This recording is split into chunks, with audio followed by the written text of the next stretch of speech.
They're all sitting in a little room eating muffins. They're all sitting in a little room eating muffins, drinking coffee together, and then they go out and they play court.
Greetings, dear ones. I'm Brewin of Magnetic Service.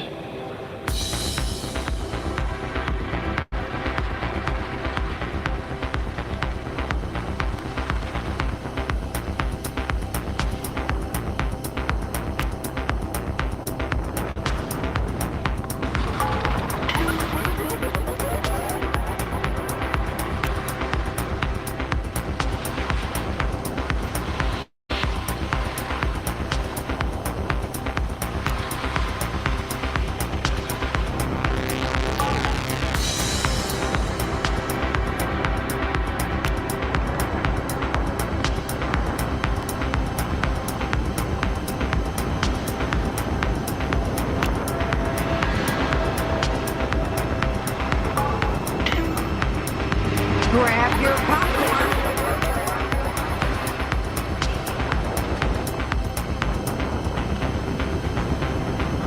I'm a pissed off motherfucker who is sick and tired of people like you.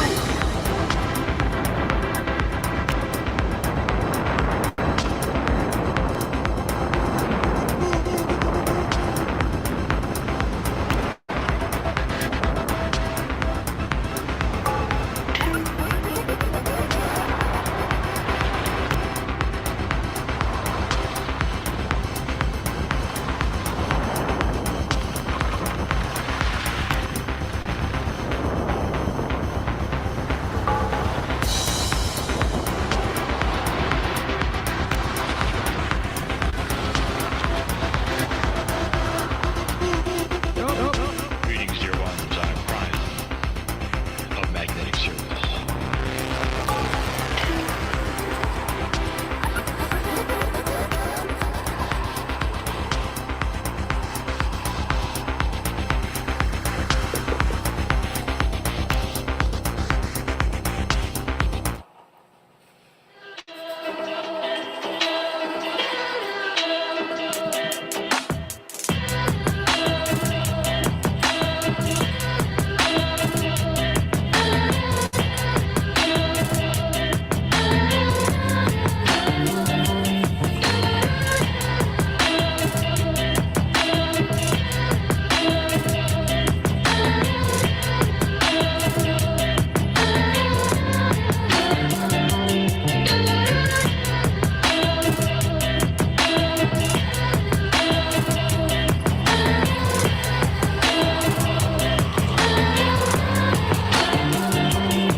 Because you got your butt hurt. Feel feelings twisted in a wad over words? Not only are you cowards, but you're predatory cowards. You're vermin. That's all you are. Disease-carrying rodents.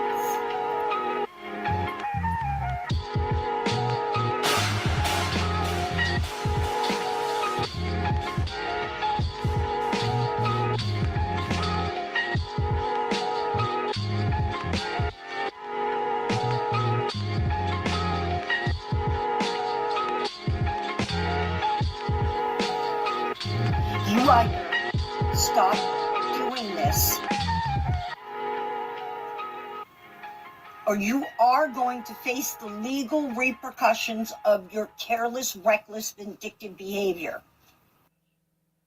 Senator Trump walked out of court today calling the hush money case a disaster and said he should be out campaigning. Today he came face to face with former adult film star Stormy Daniels. She recalled meeting the former president 18 years ago in a Lake Tahoe hotel suite, but he denies that encounter took place.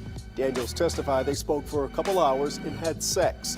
She also detailed her financial arrangement, saying she signed a contract for $130,000 in exchange for her silence. But that's not the only issue keeping him off the campaign trail. Mr. Trump was supposed to go to trial in Florida this month on a classified documents case, but a federal judge just indefinitely postponed that trial, citing issues with the evidence. I work with retards. Isn't that a little politically incorrect? Oh, the hell with that. No one's gonna tell me who I can and can't work with. To do during the week. I hope today was just an off day with YouTube, and I hope they will restore my good graces back with being able to talk. Up the feed. It's YouTube now. You're gone. You see this? I'll show you. See. That's We you stopped right now. again. This is you. See, this is you. It was the green screen. No, there was just nothing. Ask Challen. Challen, can y'all hear me? I'm not a LARPer. Why is this not streaming? You're still. Made it so crystal clear. Can someone say if they can still Can somebody hear us? tell me? Yeah, they can hear us. Can you hear me? Can you see me? Because our screen is just showing a blank green screen. Yeah. Can you see the chat? It looks like Yeah. they're chat. Everyone hear us. Everybody can hear us. But you can only see a green screen. Okay. But you can hear. We've got connection. That probably that YouTube didn't stop my screen. Thank you, everybody. It's not us. What should we do, Ken? I don't know. Green Lantern. Would you video a portion of that so we can show YouTube? I can contact YouTube and say, look, my screen. That wouldn't be my camera, would it?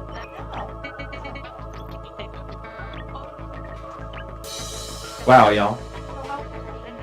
No way, Oh my man. goodness. This is. Stick with me, y'all. We're trying to fix this. See, you're just joining us. We're showing you the new green screen we bought. Just kidding. Yeah. The chat's still active. We're still streaming, but the screen is green. Hey, I think they can see what we can see. can y'all check another YouTube video and tell me if all YouTube videos are green right now or just mine?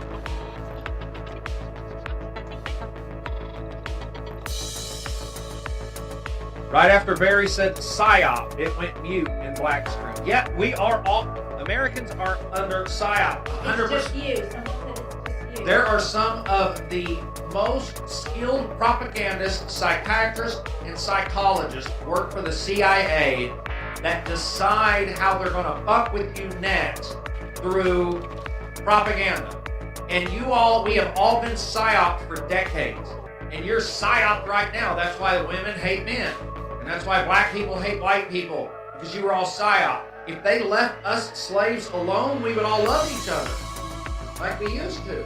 But communism wants to cause chaos in the unit, kind of like this feed has been chaotic this whole time.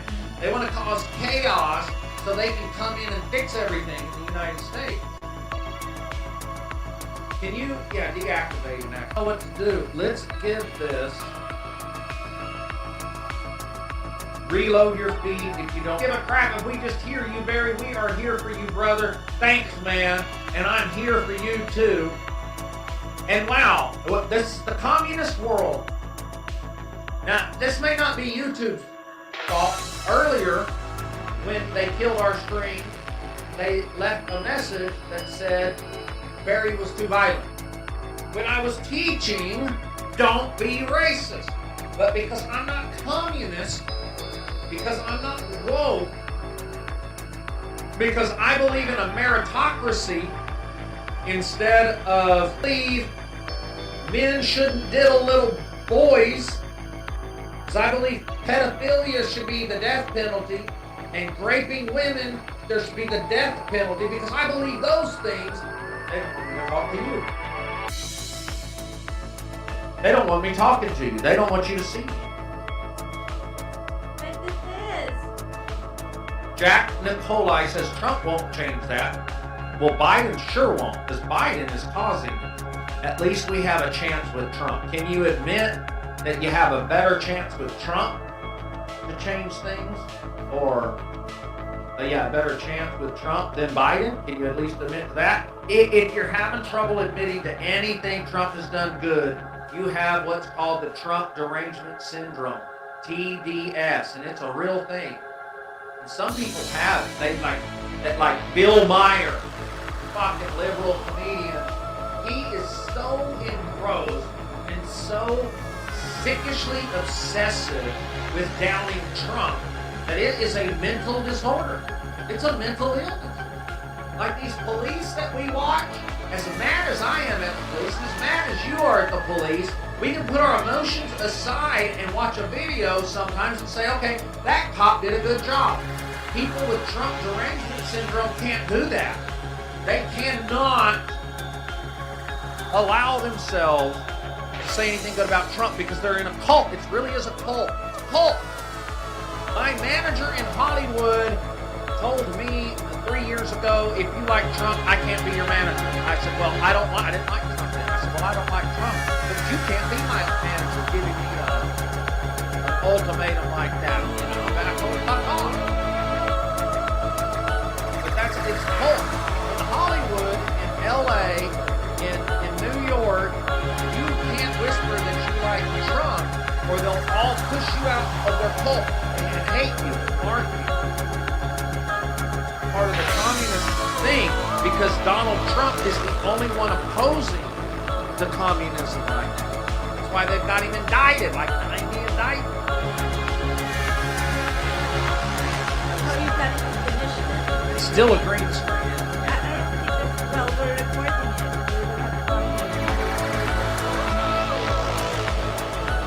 Yeah, y'all. Let's give it. Try to play a video. Play the stolen Lambo. Somebody wanted to see that one. I think I already had that. Oh. Yeah. How about play the great one?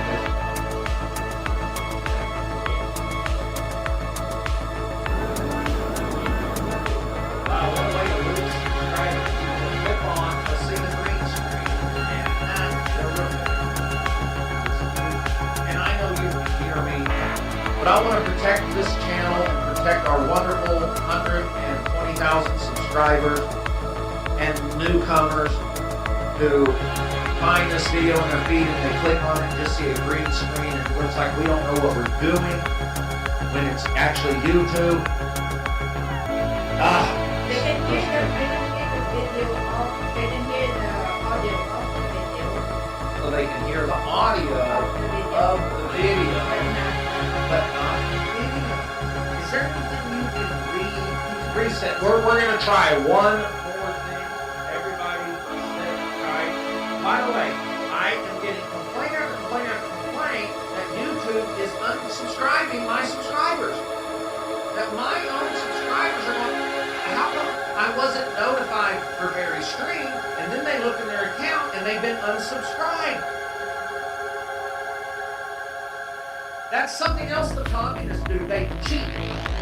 They cheat. They believe in their way so much, they don't think it's wrong to cheat. They think, what Biden did not win that election. Oh, come. They're cheating right now by talking on my channel. Okay, there's no way. Well, I love you. Listen, don't go backwards. No. This will be it. Y'all, I don't want to start another stream. I'm gonna go on the phone or the chat box with YouTube and find out what in the world happened.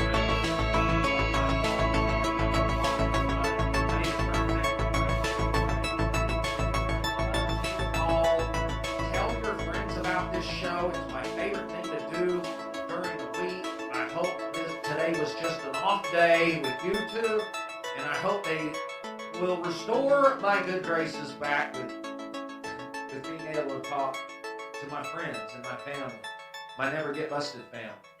All right. Peace, love. Dubai is currently going through an apocalypse due to the climate changes they made in the city. Most of the town is now underwater because they created artificial clouds to generate rain months ago, and now they simply can't make it stop. It's insane to think that humans were capable of creating flood problems in a literal desert. What do you think of this situation?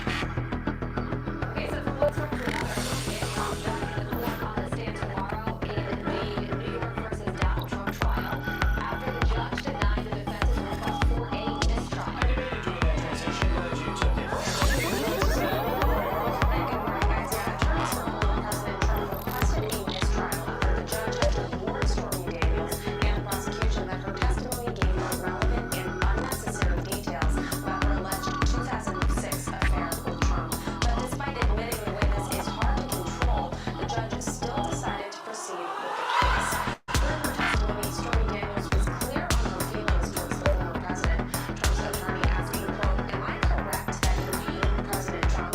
And Daniels responding, quote, "Correct." And when asked, quote, "And you want him to go to jail?" Daniels replied, "If he is found guilty, yes." Daniels was also questioned about how she benefited financially from sharing her story, but she denies that she was trying to extort the president. She did admit, however, that she has, quote, "making money by telling her story of what happened," but added that it was also possibly all money.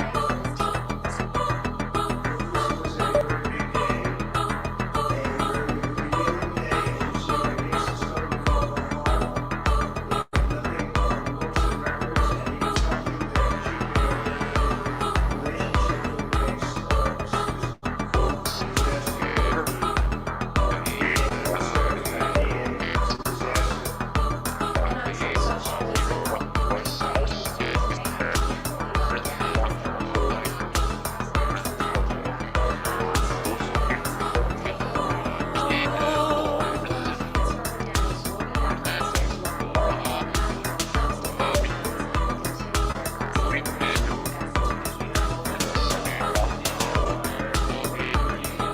was a good day for his team.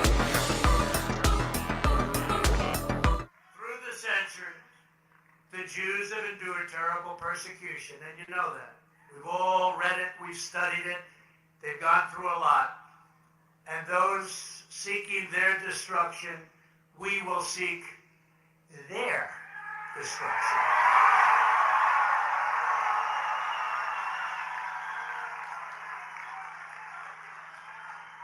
And when you have crimes like this, whether it's this one or another group, we have to bring back the death penalty.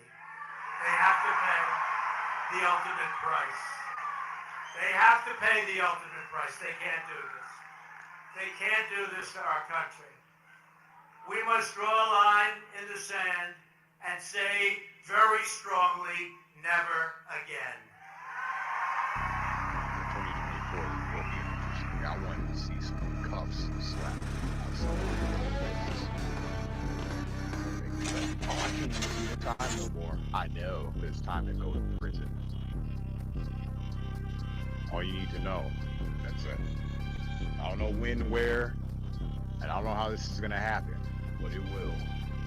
We'll see your demise. Some type of twisted intellectual can't recollect inflicted systematic slit wrist shit. And I bet you it gets ritualistic with logic turned into residue on some type of pig dog eat dog in assault and conflict. Does compassion exist? Hit another lick, don't try to resist some humanist shit. Just for you they got Bloods and Crips and some love money and shit. It's left, right, support you fucking pigs. You better believe that nuclear warheads really exist. Since birth and list with compliance, defiance, infiltrated with scripted protests and riots, then it turns black and white, divide us while they unite us. All gangs looking for that white knight like Columbus, blackmail the club, distribute the white like rails and bump, aggressive slump, loyalty Trump, shizzle don't give a fuck, y'all stuck like Chuck, chin check, but you wasn't looking up, mobile device, what you looking up?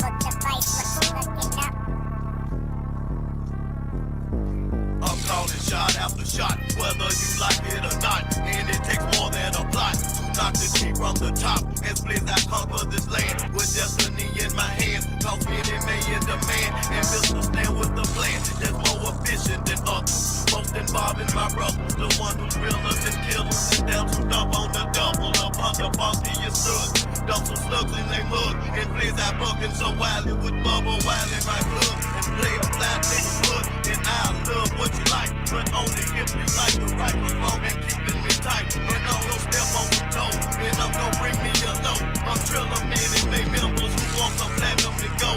We smooth the rockiest road and take a bump to you chumps and label all of my foes as good old Willie Love Loves. You laying under my posse, we full of box and drunk. It ain't no coming no down, so start to passing the funk. I put this here on the map, and they didn't like it. I laid this walk on the table and put my side in the bank. Blasting so deep in the snow, with big old stick on it blow. We ever loving this good, and still controlling this hoe. You should be rolling with loot, South 51 with Peru. We bought from Info to N.O. and locked it tight as a Jew. Eternal demise, you could see it in the eyes. Fear vibes, mesmerized by hypnotized. Vaccines provide, global warming complied. Currency amplified, scripted suicide. NSA, there is no hide. Don't even try, do shit my way and I'm sure to die. Jib jab and radiate like a satellite. 6,000 ways to lie, fuck that. Rip rap, I got 6 ways of getting high. Gang like collide, border hop, I'm just getting by. All the rhymes I cannot write. Acid trip, navigate through city light. Sidewalk spinning like you're gonna win a prize. Step in line to be classified. Commit the crime with some marked out time. It's your place, so define the line. Big Pharma got mind rights. I'm a fight, nation pride. Flip the 6-9.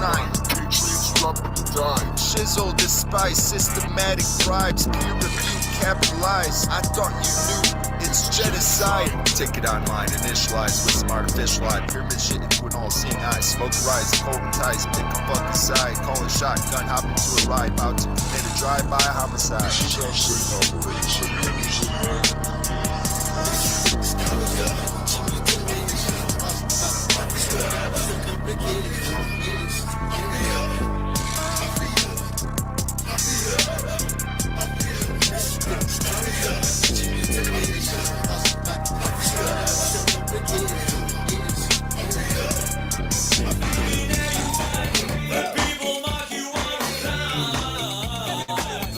How do they pertain? How do they pertain to the private calls in the first place? Holy Christ. Okay, now here's the deal. I'll try to educate you. Gonna familiarize you with the nomenclature. You'll learn the definitions of nouns and prepositions. Literacy's your mission, and that's why I think it's a good time to learn some grammar. Now did I stammer? Work on that grammar. You should know it. It's less for its viewer. Like people who were never raised in a sewer. I hate these word crimes. Like I could care less. That means you do care. At least a little. Be a moron. She's practically retarded. You better slow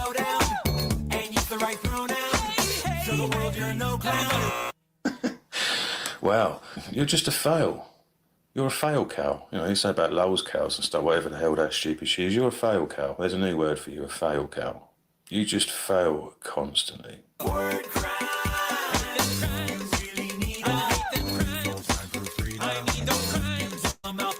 You fucking dumbass. This is where the low IQ comes in.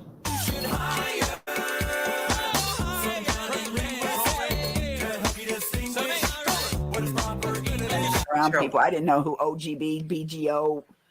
I didn't even know who, whatever his name. I don't even know who he was. Oh, OG. I don't know. I've never met him, and I don't want to meet him. I had to apologize to him. Yeah, I had to apologize because I had no idea. You fucking dumbass motherfucker. How can you even attempt to make these fucking lies up? Go back to preschool. Get out of the gene pool. Yeah, but Clovis was obviously needed to stay in school.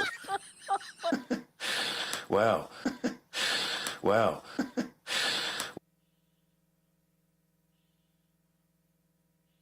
Tonight, New Orleans is a city in crisis.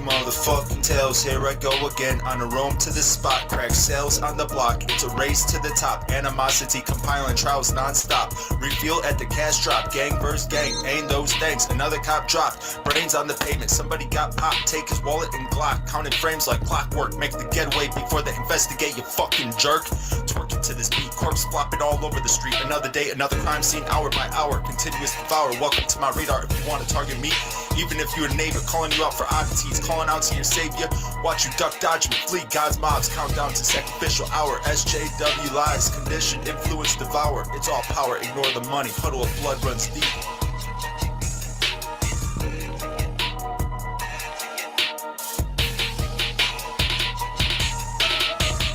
Grab your popcorn. Time to set on the cruise switch, asking questions, see how fast the mood switch. Soon as the moon dips, I'm already lurking. I'm not about that cruise shit. I'll be scoping, time to write self-inflict homicidal shit. Rehearsing Masonic division shit. Too late, fell safe, initiate the missile. Shizzle crippled by non-beneficial drizzle. A doom, divide the pride into a sacrificial. Have mind, no time to define ancient lines handed out worldwide. Distracted by taking a side, now it's time to die. Pointing fingers, mind infiltration, society rise. Suicide and despise, lies directed to normalize. Royalty exists, that's why we shall collide. Stormy Daniels gets pounded in court. She was up on the stand, questioned by Bragg's prosecutors, and then Susan Nicholas, for Trump's defense, came out, brought out the truth that Stormy is a money-seeking, fame-hungry degenerate that we all know. And so we're going to go through this, of course. Inner City Press, Matthew Russell Lee is reporting, doing great work. We've got his links in our description below. But before we get into the trial testimony and then hear from Trump and Mike Johnson in the aftermath, let's see what Trump said to get the day started. He showed up in Manhattan. Now, there was a truth that Trump posted that he then deleted, and some people are saying that that's very curious. Why did Mr. Trump, why did you delete your social post this morning? Where did that go? Are you a victim of extortion? The country is on fire. There are protests all over the country. I've never seen anything like this. Many graduation ceremonies are being canceled. They canceled, as you know, in It's Florida. gold! They're canceling Not yellow. a lot of them. And we have a president that just refuses to talk because he can't talk. That's true. He has a hard time speaking. Some of the statements made. That's about gold this tie. witch You're hunt. right. Thank you for the correction. On CNN, Michael Moore said the proof of falsifying records has not been accomplished. On Good Morning America, they said, we heard that expense payments to lawyers are legal expenses. Yeah, that makes We pay sense. a lawyer expense payments. Yeah. We didn't put it down as construction costs, the purchase of sheetrock, No. the electrical costs, the legal expense that we paid, we put down as legal expense. There's nothing else you could say. You don't have to put down anything, I guess, but we put down legal expense was legal expense. Is that what I'm saying, Mr. Attorney? Mr. Attorney? And everyone's saying, oh, gee, that's the fraud. That's what they're trying to get us on. The fact that we call it a legal expense. They marked it down in the books. The check was signed. And the other thing, this was approved by all agencies. Everybody saw this. There's nothing being hidden at all. That's what they're all writing now. There's nothing hidden. And it went through agencies. And I guess it went through the IRS also. It went through IRS. It went through the FEC. It went through everything. Also, NBC Today showed the challenge that there is no smoking gun, no email or tape to prove the president's intent. They don't have a way to prove that. That's NBC Today show. And then Fox Nice headline, yeah. Kasky said that the gag order is unconstitutional, which of course it is. The gag order is unconstitutional. So with all that's going on, they have no case. Every single legal scholar that I see, I mean, maybe there's somebody out there, some whack job, but virtually everyone that I've seen, Judge there's Andrew Weissman. absolutely no case. It's a case that shouldn't have been brought. The previous DA wouldn't bring it. Bragg didn't want to bring it, and he brought it because I'm running the #1 list. And This all Colangelo comes went out down. of the White House and crooked Joe Biden. This comes from the White House, and it's all Biden because it's an attack on his political opponent that hasn't happened in this country. It does happen in third world countries, but it hasn't happened in this country, and it's a shame. And the trial is a very unfair trial. The good news is they have nothing. Thank you. We appreciate that, Mr. President. Now you can see, it looks like we got a bunch of familiar faces in the House. I think that's Alina Abba over there. Eric Trump is back in the House. I saw Emil Beauvais over there. So, courtesy of Matthew Russell Lee, Inner City Press reporting. Now, we're back, but he says Trump has arrived. Blue suit, gold tie. He says this time his lawyer, Susan Nicholas, sets up as the lead counsel seat to his right. Why might that be? We like to pair female to female. When a female's on the stand, you don't want a male to come up and beat the heck out of her. Doesn't look good. So they're going to put Susan Nicholas up with Stormy Daniels. Pretty standard stuff. Now, she's doing the Stormy cross-examination today, of course, but is there contempt motions or arguments going to be heard first? We don't know. We're waiting around for the trial to get started, and the door pops open. All right? Okay, here we go. Here's Judge Juan the Conmer comes back here. All right, please be seated. Clerk announces this is the time set for the people of the state of New York versus Donald Trump, indictment 2024 Judge Mercan says, before we begin, good morning. Anything that we need to discuss? Trump's lawyer, Susan Nicholas, says, Your Honor, we're informed that Stormy Daniels is going to be the second witness today. That's why I'm here. And so we oppose any details of sexual acts. So I want to be clear about that. Stormy Daniels, they are opposing this line of testimony from the beginning. Judge says, well, what do you mean? Other than what? Like, just we had sex? Like, can they say that? And the government says, Your Honor, no. You only limited details as to Karen McDougal, okay? You didn't limit the details for Stormy Daniels. So we need to get into that. This disgusting prosecutor, who probably hasn't been laid in a decade, says, Your Honor, the details are important here, okay? We have to talk about the sex act. Only certain details are unnecessary, but we need to get into this, man. I'm like excited about this. This prosecutor, hasn't had this much action in a long time. Susan says, I guess this is the prosecutor, which is why she wants to talk about it, especially if it's a female, says, we'll get into the conversation they had in the hotel and how this sexual act came about, how Stormy felt about it, and we will not get into genitalia. That's nice. So they're not going to get into genitals. Trump's lawyer, Susan Nicholas, Your Honor, there is no need for this at all. This is a case about books and records. Trump's been charged with 34 counts of falsifying business records. The crimes are invoices, ledgers, and checks. Nothing about intercourse, nothing about a conspiracy, nothing about genitals. Juan Mercan says, this woman, Stormy, she has credibility issues, and so I think details are important. And so the judge says, I will allow them in. Call your witness. And they say, oh, wait a minute. Oh, the jury. Okay, bring in the jury first. So the jury comes in, and we are going to move forward. Now, the defense is going to call for a mistrial later on in the day, and the judge is going to tell them that you should have objected to more of this stuff. They're going to say, you should have objected to all of these details when it came out. And so let's put a pin in this one, because right here, they are saying we oppose any details. That is their objection. They don't need to continue to lodge it. The judge has already overruled them. And so the judge is going to come back and criticize them. Why weren't you objecting when all this was happening? Because they did. So we just make very clear notation of that. There's no need for this. He says, I don't care. I want the details too. He's also excited. So they bring in the jury. Now we're going to get through this first witness quickly before we get to Stormy. The government comes out and says, you know, the people call Susan Franklin to the stand. Susan walks up. This is different from the prosecutor, who's also named Susan. Susan, you promise to tell the truth, all the truth, not about truth I've got? I do. All right, please be seated. Miss Susan Franklin, where do you work? She said, well, I work at Penguin Random House and its imprints, and I'm here under subpoena. Are you familiar? So she works for the book publishing company, it sounds like. Are you familiar with the book called Trump, How to Get Rich? She says, yeah. And for that book and another book, have you reviewed various excerpts from the book? She says, yeah. Well, I want to show you People's Exhibit, Government Exhibit 413 and 414. Is this from Trump's Think Like a Billionaire? She says, yeah. And what does it say under the title of Trump's book? It says, Big Deals from the Star of The Apprentice. And what's the largest word on the cover of this book, Susan? It's Trump. And if you could just give an estimate, what percentage of the cover does the word Trump take up? She says, well, I don't know, 30%, I'd say. And on Trump, Think Like a Billionaire, how big is the word Trump? I don't even know where we're going with this, but okay. She said, I don't know, maybe 25%. It's graphic design trial. Well, I'd like to introduce People's 413A. And she says, well, what does this say? It says, be like a general. And how about this? It says, if you don't know all the details, then you're setting yourself up. I guess these are excerpts from the book. Okay, be like a general, says Trump. Here's another rule from Thinking Like a Billionaire, you know,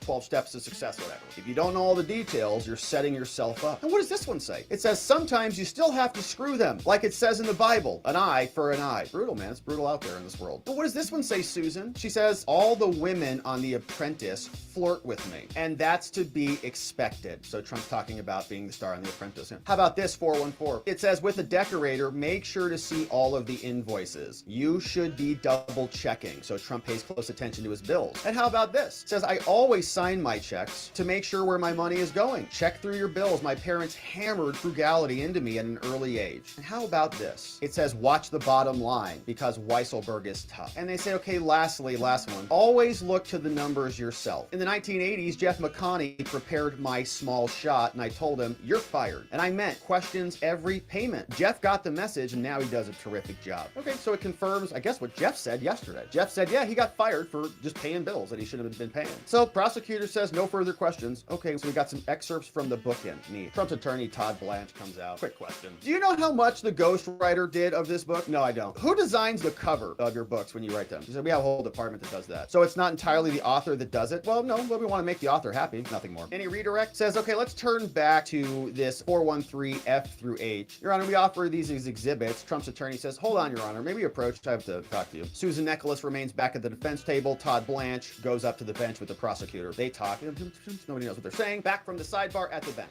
Government moves. Your Honor, we enter these into evidence. There's an objection. Judge says, objection overruled. So the government shows Franklin, Susan, back up on the bench. Says, what's this, Susan? Well, that's the epigraph page. And the largest quote is by DJT. And how about this? It says, Meredith was just outside my office door. And how about this? It says, thanks offered to Random House staff. Does this indicate that an author was very involved in the book? Yes. And how about this? It says, God is in the details. Sign your own checks. People see it and they screw you less. No further questions. Short recross. Your Honor, he says, leave 414G up there. It says, we don't have exhibits, so just blow that last page up. Just zoom in on that. Susan, what does that say? It says, Meredith McIver thanking people. He says, okay, nothing more. All right, so whatever that was for. So judge says, okay, you can step down. Now, counsel, please approach. Long sidebar. They're up there for a while. Trump and his defense attorney, Emile Beauvais, they're talking at the defense table, and then the people called Stormy Daniels. Stormy Daniels walks in, stands up there. You tell the truth, tell the truth, tell the truth. I got? I do. Stormy, please tell me about your family. Stormy Daniels says, well, I was born in Baton Rouge, Louisiana. Now I live in Florida with my partner. My parents split up when I was 4, and I went to a strict Christian school. It was all paid for by my father. I was raised by my mother. Prosecutor's like, oh, wow, this is beautiful. Did you have any hobbies in school, Stormy? Well, I was a newspaper editor. I was in the 4-H club. I was the Baton Rouge Ballet Company. A friend introduced me to dancing one time, and it turned out it was exotic dancing when I was in high school. And so I thought, you know, it was better than my other job, shoveling manure. And there was another quote that you'll see out there that she was making way more money in one night than shoveling manure for 8 hours a day. And so why did you move out, Stormy? Well, my mother was neglectful. She left me alone. She wasn't even an addict, just not a good mom. And at some point, Miss Daniels, did you do nude modeling? She says, yes, I did. You had to have credentials or credits to be the star. And so I went to Pose to go on tour as a featured entertainer, and I did that when I was 21. Did you work in the adult film industry? She says, I was a clothed extra for a while. But then a famous this adult film director saw me and I got a contract. Now, do you write and direct adult films, Stormy? It's while we're even having this conversation in court right now. But she says, yeah, there are some with dialogue. You see them on late night TV with the sex cut out, but I've directed over 150 films. Sick. And I've got awards for screenplays. Now, have you been in films and TV? She says, oh yeah, I was. I was in The 40-Year-Old Virgin, and I was in a TV show with Courtney Cox. And were you on a podcast? She says, yeah, I was. I was on Beyond the Norm. I was on Female Serial Killers, talking about UFO, porn, politics. When you were on these podcasts, Stormy, did you discuss Mr. Trump? Yes, I did. And in 2009, did you explore running for Senate in Louisiana, which we talked about at our debrief before the trial started? She says, yeah, I did. I was going to run for Senate. There was actually a draft Stormy campaign. No, that was your campaign, to oppose David Vitter in the Republican primary. He was anti-woman. He did some unsavory things, and David Vitter would never debate me. Thank you, Stormy. I want to turn to Lake Tahoe now in 2006. Tell me what happened in Lake Tahoe in 2006. Well, I was at a golf course. Wicked, which must be some adult company, sponsored a hole on the golf course. Yes, I'm aware that it's funny, she says. And I don't know if the jury got that or not, you know, like they sponsored a hole on the golf course. We're like, oh, that's disgusting. Did you meet Donald Trump? Yes, I did. On the course. Wicked's owner introduced me as director. This is our great director. And what did you know about Mr. Trump when you met him? Well, I hadn't seen Celebrity Apprentice, but I remember him in cameos in wrestling. You know, wrestling's a pretty big deal in Louisiana, and so that's where I knew him. Well, what happened next? Well, he asked me about my film, and I saw him talk with other gentlemen. And Stormy, while we're here, I just want to ask you, do you see Mr. Trump in the courtroom? Can you identify him and an article of clothing, please? Identity is something they always have to prove in a criminal trial to prove that the defendant is, you know, there, the person actually who did the thing. Yeah, there he is, seated at the defense table with a blue suit. Prosecutor says to Stormy, I want to hand you this thumb drive and show you People's Exhibit 226. This is the golf room photo. Can you describe this photo to us? It says, yeah, Trump's in a red hat, and you've seen the photo. And how about this photo? Well, that's Trump on the golf course. And Stormy, what did you tell Mr. Trump's bodyguard when he said Mr. Trump would like to take you to dinner? Oh, I said, F no. But did you give Keith Schiller your number? And of course, Keith Schiller is the Trump bodyguard. She says, yeah, I did. And did you discuss the invitation with anyone after you got invited to go to dinner with Trump? I did. My media guy, Mike, I told him. I was supposed to go to a wicked dinner, but I wanted to avoid it. There were cat fights and stuff. And so he told me, you should go. It'll make a great story. What could possibly go wrong? She laughed. What could possibly go wrong? Huh? You know, like I'm in court. Oh, here we are. Just an innocent dinner. So I texted with Keith, the bodyguard for Trump, and I arranged to go to Mr. Trump's hotel, Paris. And what happened next? Well, when I got there, Keith, the bodyguard, told me to go up to the penthouse. And so Keith was at the door, and he said, well, hey, Stormy, nice to see you. Good evening. You look very nice tonight. And when you got there at this hotel, what were your expectations? She said, oh, God, nothing. I mean, I thought we were going to get dinner. And so you went up to the penthouse, and what happened next? Well, as soon as I walked in there, he came down the stairs. And what was he wearing? Stormy says he was wearing silk pajamas. And so I asked him, I said, Trump, did you steal Hugh Hefner's pajamas? And so I just told him to change. I said, get up there and go change. And he did. He came back down in a dress shirt and pants. He says, you know, this hotel room that he was in was 3 times the size of my apartment. So did you go to dinner or did you stay and talk? We talked. And what did you discuss? Well, I told Trump where I grew up. You know, he asked, do I have siblings? I told him I do not. He asked me if I had a boyfriend. And I said, no, at the time I don't have a boyfriend. Did you tell him about your hard childhood, Stormy? She says, yes, I did. Something, objection, sustained from the defense, and that is stricken. So I don't know if it's that statement specifically. Did you tell him about your hard childhood? Yes, objection. If that was stricken or something, she said something right after that, but it's stricken. So he asked me about the adult film industry, whether we have unions, you know, whether we get residuals for our work. Usually people ask about the sexy stuff, but he didn't. He wanted to know the business operations. Did Trump ask you if you'd been tested? Yes. I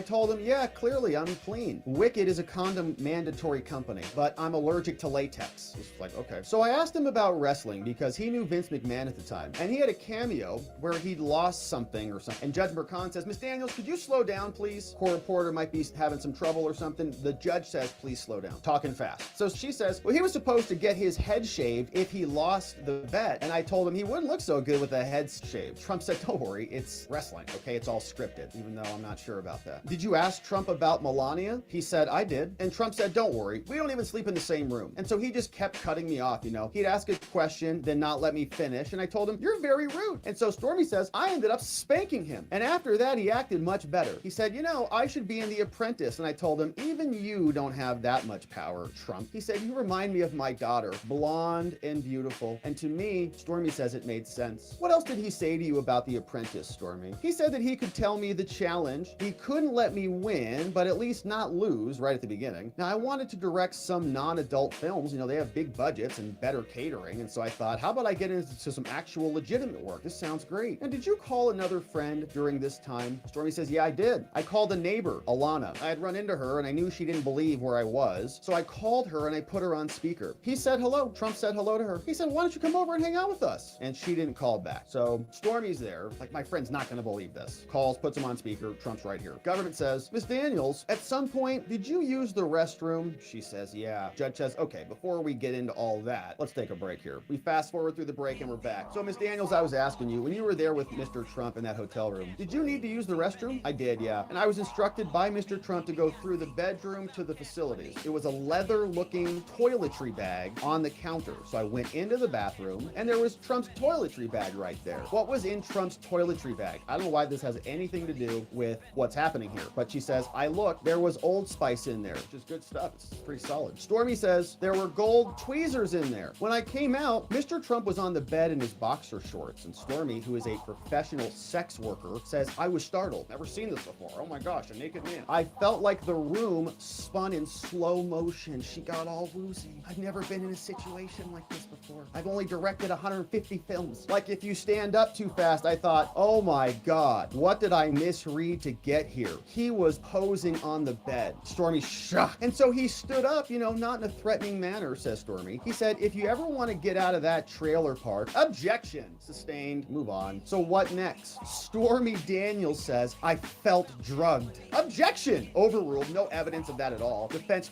freaks out at the defense table. Trump speaks with Beauvais, who again moves to the far seat. Todd Blanche is up at the sidebar with the judge. There's no evidence of this at all. Prosecutor says, well, they didn't know what my next question was. Okay. What's your next question? I'm going to confirm that she wasn't drugged. Okay, fine. So then the judge says, all right, fine, go back and ask that question. Defense says, fine. They go back. Prosecutor says, okay, so Stormy, you said you felt drugged, but you were not drugged though, right? She says, no, but there was a power imbalance. So basically I was practically drugged because of the power imbalance. Miss Daniels, did you have sex with Trump on the bed? Yes. In the missionary, objection, sustained. Okay, again, we don't need all the details. She said, I was staring at the ceiling, wishing I was somewhere else. Objection! Sustained. Miss Daniels, was he wearing a condom? No, he wasn't. He said, whoa, that was great. When he finished, we should get together again soon. And he called me Honey Bunch after this. And what did you say, Stormy? Nothing. I didn't. He didn't even give me his cell phone number. Now, Stormy, did he ever express concern about his wife finding out? No. And did you tell anyone? Very few. I'm ashamed I hadn't stopped it. I didn't want people I was dating to find out. What, that you're a porn star sex worker?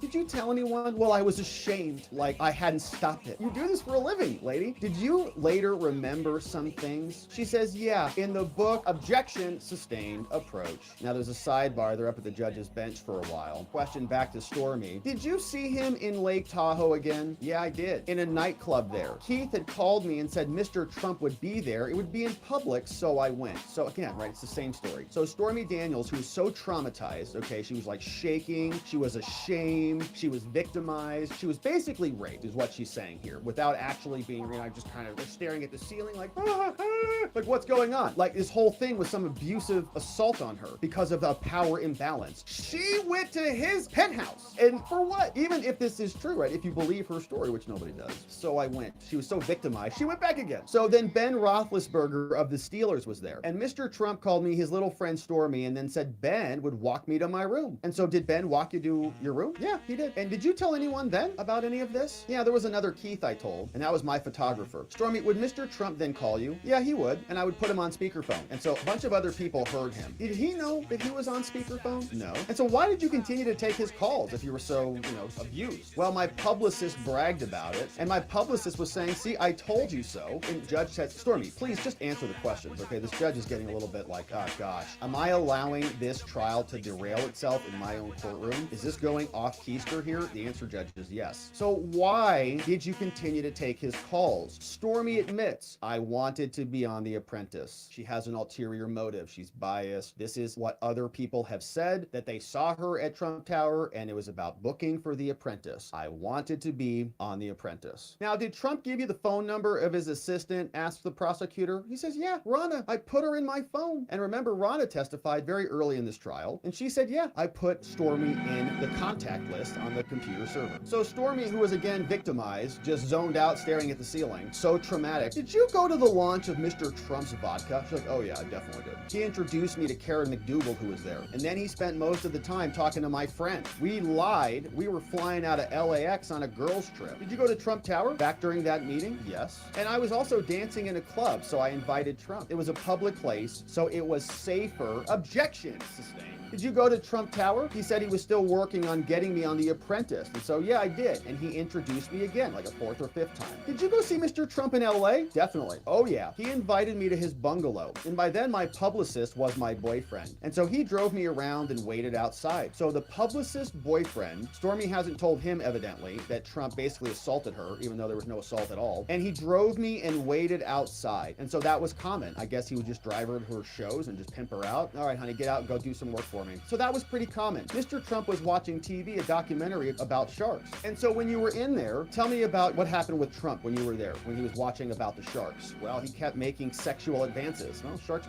bring out some of that testosterone, that adrenaline, kind of a manly animal, So he touched my leg. Stormy says, how did you respond? Well, I told him I was on my period and there was no progress on getting on The Apprentice. I said, well, I can't right now because, and I'm not on a show. So I'm not interested in having intercourse with you until I get on the show. So then I stopped answering his calls. But then he told me that Jenna Jameson would be on, who is another porn star. So when you didn't get on The Apprentice, Stormy, did you move on? How was your life? She says, oh, it was awesome. I moved to Texas. Sorry, Texas. And I became a rank equestrian, going back to spend time with her people, the horses. So objection, judge says, I'll allow it. Did you agree to be interviewed by In Touch? She says, yes, I did. Someone had sold my story. And so Gina Rodriguez told me to just get out there and take control. And $15,000 is what they paid me for this interview. And so I did it. So you did an interview with In Touch. Yes. How long was that interview? Well, 10 or 20 minutes. It was pretty simple over by phone. They never ran the story. Did you know why? No. Prosecutor says, judge, may we approach? They go up, talk to the judge. There's a short sidebar. They come back. Government says, Miss Daniels, did you have an encounter in a parking lot in Las Vegas? She says, yes, I did. A man approached me and he told me not to keep telling my story about Mr. Trump. And did you tell your partner, publicist, about this, your pimp? No, I didn't. He was having mental issues. That's, of course, right? Nobody ever knows about. There's no corroborating witness. So some random person approaches her. She doesn't tell anybody about it. Then it comes convenient for her to talk about it. Suddenly it happened. Did you become aware your story was on the dirty.com? She said, yeah. I mean, I don't read that site, but I wanted it taken down. I'd already been threatened. And so what did Gina say about this? Well, she said, could maybe we get Keith Davidson to get it taken down? Keith Davidson's the same lawyer who negotiated these deals in the first place. And did Keith Davidson succeed in getting the story taken down? She says, yes, it did. It came down. And Stormy, in 2015, once Mr. Trump was running for president, were you told that you could sell your story for even more? Yeah, I was. I was advised by a lawyer to have a press conference, to just go out there and put him on blast. And do you remember back during this time when you were, apparently trying to sell your story for maximum amount of money, do you remember that the Access Hollywood tape came out, the grab him by the purse tape? Stormy says, yeah, I did. Gina told me about it. And so I wanted to get the story out because of the threat, because somebody had, threatened me in Vegas, so I'm going to come out and say it. Did you find that Donald Trump and Michael Cohen at some point wanted to buy your story, Stormy? This is, I guess we're getting into the transaction. She said, yeah, it would be good. My husband wouldn't find out, but I'd have paperwork. So she's a terrible wife as well. Gonna keep stuff from her husband and pocket 130 grand. I didn't care about the 130 grand, she says. That amount didn't matter to me, right? She doesn't care about the money. Let's put a pin in that. We no longer lived in California, which is very expensive. And so I just wanted the paperwork so she doesn't get murdered, right? Were you ever presented with an agreement, Stormy? She says, yes, I was. And what is this? Put it on the screen. Oh, that's a Keith Davidson email. That's her lawyer. That's an email from Keith Davidson to Michael Cohen. I said I wanted this deal done before the nomination. And so Keith Davidson is sending to Cohen, get this done before the nomination. Prosecutor says, you mean the election? Not the nomination, right? Yes, the election. This was the side letter. I was Peggy and Trump was David Dennison. So getting it done before the election because she knows she'll have maximum leverage at that point. Her story is only valuable because it is threatening to Trump's electoral prospects in her mind. It has maximum damage damage capability, which means he'll pay maximum amount to make it go away. So what is this list, Stormy? She says this is the list of people who knew. One is a Keith, but it's not Keith Davidson. Judge Mercant says, all right, everybody, it's lunchtime. We're taking a break, and we're back. Trump's lawyer, Todd Blanche, says, Your Honor, before we begin, the defense moves for a mistrial. Yes, it's all over the courtroom. Your Honor, we do that based on this morning's testimony. What we heard from Stormy Daniels was prejudicial, and it differs from the story that she was peddling before. There was no testimony about no condom, the spacing in the room, the power dynamic. This is all ridiculous. There was testimony about a second sexual advance, totally irrelevant to this case, and she kept saying it was in a public place. What the heck is the jury supposed to do with that, Your Honor? There was objection sustained, but it's still prejudicial. And so you came in here and you said, Your Honor, that there would be guardrails in here to stop Stormy Daniels and her testimony from going off rails, but it didn't work. This is an issue. And so we're going to cross-examine her shortly, presumably, but that's not really the issue here. What she testified today was about consent, was about danger. It's not what she was selling in 2016. It had nothing of that in her original story. And so her testimony today goes to the defendant's motive. This is the prosecutor now. So Todd Blanche wraps up, okay? He's furious. He's saying none of this is relevant. And let's see where this goes before I comment on it. Prosecutor says, Your Honor, that's ridiculous. There should not be a mistrial here at all. Stormy's testimony today goes to Trump's motive. The lack of a condom has been out there for a long time. Everyone knows that. There were details that she only remembered after a movie in 2019. And they opened the door on that, by the way. They put in an exhibit saying that the 2011 threat was not true. And so she's just rebutting that. And so some of this is going to come out on cross, and I hope again on redirect, says the prosecutor. But Stormy testified that she was not directly threatened and that she did not say no. So the judge says, listen, I can rule on this. I have enough. I agree that there were things that would have been better left unsaid. So this is the judge, in my opinion, making an admission that this was bad. And that came out from the prosecutor during the direct exam. The judge says, well, I do think that the witness was hard to control, but I do not believe at this point that a mistrial is warranted. He says, I was surprised that there were not more objections from the defense, which is totally ridiculous because they objected at the very beginning. We put a pin in that at the start of this. And at one point, the court sua sponte objected. So the judge says, well, if you want, I'll give a limiting instruction as to the 2011 parking lot incident. And Susan Nicholas, Trump's lawyer, says, sorry, judge, we have already moved in advance on that, okay? We had already tried to keep this all out, and you denied that. He said, no, that's not accurate, Miss Nicholas. That's not accurate, says the judge. You did not try to keep this out. She says, yeah, we sure as hell did. It's why we didn't object all the time, because you already overruled us. You already said no, so we just let it go. And the judge is backpedaling here, right? That's not accurate, Miss Nichols. I didn't screw up.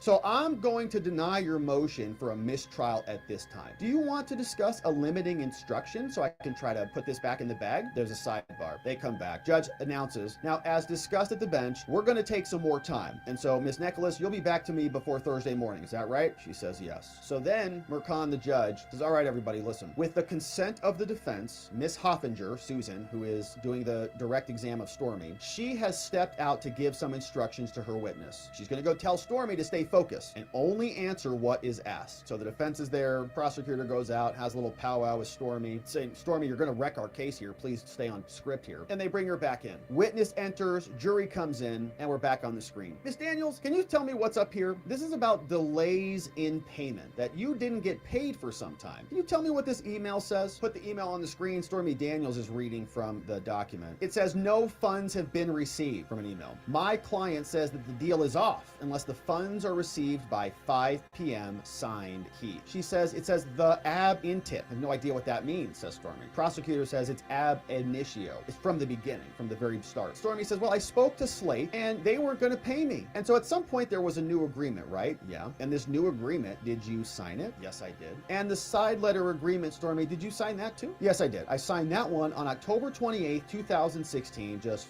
a week before the election. Now, did Keith Davidson take a few, I guess maybe money, take a few? Yeah. And Gina? Yeah. Did the Wall Street Journal reach out to you, Stormy? No, I don't think so. Okay. Well, was Mr. Trump ultimately elected? Stormy says, yes, he was. And how was your 2017? Stormy says it was great. 2017 was my best ever. I got a horse riding award. My neighbors didn't know that they lived next to Stormy Daniels. Only my mom did. And what's this? Well, that's Keith D's denial. So people were denying that this affair took place. So I guess Keith, the lawyer, denied it. Was that denial cleverly misleading? Objection sustained. So we get some objections allegations now that are being sustained. Did you see this 2018 story, Stormy? She says, I did. It outed me. That story hurt my daughter and her father. Objection sustained. Stormy, were you scheduled to go on the Jimmy Kimmel show? Yeah, I was. I was getting ready and Gina brought me the clothes.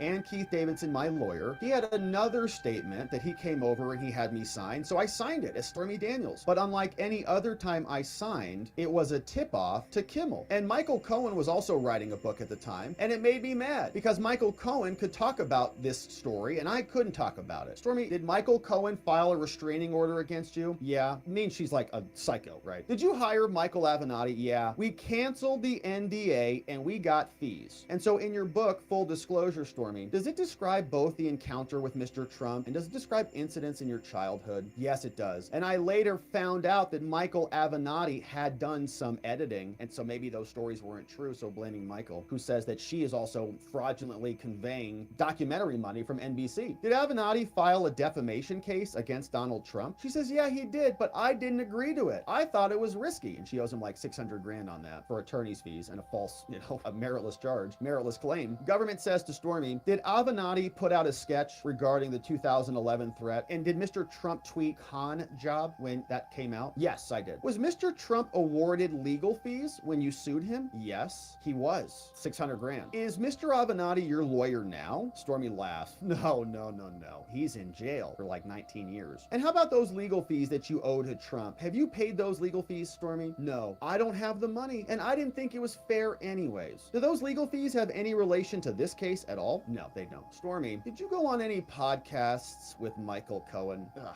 gosh. Yes, I did. I did it because I wanted to hear him apologize, and Michael Cohen did. And then we did one up with Michael Avenatti, so they were podcasting each other for sure. And did you get $100,000 from a documentary called Peacock? She says, yes, I did. Maybe that's from Peacock, I don't know. So she got 100 grand from some sort of a documentary. So now they want to show her some of these images. This is Government 408. This is a Truth Social post. It is Horseface, which honestly, she should cherish that nickname since she is an equestrian award-winning horse rider with a horse face. It's perfect. From the post, the jailbird Michael Cohen, Trump calls him a sleazebag. Government says, has Trump ever called you a sleazebag before? She says, yes. And is the post false? It is. No further questions.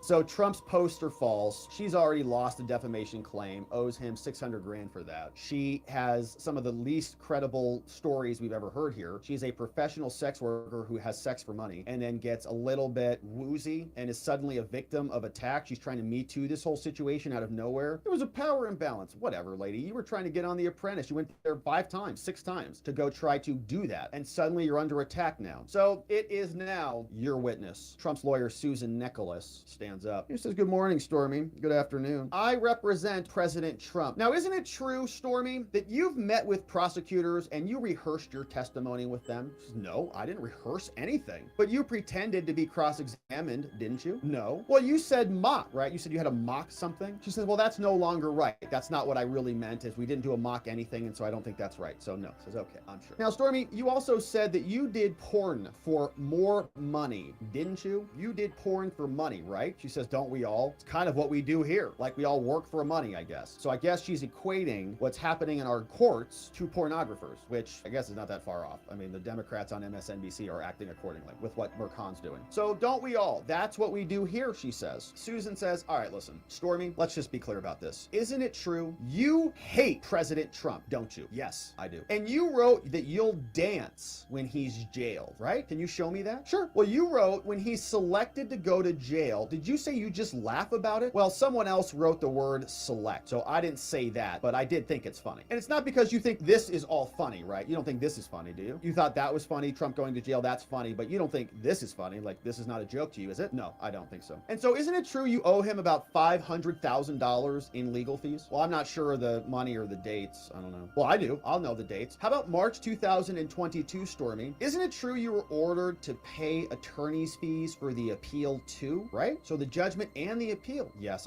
yeah. And you got even more money owed to pay in 2023 because of your frivolous suit against objection sustained. So they can't get into that. Susan says, Stormy, you do have money, right? You said you had no money, but you do have some money, right? Well, we all have money, but you have said that you are never going to pay that money. Didn't you say that? Correct. Your Honor, I move to offer her tweet into evidence. There's an objection and that's sustained for whatever reason. There's a sidebar and now it's accepted. The tweet says, from Stormy, I will go to jail before I pay a penny in absolute violation of a court order. So Stormy, when you posted that tweet, that was you basically saying that you didn't care about a federal order from a judge. Isn't that right? She said, well, I'm not going to pay a dime for telling the truth. And so you wrote this, didn't you? You said, I don't owe him shit and I'll never give that orange turd a dime. Didn't you say that? Yes, I did. And you make fun of how he looks too, right? He did it first. You made fun of how he looks, right? But he made fun of me first. And so you are refusing to fill out an assets form so that you don't have to log your assets to pay Trump money. No, that's false, says Stormy. And did you give an interview to Jeff Toobin and say you would not fill out the form? Did you do that? You're not going to pay him hundreds of thousands of dollars? Well, they asked about my daughter on the form. Well, only her name. So let me show you J10A. Do you recognize it? She says, yeah, now this is an email from my attorney. And you only partially filled out this form, didn't you? Objection sustained. Your Honor, may we approach here? Trump sits down with Blanche at the defense table. There's a sidebar. So we see we're trying to get Stormy pinned down on disclosure of her assets, right? She owes Trump a bunch of money. This goes to her bias and her motivation. Why might she want Trump found guilty? Why might she want him in prison? So she doesn't have to pay him $500,000, right? If she owes him that money, she'd like to see him also burned. So none of her testimony is credible at all based on that alone. But you wrote this, I don't owe him crap, right? And I'll never give that orange turd a dime. So she's got some pretty animated bias here. And the court says, fill out a form because we're going to go take your money because you owe it to Trump. It's a court order. Your wages are going to be garnished. All your little video direction, they're all our money now. So get out there and ride some horses, man, because you got to earn that $600K back. She's not filling out the form. Do you recognize this? You refuse to fill out the form? You only partially filled it out, right? Objection. Judge sustains it. You can't even talk about that. May we approach, Your Honor? Now, Susan Nicholas comes back and says, show her page number something. And the judge screams, take that down! Okay, so they must have put it up on the screen and he wants her to show it to Stormy first before publishing it. Says, okay, it's off the screen. Judge screams it. Says, okay, well, let me hand you this then, Stormy. Okay, is this document? It's only partially filled out. It says in here income, but you say unknown on this document from a federal judge, right? She says, well, I won't fill out info that endangers my daughter. Well, I mean, it asks you what cars you own, right? And you're not going to answer what cars you own, right? She says, yeah, I'm not answering. Do you own a home, Stormy? She says, no. But you tweeted that you made so much in porn that you could just buy your ranch home, didn't you? Yeah, but we didn't buy it. And I don't remember saying that. I would have to see the tweet. She says, okay, fine. J17, here it is. I have it. You just posted in your tweet, you said, I just paid for my ranch with my disgusting degenerate behavior. I just paid for my ranch by getting railed by horses or whatever. I meant pay rent. I didn't pay for my ranch. I meant pay rent. Are you making money claiming to have had sex for more than a decade, right? Really, she says. Are you making money claiming to have had sex for more than a decade, right? I make money telling my story. It also cost me money to do that. Stormy, didn't you speak with Gloria Allred? Yeah, I did. I told her I had sex with Donald Trump. And is this your book, Full Disclosure? Yes. And in your book, don't you say that Gina Rodriguez set up a call with Gloria Allred? Yes. And you told Gloria Allred that you did not have sex with President Trump, right? No, I told her I did have sex with him. Well, let me show you. Stormy, hold on. You say you left out sex. Well, later I told her that we did, but you didn't put it in the book, did you, Stormy? Well, I would not go with force, so I said no. She asked if it was forced, and I said no, so I just said no. So you're just making this up now then, aren't you? I mean, you're kind of just making it up right now. Calls her out. It's all just made up. Says, well, I didn't trust her. And it taught you that if you want to make money off of President Trump, that you have to claim you had sex with him, right? No, but it seems to be that way. It's the only way, I guess, maybe I can make money. That is a wild admission. It taught you if you want to make money off Trump, you have to claim to have sex. No, but it seems to be that way. And when you spoke with In Touch and you gave them their interview, you were trying to sell your story, weren't you? You were trying to sell it, right? Not just give it away. You said you don't care about money, but you were trying to sell it. Now, at the same time, you were telling In Touch that you had sex with President Trump while threatening to sue the dirty.com to take it down. And she says, well, the dirty.com happened after the parking lot threat. She says, are you sure about that? You were saying it was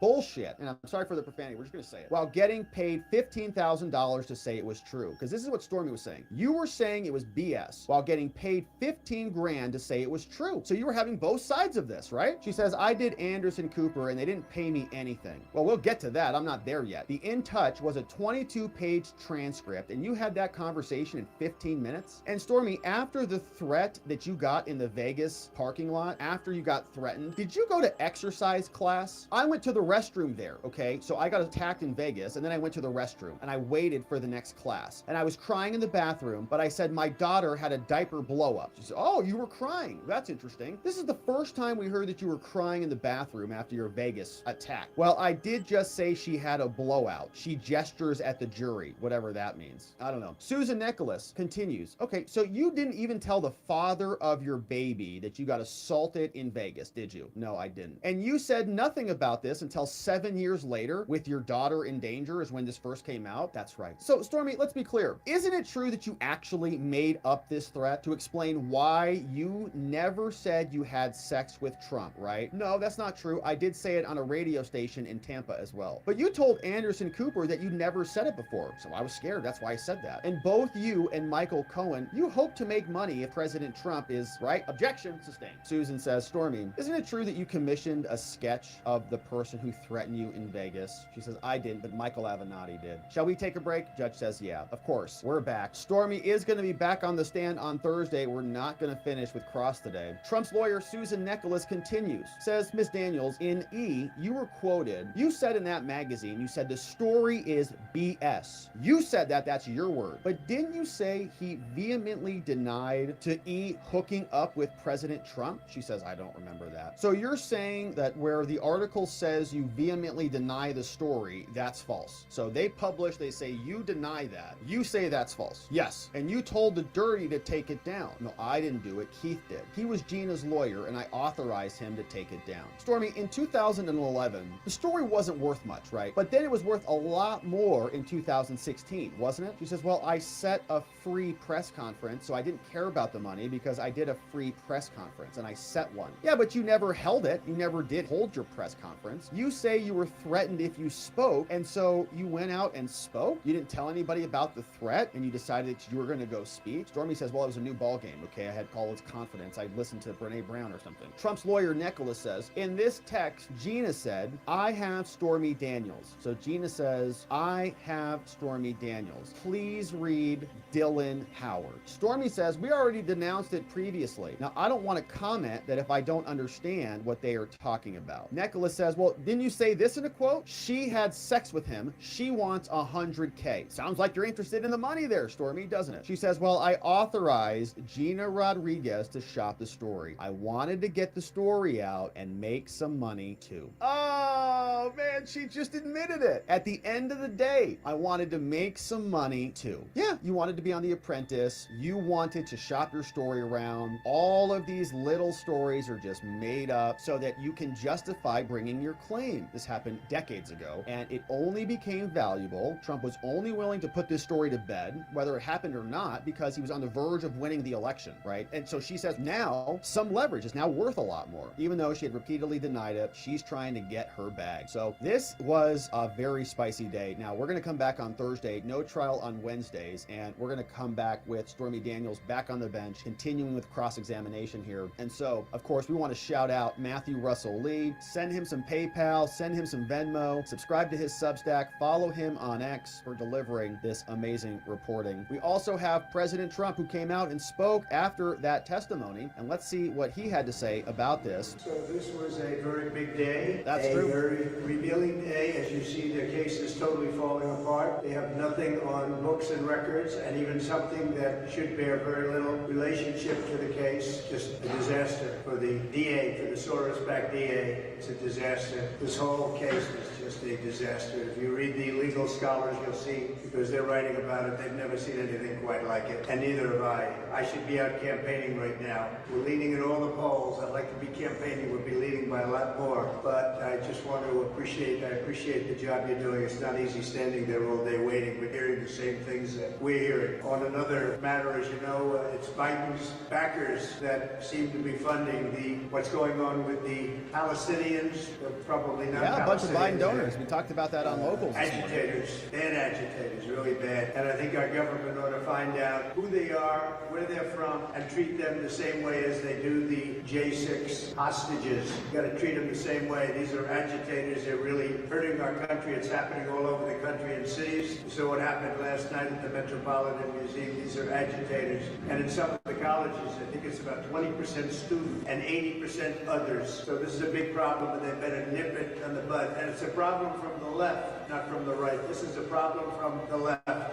And I hope you're going to stress that. The economy is not doing well. You see inflation is through the roof. They're not going to be able to lower interest rates. If they do, it's purely political. But it'll be very bad if they do. From the standpoint of getting rid of inflation, you have to get rid of the inflation. Inflation, as you probably have heard me say, it's terrible. It's a country buster. It busts countries. It's terrible. And it has for 1,000 years. You go back and you look at old-time Germany, you look at a lot of countries that went through the kind of inflation we're going through, and they're busted. They are just broken up in many cases into little pieces, and that's what could actually happen to us. So we have to get inflation under control. We have to get prices down so that people can breathe, people can live, so they can live. But again, this was a very revealing day in court. Any honest reporter would say that. I would recommend you read Jonathan Turley and Andrew McCarthy and Alan Dershowitz, Greg Jarrett, Watching the Watchers, Mark Levin, Watching the Watchers, very talented people, and others. There's some incredible people out there that are writing about this trial. They're calling it a disgrace. It is a disgrace, Mr. President. In the meantime, I'm stuck. I'm here. Instead of being in Georgia, instead of being in New Hampshire, instead of being in Wisconsin,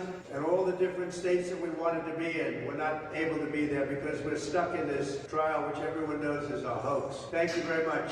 And so that, my friends, is it for us on the day. We covered two good Whopper segments. Stormy Daniels pounded in trial during cross-examination, and we'll be back here on Thursday to watch the pounding continue. We also had Avenatti expose this fraud, which I think is very, very curious. That's a recorded phone call. They'll probably be able to investigate, see if those LLCs exist or what that trust looks like, and how Stormy was maneuvering and falsifying her own business records all in New York and elsewhere. So, my friends, thank you for liking this video. Thanks for coming on back. We'll be back here tomorrow to talk about the Florida case, and there's a lot going on there. So, Jack Smith and forged cover sheets and all sorts of stuff we'll get into. So, we also have a members-only community. We do live streams in the mornings before we go live here at watchingthewatchers.locals.com. We have a ton of fun. We talk about a bunch of other stuff that we can't get into here on this live stream. We have a great community. We'd love to have you join us. It's a great way to support the show, meet some awesome people, and have some fun.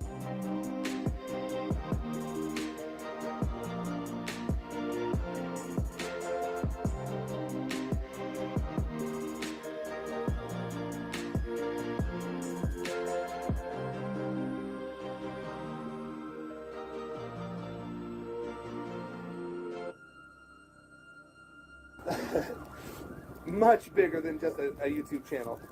So, hey, you know what? The Broncos won last night. Great things happening. I get this news today. Great things happening, and we're gonna move forward. You know, I'm not gonna talk a lot about the drama. I will say that there has been an order to leave CPP alone, and that's as far as I'm gonna go. It's no victory, you guys. Mental health is serious, and people really need to get right, you know, and so I'm not going to gloat on shit. I'm not that type of person. I don't want to do it. But CPP, meaning CPP, can't stop, won't stop. We're gonna continue on. Thank everybody for finally pushing me to do what I needed to do a long time ago. That's what I will say is thank you guys. But it's not a success, you guys. We have a problem in this world where there are people out there that do need help. They need real help. And well, Cap, there's other people that are going to do it. You know what I mean? There's other people. So I don't have to do it, but I wouldn't feel good doing it. So anyway, moving forward, we got an amazing, I'm telling you guys. So okay, greetings, brothers and sisters. So I hope people will share this video, and those people who watch my channel know I don't usually say things like that. I just let the chips fall where they may.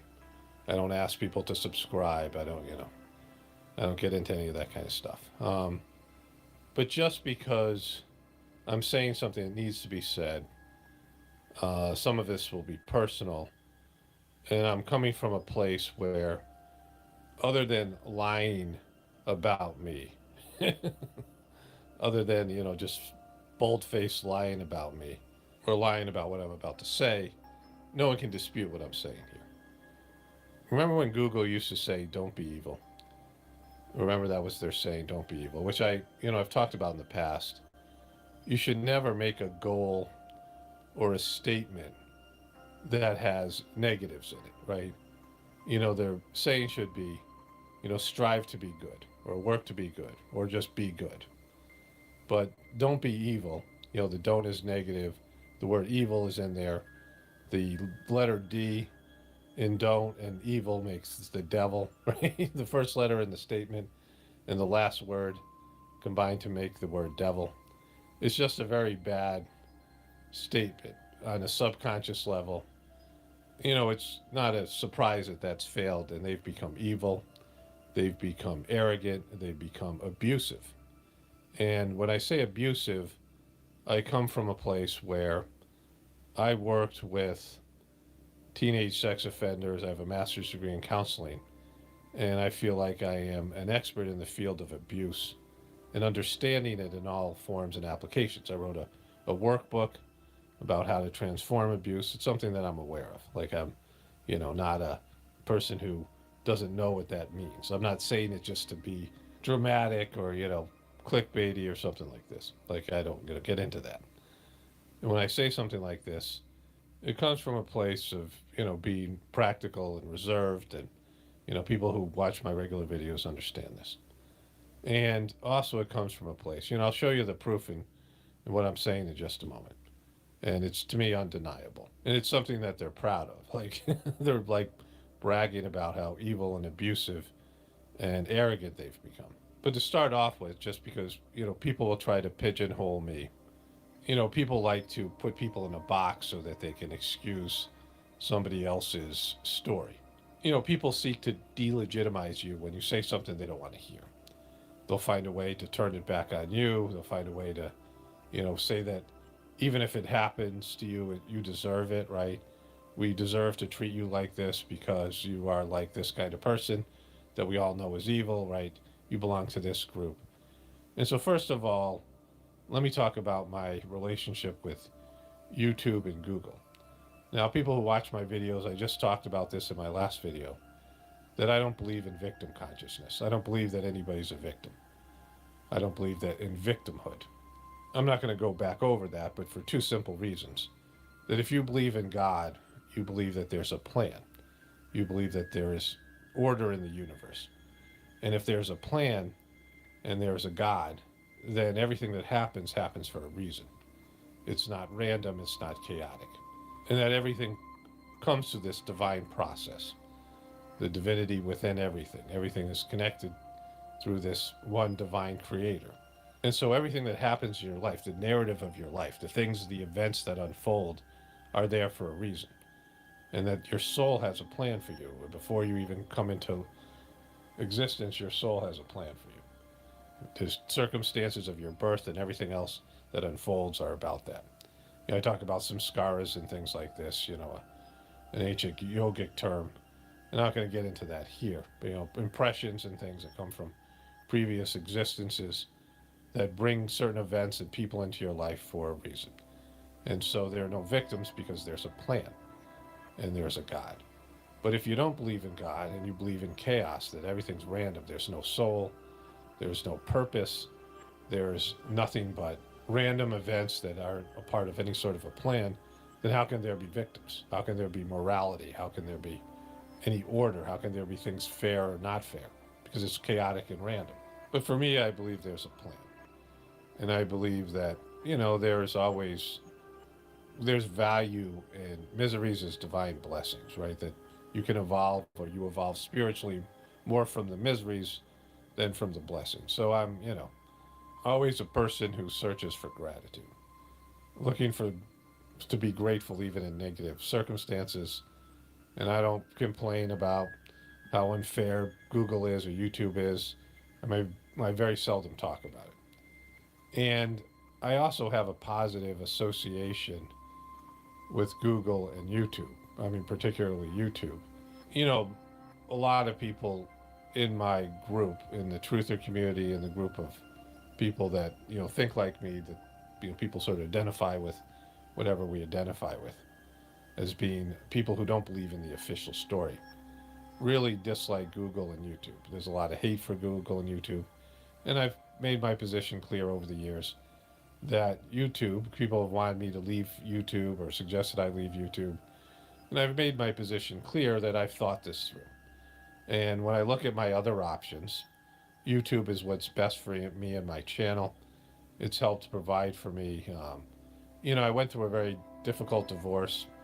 Mental illness was involved. I was in India with my kids in a very sort of vulnerable situation. And that's when my YouTube channel took off. And it was able to provide for me while I stayed at home and got reorganized when we returned to the United States, enough money to support my family. You know, I had an at-risk child who would later kill herself, and, you know, a lot of difficulties and things that were, you know, it was a very hard time in my life. And YouTube really stood out as a positive, even though a lot of the evil things that YouTube was about to do, Google and YouTube were about to embark on, you know, hurt me and people like me. You know, it was something that was positive in my life. It helped me, helped my family. Eventually I would meet my now wife, who I just have, you know, is a blessing in all ways. You know, there's certainly negatives with any sort of corporate giant in the world we live in, especially with social media being such a hot button issue, that I've accepted some of the things that Google and YouTube has had to do just because of what they provide for all of us. A vehicle to express information and share information. Again, people watch my channels regularly know this. I've said this before. You know, although there's things that where YouTube and Google is targeting me and you and people like us, it has still been a positive place for us to be able to express ourselves. There's still some good things in there, right? Even though the community guidelines are, you know, the strikes and policies are, you know, effectively unfair to all of us. I mean, they are targeting us and are, you know, arrogant, evil, and abusive. And you could think of other negative words to go along with it. And I'll get into all that in a moment. The other thing that they'll try to do, people will try to do, is to claim I'm some right-wing, Trump-loving conspiracy theorist. And I'm none of those things. I grew up in a Democratic family. My parents were very, you know, vocal Democrats, very, you know, committed Democrats. My grandparents, you know, liberal. I had, my siblings were, for the most part, liberal. My older sister was a very, I want to say militant hippie, but, you know, they grew up in you know, my siblings, I was the youngest of 5 kids. And my older brother served in Vietnam. My sister was a hippie, you know, during that era of the, you know, boomers and all those things. I've never voted for a Republican. I didn't like the Republican Party when I grew up. I was, you know, mostly a left-leaning person, you know, with some varying beliefs. I mean, I've always been a person who believed in God, and, you know, the liberal democratic movement is, you know, anti-God in many ways. But I went to a liberal college and got my bachelor's degree in human services. It was a college that came out of the hippie movement, and then went to a liberal counseling program in Santa Fe, New Mexico, a small counseling program that was incredibly liberal. Santa Fe is a very liberal and new age place, and I got my master's degree in counseling there. And so my leanings were mostly to the left and the liberal point of view. It's only because the obvious fall of liberalism and the Democratic Party into what we see now, and my being a truth seeker, that I've been able to reconcile my upbringing and my, you know, the groups that I identified with, the groups that I was a part of, and see that they've, you know, gone south, that they've gone to the dark side. And our country and the media and social media has gone along with them.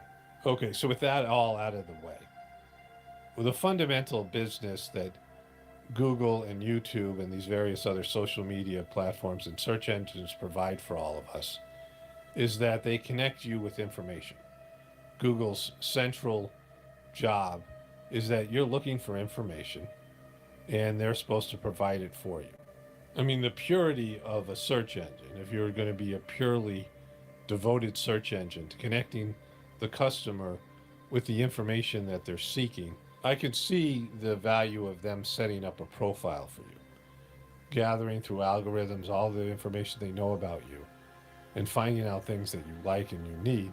And we know that they're good at this because how many of us have had a conversation about something, like my wife and I walking around, I live on a farm, and walking around a pasture with only my cell phone as a possible listening device, and we'll bring things up, we'll talk about something, and I'll go on Facebook or some other social media site, or even Google, and I'll get an ad recommending that very thing that we're talking about. We've all experienced that.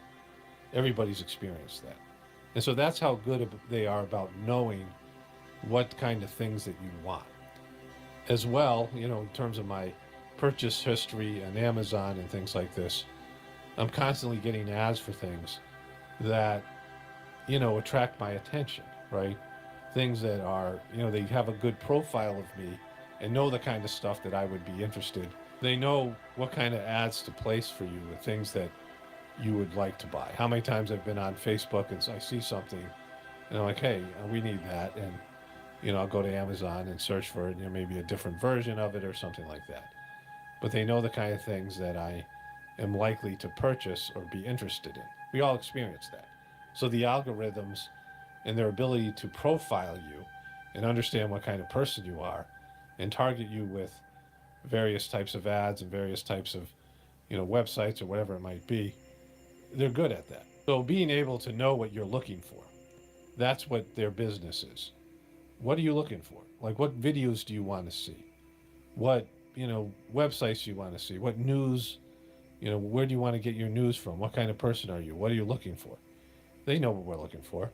They're good at that. They've developed that into a strategy to where they can find things that maybe you're not even aware you're interested in, or subject matters that are adjacent to the things you're interested in, and be able to present them to you. And then you'll use their products more because there'll be a whole new venue, a whole new genre of information sources that you'll start looking at, because they figured out, hey, this person will probably like this, or this person will probably like that, right? And so that's their job. That's their job as a business, to keep you engaged, keep you interfacing with whatever they're presenting. Netflix did a documentary about this. It was an anti-conspiracy theorist documentary. And they talked about how these websites, these social media platforms, knew everything about you and would feed you all this information of things that you liked. And some of it was information that they deemed wasn't accurate, what they deemed wasn't truthful, what they deemed was something that you shouldn't have. And the people who want that information should be steered away from it. And this was this, this idea of fake news and these things and all the stuff that happened after Hillary Clinton lost the election. And they were saying that the internet caused something to happen that wasn't supposed to happen with Donald Trump being elected. And so they started to say, hey, let's no longer give people what they want. Let's no longer give them the information, access to the information, or recommend the information that you're looking for. Think about how fucking arrogant that is. Think about how evil that is. Think about how abusive that is, right? Where you're in a situation where you're searching for something and they have for so many years provided the results that you're looking for, the exact results that you're looking for. And they've been good at it. They've been figuring out what kind of person you are and recommending to you the things that you're looking for. They're there to connect you what you're looking for. But now they're saying, no, you don't want this, you want this, because we know better. And first of all, I want to say, fuck you. Fuck you. You're not better than me. You're not smarter than me. You're not more mature than me. You're not wiser than me. You're a corporation, right? You're, an evil corporation, like all corporations are. You're not my guru. You're not my parents. You're not my grandparents. You're not my, whoever people have who guide them. You're not my mentor. I'm not looking for you to, as an entity, right? As a liberal leaning corporate entity who's to steer me away from what I'm looking for. I mean, everyone knows this is true because they've admitted it. I'll show you the evidence, like, just because I'll do that. Like, you know, I don't need to, but I will, you know, but because they've already said this is what we're doing. They came out and said we're going to recommend authoritative sources. And so there was an evolution of consciousness where people no longer bought into the official story. And the reason we haven't bought into the official story, or we're leaving behind the official story, is the people that tell us the official story, whether it be the politicians or the scientists or any number of people who claim to be the experts and the people that we're supposed to look up to, who are the knowers, and they're, you know, telling us what's going on in the world, have been exposed as fakes and frauds and liars and, you know, just horrible people. And the people who are reporting about this, the news agencies, are the same. And they are, you know, no longer trustworthy. They were never really trustworthy, but when I grew up, there wasn't the option of the internet. There wasn't the option of free expression of information, where the, you know, various, you know, the very narrow bandwidth of what, you know, we call, in air quotes, the official story was limited into the left-right paradigm and all these things, right? You know, limited to the right and left and the Democrat and Republican or science versus God or whatever it might be, right? Liberal versus conservative. And there was this binary system. And you had to fit into one of these two categories. And you were allowed to hate on the other category and, you know, and brag about your category and arrogantly think that you're right and they're wrong. And that was it. Like, that was your level of bandwidth. It was a very narrow level of what they were willing to go and admit to in terms of the corporate evil, the governmental evil, the, you know, things that the government does and the corporations do to keep our systems going, provide us the lifestyle that we all enjoy. And it was limited to mainstream media, and that was it. That was all that was available. But then you had the internet, where people could express various levels of their own experience and their own expertise and bring in new narrations, new narratives of what the world's about, what our system's about. And people chose that, you know, with all of its flaws and all the disinformation, you know, all the, you know, emotional stuff, outpouring, whatever it was. They chose that over mainstream media. And organizations like CNN and MSNBC and Fox whined about it. Corporate giants whined about it. The government whined about it, because they no longer could dictate to you what you believed. They no longer had a stranglehold on information, because available all over the internet. And Google and Yahoo and, you know, all these other various search engines, their job was to provide for you what you were looking for. Not what the government wanted you to see, not what the corporations wanted you to see. You know, they had ads. You know, people could run ads, like, you know, they could still get their information out there. But the choice was already made. We rejected mainstream media. Everyone rejected it. They had a dying audience. They had a bunch of people who grew up watching CNN and MSNBC and NBC News and ABC News and their local news broadcasts, and that group of people was dying out. And even that group of people was starting to find, you know, the ability to broaden their horizons with the various, you know, vast amount of information that was now available on the internet. And there was an evolution of consciousness. Again, with all of its flaws, the internet's full of just garbage, and there's a lot of people who just suck, posting sucky information, people who knowingly lie, people who buy into these lies, and all this disinformation that's out there, a lot of it put out by the government and the, you know, powers that be. Some of it just, you know, volunteer from, you know, random dopes that post stuff on the internet. But with all of that flaws, there was still a level of critical thinking that was, you know, people were starting to think for themselves. People were learning to do their own research, maybe flawed at first, but were learning to be able to search for things and find things that were previously unavailable to them, right? And so there was an evolution of consciousness. This was a good thing. People were evolving out of the, you know, binary system and the indoctrination from our religions, from our scientists, from our corporations, from our government. They were expanding their horizons. And YouTube and Facebook and these big media, you know, these big social media platforms were flourishing because there was now a free exchange of information. Again, not always good. Not all the information was truthful. Not all the movements were in a positive direction. There's a lot of garbage on the internet. I'll be the first to admit it. There's a lot of dopes on the internet. There's a lot of evil on the internet.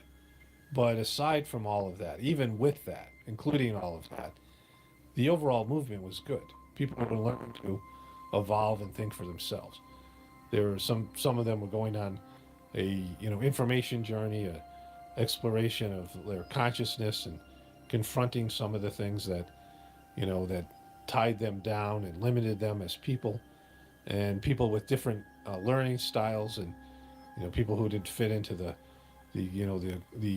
indoctrination of our educational system were able to reclaim their curiosity, reclaim their thirst for information that had been beaten out of them by authoritative educational system that limited their abilities.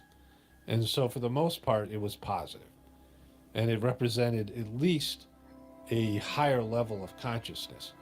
I mean, there's all the crap and all the, the remedial stuff, all the dumb stuff on the internet, all the, stuff that's of a lower vibrational level. But the higher level stuff is now available, and it wasn't available before. It wasn't available in mainstream media. And so the news agencies and the corporations and the government and the religions and the, all of it, all of these systems of control, the scientific community, all of them who are the arbiters of information. Like I've talked about how science is the new religion, where religion, used to be that for Christians, you couldn't own the Bible. The Bible was in Latin if you're a European person, and you were, you had to rely on the priests and the clergy to interpret the Bible for you, right? For those people. And I'm not a Christian. I'm not I do a meditative program, a meditative system called Saj Marg, the natural path. And I've been doing that for a number of years. I believe in Christ, but I, don't believe in Christianity. I believe Jesus was one among many spiritual people, saintly people, very few that have lived on this planet, but people have risen to a higher level of consciousness, and then these religions come in and hijack their teachings and become abusive. But what you had with religion was you had these organizations that were the arbiters of God, and they were the vehicle to connect you with divinity. And now you have these scientists, and again, very few people can do scientific research, and even fewer people can interpret scientific data. So they were like, well, we're the only ones we're going to tell you what this is about. But these people, of course, were corrupted by corporations, and they were bought and sold, just like the clergy were before them. They had their own agendas. They were, bought by big pharma, whoever it might be, and they would push a dishonest agenda, claiming that they were the only experts, and you had to listen to them. We saw this happen during the COVID period, right, where this is abusive. It's abusive, and it's dishonest, and it's, arrogant, and it's evil. All of these things. And YouTube and Google and Facebook went along with these things, as did the mainstream media that was pushing for it, because they lost control. And the corporate entities and the powerful organizations and the people who run the world didn't like that they were losing control, that people are now evolving to make up their own decisions, to make up their own minds. And so that had to be negated, this evolutionary movement.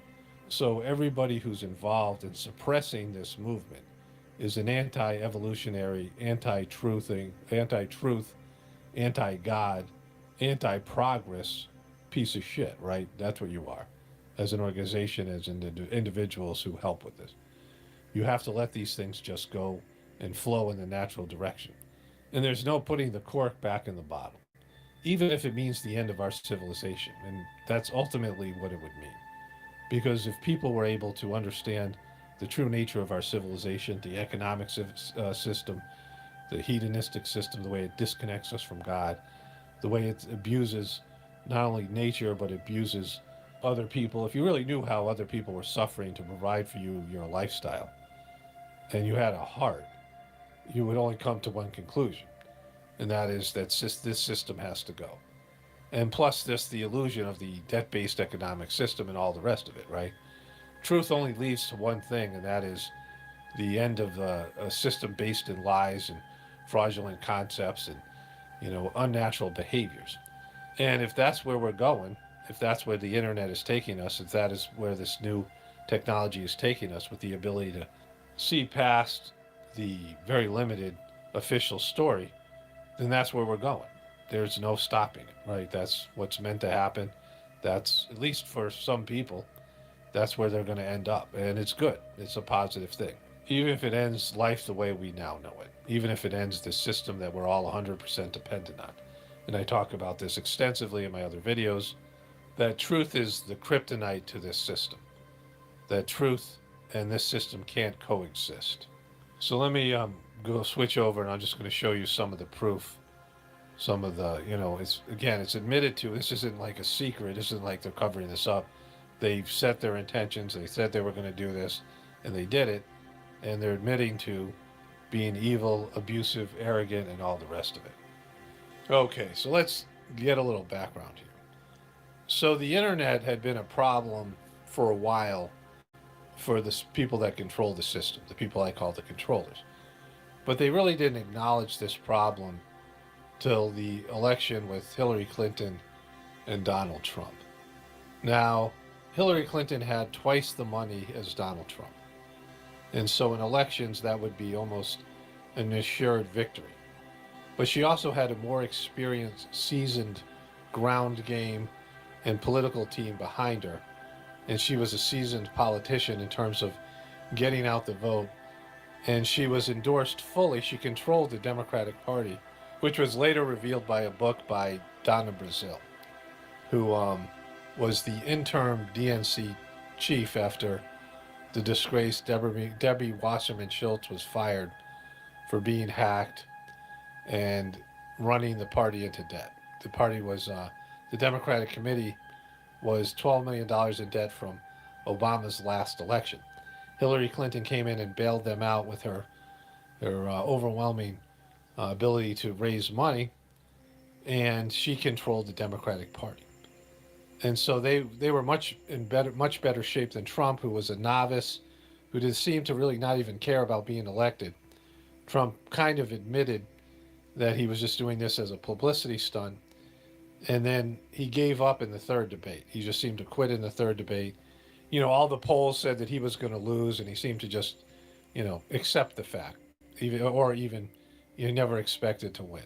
Either way, going into election night, it looked like Hillary Clinton was a sure winner. The Republican Party never really liked Trump. They didn't want him. They had to accept him because of his very rabid fan base. Fox News didn't like him either. They turned on him in 2020, and they never really liked him either. Hillary Clinton had all the major media behind her. She had all the advantages. The system was actually rigged in her favor, and it seemed like she would be a shoo-in. And so when Donald Trump won, and again, I don't really believe in free and fair elections. I don't believe our elections are either free or fair. There's only a handful of people who can actually run for president, have a chance at being president, right? I mean, it's like almost like winning the lotto in terms of the people who have an actual chance of growing up and becoming president. You can run for president if you're an American citizen, you're not a felon, and you're over the age of 35, I believe, which is probably around 2/3 of the population in America, close to 2/3. But there's only a handful of people who can run and win. The majority of people will never be president and don't have a chance to be president, right? And anything that involves power is manipulated and rigged and gamed. And so I don't believe, any of these things being real. But let's just go with what officially happened. And the official story was Donald Trump won, even against all odds. And Hillary Clinton, instead of stating the obvious, which is that she's unlikable, people don't like her, people don't love her. Donald Trump was hated as much as she was. Like the Republicans hate Hillary and the Democrats hated Donald Trump. But Donald Trump had people that loved him. Donald Trump had people that he inspired. Hillary didn't have any of that enthusiasm behind her because people don't like her. And aside from that, Hillary Clinton was breaking down physically. She had passed out 7 times that we know about. Just passed out. Some of it was on the campaign trail and cameras caught it, but some of it happened years before. And she had passed out and she had got a concussion or fractured her. She did something. where there was, a medical complication because of her just falling down. There are times that she just collapsed and needed to be supported by the people around her. And then every once in a while she would glitch out, like when she looked at the balloons with Bill Clinton when she won the nomination. They were celebrating at the Democratic convention. She just glitched out and freaked out. She had these coughing fits. I mean, I could show you all this, but it's been well documented. And there was some evidence. People thought she had MS. Other people are talking about her having some kind of neurological disorder. Right-wing people thought she had Kuru. Some of these other theories that were out there. But she clearly wasn't physically up to the task. There's also a lot of evidence of her being an alcoholic. She was on the campaign trail and she was always getting drinks at places. She played a bartender on a Saturday Night Live sketch, right? And so whatever it was, she really was not physically and mentally up to the job. She seemed to have aged quicker than Donald Trump and was having trouble campaigning. She wasn't liked. And she didn't have the enthusiasm that Bernie Sanders had or the enthusiasm that Donald Trump had. In fact, there was almost no enthusiasm about her at all. She wasn't somebody that people gravitated to. But all that was ignored by the experts. And we were told that Hillary Clinton was a shoo-in, Donald Trump had no choice, and that the election was just basically an afterthought. That the election had already been decided. But even with all the advantages and the way the system was rigged for her to win, she instead blamed Russia and fake news and conspiracy theorists. And so now there was acknowledgement of a problem where it was believed that so-called conspiracy theorists and alternative news and people expressing their opinions and sharing their research and information and sometimes deceptive lies, just like the mainstream media, was now a player and could be a kingmaker, and that was unacceptable. And so social media was put on notice. YouTube had already suffered something called the ad apocalypse, where there was a video that was supposed to be some conspiracy theorist video, and it was offensive. It was offensive to all these heartful and caring corporations, and so they all decided to pull their ads. Companies like McDonald's and Exxon, evil companies. McDonald's that serves heart disease and cancer to its, billions of customers, right? All of a sudden they had a heart and integrity, and they were pulling their ads from YouTube. And so a message was sent that only official authoritarian type news and information was acceptable to run ads on. So YouTube and YouTubers had their revenue cut substantially. You guys remember that. And shortly after that, there was the 2016 election in Russia, and conspiracy theorists and so-called fake news was being blamed, right? And so before I get into the report and what happened afterwards, that so-called conspiracy theorists, if you're a conspiracy theorist, you're being demonized. It is like a form of racism or a form of homophobia or whatever you want to call it, religious prejudice or something. Based in your beliefs, based in your no longer trusting the official story, because the people who run the system have been proven over and over again to be liars, right?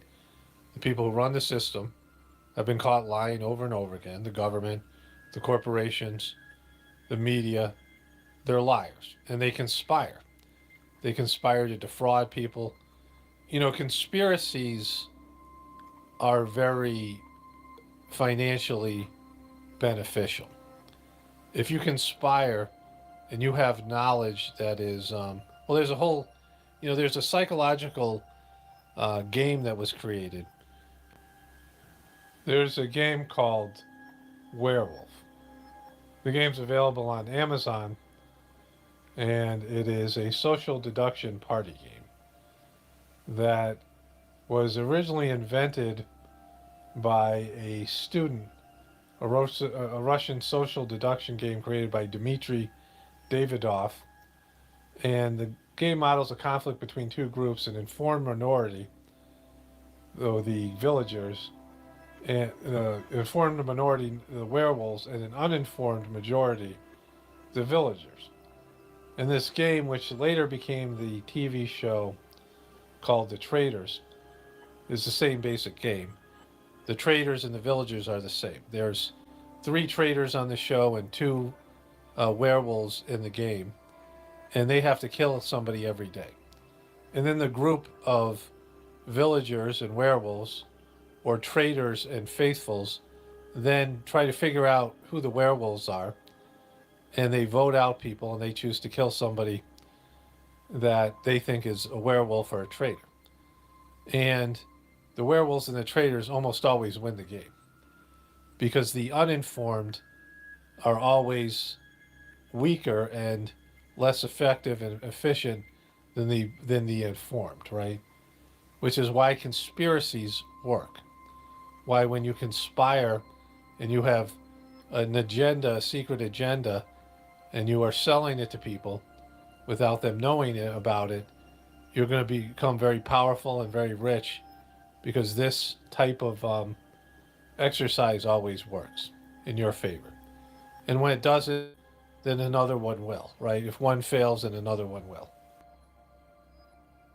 If one conspiracy fails, or you get caught, or it just collapses, then another one will succeed in its place. And we know this, right? We know conspiracies work. We know that backstabbing works because of Survivor, the TV show Survivor, and Big Brother, and all these types of shows. You can also see it in the Traders even more so. When there's a group of people, like the first edition of Survivor, the first season of Survivor, there was a group that conspired and planned and strategized, and there's another group that was just hanging out and, living on the island. And that group became annihilated because the other group formed these alliances, and it pretty much every season after that, that's how it went. There were alliances, and then there were people who weren't in the alliances, or one alliance was stronger than the others, and we see how it works. Because when you're talking about this type of behavior, if you're honest, if you're transparent, if you're straightforward, you can't survive. It's a cutthroat, evil, and manipulative world we live in, where in business and life, it pays to be evil. It pays to be a sociopath. It pays to be deceptive. It pays to conspire. And the reason there are conspiracies, and the term conspiracy, is because it works. People wouldn't do it if it didn't work, right? And so there's a word for it in the dictionary, because people do it. And of course, the people who do it don't want you to know they're doing it, and they want to cast a shadow and demonize anybody who calls them out for their evil behavior. And so anybody who's called a conspiracy theorist, you have every right to believe that the people controlling the system, and the people running the corporations and the religions and science and government and all the powerful institutions, are deceptive and conspiring, because they are. If you look at the majority of TV shows and movies and whatever it is, there's a conspiracy, right? You look at the Star Wars, the 3 middle movies that were made, where the dark side takes over from the Jedi. The guy who's the Sith Lord is running a conspiracy, a governmental conspiracy. He's making clones, and he's doing all these things. And you see it pretty much in every movie, where the government is portrayed as evil, the government conspiring, corporations conspiring. It's even on sitcoms and TV shows like that. People believe in conspiracies, and they like conspiracies in their plot lines and their movies, because, people conspire, and everyone knows that happens. The Democrats have all these Trump conspiracy theories about Trump. And Hillary Clinton, she had these conspiracy theories about a right-wing conspiracy against her husband. The great story here, for anybody willing to find it and write about it and explain it, is this vast right-wing conspiracy that has been conspiring against my husband since the day he announced for president. You mentioned attacks on the early 90s. Right. Do you still believe there's a vast right-wing conspiracy? Don't you? I'm asking you. Yeah. It's gotten even better funded. They brought in some new multi-billionaires to pump the money in. And look, these guys play for keeps. They want to control our country. Senator Sanders and I agree on that completely. They want to rig the economy so they continue to get richer and richer. They could care less about income inequality. They solve their consciences by giving big money to philanthropy and, getting great pictures of them standing in front of whatever charity they donated to. But make no mistake, they want to destroy unions. They want to go after any economic interests that they don't believe they can control. So two things here. Why wasn't Hillary Clinton called a conspiracy theorist? She had conspiracy theory. Again, it was a theory. I mean, she had whatever evidence that she could provide, right? But we already know, the second thing is, we already know if one side is conspiring, if the Republicans are conspiring and the Democrats aren't, then the Republicans are going to win. When one side goes dirty and the other side stays clean and honest, the honest side always loses, right? And so just to be competitive, if one side's cheating, we realize this with the whole steroids debacle in Major League Baseball and cheating in the Tour de France, where, Lance Armstrong, these other people were doping and taking testosterone. You can't compete against somebody who's cheating. Cheaters have an advantage. That's why you cheat. That's why you conspire. And so the people who are winning, the people who are doing well in society, in politics, in media, in all of it, on every level, religion, the ones that are doing well are the ones that are willing to cheat and go to the lowest level of behaviors and will do anything to win. We know this, and we know that we're very competitive, and we're competitive people here in America and globally, and that, winning at all costs is a part of our DNA. So Hillary Clinton was a conspiracy theorist, but she also was a conspirer. And she conspired to take over the Democratic Party, the DNC. Like I said, Donna Brazile said this in her book about this. And she and the people who ran the DNC conspired to rig the election against Bernie Sanders. Donna Brazile talked about this. She was the head of the DNC. She saw what was going on. She called Bernie Sanders to apologize. And so Hillary Clinton rigged the election so that she would get the nomination. So we know that she was willing to cheat in election before she ran against Donald Trump. She was guilty of conspiring and cheating in an election, according to the person who was in charge of the DNC. She was given interim charge of the DNC after Debbie Wasserman Schultz was fired for her incompetence. So then why are conspiracy theorists only one group of people? The people who aren't in power, right? The people who are in power often are conspiracy theorists. Like I said, it's in all of our entertainment. It's in our history. There's one conspiracy after another. So if you believe in conspiracy theories, why are you a mentally ill person? They want to make a DSM-5 diagnosis about being a conspiracy theorist.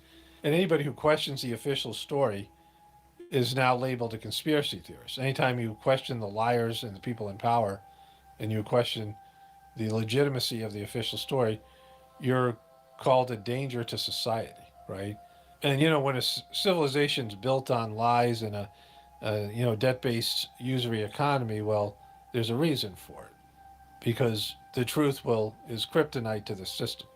So if you go after the lies and the conspiracies and try to expose the darkness of our evil empire, well, you are a threat to our civilization, so that's true. But you're not an evil person, right? You think about how many lives have conspiracy theorists taken. Now, there's, a few of these mainstream stories where somebody who has conspiracy theorist type beliefs, truther type beliefs, inflicts some sort of, goes vigilante and kills people. And let's say that's truthful, that really happened. It's just a handful of events, and the people who engage in this event, even according to the official story, are mentally ill. They're not mentally ill because they're conspiracy theorists. They're mentally ill, and they also believe in conspiracy theories. And I'm considered a truther, a part of the so-called truth movement. But the truth movement is disorganized, and we don't get along with each other, right? There's no organization. There's no money. We don't have a lobbying group. We don't have lawyers standing up for our rights. We don't have anybody speaking for us in terms of the power structure. We're all just labeled, people who are evil. I mean, many of us are contributing to society. Many of us are people who have never committed a crime. We're law-abiding citizens that don't agree with the official story, but we disagree with each other. We don't have a, unified movement. We just don't believe in the liars anymore. That's the one thing that we agree on, and it's about 60% of the population, because almost everybody, even Democrats and Republicans, they question the government, they question the official story. At least they're willing to question the other side. If you're a Republican, you question the Democrats, you believe in the deep state or whatever it is. Liberals question Trump and the right wing and these things, and delegitimize his government, and they're and mentally they do this, right? And they both believe in conspiracy theories about the other side. But those people are okay, because for the most part, because those people are still adhering to the left-right paradigm and the belief that there's one evil side and one good side, and they represent the division that perpetrates the continuation of this dysfunctional system. But you know who does kill people? Well, corporations. We know that, right? Corporations have been responsible for all kinds of deaths, the polluting of the environment, and all kinds of horrible things. You know who else kills lots of people? Governments. The American government killed over a million people. The American military killed over 1 million people in Iraq, most of them civilians. That's just one war. Never mind what they've done to people in their own country. Never mind what our government did to the Native Americans or the slaves or any of these people, right? Governments kill people at a far higher rate than criminals or any other group. And Joe Biden, being a part of the Obama administration and those horrible wars and voting for those wars and being part of all those wars, he droned, I believe it was 10 people, 7 of them children, in Afghanistan. He ordered a drone strike against something he called ISIS-K without providing any information, and he killed 7 kids and a number of adults. Obama was droning people as well. Of course, George W. Bush was in charge of the war. So both parties, the political hierarchy, murdered so many people in the Middle East based in evidence we know that is false now, that Saddam Hussein had nothing to do with 9/11 or these other events, and that these wars were illegal wars that were immoral and violated the rights of the people that lived in these countries, right? And governments kill people in their own countries as well. So who's more dangerous, a government or a bunch of people who say the government's lying, right? And so the so-called conspiracy theory, truther movement isn't a real threat, even though the powers that be that say that we all are, right? And it's an organic, evolutionary movement where people who are in an abusive relationship say, hey, we're not going to tolerate this anymore. Or not even that, saying, you guys are abusing us. You guys are lying to us. That's all we're doing. We're saying we're being lied to by the powers that be. That's what I do on my YouTube channel. And I also debunk things that are false within the truth community. There's disinformation shared amongst people in the truth community. I often point that out as well. I talk about there needing to be a spiritual solution, and I talk about how that works based on my experience with the Sajmark meditation, and how being grateful and throwing out hatred and anger and other things from your system will benefit everybody. And evolving spiritually, if everyone would do that, we could rise to another level. Imagine a world filled with saints, right? And that's a possibility because we know that there are human beings that have reached high levels of spiritual attainment. And so I have, not only a solution, but, the worst thing that I'm doing is bringing about, insight or information about the lies that we're told.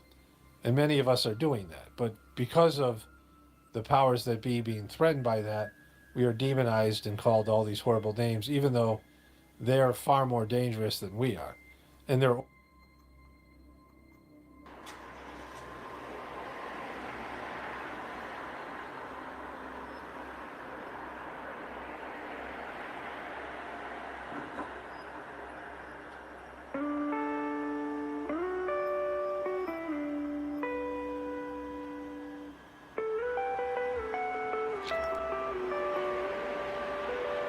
Je veux rentrer chez moi, là où l'air est pollué et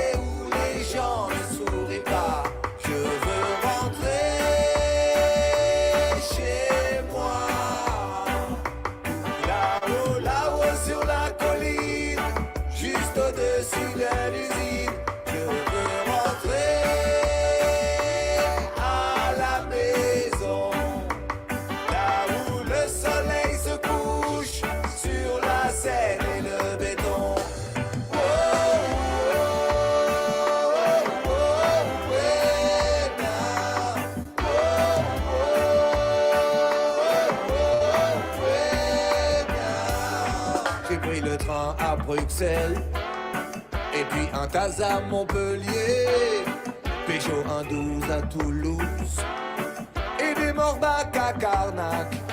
J'ai roulé des pelles à Saint-Malo. Et mangé tout bio à Millau. À Cognac, j'ai bu du Merlot. Et je suis pas allé à Bordeaux. Je veux rentrer chez moi. Là où l'air est pollué et où les gens ne sourient pas. Je veux rentrer chez moi. Tout là-haut sur la colline, juste au-dessus de l'usine. J'ai pris un bid à Valence, on fait fumer de l'herbe de Provence. J'ai fait la révolution à la Ciotat. J'ai pris mon oseille à Marseille. À Brest j'ai bu une pinte. Dans les Deux-Sèvres j'ai bu de l'absinthe. J'ai bu du rhum à Saint-Dié. À Troyes j'ai bu du Perrier. Je veux rentrer à la maison, là où le soleil se couche sur la Seine et le béton.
Hello world, my name is Chili DeCastro. I'm a journalist who's been wrongfully imprisoned at the Clark County Detention Center in Las Vegas, Nevada.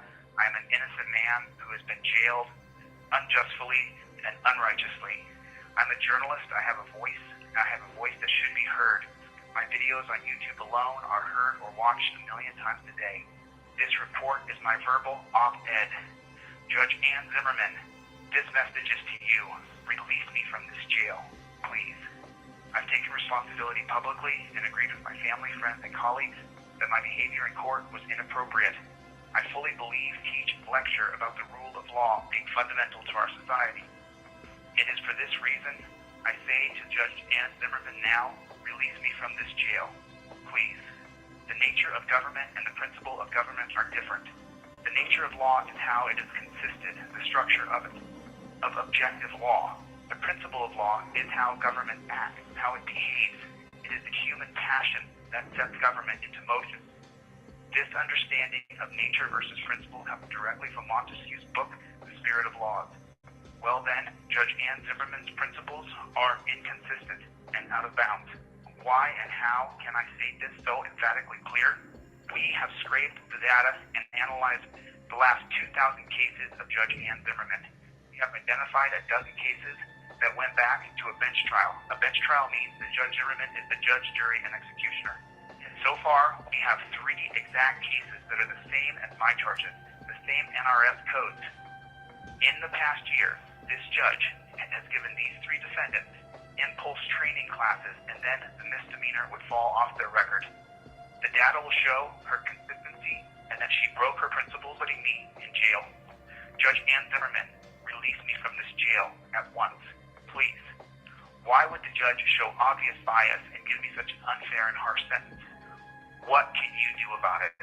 First, because Zimmerman is not her maiden name.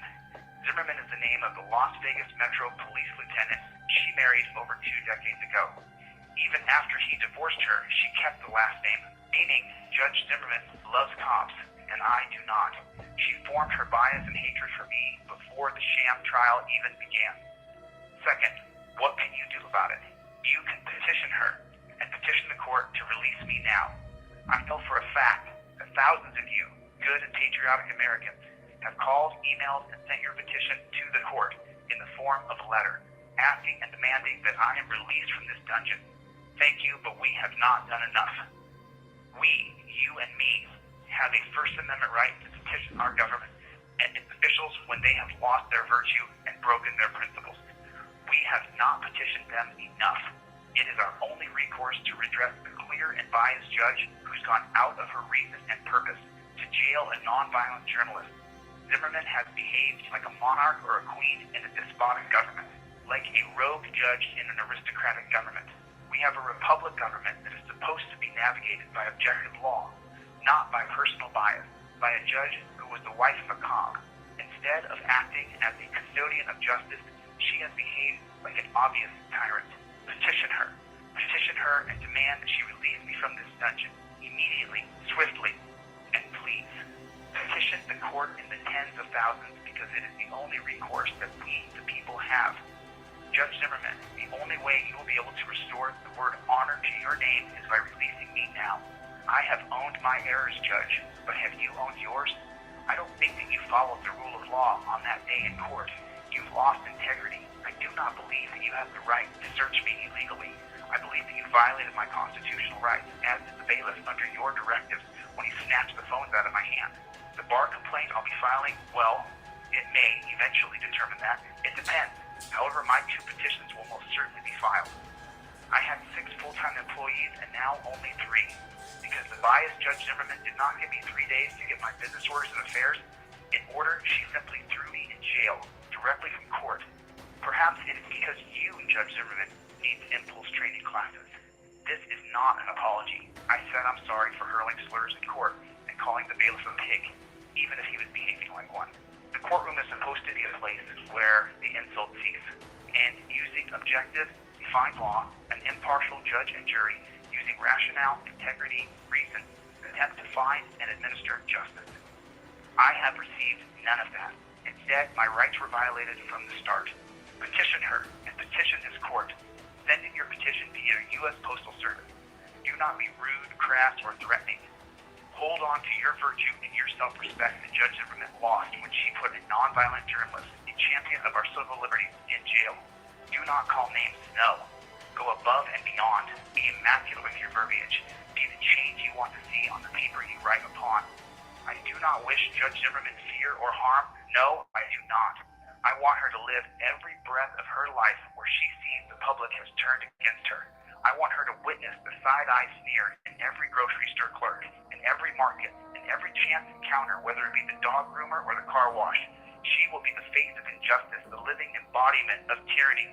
Judge Zimmerman at the sentencing said to me that I hate cops. I thought it was my right to hate cops if I want to. If this is true or not, she said it and then jailed me. Why would I despise the cop? Because thinking is man's only basic virtue. To live, a man must hold 3 things supreme: reason, purpose, and self-esteem. We no longer need to chain people's wrists behind their backs with the use of cameras and tracking devices available today. Technology can now end the chaining of people, incapacitating human beings with chains around their wrists behind their backs. Now, today, this could happen immediately. These men and women have been bought to turn off their brain, to repeat inhumane rhetoric like they're not supposed to be comfortable as they put torture cuffs on people, as they are paid too much money. The money they earn should only be based on their knowledge and their ability. If these people can't see that they are greedy little pigs, then test the job market. Put your resume out. You are not a $100,000 a year man. Put your resume out on the job market and find out what you get. The job market will show you your true value. Knowledge plus ability equals product or value of your labor. Your so-called knowledge is the policy given to you, and you have the ability to turn off your brain and morality to chain and cage humans. And that's why you're giving health, vision, and dental plans, not because you have virtuously created your value. You, the cop, who I have called a pig, are willing to chain and cage humans. It's so sick and twisted, it's so immoral and wrong, but you do it for you and yourself alone. All of man's endeavors are primarily for self, and we know this is true. Judge Zimmerman jailed me for herself, to justify hating me for what I do, point out the injustice and despotic government, for her to justify her love of the cop. How many cops does Judge Zimmerman work with week in and week out? How many cops from her wedding over 2 decades ago is she still in a chummy relationship with decades later? Judge Zimmerman, how many hours of my videos did you watch before you met me in court? How many hours of my videos have you watched since court ended? At my appeal bond hearing, Judge Zimmerman said that my attitude has not changed. What does my attitude have to do with objective law? You think that jailing me will force me to endorse a system of torture, cuffs, and despotism? I am chained on my wrists and ankles when I'm taken to court. You think my attitude is the problem? Open your eyes. Change it from the slave era. We are now in a digital era. Why don't we move the bailiff station between the judge and the defendant? Oh wow, yeah, change the layout. Think about how easy it would be. Instead of torture cuffing people, put a V-neck frame over their shoulders, much like football pads, with a camera on the front of the chest and a camera on the back of the chest. Can you imagine that? Actually not putting people in torture cuffs and adding a tracking device? Chaining anybody except the criminally insane is inhumane and barbaric. Technology will eventually change everything, but not with these despotic people in our government. I say now, petition her. Petition the court. Release me now. 100,000 petitions. Send in your patriotic, respectful, detailed petition to Judge Ann Zimmerman. On the fold where you seal the envelope, write the words, "Release de Castro in the name of justice." 100,000 petitions is our goal. Judge Zimmerman, the only way to restore any honor to your name is to release me now with time served. It's a fact that I will sue you. If you do not have me killed in here, then when I leave this jail, I will in fact sue you. I do not deserve to be here. Judge Zimmerman was wrong. She showed her bias and violated my civil rights. I will take every legal step possible to rectify this injustice. However, I will not do anything illegal, and I'm not asking you in any way, shape, or form to step out of bounds. What we will not do is give them what they want. They want to brand us bad. They want to brand us outcasts, fringe, and lawless. Be beyond reproach in your petition. Write nicely and print it out. Explain clear this cop-loving judge bias and her indefensible sentencing. Her own cases show the data that she does not put people in jail for this, and she did it to me because of her bias. We'll post both in the Las Vegas Review and the Sun when all the data scraping is completed and her cases are compiled. She broke her principles and she lost her virtue. Write it out, write it nicely, write it clear, write it clean. Just write it, put it in the mail, and send it. I have been warned by the Las Vegas police that this jail can take away my phone privileges and make my time here very hard. To my jailers, I say to you this: I've been quiet, respectful, and shown deference. To all jail staff, my calling for this tyrannical judge to be petitioned is my right, and it is our right. It is your rights I am standing on now. I do not agree with locking me in a cell for 23 hours a day. I do not consider what you did to me fair or justice.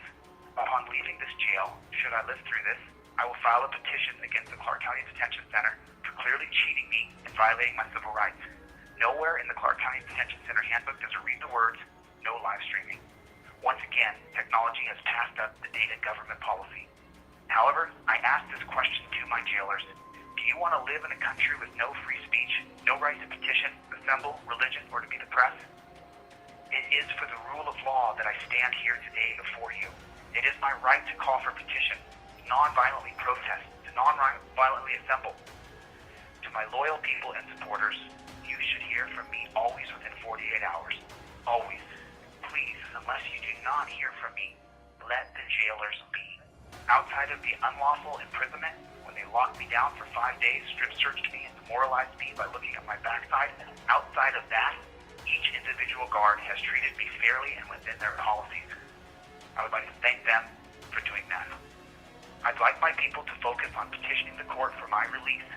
We have another judge, Judge Michelle Levitt, who will be hearing my case on July 10th. The judges must be treated with respect and deference. The judges must be petitioned and told that this is wrong. I should be released immediately with time served.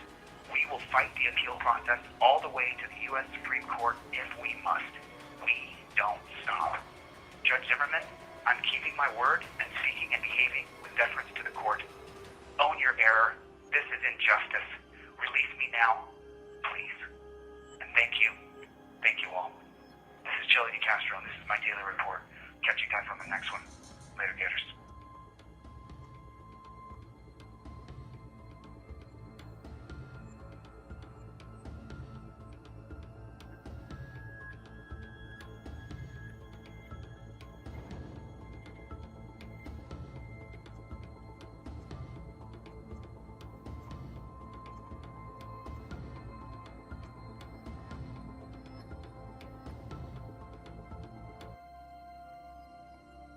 What's up, dude?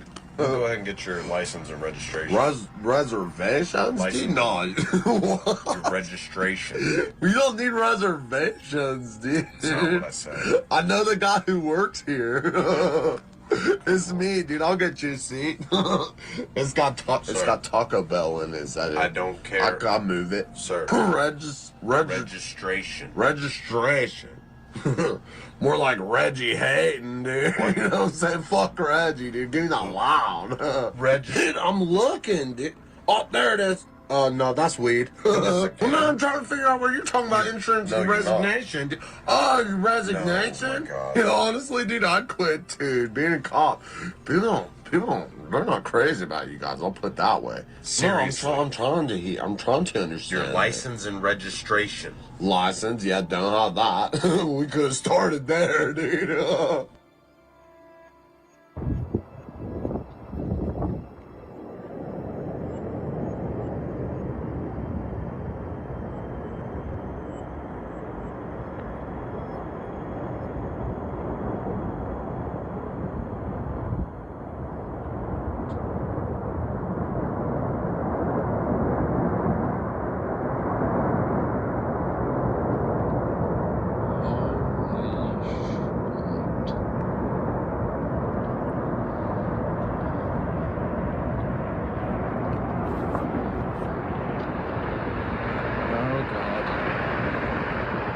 Oh dear God.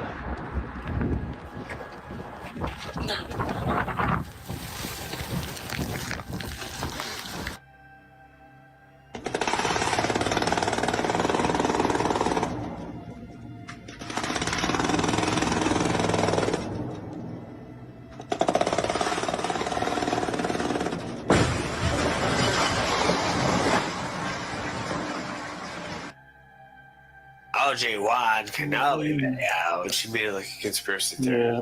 I find it funny that some of the people that don't like me use my video links for my videos. Well, I think he likes you. That guy likes you. He gave you a shout out, you know. Oh, OG likes. Oh yeah, he gave me a shout out. Hey, shout out OG.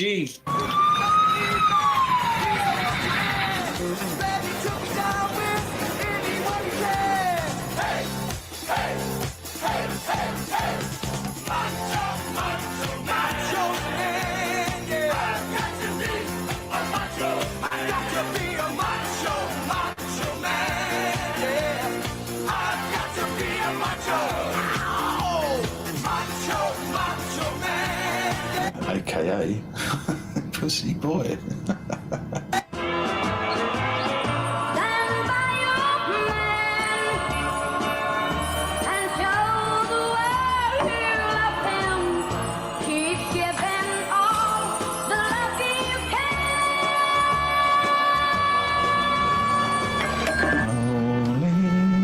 So lonely, I'll go and gravitate towards all the creeps. It's fucking perfect.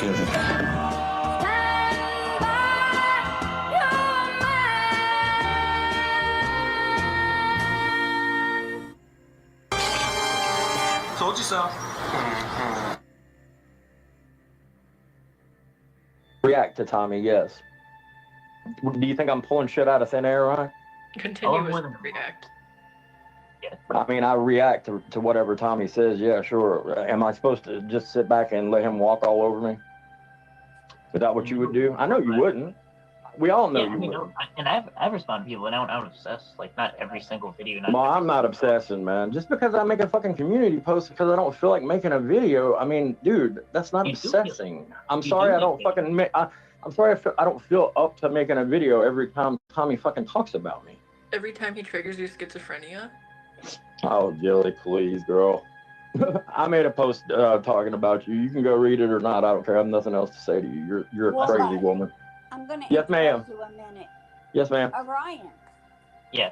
why are you addressing him about Tommy? You told me that he made a community post about you and you wanted to speak to him and he didn't speak to you. So let's address that and forget about the fucking Tommy post. Sure, you can address that, Ryan. Go ahead. On multiple times he dodged me, like, on panel, like, whenever. I have not dodged you. Jesus Christ, dude. We're never going to see eye to eye. What is this even proving right now? Well, you he like spoke about you. We're never going to see eye to eye. So what good is talking doing, Ryan? Ryan, if he spoke about you, then Go speak ahead and say what about you got to that. say with your chest, man. Let's do it. Shit. What can I say? About the community post. Whatever you claim I said about you. Yeah, I mean, like, there was a... It was, Oh, yeah, what was it? It was a long time ago. Oh, it was a long time ago. Oh, okay. So What was you it about? forgot about it. I think one of them said, implying it was possibly the cause of my deceased mom. You? That is bullshit, bro. Let's see the fucking proof of that shit, man. You fucking liar. There was a period of time you took Oh away. my God, going for sympathy here, huh? Uh-huh. I'm saying what you did. That's not what I did. That is not what I did at all, dude. That's not what I did at all. I said, now I do remember what I said about that, actually. I remember that several people in the community said that you turned your back on your mom. They did. I didn't say it. They did, not me. So, yeah, no, that's not true. Well, I didn't. Well, if it's not true, it's not true. That ain't got nothing to do with me. Things are here and there. You're fucking kidding. Yeah, I'm not fucking kidding at all, Jilly. You mean so that is Jilly, true. dear. What's up, Brian? I'm sorry, I didn't mean to cut you off, buddy. So I mean, that's true. Like, everything said is true so far. Did I listen to some people in the community about you? Yeah. Yeah. That know you pretty well. Yeah. You made a claim. Well, okay, and I believed it because you seem like a piece of garbage to me. That's just my opinion. You don't like me. You got your opinion. There you go. Never the twain shall meet, right? Yeah, and you pride yourself off of inheriting all of your money. I don't. Nope. Wrong again, little rye guy. Wrong again, buddy. It's true. No, You said your that little on- you said pals that's and none. true. Nope. You You're said not that's getting true. away with that, man. You're not getting away with that bullshit. not getting Your away. little You pals and Nunya's crew fucking started hammering at me saying, "You're on SSI. You're on welfare. You're on welfare. You're on SSI. You're on SSI. You're on welfare. You're on welfare." And then I finally admitted that no, I have a fucking inheritance. Is that wrong? Yeah, you admitted you're a trust fund baby. That's my point. I'm not So a trust fund baby. I don't have a trust fund, you fucking idiot. You don't even know what a trust fund is, likely. I do. Actually, yeah, you inherited. You don't. All your money, you You inherited. don't. You don't, man. You're like making fun of me and saying I'm a trust fund baby. It's nothing like that, These are dude. your You're, claims, oh not my mine. God. These are your words, not mine. No, not at all. I never said anything about a trust fund. If you can prove I said something about a trust fund, I'll give you $1,000 right here and now. Get that out of here. I don't want that comment about Ryan's mom in here. Get it out, please, because that's disrespectful. I don't want anyone talking about people's dead relatives. $1,000 fucking dollars, Ryan, if you can prove that I ever said I had a trust fund. Okay, like, so $1,000 not fucking really dollars. a trust fund, but like a trust fund baby is a word meaning that you most That of your means that somebody relied on a fucking trust fund. I don't rely on a trust fund. I can handle my own money. Maybe you have. Do you have handlers, Ryan? Do you have handlers? I heard you did. I don't need any handlers. I'm a handler. You don't? You don't? Yeah. Okay. I was just curious. I mean, I'd heard that you did, and I was just curious. Actually, you should see what my woman bodyguard said about you, though. Go ahead. It's pretty good. I think you're confused about Man, that. you just don't have your shit ready, man. You wanted to attack me, but you don't have your shit ready. Baby, but you didn't. I'm not gonna feel bad about having money, Ryan. You're not gonna guilt me, so it's not gonna work. My point is, you criticize people that actually work when you sit in your ass. That's not true at all. That is not true at all. I've never said anything about people that actually work and don't run their fucking mouths like you. I've said that your job as a dishwasher is not a very good adult job, and I stand by that. You don't have a job because you don't work because you don't need to work. I've worked plenty in my life, and I give back to my community, and I work for my community. So I bet I work more than you do. I bet you don't. I bet I do. I bet I do. And actually, if you like, I actually bet I do, Ryan. No, let's go back to that because I want you to let's go back to that. Let's go back to that because I bet I do. You make videos about Tommy, and you go to sleep and Fuck you wake Tommy. up. Fuck Tommy, dude. Tommy's a shit catcher, a shit father, and a shit person. That's all you do, though. Like I even could take issue with Tommy, or whatever. But you. Ryan, you're whatever, bro. You don't have very good arguments here at all, man. You wouldn't take the shit that Tommy's put out towards me. You wouldn't take it. I know you wouldn't. A trust fund, baby. Oh, the trust fund again. Oh, the trust fund. There's no place in talking about an actual honest job. No place. I've worked plenty in my life, and like I said, I work for my community more than you do in a week. I guarantee it. No, I don't. Yeah, I do. I know I do because I know what dishwashers everything, work. by the way, everything I said, by the way, was true. It ended up being true. Everything I said was true. Everything I said was true. Where did I lie? Because you like when I called you. Where did I lie, Ryan? Answer the question, please. Because you tried to like split hairs between trust fund. I didn't split any fucking hairs. I have an inheritance. So what, dude? You work in a dish. You work for your huh? What was that? And like and showing that you're Pick up, man. Tommy is obvious. You literally go to sleep, you wake up, and you make posts about Tommy and videos, and you go to sleep again. You look pathetic. It's like plenty of people in this fucking community. Where's your like vitriol for them? There's also plenty of mental illness in the community, and you're you got it. You got most of it. Ryan, where's your vitriol for them? Because you don't ever show it. I mean, you seem to have a lot to say about me, but you don't ever like put it anywhere else. As they did to Ed, and they completely did. Heard what you wanted to hear, too. When you got to be at work today, Ryan, you better not be late. No, I don't. So Warbot, since you have an inheritance, you Warbot, can you check should ID real admit, quick, please, for a second, please. You should admit that you've never suffered trauma, right? That's what your camp You says. don't know about my fucking life. Are you kidding me, bitch? Ask ACOPS. Shut if the you fuck have up. a sizable inheritance, You don't know never anything about my fucking life, bitch. Shut ACOPS up. behind us says What that the if you have fuck? a sizable inheritance, you have never experienced trauma. So Warbot, you haven't. Well, then ACOPS is full of fucking You need to shit. get over it. That's You need to get the over the dumbest fact that fucking thing I've nothing has ever ever heard. happened to you. That is the dumbest fucking thing I've ever heard. I'm not gonna be That's what guilted because I have money. You people are stupid, man. You people are stupid. It's your friend. Everything I said is true, Ryan. You've not pointed out a lie yet, son. Everything that was said about you was true. It was proven. You've not pointed out a lie yet, young man.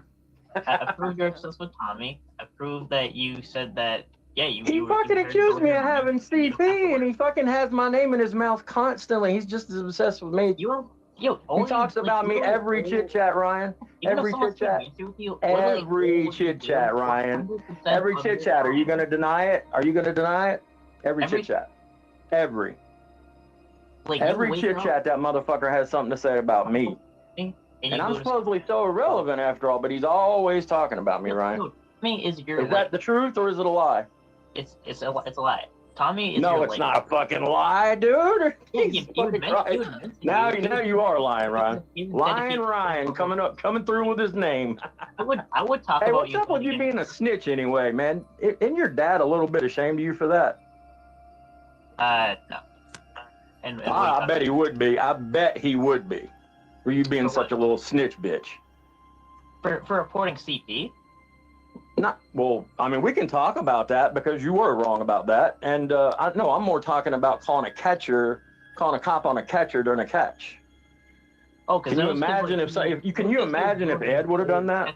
In that area. And can you imagine if Ed would have done that? Catches in that area. So then, yeah. And I called the guy predator. And their plan was to not call the cops, by the way, too. But you did call the cops. And I know you did. We all know you did. Not that the guy turned in and just use it for clout, and that was. And the thing about Locke, you were fucking 100% wrong. You didn't fucking take time to fucking know anything about what was going on. You just saw CP and you saw red. You hit that red button. Yeah. Well, you were wrong. Dead fucking wrong. Yeah. If and you sounded like a fool to the cops. I'm sure they were probably like, the fuck do you want us to do about it? Some dude you think has CP on some server? What? Well, the exact same police station there's a lot of arrests on my catches. Well, that has nothing to do with turning Locke in. Okay, so yeah, for that, two things were true. One, I was in the server at one time, and two, that screenshot's real, and it was suspicious, so I reported it. Completely within my right. Completely justified. Oh, sure, it was in your right, Ryan. I never said it wasn't in your right. I just said you look like a total fool because you didn't wait to try to like find out what the fuck was going on. You could have asked Locke. You could have asked any number of people that were in that server, but you didn't. But you didn't. You chose to jump the gun, and you look like a complete idiot. I left it to the police. I'm not Then you look like a complete idiot, right, to the cops. I get it. So reporting I get to it. CP. I get it. So, in other words, you didn't really have anything of substance to say to me today, right? Everything I said was true. I'm a trust fund baby. I'm obsessed with Tommy. Yada fucking yada, dude. Big fucking deal, Ryan. And nothing was about him. Yeah, and then what did you say that I said about your dad? What are you talking about? I have no idea. You talked about my dad. You talked about me wanting sympathy when my father died, and there's people here that remember that shit, Ryan. When? So am I making it up if other people remember it? You're making that up. Oh, okay. Okay. Like, it came out of nowhere. Well, I'll get the people that remember it, and if they want to come forward, they can. If they don't, then they won't. But I mean, there's other people fucking that remember it. So And you know. the only you have any money is because of your family. You're Oh my God! You're so stupid, Ryan. Go back to fucking washing your little dishes, man. It's a very cringe. Your father is very ashamed of you, I assure you, man. Bye, bye, Ryan. Bye, bye, Ryan. Who is he gonna rage quit again? You inherit all your money from Another family. bitch bot L, for sure, for sure. Yo, that's Anyways, a big L. can I That's a speak big for a L. second now, please? Yeah. What? What the fuck? What NTF? What'd you do? I don't even know why she came up here. Like, I don't have nothing to say to that bitch. I literally don't fucking want nothing to do with her murdering ass. She could go murder somebody else. Excuse me? She's a piece of shit. Fuck that bitch. She's a piece of shit. Straight up. Why? Fuck Dragonfly. She's been nothing but decent to you. What the fuck are you talking about? She hasn't. She could go to hell. The killer wrecked. Okay, so the reason why I bring that up is like if you talk about like, you know, having a lesser job or whatever it is, but you like all of your money's inherited, you can't talk. That's my point. Ryan, That's what I believe. where he got his money from is none of your business. And I don't know why anybody has a problem with anybody having money. You had relatives that passed away. If they happen to leave you in their will, that's not your But fault. I would never criticize someone for working an honest job. That's Oh, the I difference. wouldn't either. I think that's You would. wrong when people do that. But You if do. somebody leave you in your left you in their will, I'm not shaming inheritance as a concept. I'm saying that if you don't have to work just because you sit on your ass all day and make community posts and videos, then you can't criticize someone for work. oh no, I don't. I agree with you with that. So what are we disagreeing on exactly? I'm disagreeing on people that are yelling and screaming about him having money. So I think you're kind of making a straw man argument. I don't know if it's intentional, but I mean, yeah, I mean, I've made my point clear. But what is your problem with him? That he don't work? So he would criticize people that do work, and then all he does is he sits on his ass and makes community posts and videos about Tommy and goes to sleep, and he criticizes people that do work because he sits on his ass. And Who is he criticizing about working? I missed that. I mean, like he said something about like I guess dishwashing or whatever, like Oh, just now he said that to you. Well, no, he's like, I mean, he goes on that a lot. Like that's all he got. Like this is go-to. Okay. I just heard that for the first time today, but you could be right. I might have missed that. I'm not defending that. He's right. Yeah. So can I quick butt in and say, like, NTF, why? The Colleen Nubbing Show.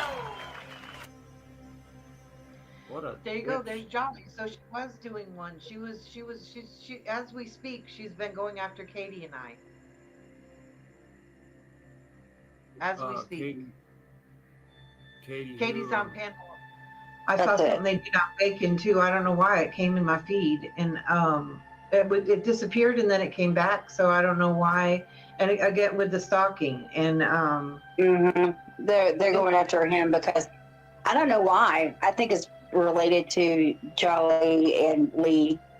I think What? Why do you think it's related to Jolly and Lee? It's psychological warfare at its finest. because Jolly was saying that Bacon went after her family or something like that. He didn't. So I know. Good question. Anyone wonder why Tacos and Katie didn't question Jolly about Katie's accusations about Bacon when she dropped her stream link in chat? she's been after Bacon for like 2 years, basically. I don't know. I do remember hearing something about that, and that is about the time I think that Jolly and Lee disappeared. But there's some other things that I found out though. Jolly and Lee have been targeted. People are getting gaslit and baited intentionally. Oh, really? Yeah. By so who? Out privately or By something. who?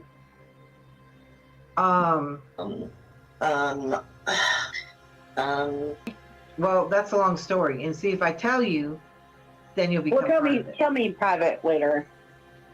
Okay, yeah, because that's, and I didn't know that.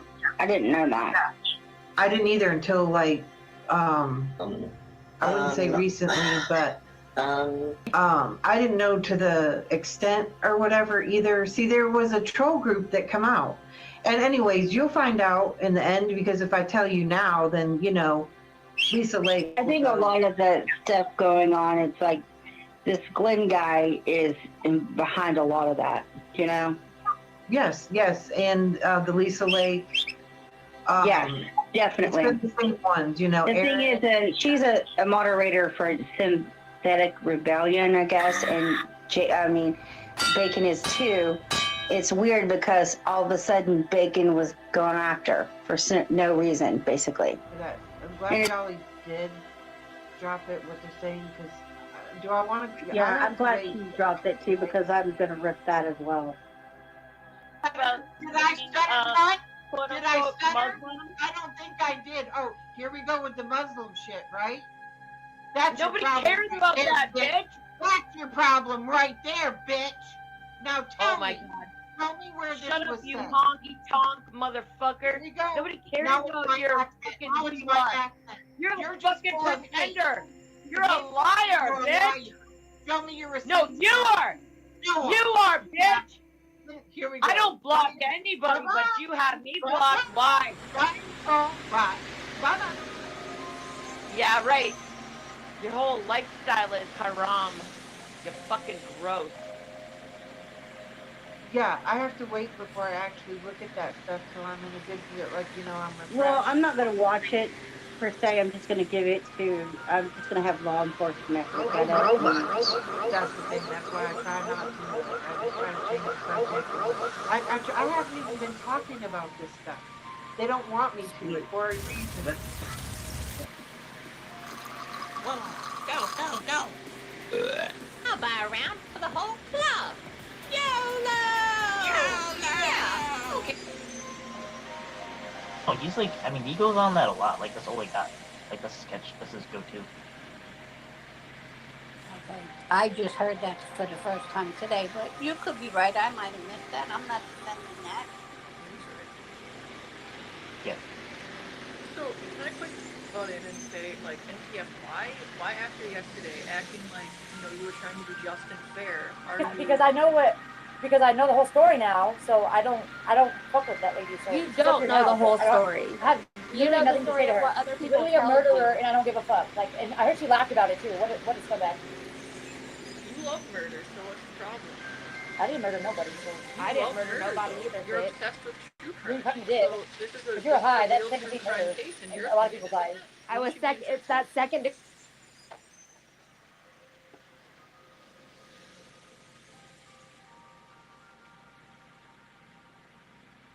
Julie, Huh? what are you arguing with NTF about? She yesterday was acting like she was this paragon of Yeah, I called her a fairness. murderer, and I'll call her a murderer again. She's a murderer. But People you come the love fuck out. She's a murder. fucking murderer. You Look love it, she's a murder. fucking murderer, bro. Y'all don't fucking come for me about that shit. Fuck that do a bitch. stream on her Fuck then. her. Like, geez, Fuck this her. is your whole forte. Like, you love murder and you love death. So what's the big deal? Get to know the case. No, I don't like murder. I don't like death. I just think it's interesting to talk about. I'm not interested. I don't care about it like that. What do you mean? What do you mean? Explain. Well, shouldn't you think it's interesting? Shouldn't you want to learn more about the inner workings of someone who is apparently a murderer? Yeah, she is. And then she tries to be all high and mighty. That's the point. That's the point I'm trying to make. She's not I've high never and mighty. seen her be high and mighty. I have. Was Ryan born with that in there? Yeah. Savvy. Hold on. Manslaughter is on. Okay. Either way. She left. I don't know. I muted her. Manslaughter is murder. I mean, her being high is crazy to me, and doing that shit. Like, you were high and you killed somebody. That's even worse. So when you crashed, what happened? Like, what was that? I never crashed. I was in an Uber. You literally said that you had a crash on the highway. I was in an Uber. I wasn't driving. I was in an Uber, and somebody hit us. Okay. I've never drove a car in my life. Are you sure about that? I promise you I haven't. Ask my husband. I've never drove a car in my fucking life. I couldn't get behind the door right now and drive if I tried. I don't know how. I've never done it. And that's a true, honest fucking thing right there. I swear to God. I'm scared to drive. Then shouldn't you have sympathy for something that would also make somebody afraid to drive for a while? Probably. I don't know. I mean, I don't know. I never talked to her about it, but don't you think that you'd have a little bit of sympathy for someone having a traumatic car experience? Billy, read the private. Yeah. The last comment. Tell me you think that's nice. That's in reference to what NTF was condoning yesterday, which is why I'm calling it out. It's like there's no way you didn't know the whole story because you've called her a murderer repeatedly before, and then you started to try to act like you were nice. I actually found out the whole story. Like, I didn't call her a murderer before. I said, yes, you did. I said allegedly. No, today was like the first time I ever called her a murderer. Show me where I said I called her a murderer before.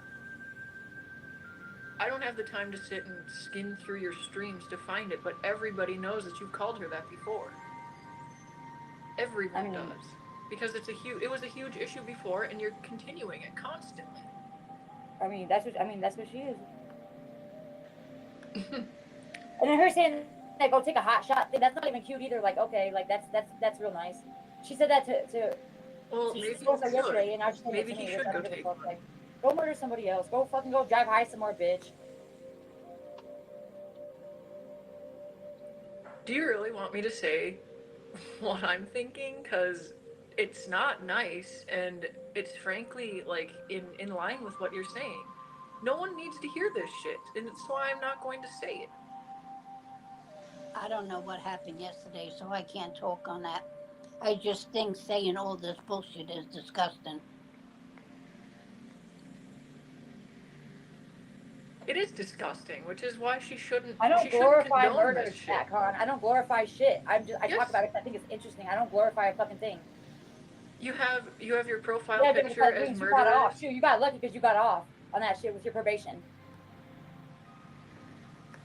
for killing somebody. You know that men people make forgot up less half for having of the weed in their genetic, pocket. the People genetic forgot makeup more of a for having child, weed in their right? pocket than that. Fuck out of here. Men make up half the genetic makeup of a child.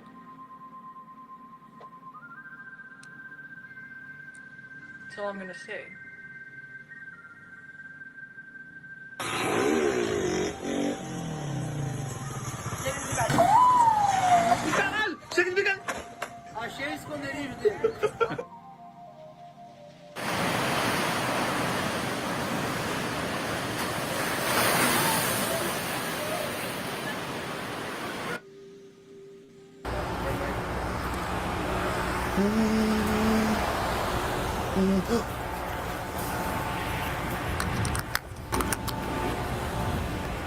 That's great.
Hello again, everyone. Welcome to Washington Gun Law TV. I'm Washington Gun Law President William Kirk. Thanks for joining us. Hey, we're going to talk about a new ATF rule. And no, I'm not talking about the rule about what it means to be engaged in the business of being a firearms dealer. We've already talked about that one.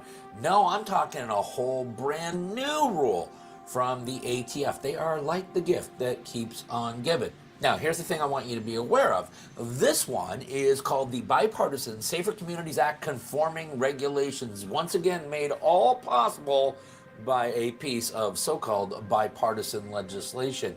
It is yet another chapter in a very long, long book now of the ATF just saying, you know what, let's just make some rules and change how the law works. So today, let's spend a few minutes, let's get you educated, and let's talk about the next way ATF will try to disarm you.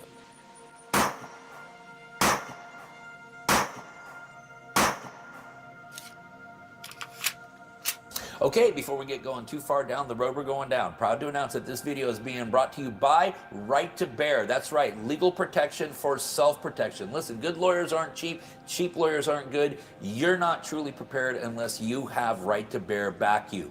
You will always get an attorney-answered hotline, so you will always have a confidential phone call. There are no cap limits for either civil or criminal defense. This covers all forms of self-defense. So from a fist to a firearm, from a fat lip to a dead body, you are covered, and you will have some of the nation's most passionate 2A attorneys in your corner fighting for you. And right now, if you visit my friends at protectwithbear.com and you use the promo code WGL, you will receive 10% off. Listen, you need to protect yourself so that you can protect them. Visit my good friends at protectwithbear.com. Okay, here's what we're talking about today. We are talking about ATF Rule 2022R-09. This is a rule which is called the Bipartisan Safer Communities Act Conforming Regulations.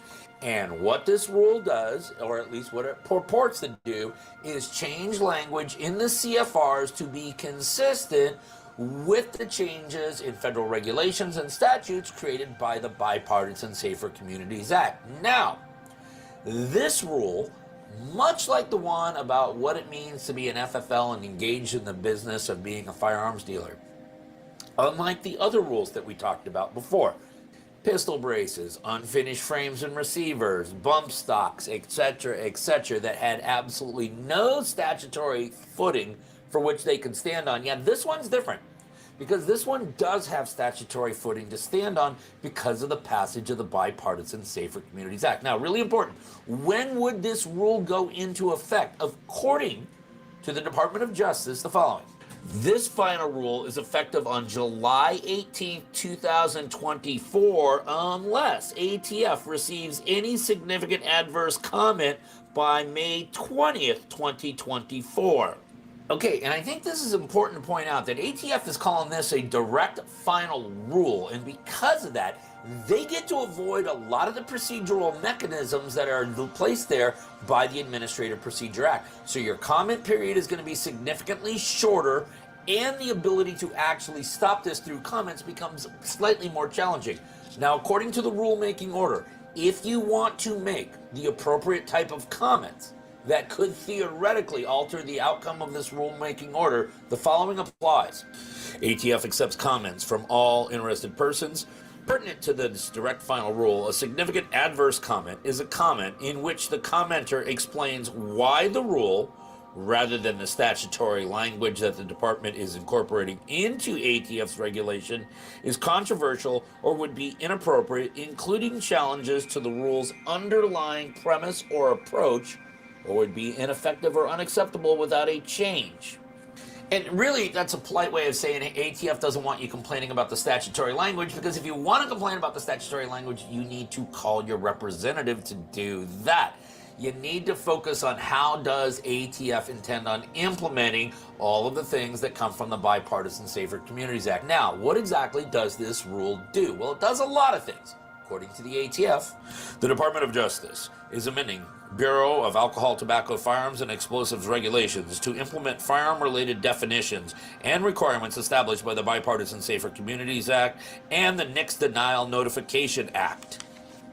Among other provisions, the Bipartisan Safer Community Act requires enhanced background checks for firearm purchasers under 21 years old, addresses federal firearms license requirements, authorizes funding for state red flag laws and other crisis intervention programs, creates new federal offenses for firearms trafficking and straw purchases, and partially closes the boyfriend loophole, which previously excluded domestic violence offenses involving dating relationships from firearm restrictions that apply to spouses convicted of similar offenses.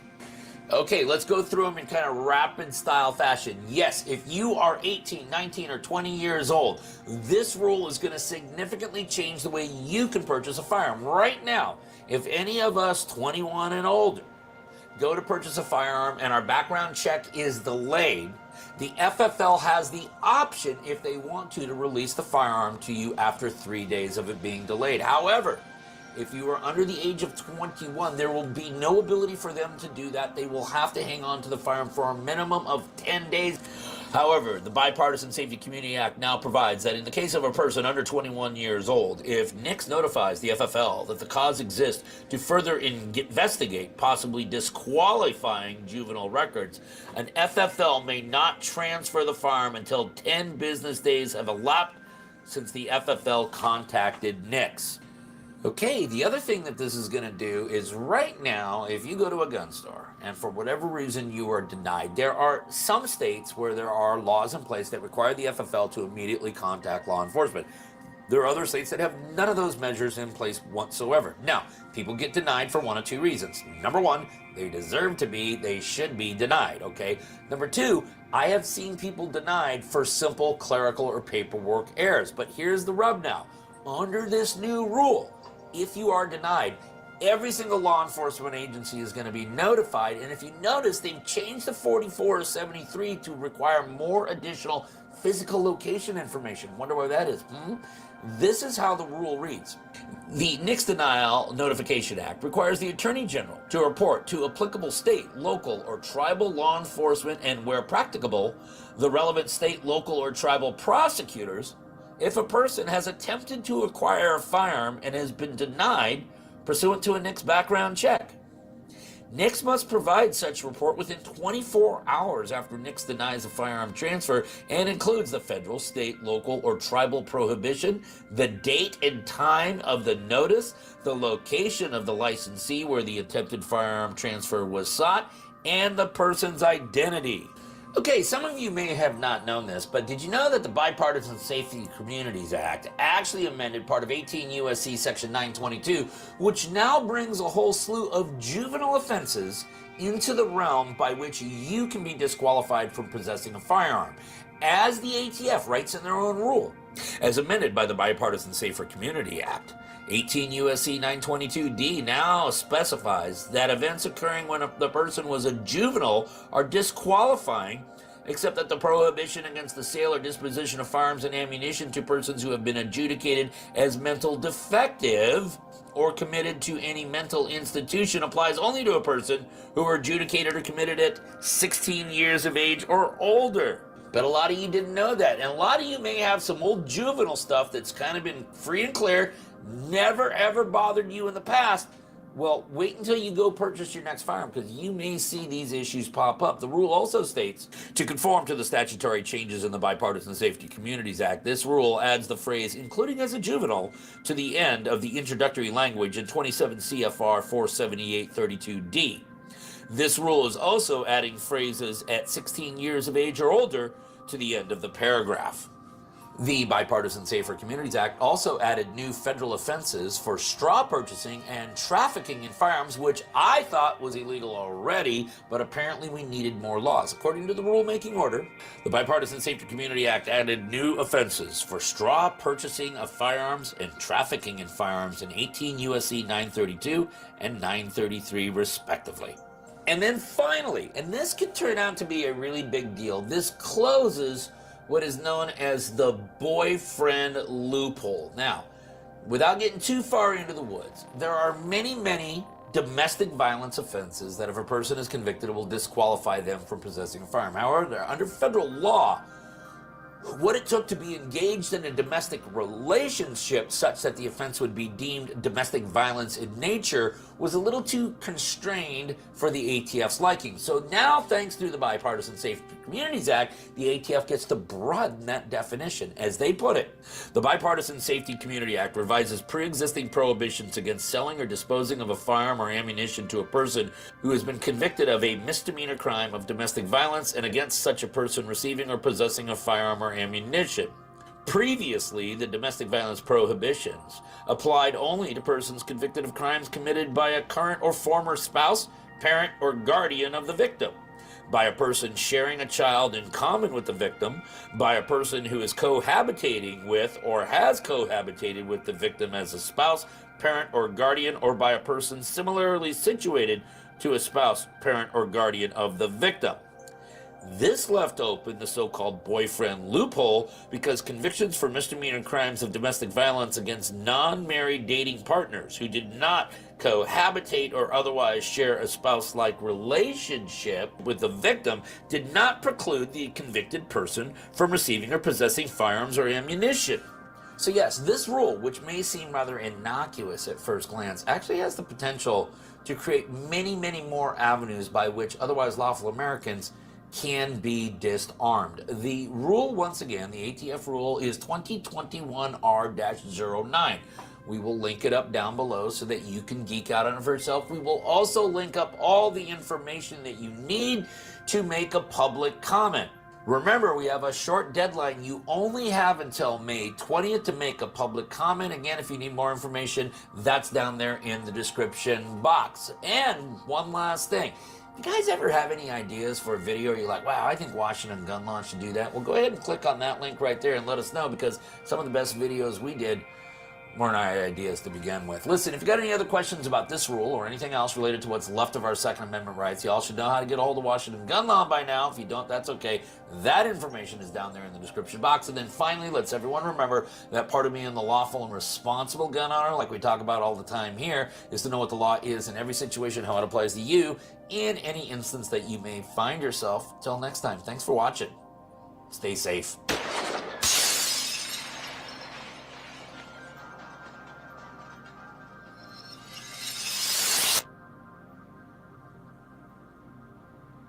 So you don't even know what the fuck you're up here for. You don't know why you're on this panel. I've been sharing that UD has been obsessing over my daughter. I'm not even at his live streams and he's all shizzle daughter, yelping something like a little child. Go ahead. What up, Mr. Mr. What?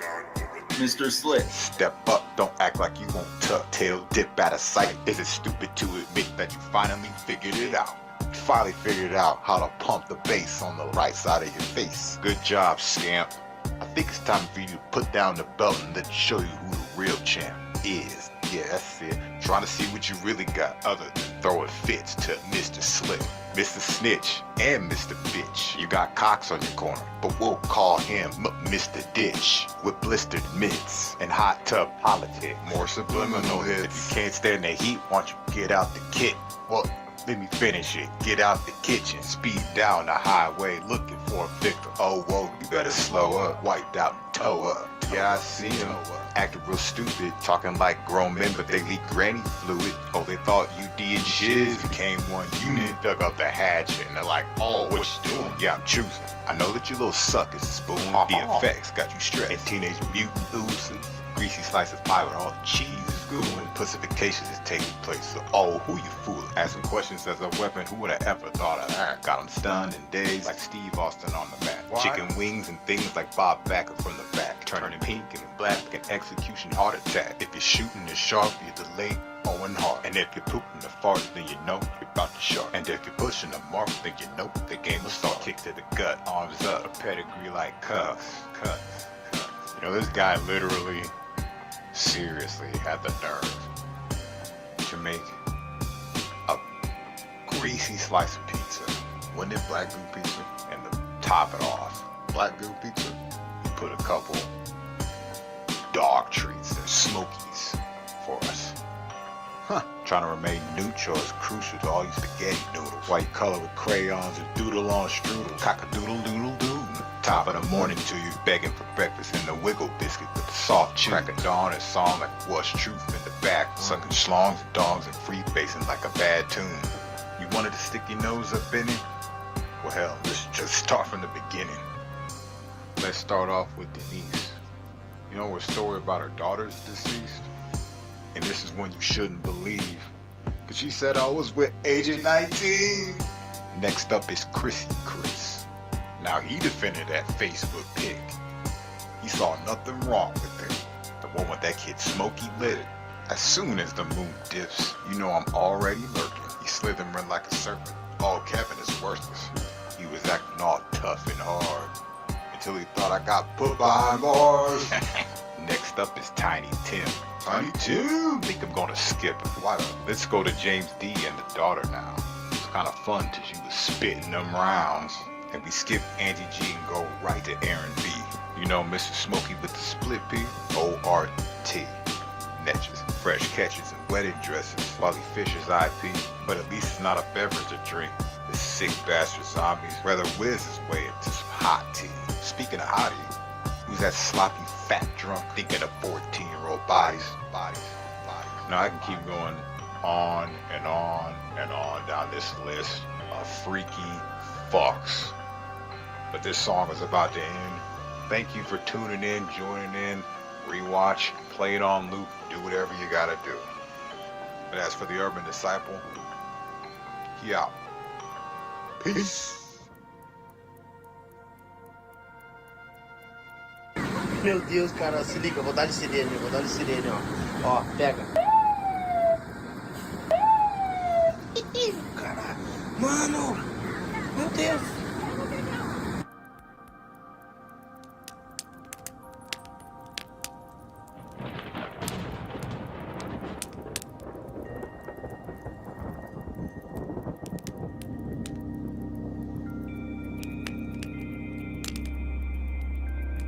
There are many people in the world who really don't understand.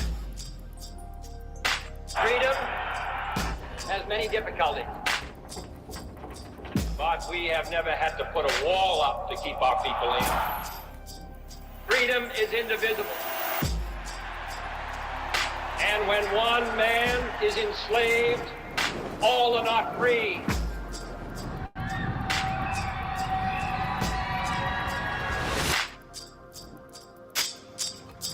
Modern war has become a struggle for men's minds as well as for their bodies. Today we face an enemy who spends enormous sums of money and manpower all over the globe in an attempt to subvert the thinking of the people of the free world, confuse, divide, and ultimately to subjugate. It is a contest unlike any we have ever faced in our history as a nation. Contest for the minds and hearts of people around the world. all people. When power corrupts, poetry cleanses. We must never forget that art is not a form of propaganda. It is a form of truth.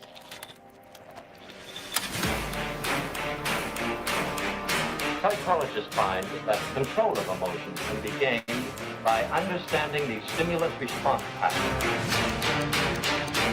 Many everyday things become associated with these primary stimuli, partly by a process called conditioning.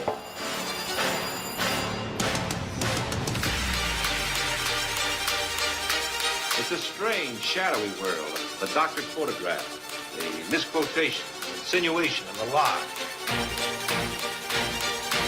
I think of fire in connection with emotion. Cause, effect.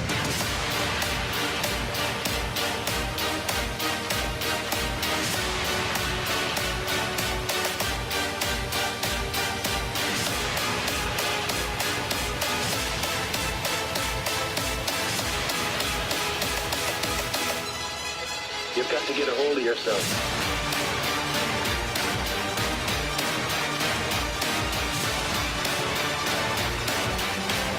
We have to work together. You have to help. We'll light our country and all who serve it. And the glow from that fire can truly light the world.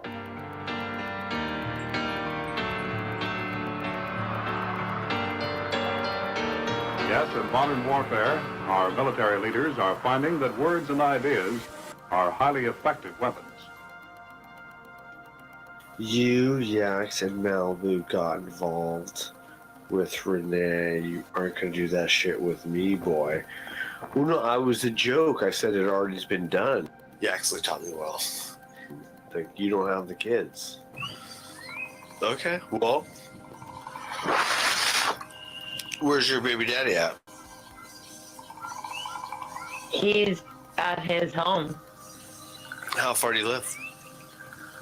Not that far from me. Do you share custody? Yep. Who's got the majority?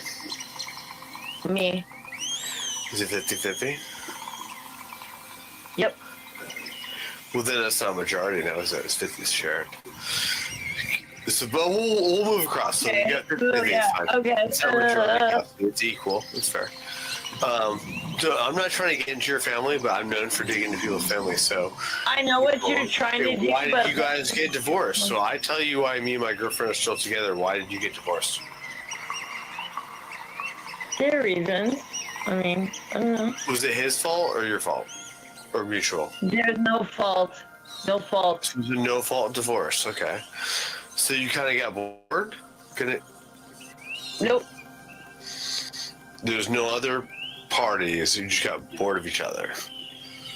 Nope. Did the kids want you to get divorced? Nope. So was it 50-50? You just woke up one day and said, let's have coffee, let's get divorced? I've known you for 5 years plus.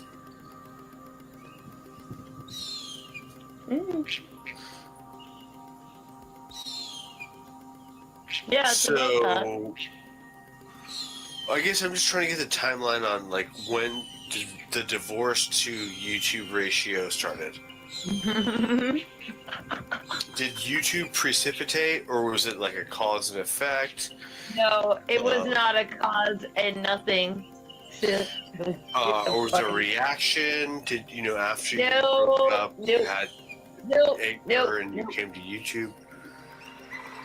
Okay. Well, What the fuck does YouTube have to do with my personal life? yeah, you're I gonna can go live- fucking I do can nothing, live not on, take like, care of kids, fucking sleep all 2 day, hours and of fucking be sleep. drunk in your house and fucking have no job. I'm just trying to get a timeline of events. So, Think that I'm divorced, though. so you're not divorced. No. Okay, so you're separated? Yeah. Okay, that makes a difference. I mean, that you still have some skin in the game. I respect that, and I believe in working things out. But that is kind of fucked up, especially. It's been. I mean, how the question is shit or get off the pot. and I think part of my French. Yeah, well, that's really none So of how your much business. skin do you have in the game is my question. But no, I'm saying since you want to get that's personal. none of your business, though. Oh, well, okay, well. At all. At all. You don't like talking about these things. Well, I mean, I've heard people say that. You want to tap out now? We can tap out. Because I can keep asking. I was just trying to figure out how you got into a hangout. You're a fucking loser. No. Oh my god. I'm trying to set the table. I'm trying to set the table. They descend en masse to the carcass of a young elephant.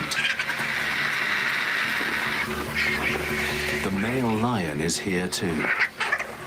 But with the table crowded and his belly still working on this morning's meal, I'm trying to set the table. he's content to just watch and wait. So it's 2018. You have this fucking loser What's going on with you? that is not gonna do How shit did you for end up in the GDL circuit of YouTube in 2018? Yeah, you are That's what I good. thought. You You're are the one kinda good. hanging out with gay guys in Yaxley. So, I'm hanging out with Yaxley. He's your friend, not mine. I never got in to hang out with whacking off with him. What do you mean you never gotten to hang out with Rathley? Whacking off with him. Yeah, you said- did. Yeah, you did. No, I didn't. You were No, in a I didn't. hangout with Rathley. I still am. I told you hit me up this week, dumbass. Yeah, but that's what I'm saying. It's like, well, I so was what? transparent You're about that. exempt because Just let it go. If you think they're mad, clarify first before you get mad. Because most of the time I'm seeing you're getting mad for stuff that's not even valid. So, secondly, if you have a fucking baby daddy, you should probably try to work it out for the sake of the kids. First of all, I should said that first and foremost. no, it's not gonna happen. Everything is fine. Then fucking Everything divorce is them and fine. move on. What the fuck are you doing? It's kind of Well, fucked up. what do you for all mean? What am I parties. doing? What do you mean? What do you mean? Kids, Talking about? What are you talking about, bitch? And you spent too much time What are you hanging out talking in the about, private bitch? hangouts with What are you fucking talking Yaxley. about? And Where? probably a bunch of other Where? guys on YouTube. Where else? Having you. Where else? Where else? Oh. You think that you're gonna get me with that? I already did just over. Where? Where?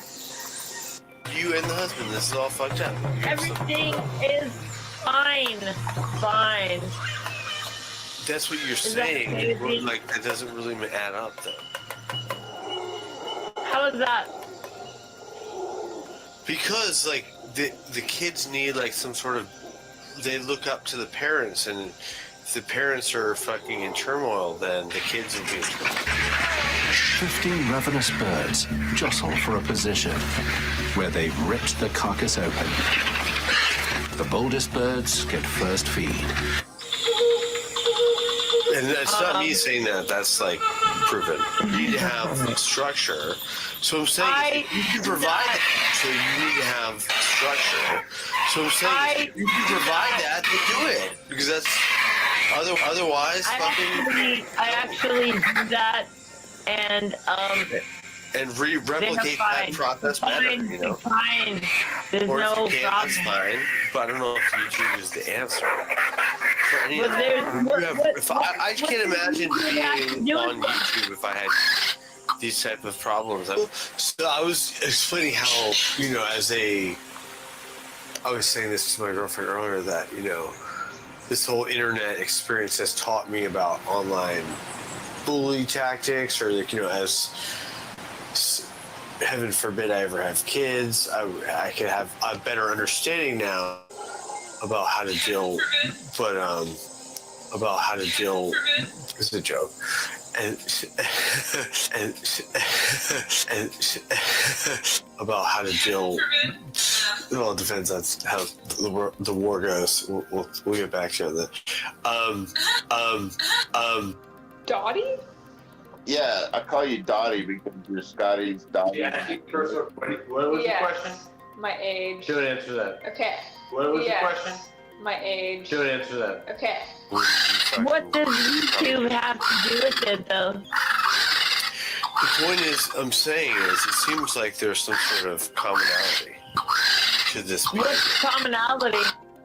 You, Yax, and Malibu got involved with Renee. You aren't gonna do that shit with me, boy. Well, no, I was a joke. I said it already's been done. Like, you don't have the kids. It already's been done.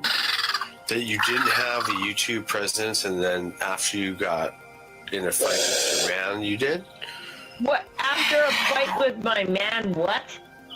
You became a presence on YouTube? No. No. Vultures may have a bad reputation, but removing festering carcasses keeps the environment disease-free. Some have overdone it. And as the sun falls, the circle of satisfied birds grows.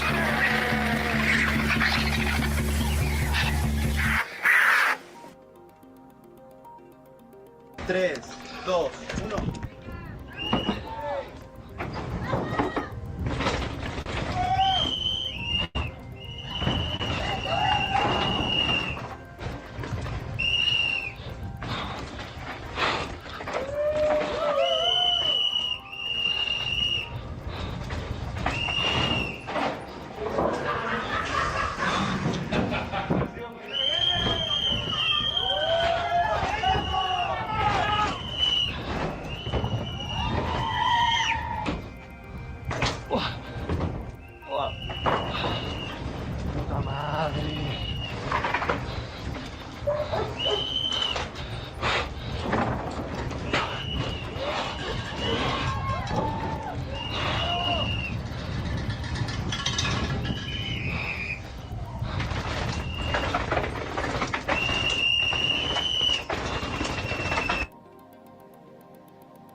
Be kind to each other out there. We have one more for you guys, and you know we're giving it up to a request. So, anyone have any ideas?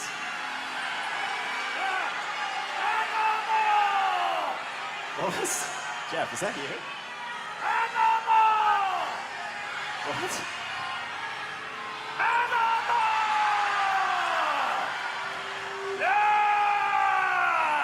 What's up, Animal?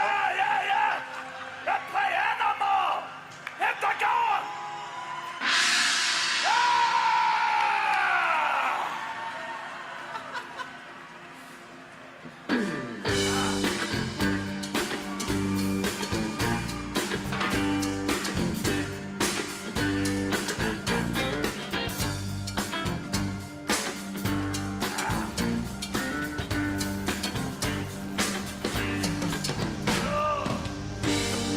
Brother, can you hear it? We're out here all alone. The shadows in the moonlight. Kings and queens of the afterglow. Sister, can you hear it? They're calling from the deep.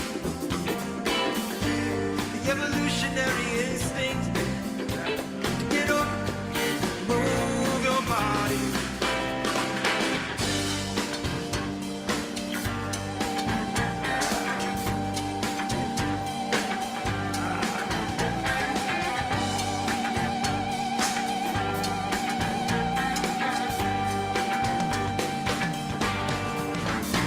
When you're an animal, it's phenomenal. The monkeys, they work their abdominals. Limb to limb, tree by tree. Get up, move your body. You're an animal, it's phenomenal. The monkeys, they work their abdominals. Limb to limb, tree by tree.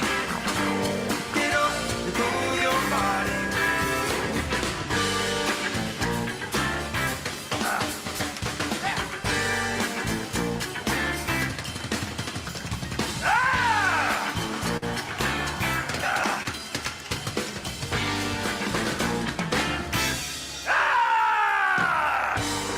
Blood on that horizon. There's danger closing in. A violent disposition. Always reaching for the oxygen. Got our eyes up on the high ground. They're circling above. They're peering out through the tall grass. Feel the breathing creeping next to us. You're an animal, it's phenomenal. The monkeys, they work their abdominals. Limb to limb, tree by tree. Get up and move your body. When you're an animal, it's a carnival. Watch your step, it's a barrel. Limb to limb,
Lockinator.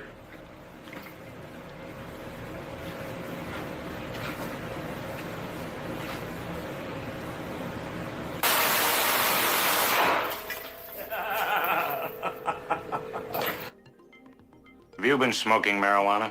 Marijuana's illegal, I know that. That's right. For now. In a couple of years, things may change when all the kids grow up and start wearing ties and going to the polls. Marijuana's gonna be like liquor, packaged and taxed and sold right off the shelf.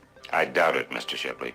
Look, I don't mean to be disrespectful, but it seems to me there must be better things for cops to do than chase down wild rumors about something as innocent as marijuana. Why don't you go after the big bad guys? The heroin peddlers. I won't argue with you about them. They should be stopped. That's right. We'd like to put them out of business. That's why we're here. What do you mean? We're trying to keep them from getting a new customer. There's a big difference between marijuana and hard narcotics. Yeah, but it's only a small step. And everybody who takes a drink is going to be an alcoholic. We know that's not true, don't we? Let's face it, we're on opposite sides of the fence and there's nothing we can do about it. For you, if there's a law against it, it's wrong, black and white. I just don't see things that way, that's all. Well, you ought to give it a try, fella. It might keep you out of jail. Maybe, but we'll change the law someday, even though your friend here thinks we won't. Believe me, it's a new world. Juicy Lucy pepperoni extra cheesy garlic butter burger, baby.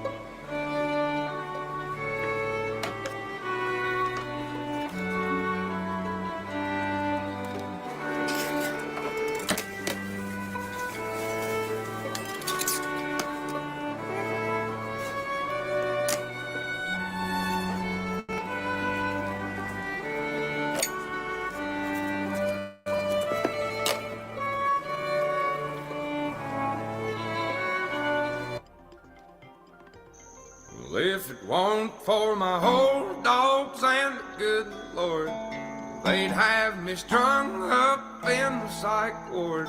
'Cause every day living in this new world is one too many days to me. Son, we're on the brink of the next world war, and I don't think nobody's praying no more. And I ain't saying I know it for sure. I'm just down on my knees begging the Lord and take me home. I wanna go home. I don't know which road to go. It's been so long. I just know I didn't used to wake up feeling this way. And don't ask me about Mark Connors ever again. Do me that favor, because I don't care. I don't care. It's a dead topic to me. No, I don't think he's a rapist. Did he get railroaded in court? Of course he did. If you don't know the story, I guess you could just assume maybe he was kind of guilty. But once you read into it and learn everything, there's no fucking way he's guilty. So you can look at it however you want. You could be a fucking dumbass, and then you could be bringing up the topic all the time. Or you can be intelligent about it and go find out for your goddamn self. Leave me the fuck alone about it. I don't give a flying fuck. That's what I'm trying to tell you. And you already knew that I've been exposed to her as a serial killer, so don't act like you didn't know that. But because you're acting stupid and you keep bringing up stupid bullshit, I'm gonna block you too. Get the fuck out of here. You're not here with good intentions.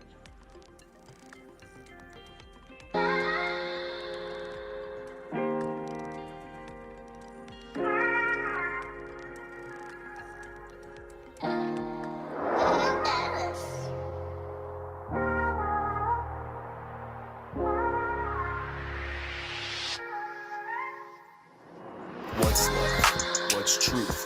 Everything gets so simple once I step into the booth. They portrayed a horrific ripple, indoctrinations aimed at our youth. How can I be spiritual and little by little another riddle? I'm trying to be civil, there's no wiggle room. Too late, fail safe, initiate the missile. Shizzle crippled by a non-beneficial judicial drizzle of doom. Trying to stay neutral, denounce gang shit as I'm digging for the scoop. Retaliation expected, it's just me versus the crew. Who woulda knew pursuit of happiness when society's so cruel? Hate demonstrates a brute attitude, the demeanor resonates. Here comes the troops, do as they do, now it's time to regroup. I laugh at your ritualistic chaos induced, mystically residing through your altered reality. Incense manipulation, colors be vibration, energy exaggeration, depleted thoughts into depopulation. Heart racing, iron rod psychosis, trauma delayed yet post-existence hypnosis. Swearing stuff like under God cause you're watching too much showbiz. Pseudoscience, ignore Private Ryan. When it comes to DNA without a trace, counting days, ice caps melted, emitted heat rays, so-called end of days, sheltering, helter-skeltering. Everybody take shelter in a belief system designed for your compliance. It's not rocket science, but the youth will still try it, abide by it in the end.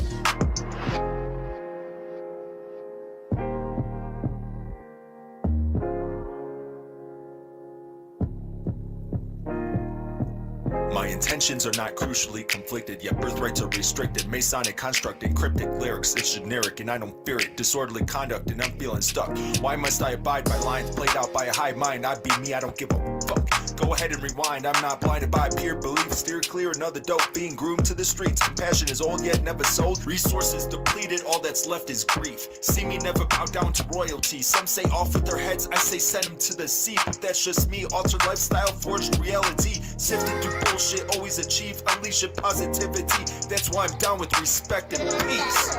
Filling out blank capacity before it's decayed like cavity. I understand that tragically they will get a good stab at me. It's full capacity, I understand, I deplete, I reach, I flick off your mobility. It's easy to knock out your stability. Lucky for you I don't possess that hostility. Pseudoscience, ignore Private Ryan. When it comes to DNA without a trace, counting days, ice caps melted, emitted heat rays, so-called end of days, sheltering, helter-skeltering.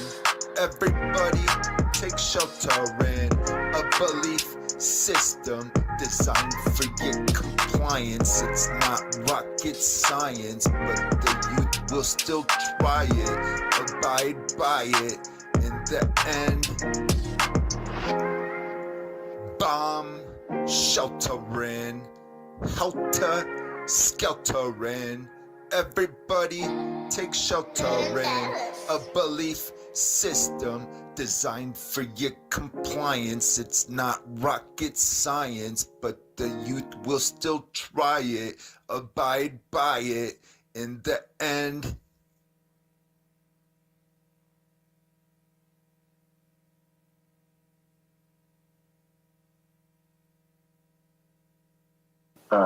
Fucking YouTube courtship. Could you imagine like filing something because of YouTube? Like, seriously? Like, man, like.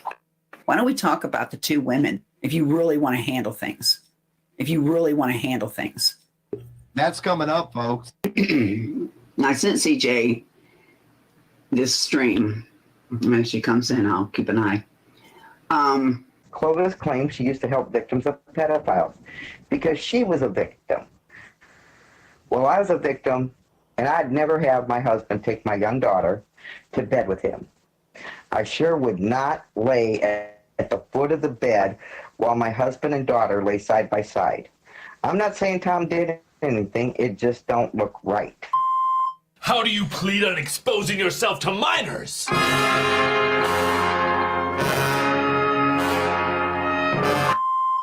Well, I've been coming around, but Yeah.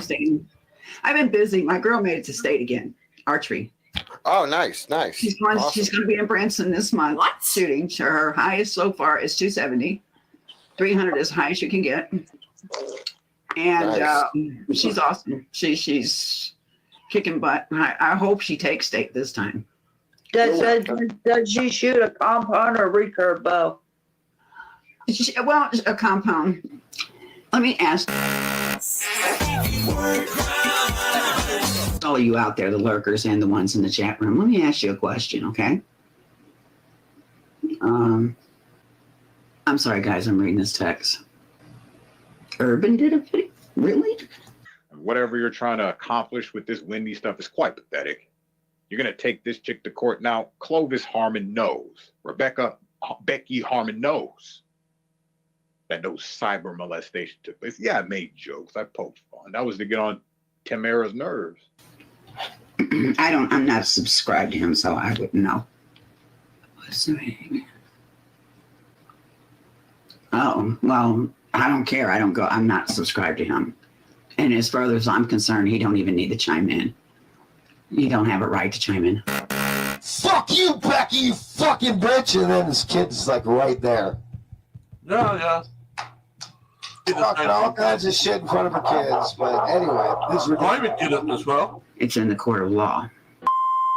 How do you plead to verbally assaulting an officer of the law? Innocent. You rootin', tootin', motherfucking, dick-sucking, son of a cock-sucking, motherfucking, ear-fingering bang. Okay. I just got a message. Did you hear what? Really? He did a show on me? Huh, okay. I'll finish reading that later. Okay, thank you. Thank you. Anyway, Eric talked about it. Eric decides to team with this person just because it's against another YouTuber. Did you forget the jammy talk that you did and how you were so upset that she sent you and you questioned her about the pictures of her quote kids that she constantly talking about kids and their kids is just Clovis tried to say, you know, she even called you a pedophile, Eric. it's making morals, standards, and how to keep house. So she's pretty well getting her covered from both ends. But have you introduced your daughter to Todd, who hangs around in this community? my daughter is not introduced to nobody in this fucking community or any community. Sorry to put it that way. And that's a good thing. You know, it's a very good thing. You heard her, Edward, give her little speech one day. She's got more common sense than 90% of the motherfuckers on the internet. Yeah. And I want to keep her that way. So that's why I'm in court, JT, is because a woman wanted to sit live on a show and tell the most ungodly, sick story about my two daughters with their father. And it was a lie, and it was disgusting. It had me throwing up at the toilet. So it seemed like he took issue with the fact they were going after Tams. I didn't hear how they went after Tams, and yet they've been going after Tams for like ever. So, or I should say, as long as I've known them. Are you seeing this? Are you people seeing this? Can you believe it? Eric, it's been Erica's life. And there's Clovis, there's Nicola, there's Erica, all obsessing over me again. All while trying to get Google to give me up the head case Clovis. How stupid can you be? My conversation before you could erase anything is fully recorded. Fully recorded. See, don't have Messenger with me if you're the wrong thing to do. I record the whole Messenger because I've learned to keep track of my footprint. That way no one can say I lied. But I am glad that I got to go through this material with, I keep wanting to say his name because I call him by his first name. Keep going with my attorney because of the simple fact we needed to know. We're staying up on everything that's happening on the internet. Now, I will say this. If people are laughing and making fun of this woman I'm taking to court, I can no longer be on that panel or in that chat room. That was advised today. Oh whatever it is, how'd you find out? Eric, stop. Take it down. Quickly. Take what down? I just want to know how you found it. Just take the video down quickly, please. Why? Because you boo-booed. Because what? Oh my God. I want to go to this channel. You want me to take it? You want me to? Why? Post it here. You know what? If you can, look in the private chat. Look in the private chat. I was going to say, if you can't say it on here, just put it in the private chat. I can no longer be on that panel or in that chat room. That was advised today. Just, you guys have your fun. Do what you got to do. I'm not putting you down. I'm not judging you. I just can't be a part of it. So I went to bed last night. Apparently, I went through Eric's really quick. saw Nicola was up there, TCR, Greg. Again, I didn't really listen to it. I think did Clovis make it up there to Eric's last night? I think. Sorry if I didn't really watch it. I just cruised through it really quick. See, it's okay for people to chime in because this is public. I'm just saying your chiming in don't matter to me. You're irrelevant to me personally. Anybody can chime in and talk about this situation if they want. No big deal. That's their given right. But do I have to listen to your rhetoric? No. Because it doesn't matter to me what you think. I don't come as a group. I come by myself. It's high time we start calling out some of these fucking females that are supporting the pedos.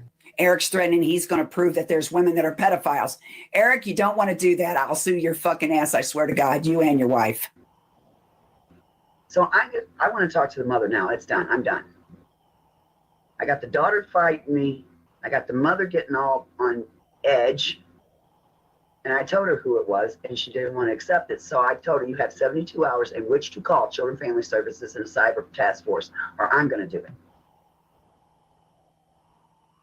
She didn't do it. Lace kept it. She kept her word. I called. Told him who I was and what my group did.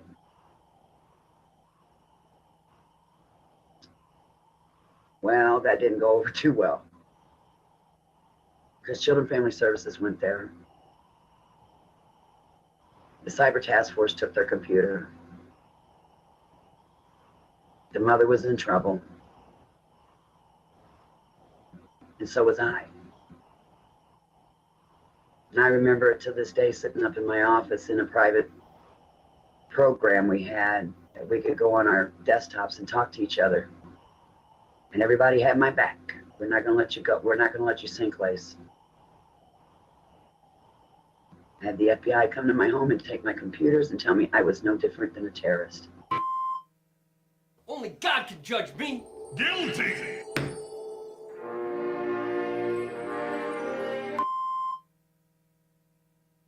TOV. You try to be a mechanic and a driver at the same time after gearbox failure mid-race.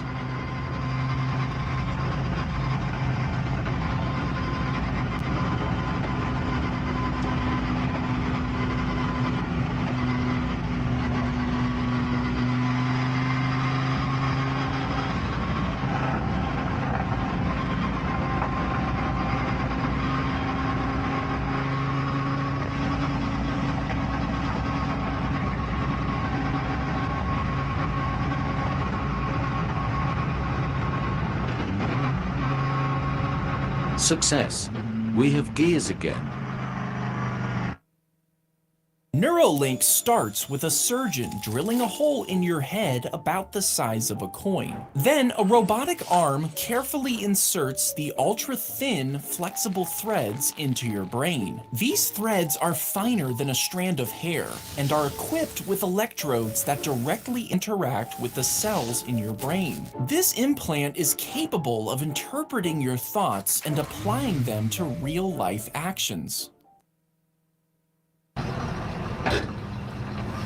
Ansley. Huh? Ansley. Yep. Start turning hard left. All right. Other way. Other way. Turn hard. I turn it. Perfect. Okay, straighten up. Get. Perfect. Okay, go right. Go right. Away from the cow. Love it. Towards the water. Get. Straighten up.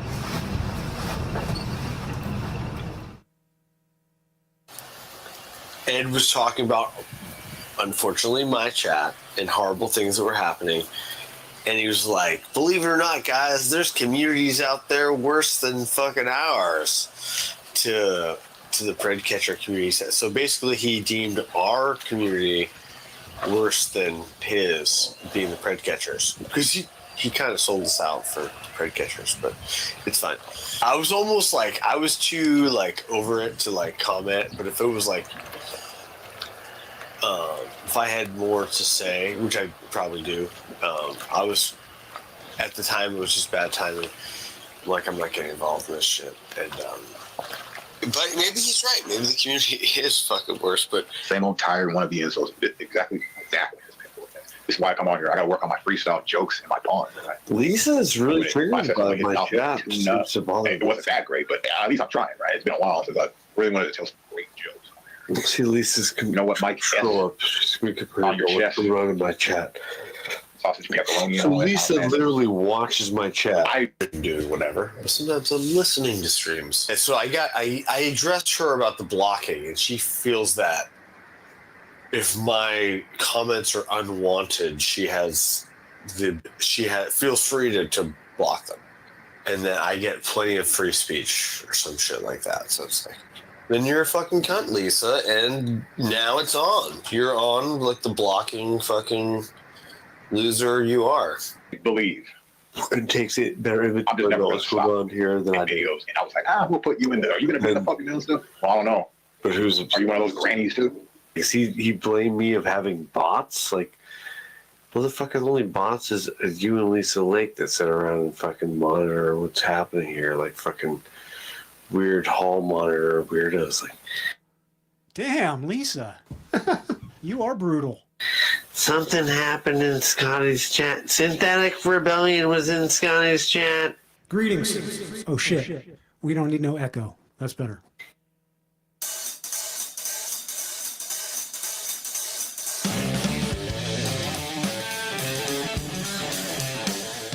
I saw the eyeballs. Sorry, Synth. Sorry to use you. And I know you're cool, Lisa, and I'm not trying to, I'm not trying to play politics with you were in this person's chat type of shit. But I feel like they forced my hand. I felt like what we watched before this, in case you missed it, I was watching a bunch of urban shit. Talking about me for a little while. I get it. Sometimes people are just not likable, but regardless, he did not deserve what. All right, Lisa's right. I am way worse than these people. These people are fucking sweet. Imagine praying that someone doesn't come into your chat anymore. That freak with all the alt accounts who comes after me. He's clearly not a fan, right? He's clearly not a fan. He doesn't like our coverage. So why does he always come out like a fly on shit whenever I mention John Podesta's alleged pedophilia and whenever I mention Pizzagate? He comes out like a little fly on. All right, I guess a fly on shit's a little bit better than a case of the herpes, so I'll take it. Lisa knows this. Oh, this lesbo, Lisa Lake, and her fucking degenerate freaking, pro-gay freaking movement over there and her communist friends. I mean, this bitch is just disgusting. And this bitch is running her mouth about me. I mean, she can't even freaking handle 5 minutes with me. I will fucking destroy her. She's just shit. Complete shit. I've yelled at Lisa way worse than that, and she still likes me. So I'm pretty blessed with Lisa because I'm a fucking asshole, and she still fucking puts up with me.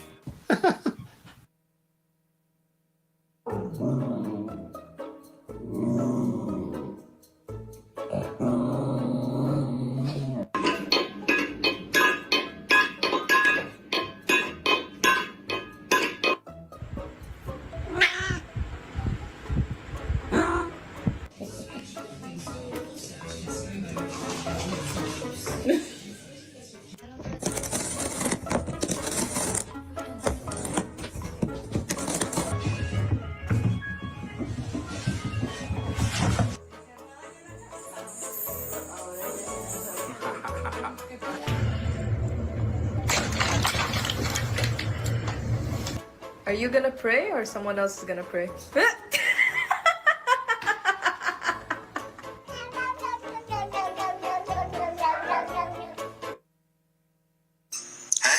it's your favorite conspiracy theorist who points this kind of stuff out all the time. The feds, the people that a lot of you like to defend, the law enforcement arm of all of the rules in our country, they're at it again.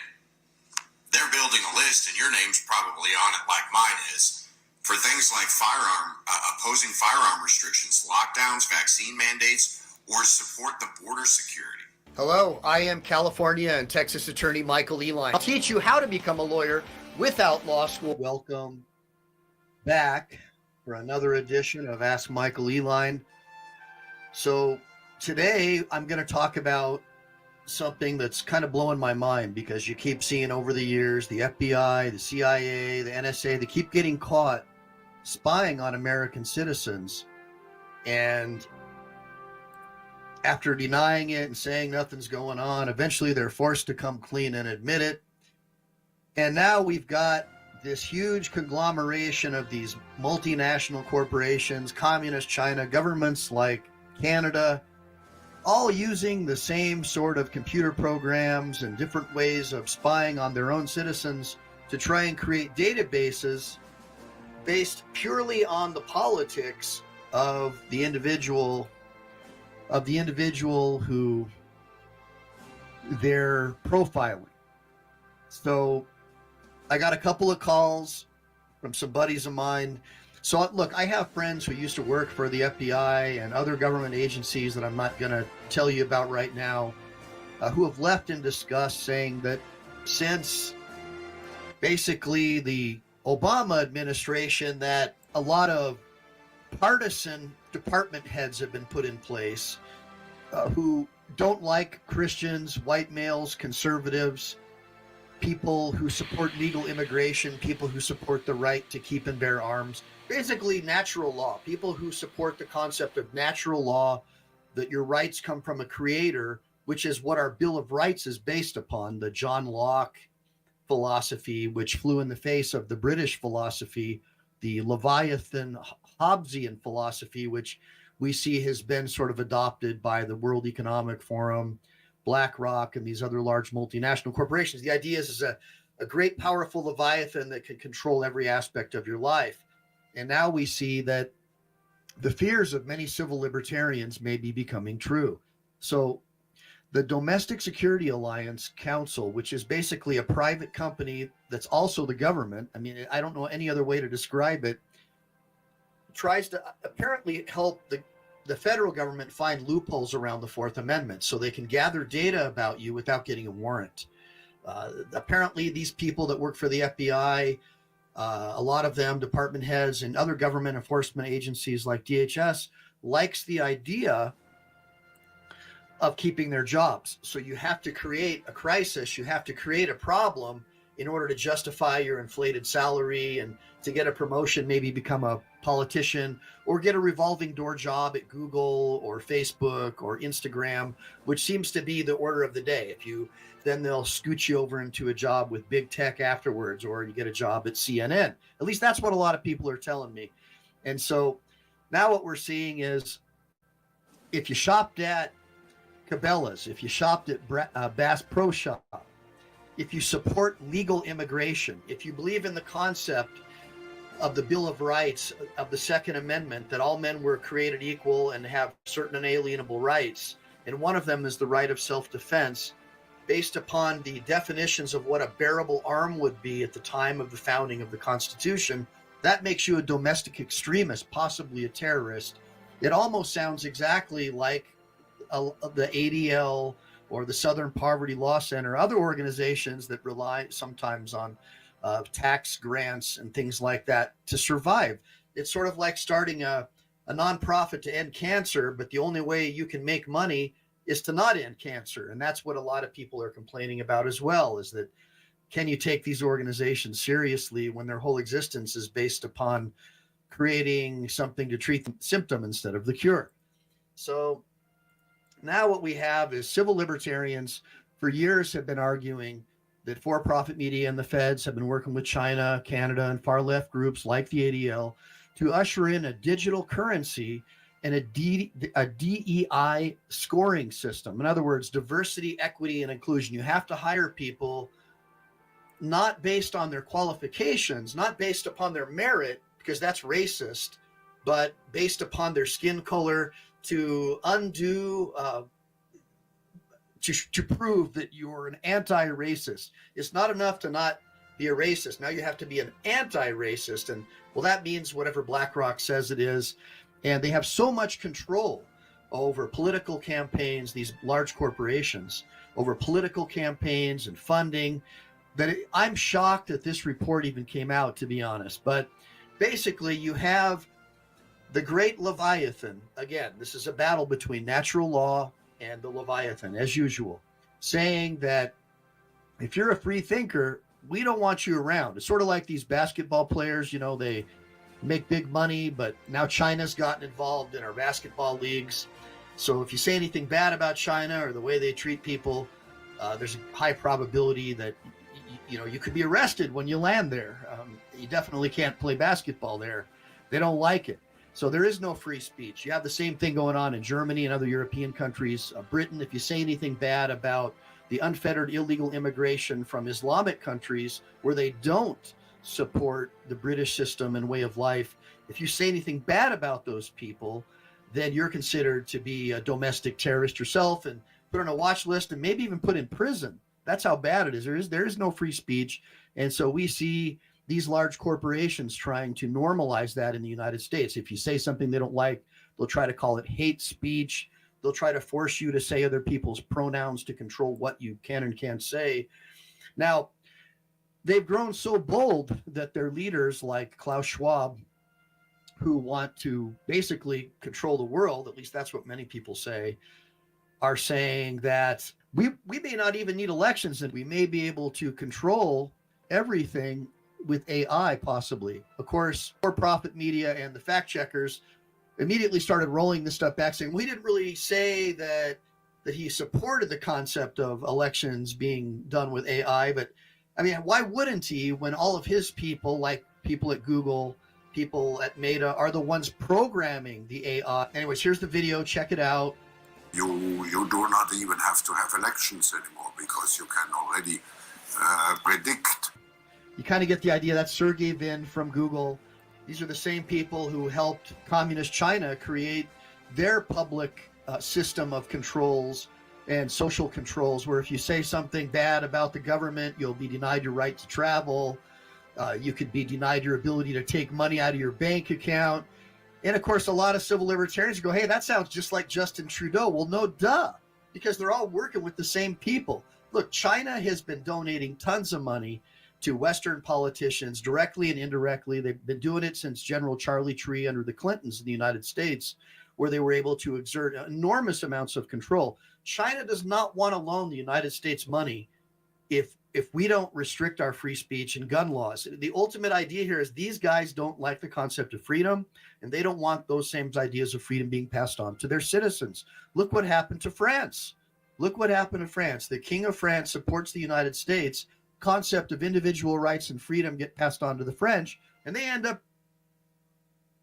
Ladies and gentlemen, Mr. Harry Belafonte.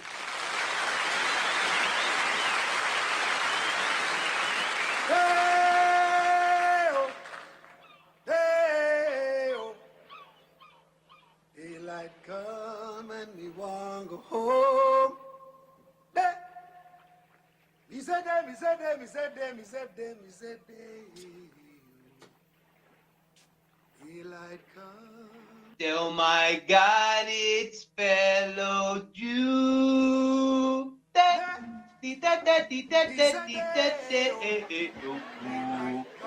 He's on the banana boat, fellow Jew. Hey, Mr. Valley Jew, why you play with bananas? Daylight come and he wants to go home. Hey, Mr. Valley Jew, don't play with those bananas. Come on, little fellow Jew. You are a little bitch, fellow Jew. Don't play with those bananas, little Jew. Run on panel in chat with your boyfriend Brian. Don't play with those bananas, fellow Jew. That's you. You talking That's about me. It's always me. Yeah, it's you. It's Talking always me. Then shut up, and just get out of my way. Yeah, here. Well, here, take over. You want it, managing moderator? You could. This is all yours. Fellow Jew cries and he wants to go home. His boyfriend crying freedom and where RuPaul mama sucking on crybaby fellow Jews' nose. 6 foot, 7 foot, 8 foot cocks. Here I come down, they wanna go home. Where you at, bitch? FM, fucking loser. If we don't restrict our free speech and gun laws, the ultimate idea here is these guys don't like the concept of freedom, and they don't want those same ideas of freedom being passed on to their citizens. Look what happened to France. Look what happened to France. The King of France supports the United States. Concept of individual rights and freedom get passed on to the French, and they end up beheading their king. Well, China doesn't want that. The original idea was with Richard Nixon was that he was hoping by normalizing relations, they would become more like us. Well, actually, what ended up happening is they looked at all the holes in our system because it relied on Christian principles of honesty, decency, and they figured out ways to exploit it. And now they're in the driver's seat, and they are moving heavily along with these big companies to exercise global control. And so here's another example of this. WEF young leaders like Trudeau and Newsom are leading the way. And we saw that with the Canadian truckers. They protested. And of course, Trudeau said they had wrong ideas. It just sounded like something right out of like the Bolshevik revolution. Wrong ideas. Goes ahead and uses this new digital system, which big tech helped create, to shut down people's bank accounts, to restrict them from buying things. Sound familiar? Just like communist China. But what happened? Well, there's still a few conservative justices and judges in Canada who support the concept of individual freedoms that are being stomped out by the Trudeau government. And they ruled that the use of the Emergencies Act to end a truck convoy and to destroy these people was an unjustified infringement of their civil rights. I mean, come on. Can you imagine your president saying you have wrong ideas because you're on the other side of the spectrum that believes in the traditional values of freedom and dignity? So that's what people are facing in Canada. And now we see the same thing happening in the United States with the CIA begging Congress to please allow us to keep spying on our own citizens. And then we see how China planted an FBI mole who was only discovered after they gutted the CIA's spy network. So you see what's going on. It's just crazy stuff, right? And then you see these non-governmental organizations where these government employees are going back and forth from pharma, big tech, from the FBI, CIA, back and forth to big tech. And they're getting, big tech's like basically able to skirt Section 230 and pretty much do whatever they want. And they're supporting one of the political parties, so they're getting political cover. And the people they're targeting are apparently white males, religious people, and people who support the Constitution. So what's the database that the FBI used? Well, several. I mean, they've misused the NSA databases, but now there's these other databases, the DSAC database. This is this private public corporation that the FBI and the Biden administration are moving full steam ahead to spy on you. Okay, so now we see there was a 2023 Wired article. This is kind of old news, right? But basically, the government is trying to use these public-private partnerships to buy their way out of constitutional protections over we the people. And they're flouting laws about buying information, even though Congress and the Supreme Court have made clear this malarkey has to stop. So now a new report came out a couple days before the State of the Union exposing massive government surveillance of U.S. citizens through their financial data. Sound familiar? Just like Canada, just like communist China, just like the guy that was sitting next to Klaus Schwab, his company helped China develop that system, which they're now trying to weaponize against us, allegedly. I'm not saying that they are. I don't want to get banned, right? Because if you say something that's true, you might get banned. Now, findings of the Judiciary Committee are that Barclays Bank, Charles Schwab, all these different banks, PayPal, are using keyword filtering to look up things like firearms related purchases, MAGA, if you support the last president, domestic violent terrorist, of course. If you support any views that support the Second Amendment or traditional American values, pretty much, you're probably a domestic terrorist, according to these people. So what is this? Well, this is an unlawful public-private leviathan, in my opinion. I believe that the Office of Intelligence and Analysis and these other organizations, the DSAC, they're targeting people because they have what people consider to be conservative political views and other constitutionally protected activities using their financial record. This is why you can never, ever allow the government to go to a digital currency, because even you far leftist Marxists who believe the government should control every aspect of your lives, if somebody gets in power that you don't like a Trump, they're going to weaponize this stuff against you. You should support having a currency system that allows you the most privacy and avoidance possibilities as possible, so you're not constantly in fear and fear of arrest and being jailed by your government, which is what China does. And we don't want that here. We're different than them. Okay, so the FBI and the DHS has been requesting this financial information without warrants. So they're not getting warrants, and they're basically just going after people who dissent. Basically the same kind of people King George would have gone after prior to the American Revolution. It's the same playbook. There's no difference, according to many experts. So what do? Well, here we go. Let me show you some more stuff, folks. So what this is really about is this is an ancient battle between natural law and the great Leviathan. This is a Hobbes and Locke battle. For China to keep loaning the U.S. money, they need to see that our freedoms are restricted. And free thought and free speech is the enemy of communism. Natural law, especially free speech, and the right to throw off an unjust government are an exponential threat to communism. And that is why, in my opinion, Marxists and leftists attack people who believe in God, who believe in a higher power, because they know that most of us who believe in natural law, where the Bill of Rights comes from, believe that our rights came from a creator and that our rights can't be taken away. Well, that is a real threat to globalism, because globalism rests on the Leviathanic concept that your rights come from man. And of course, who is the man? Well, the king and the king's men. So in this case, literally, the Bank of England is still the king, and all these great bankers who are basically his courtiers. So you have all these large corporations. The same thing, nothing's changed.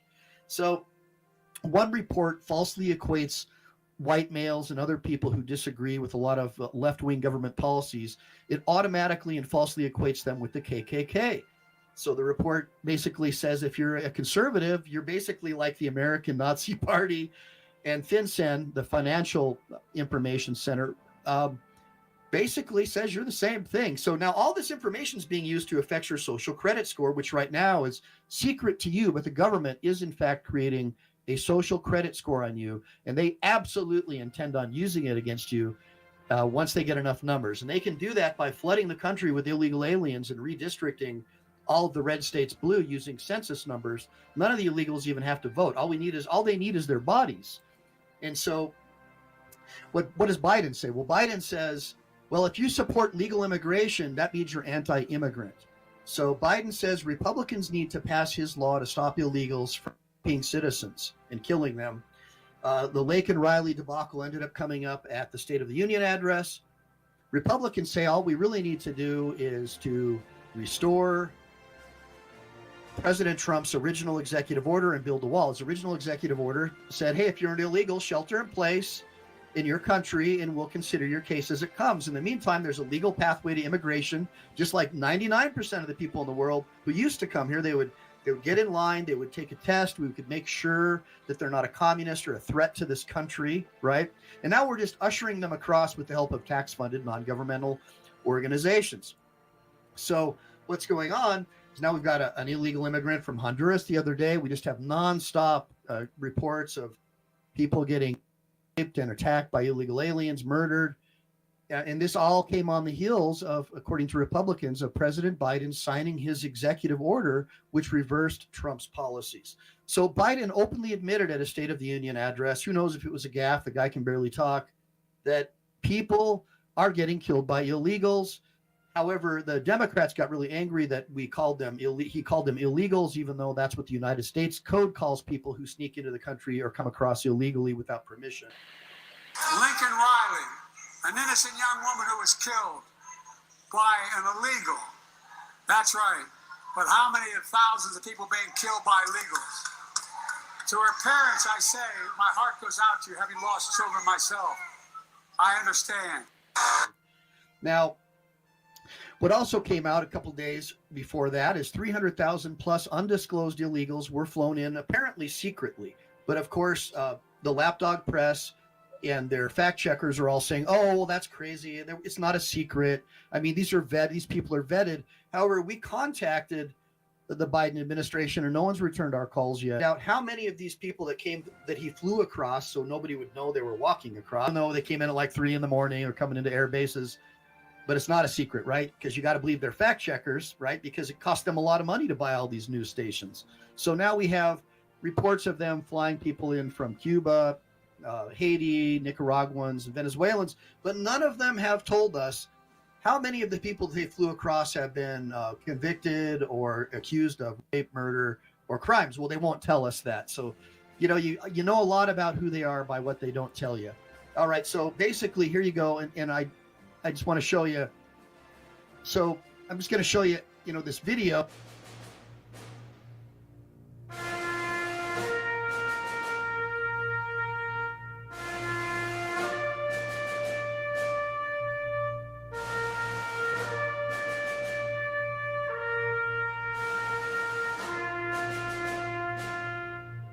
Illegals who came across, it's just crazy. They just keep on coming. All right, so basically here is a screenshot of this secret program that they were doing to classify you and your family members who support the Constitution or rule of law as a potential domestic terrorist. So if you support the Center for Immigration Studies, the Federation for Immigration Reform, of course, you're anti-LGBTQ if you support parents being notified whether or not their children are being secretly transitioned in public schools. You're anti-Muslim if you support people being vetted before they come into the country to make sure they're not on the terror watch list, all this stuff. So this is what's going on, guys. People just fresh out of the university, got hired by the administration. They've been put in a position of power, and they're over there working with big tech and all their fact checkers to classify people like you and I as crazies, right? So because of that information could be used to harm your reputation. It's clearly a violation of your civil rights. It's clearly a violation of your privacy rights, say many experts. And there are many potential defendants who you can sue as state actors who are acting basically as the government or instrumentalities thereof, including FinCEN, the Department of the Treasury, the Biden administration, the FBI, Barclays Bank, and all these other private companies who are working hand in hand to tarnish your reputation and paint you as something that you clearly are not. Now, these NGOs and these private corporations, the line is no longer blurred. They're really, according to many experts, at least what I'm seeing with my own eyes as a lawyer, these people are no different than the government. They are working hand in hand with the government. They have a revolving door employment scheme where one hand washes the other. They lobby, they get jobs back and forth with different senators, congressmen, or department heads with the CDC, FDA, FBI, you name it. They're all working for these private companies going back and forth, and their primary mission is to make you look like a domestic terrorist. Are you freaking kidding me? This is why Elon Musk is so furious, and that's why the Twitter files were so important, because they blew the door off of this public-private partnership to target and label people as terrorists or evil because they disagree with their political views. Now, potential plaintiffs include you, ordinary citizens, Dick's Sporting Goods, Cabela's, Bass Pro Shops, religious institutions, booksellers, gun stores, you name it.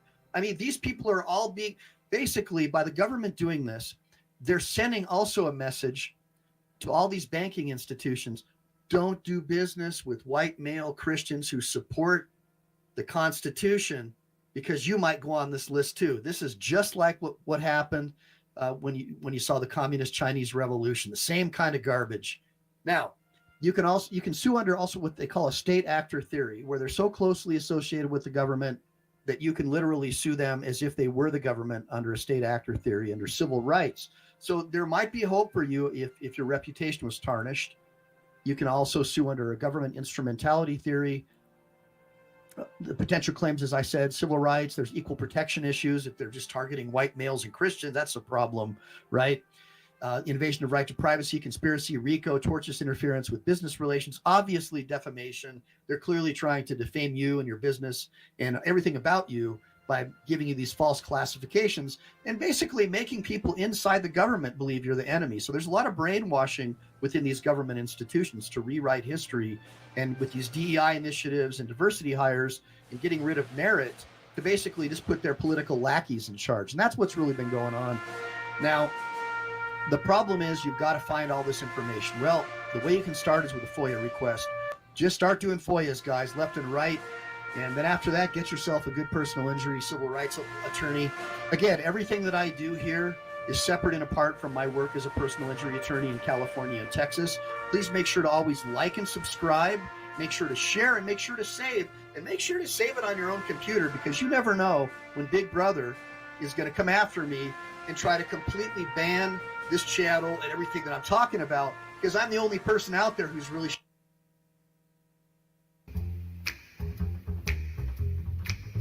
Trailers for sale or rent, rooms to let 50 cents.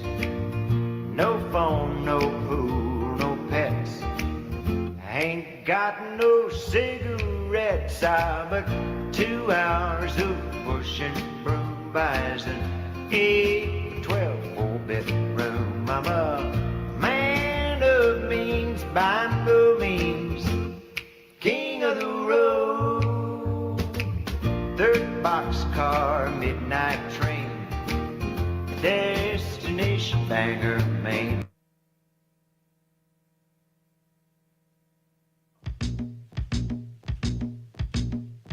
Got me feeling like the top shelf, tiptoe, reach for top dollar for a swallow when it's time for spirits. But something higher though, like I don't know what stalk that grows until the sky is low. I lose my pressure when I'm rising with it. But I don't wanna feel like my heart's about to burst and my lungs can't breathe. It's so hard for me to see if this is thrilling me or killing me. And I don't wanna feel like I lost all control and I'm on my knees. Never thought what they said of the heart was so brutally come true for me. You on my mind, baby, like all the time. And I don't know all the reasons why I'm scared that I should let you know, but then it might show me, slowly expose me. It's a brand new situation. With you, I don't know what I'm facing, so I need you to show me, slowly expose me. It's a brand new situation. With you, I don't know what I'm facing. Got me feeling like the tip of an iceberg, so cold. And there's so much of me that you still can't see. Don't be fooled by the parts that are exposed. Which one of us is in too deep? Which one of us is hard to keep? It's hard to tell. Tried so hard to know you, then I realized I don't even know me well. But I don't wanna feel like a match made in heaven struck to burn in hell. Why can't I tell if you're igniting me or smiting me, baby? Cause you on my mind, baby, like all the time. And I don't know all the reasons why I'm scared that I should let you know, but then it might show me, slowly expose me. It's a brand new situation. With you, I don't know what I'm facing, so I need you to show me, slowly expose me. I don't know all the reasons why I'm scared that I should let you know, but then it might show me, slowly expose me. It's a brand new situation. With you, I don't know what I'm facing, so I need you to show me, slowly expose me. I don't know all the reasons why I'm scared that I should let you know, but then it might show me, slowly expose me. It's a brand new situation. With without you, I don't know what I'm facing. So I need you to show me, slowly expose me. I don't know all the reasons why I'm scared that I should let you know, but then it might show me, slowly expose me.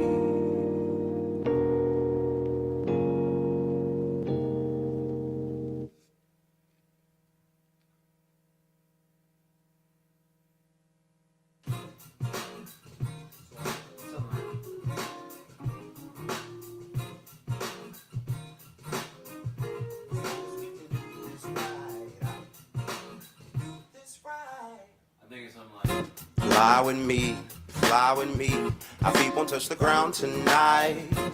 We don't need no gravity, as long as we can do this right. I'll light a fire for you, and every night you'll know that there's one for two. Just follow the light to the places only we go, the parts of you that I know like nobody else. Don't mind if we take it slow, we ain't got nowhere to go, as long as you choose me, baby. Won't settle for maybe. I need you in my life, and I won't know what's on the other side if I don't go. And life will let you know you'll lose it if you wait too long to show. So come with me comfortably, we'll travel to uncharted lands. We won't need the clocks to keep the time as we complete this plan. I'll write a vow for you, and every night you'll know that these words were true. With you by my side, there's no place that we cannot go. There's not a truth we don't know. You opened my world to things I was never shown, and stood where new winds were blown. But darling, you kept me steady until I was ready. I need you in my life, and I won't know what's on the other side if I don't go. And life will let you know you'll lose it if you wait too long to show.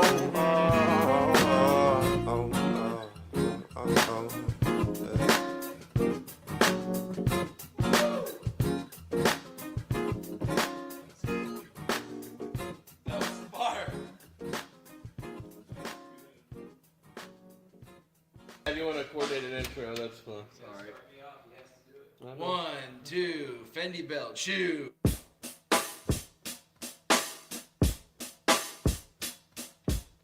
Started so small, I hardly noticed it. These little things I don't like. Just turned my head and kept ignoring them. All these red flags and red lights. You in my face with all your foolishness, and I'm still so nonchalant.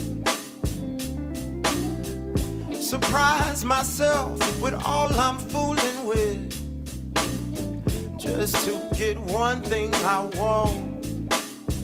Cause when it's sweet, it's so sweet. You wrap your loving arms around me, and I know I'm bound to lose either my mind or you. Cause when it's sweet, it's so sweet to me. Don't wanna spend my time just wondering when you won't just say what you want but won't let me go. My friends are all already done with it, but they don't get to see what I see when the doors are closed. You in my head, why are you doing this?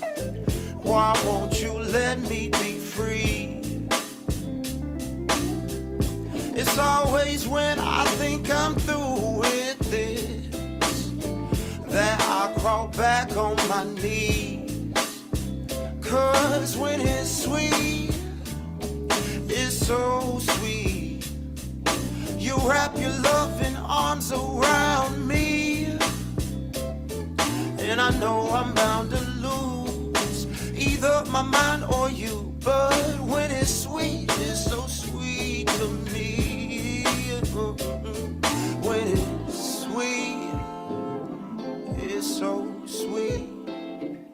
You wrap your loving arms around me, and I know I'm bound to lose my mind or lose you. But when it's sweet, it's so sweet to me. 1, 2, oh my, ooh.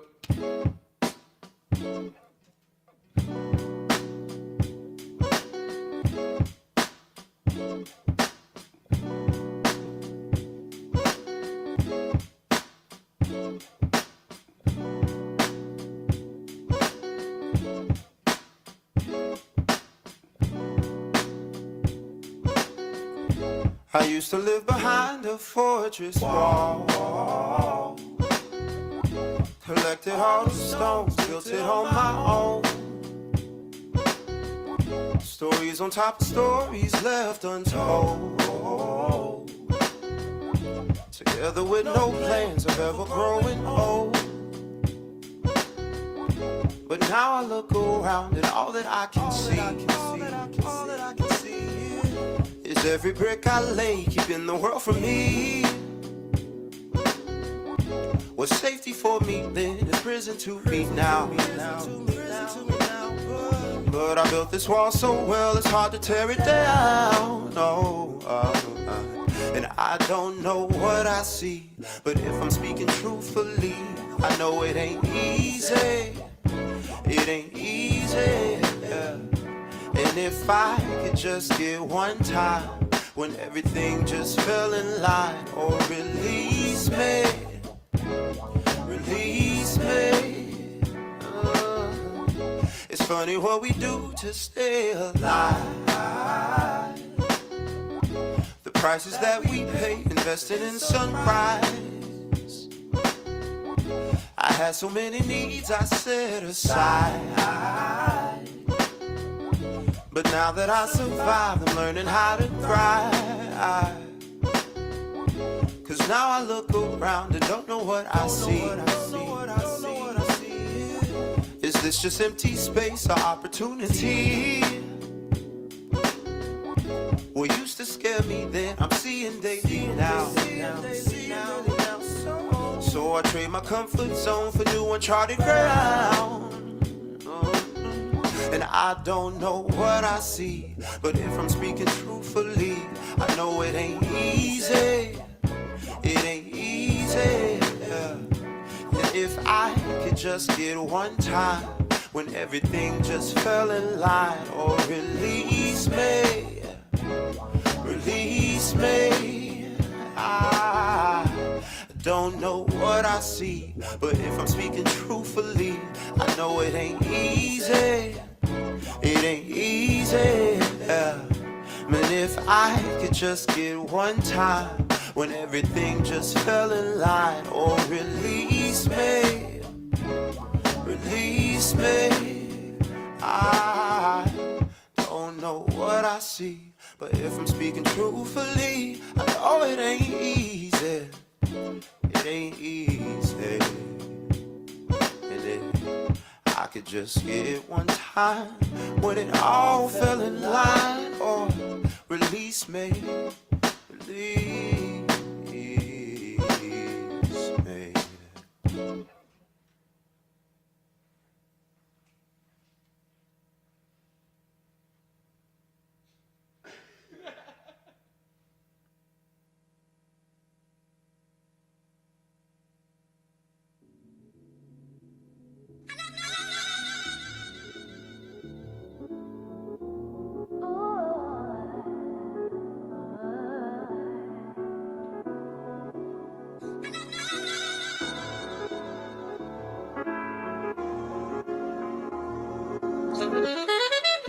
if I gave you every minute of my day, would you stay?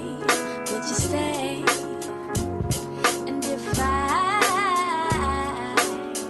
gave you all my heart, gambled away my sanity, would you stay? If I gave you every dollar in my pocket, held a picture of you in my mind's locket, you would still do me dirty. I would never be worthy. If I mend your broken heart and make you better, push you towards your goals, help you get that cheddar, you would still find something I did wrong. Don't lie. Don't run. I can never be what you want. I can never be what you want. Don't lie. Don't run. I can never be what you want. Never ever be what you want. Just because somebody loves you doesn't mean that they're going to continue to wait. Doesn't mean they're obligated to wait for you to make a change that you're not even trying to make. I know I gave you the kind of loving that'll make a nigga cry, but still you would not stay. Would not stay. I know I am through with giving my all to you to be left with nothing at all. See, I ain't gon' press you, I ain't gon' stress you, 'cause if I'm being honest, I can't even digest you. Go your way, please go away. You're renting space in my heart, and you don't pay. So I need you to please vacate, please vacate, please vacate. Don't lie, don't run. I can never be what you want, never ever be what you want. Don't lie, don't run. I can never be what you want, never ever be what you want. Don't lie, don't run. I can never be what you want, never ever be what you want. Don't lie, don't run. I can never be what you want, never ever be what you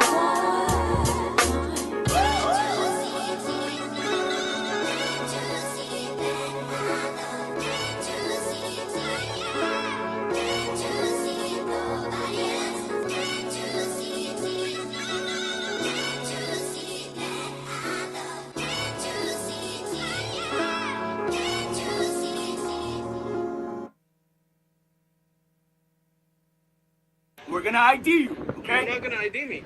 I'm gonna ID you, bro. All right, bro. You shout like that, they put you in jail right away. No trial, no nothing. This is fixing to get real bad, bro. Why? This is fixing to get real bad for you. Why? You understand that? Journalists, we have a special jail for journalists, right to jail.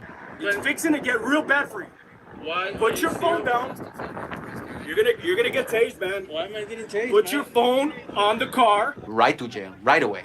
Relax and listen to instructions. Do you feel safer if you take my gun away? I do actually. I do. Okay. Put your hands on the vehicle. Get my gun. Put your hands on the vehicle. No, my hands are Put your hands on the. You're gonna get tased, bro. You're gonna get tased. Push it to the limit. Walk along the razor's edge. Don't look down, just keep your head or you can finish. Open up the limit. Past the point of no.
present and past.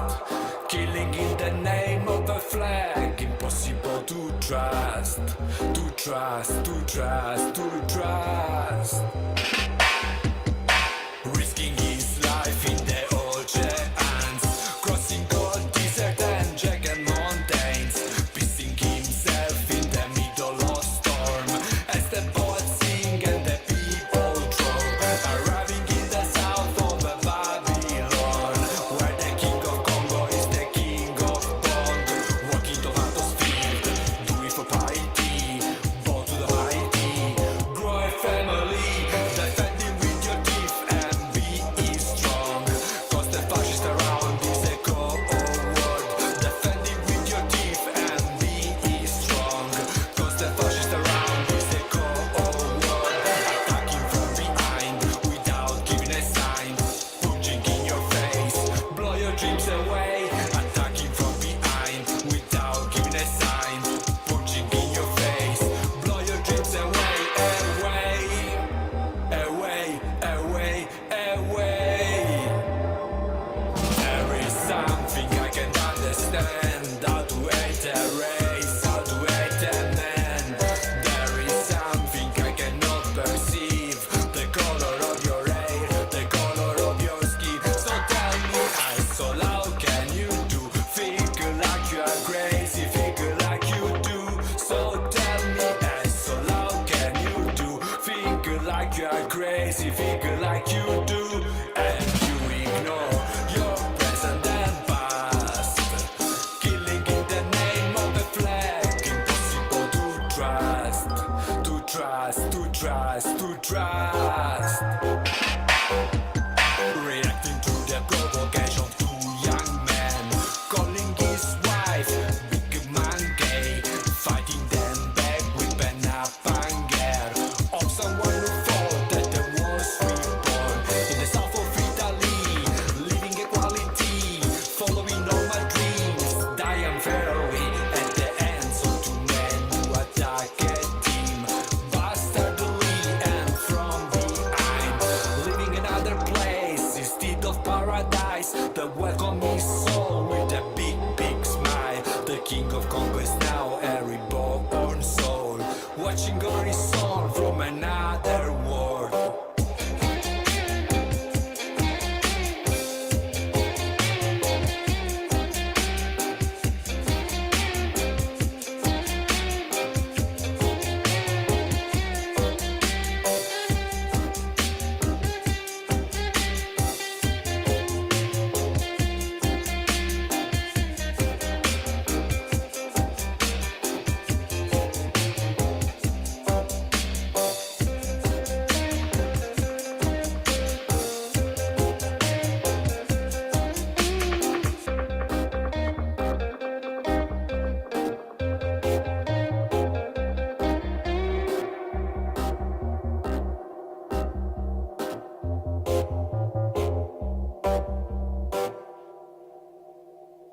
La cosa più brutta è quando ho preso un bambino di 3 anni in braccio, aveva ancora gli occhi aperti e ho detto, oddio, questo forse l'ho salvato.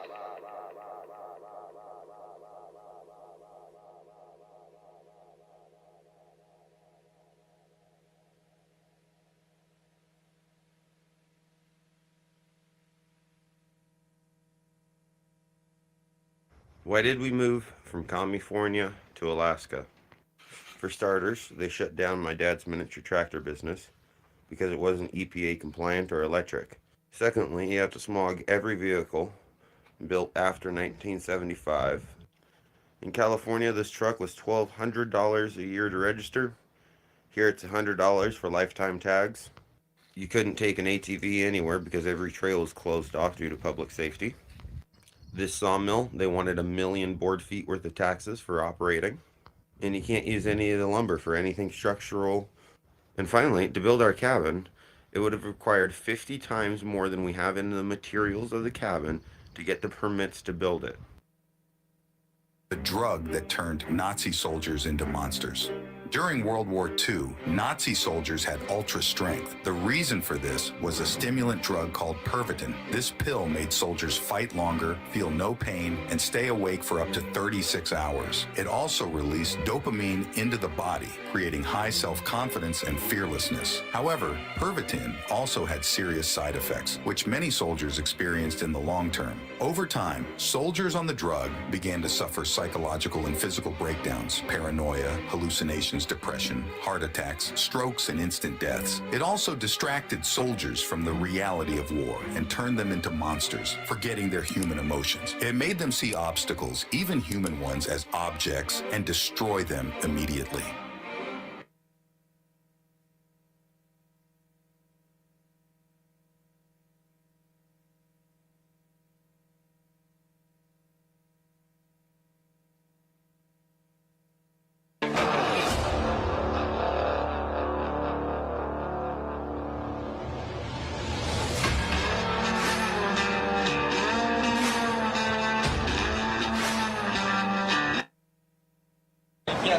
Yes, I can. It's a public beach, dude. It's a public beach. I understand it's a public beach and I can't stop you, but now I have to explain it to my boss. What? That I'm taking a video? It is kind of hot, sec. I mean, if you want to be cool, I don't know. Okay. Hey, what's up?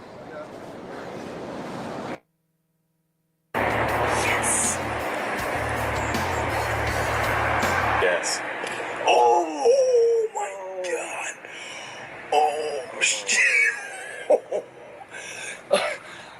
Oh shit.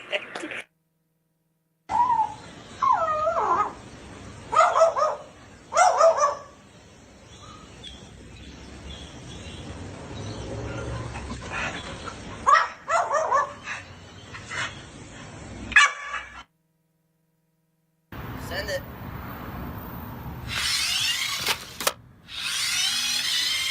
Yeah. Relay races. Wow.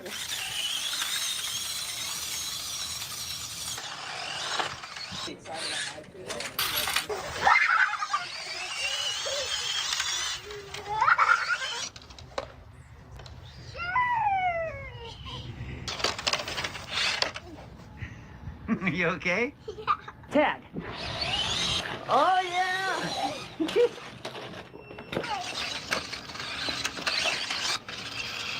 That was not my wild time.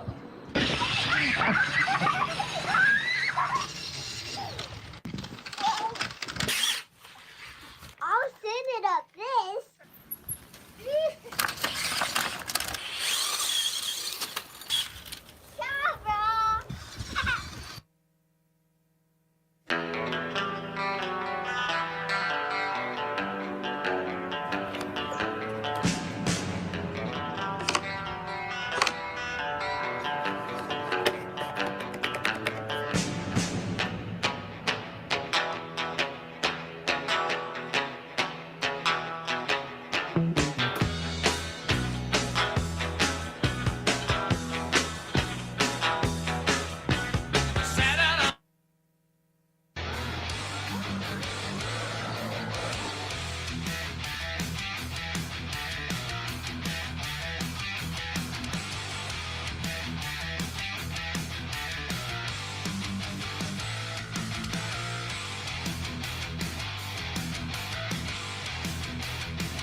Yeah, no, what's good, man, is you didn't take out the lady and her kids, man. Oh my god.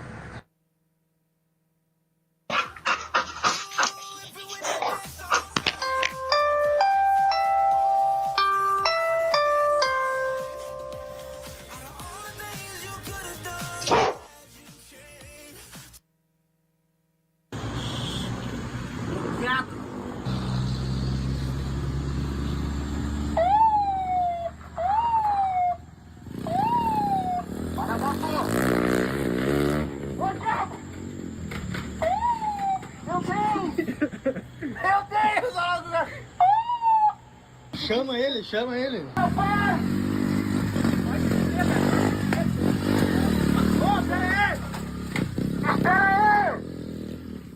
Ficou brabo, velho. Bravou o bicho.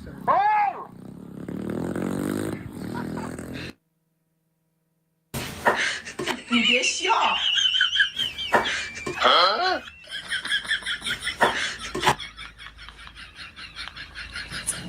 What? I owed him up.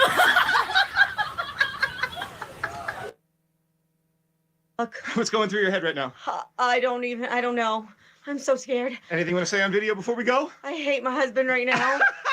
I hate him so much. He signed you up for this. I know. Show him how strong you are. Are you ready to base jump? Yeah. All right, join me in counting at 3. Okay. Jump after you say 1. Okay. 5, 4, 3, 2, 1.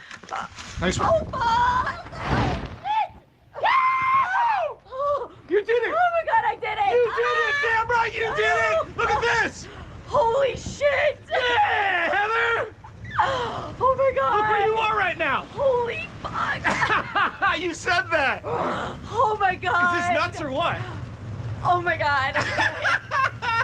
Yeah, girl! Be proud of yourself! Oh my god! Look, there they are down there. I still hate you, Ryan. Oh. Nice work, girl! Oh my god!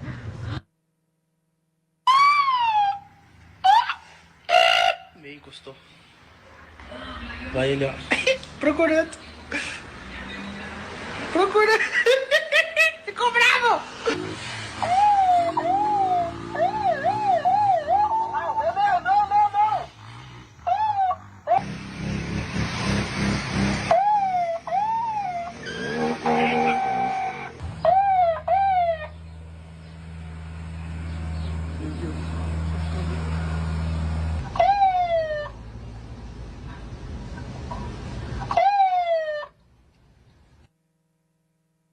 Ladies and gentlemen, Mr. Harry Belafonte!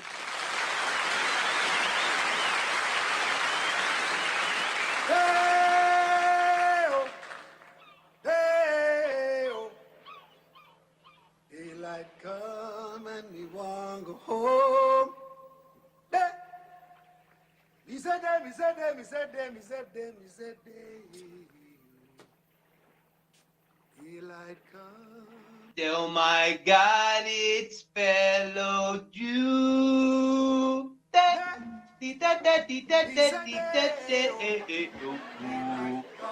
He's on the banana boat, fellow Jew.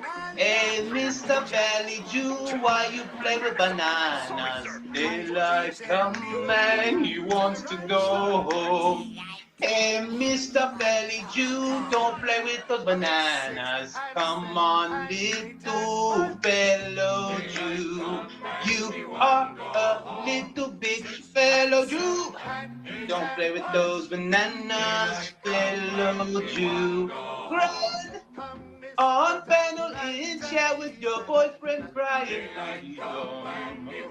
Don't play with those bananas, fellow Jew. That's you! You talking That's about me! It's always me! Yeah, it's you. It's Talking always me!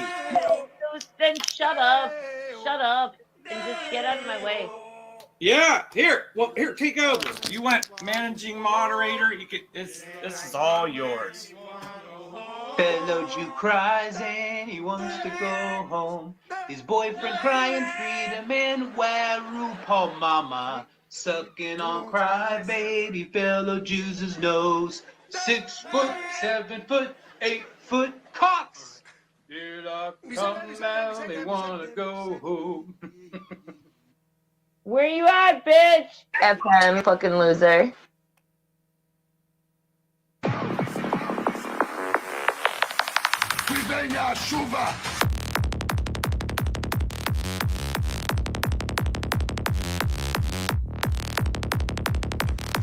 Isto é uma ferramenta.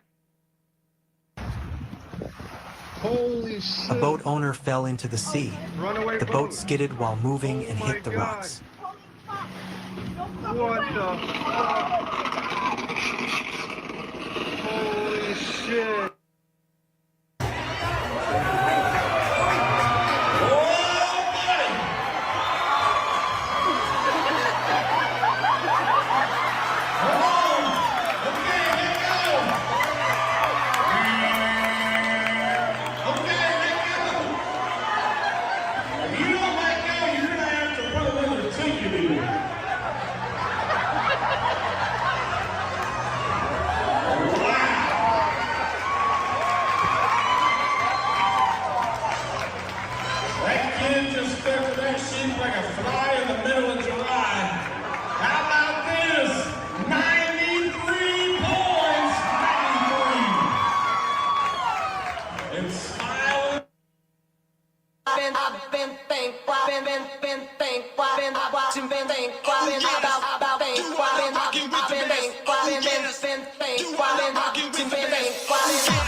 Holy shit! Oh, Kevin! Holy shit! Are you kidding me?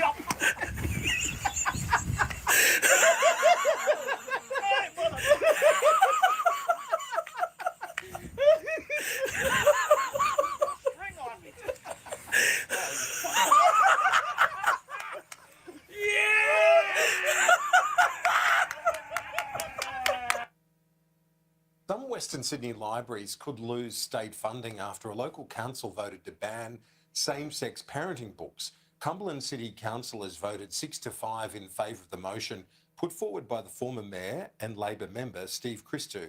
He claims the move is reflective of a deeply religious Western suburb community.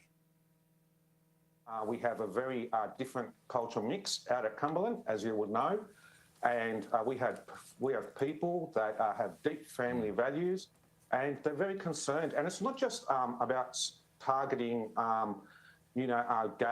gay parents. They don't want any form of sexualised books or kids being opened up to any form of sexualisation. The State Arts Minister, John Graham, says the move could breach the Anti-Discrimination Act. Let's bring in the independent MP, Alex Greenwich. Alex, what do you make of that argument by the independent, the former Labor mayor, I should say, the former Labor member as well, in relation to that community? Are they just simply representing a very conservative part of Sydney? Well, let me start by saying that library books don't cause harm, but bigots do. Same-sex parenting, same-sex marriage, same-sex adoption are all the law of the land in Australia.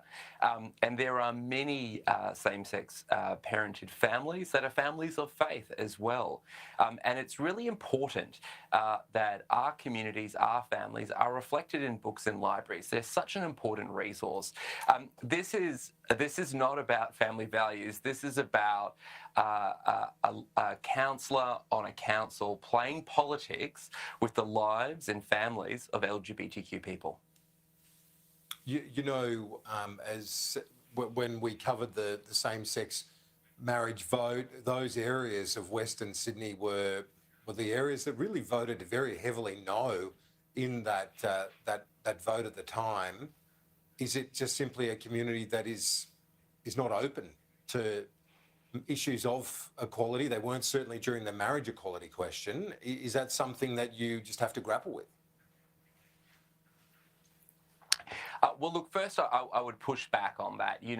Although there were some Western Sydney seats where there wasn't a yes vote recorded, it was still in 30 or 40% of those communities that did support reform, and we expect that those figures have probably increased since then. We also know that these libraries are safe places for LGBTQ people, for LGBTQ kids and parents, for rainbow families to come get resources and information to shelter themselves from the discrimination that they may be feeling. We're talking about a community library here. And what we are seeing is the politicisation of libraries and books from some fringes of politics. I'm concerned about this for many reasons. One main reason is this is some of that MAGA Republican stuff that we're seeing in the US. And it's very concerning to see it being imported here. You know, as an elected representative, we get to choose how we use our time. I use my time to represent my community and to fight for my community. Here, we have some councillors using their time not to do their job by looking after the cost of living crisis, by looking after their community, but using their time to try to import these far-right US MAGA Republican tactics to cause harm to vulnerable people in their community. Fortunately, there's a local government election later this year. Yeah, indeed, and people can vote these individuals out. Do you expect that sort of outcome, given the way that this has been received? Absolutely. This vote, incidentally, we should remember it was 6-5. It wasn't a unanimous decision. Well, that's right. And I would say for two reasons, those in this local community would be concerned. One, they're seeing their libraries being targeted by elected councillors. And if it's books about the LGBT community, which community is next that's going to be targeted? And I think people who live in Cumberland local council should be worried about that. Two, this is how these councillors are choosing to use their time with all of the challenges that their community faces. I mean, come on, get on with your real job. Don't waste ratepayers' money by letting them fund your wage, which you're using to attack a vulnerable group in your community. Alex Greenwich, appreciate your time. Thank you. Thank you, Karen. A speeding car goes airborne, crashing into an electric pole in North Phoenix, and the whole thing was captured on camera. Good evening, and thanks so much for joining us. For 12 News at 10, I'm Kariba Devine. I'm Mark Curtis. Neighbors say this isn't the first time that cars have caused issues in their neighborhood. 12 News journalist Gabriela Becerra is in Phoenix tonight and heard from one man who's asking the city to step in. This may be the scariest crash, but neighbors say it certainly isn't the first. Evidence of reckless driving lines the cul-de-sac at the end of Choya Street near I-17 and Cactus Road. I hear screeching every day. It's a common occurrence out here. You can see the skid marks right in the cul-de-sac right there. But Daniel Miller says Monday night was unlike anything he's heard before. It sounded like an earthquake happening, just shaking and rumbling. And then I heard a zzz, pow, and bright light throughout the entire house. Miller's home surveillance camera captured the moment a car speeding down Choya jumped the curb and flew into an electric pole. Power goes out and then comes back on with this scene, which is about 2.5 hours later. No one was injured, including the driver who immediately ran away. But Miller tells me he's still in shock that he lived to tell this story. It could have jumped over that wall and hit me in my work area where we're standing right now. It scared me. I was shaking. Miller installed cameras for moments like this. I get a lot of footage. After his car was hit in his own driveway. Every single day there's a couple people doing donuts right here, and they go 45, 50 miles per hour, sometimes faster up and down this road. He's hoping the city of Phoenix sees this video and does something to curb the issue. I really do. We need change. It's going to be worse next time. I know it is. It's only going to get worse. Police are investigating this crash. No arrests have been made. In Phoenix, Gabriela Becerra, 12 News. That's incredible. Gabby, thank you.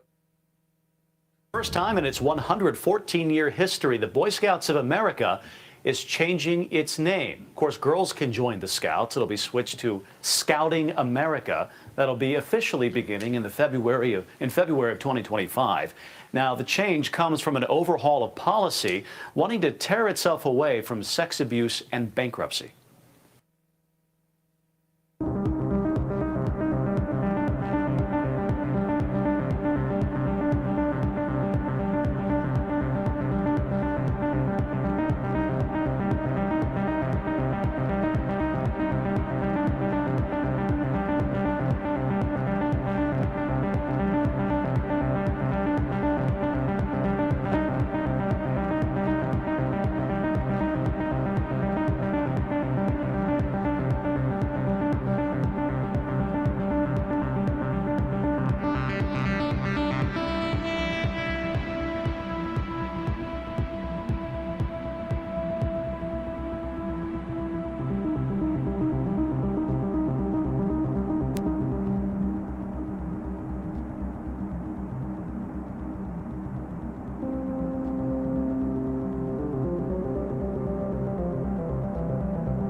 Here you go. There it should be. Awesome.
It's gnarly. Man, that's massive.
Looks like Pal. What's that? Looks like Pal. Yeah, looks awesome.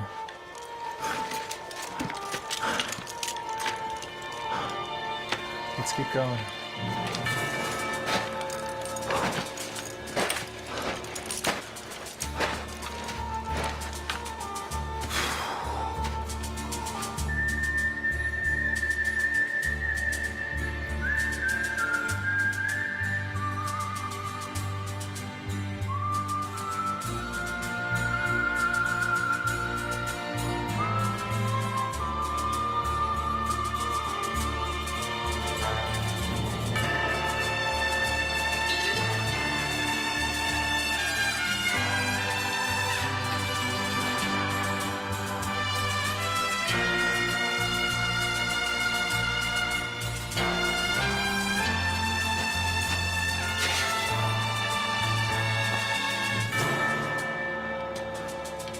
I don't think this is gonna go.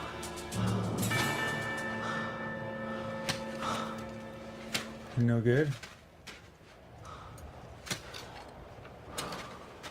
I think the spines might have to wait another day.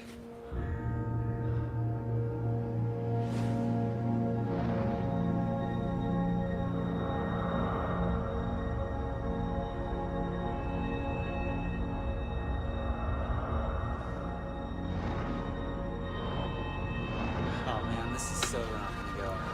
It's like full-on trench warfare up here. It seems like a pretty good way to get worked.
getting warm.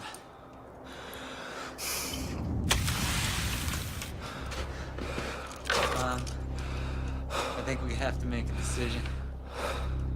We probably got another hour if we're lucky. You're gonna bail? I don't know. It's right on the edge. I think we should go down. I'm gonna go for it.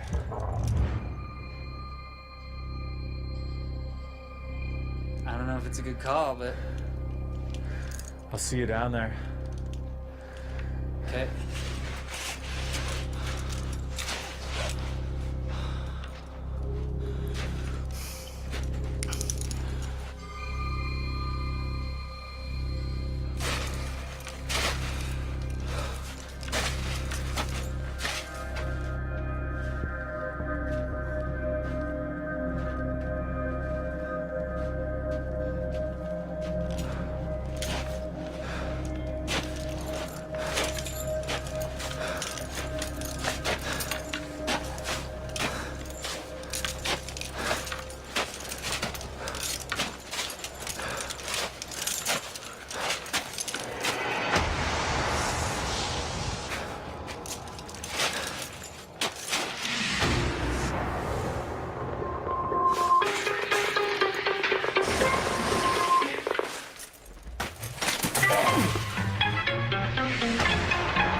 turn the heels.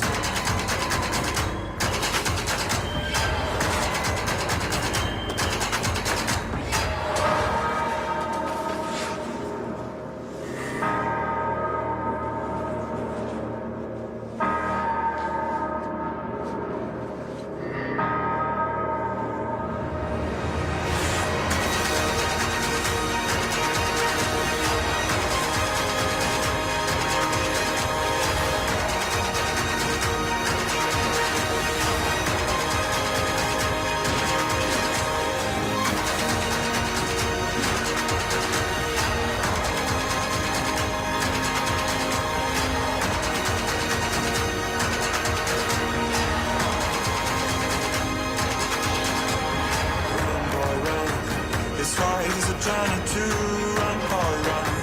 The secret inside of you, run, boy, run. This race is a prophecy, run, boy, run. And disappear in the trees.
Jimmy, do you copy?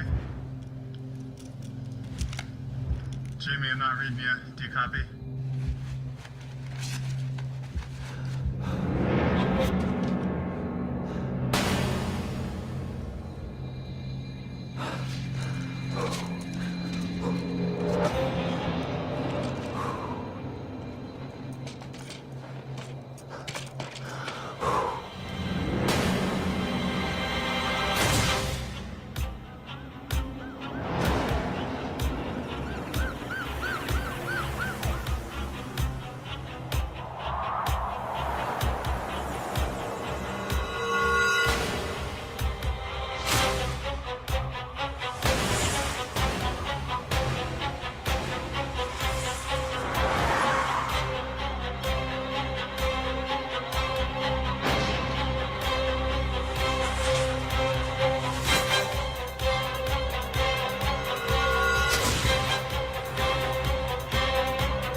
Yeah. I'm gonna take my skins off, put my skis on, have a look. All right, man. Keep me posted. Copy.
Home, you're so far away, come on home.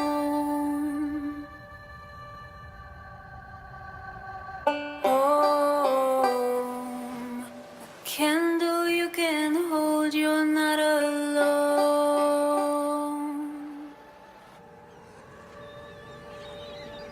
Home, you're so far away, come on home.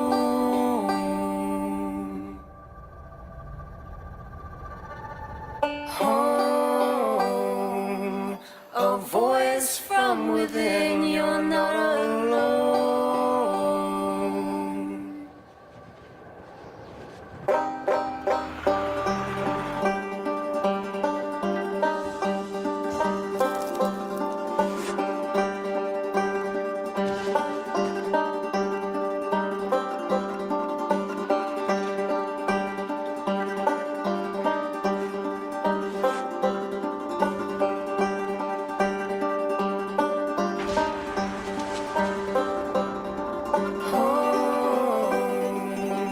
A candle you can hold, you're not alone.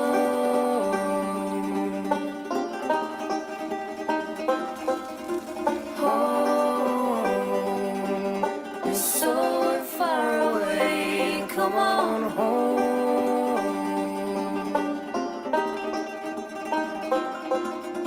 Home, a voice from within, you're not alone.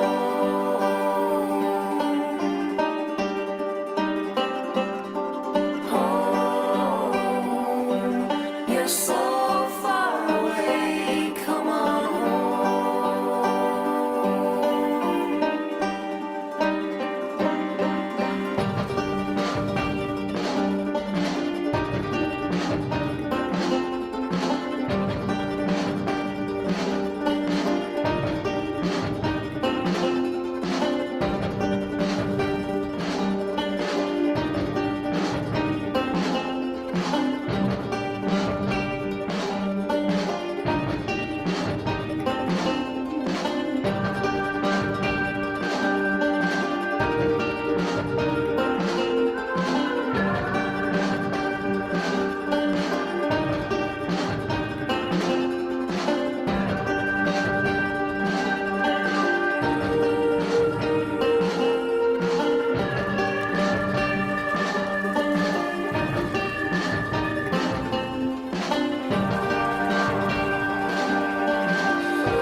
What's to stop you coming home?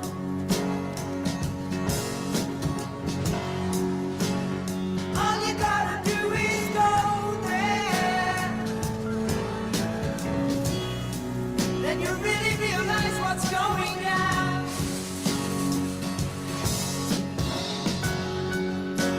You went to a strange land searching for a truth you felt was wrong. That's when the heartache started. Though you're where you wanna be, you're not where you belong.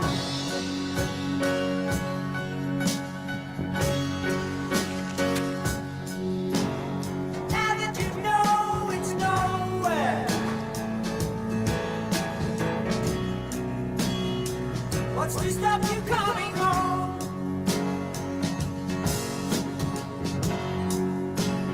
All you gotta do is go there. Then you really realize what's going down.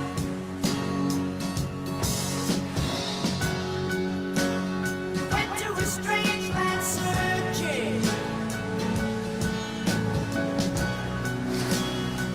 for a truth you felt was wrong. That's when the heartache started. Though you're where you wanna be, you're not where you belong.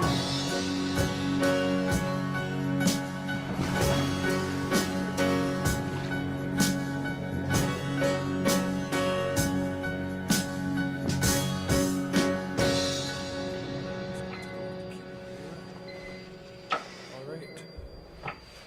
Good.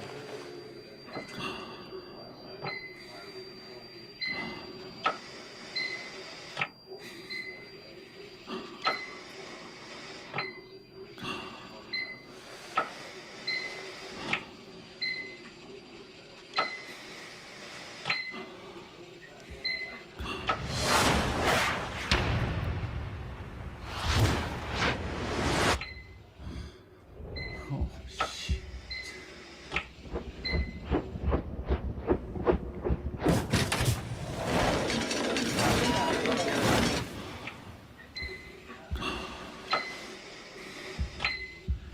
What was I thinking?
beats resound.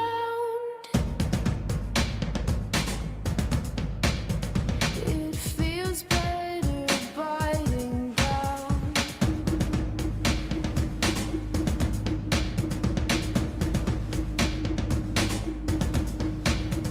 It feels better biting down.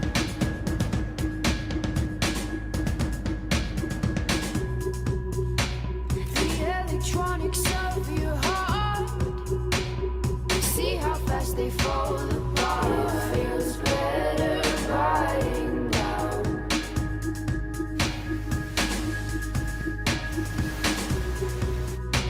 The electronics of your heart, see how fast they fall apart. It feels better biting down.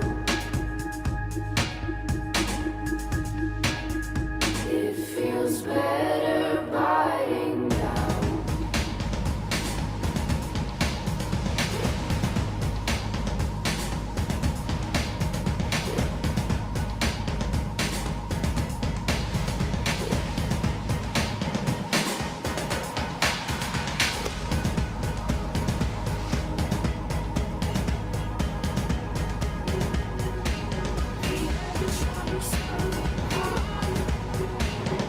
See how fast they fall apart.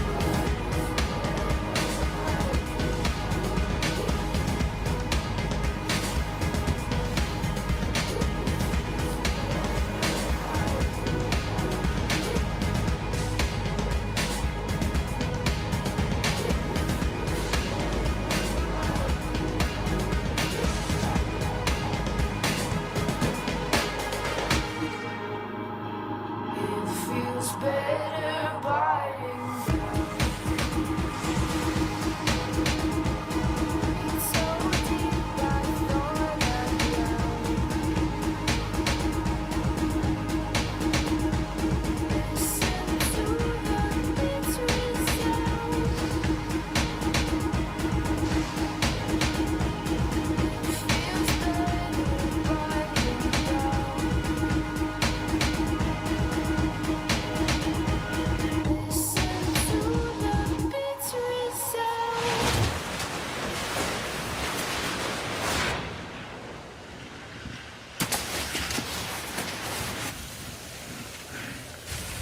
I'm okay.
These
moments make everything worth it.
Putain, ouais.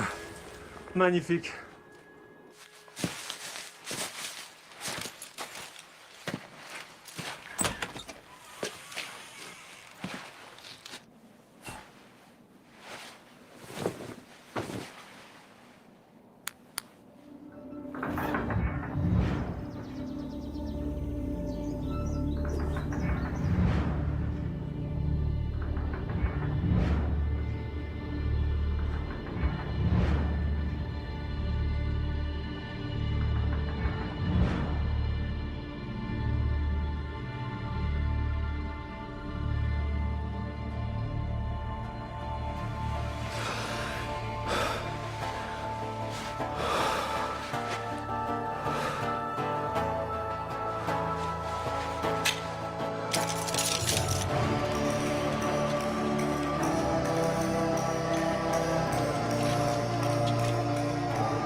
to hear you knocking at my door. 'Cause if I could see your face once more, I could die a happy man, I'm sure. When you said your last goodbye, I died a little bit inside. I lay in tears in bed all night, alone without you by my side. But if you loved me, why'd you leave me? Take my body, take my body.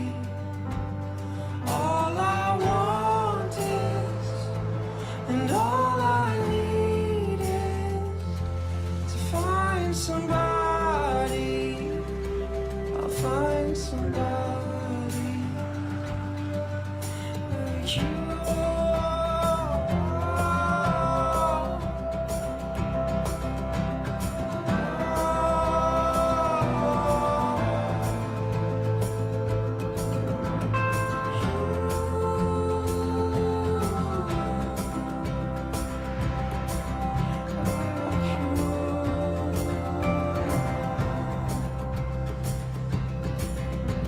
So you brought out the best of me,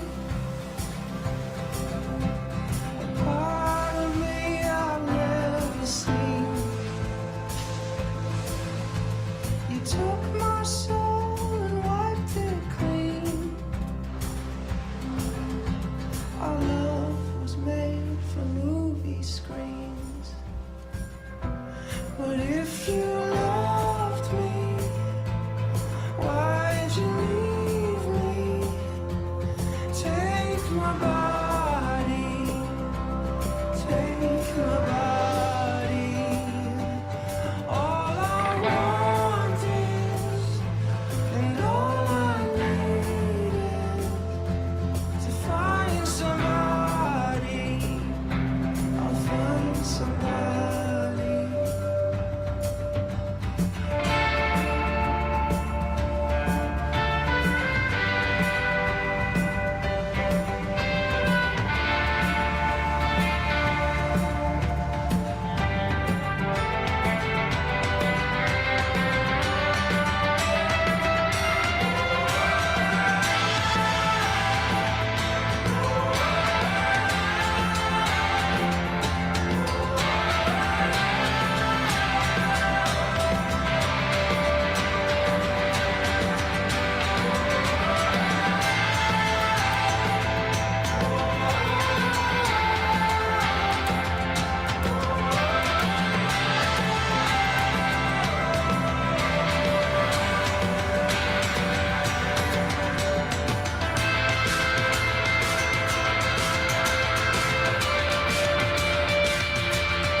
Why'd you leave me? Take my body, take my body. All I want is, and all I need is to find somebody.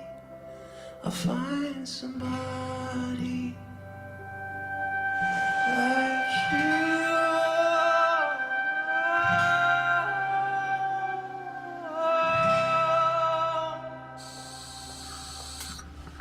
Jimmy, do you copy?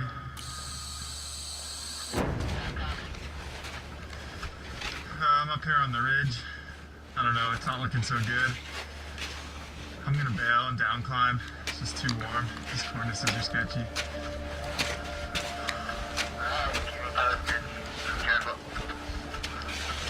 10-4. See you back if you can.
Nothing to see.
Hey, what's up, people? You know who it is. It's your boy. That guy you love to hate so much. He's also a great guy with a big heart. You know him. Urban Disciple, thank you all. 8 of you for joining in. Leaving some pre-spoke or pre-stream comments. Glad it started yet. Detective Gomez and Dynex. Of course, the plane has to become, but it ain't going to be too long. The plane, I mean.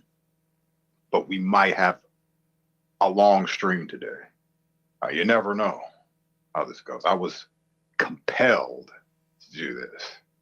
And don't blame me and don't go crying to all your little friends. Oh, Urban did this and he said that. You know what's going to happen, but you don't have to listen, all right? I chose to listen in the midst of making this puppy mill video, which you just gonna have to wait for it. You know what I'm saying? I even get the pre-jitters, like, maybe I should put it out now, and no. And this is not to be rushed. This is to be taken seriously, for lack of a lesser term. Seriously, this should be taken. And when you look in yourselves and you ask yourselves, have we been BSing this whole time? This puppy mill thing will definitely provide the answers for that. You see, I was listening to stuff and things that possibly could go in there, and I ran across something. You ever get those moments, even if it happened years ago, those little trigger points? You hear something, especially when it's BS, and you hear it, and you go, wait a minute. Are these the people that I've been cutting them some slack lately? Damn. I don't know why I'm doing this. No, what I need to be doing is laying into these people. And we're going to take the opportunity to do that today. Not a death, not 10 deaths can stop this. Okay? I'm not trying to speak ill. I mean, if this is real, I'm not trying to speak ill of the deceased. But you act like when people die, their legacy goes with them. No. You see, what happens when people are alive, they affect people. And even when they're long gone, that effect that they did, all those terrible things that they did while they were alive, they are not to be eradicated. They are not to be erased. They're not to be forgotten because that trash bag has died. You understand that? And it goes both ways. But I find it more if they're bad and evil, it's hush hush. But if they did all these great things, we can talk all about them, even when they're dead. You see the hypocrisy, you see the double standard there? I mean, I do. I already put it back up, Detective Gomez. Go down my list and you'll find it. The original version. Well, it's not an original version, the original post. You'll find it and it's there. Okay. I premiered it again so we could all watch it together. And now people can get a little taste of what this puppy mill stuff is going to be about. It's just the title name. It's just kind of like calling it the Trailer Park Trash Trolls. Same thing. But with this one, there's a lot of unreleased material from back in 2021 when this stuff was going down, a little bit of 2022 that I never put out. So there's that. You know, there's nothing more annoying than just annoying people. You understand? Jesus. Puppy mill fantasies, huh? What's so fanatical about it? I mean, they do have fans. I might be one of them, but it's more of a criticizing type of fan. Real critical of things and stuff. You got to wait for me to collect my thoughts again because people love to, you know, people are just weird to me, and that's what it is. Maybe you might find it interesting and weird that I was, you know, searching through the clips and found one that was not too savory. That was about me. And it sucks that you can never tell the truth without some idiot getting all upset that they've been exposed. I mean, it's natural. I understand. Your defenses go up. you're all pissed off and things that you got found out. It's natural. I get it. But what's also natural is when you throw my name in the mix and you just got completely destroyed, you just sit there and you just eat it, dude. You don't come back and say stupid crap. That's what you don't do. That proves your maturity level. And this Mike Soror he's the culprit in this one. I'm actually going to play this clip. I want to give some background before I did this. Menthol Man, what's going on? It's that Abe, what's up? Yolanda, Simone, what's going on? You see how many people, they love the puppy mill stuff. But the thing is, I'm never nasty or derogatory. I might throw some funny little jokes in there. I was listening to, I think, I'm not for sure, but Kim's last appearance on Scott's channel. I got the whole thing. I remember I was going to go get some Chinese food, and I said, wow, this chick sure is bringing in the crowd, huh? She seems to be doing the drama-filled stuff. But, typically they go, we're not into that. And this is all they do, right? Me personally never said I was not into it or not. Man, life is life. You need a response, I give you one. You want to rant, yeah, go ahead. Now, when we're taking YouTube off of the YouTube platform and we're bringing it to my face, then we're going to have some problems. And it's not problems that you bargained for. It's going to be something different. Well, I don't know. It's never a good look to pretend like you're not when you are clearly into this more than most, I would say.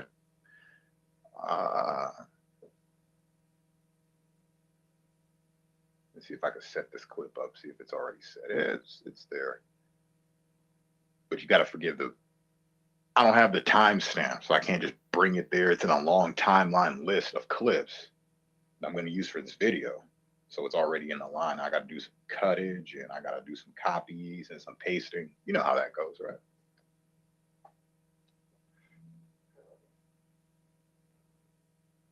But I'm just listening. It's just amazing how people allow this kind of behavior on their channel, claiming to be above the drama, not about the drama, right? Claiming these things. It's hilarious. Of course, no one's going to find offense to this crap but me. And I don't know if you remember this, but it all has to do with December 23rd, 2020. And we're going back 3.5 years ago. And for me, they'll say stuff like, well, look how long it's been. Well, it's interesting how you always want to dismiss your terrible behavior because of the length of time. But all these murders and pedophiles and stuff like that, you don't do that. So what makes you think that I think you've changed your ways? And that's not who you are in your genetic code. Oh, I don't need to shut up about it. I will never shut up about it. Listen, it'll never be over. They put a stamp in my heart where I watch extra close and have been. Because I think you set people up for the kill. I think you set people up, period.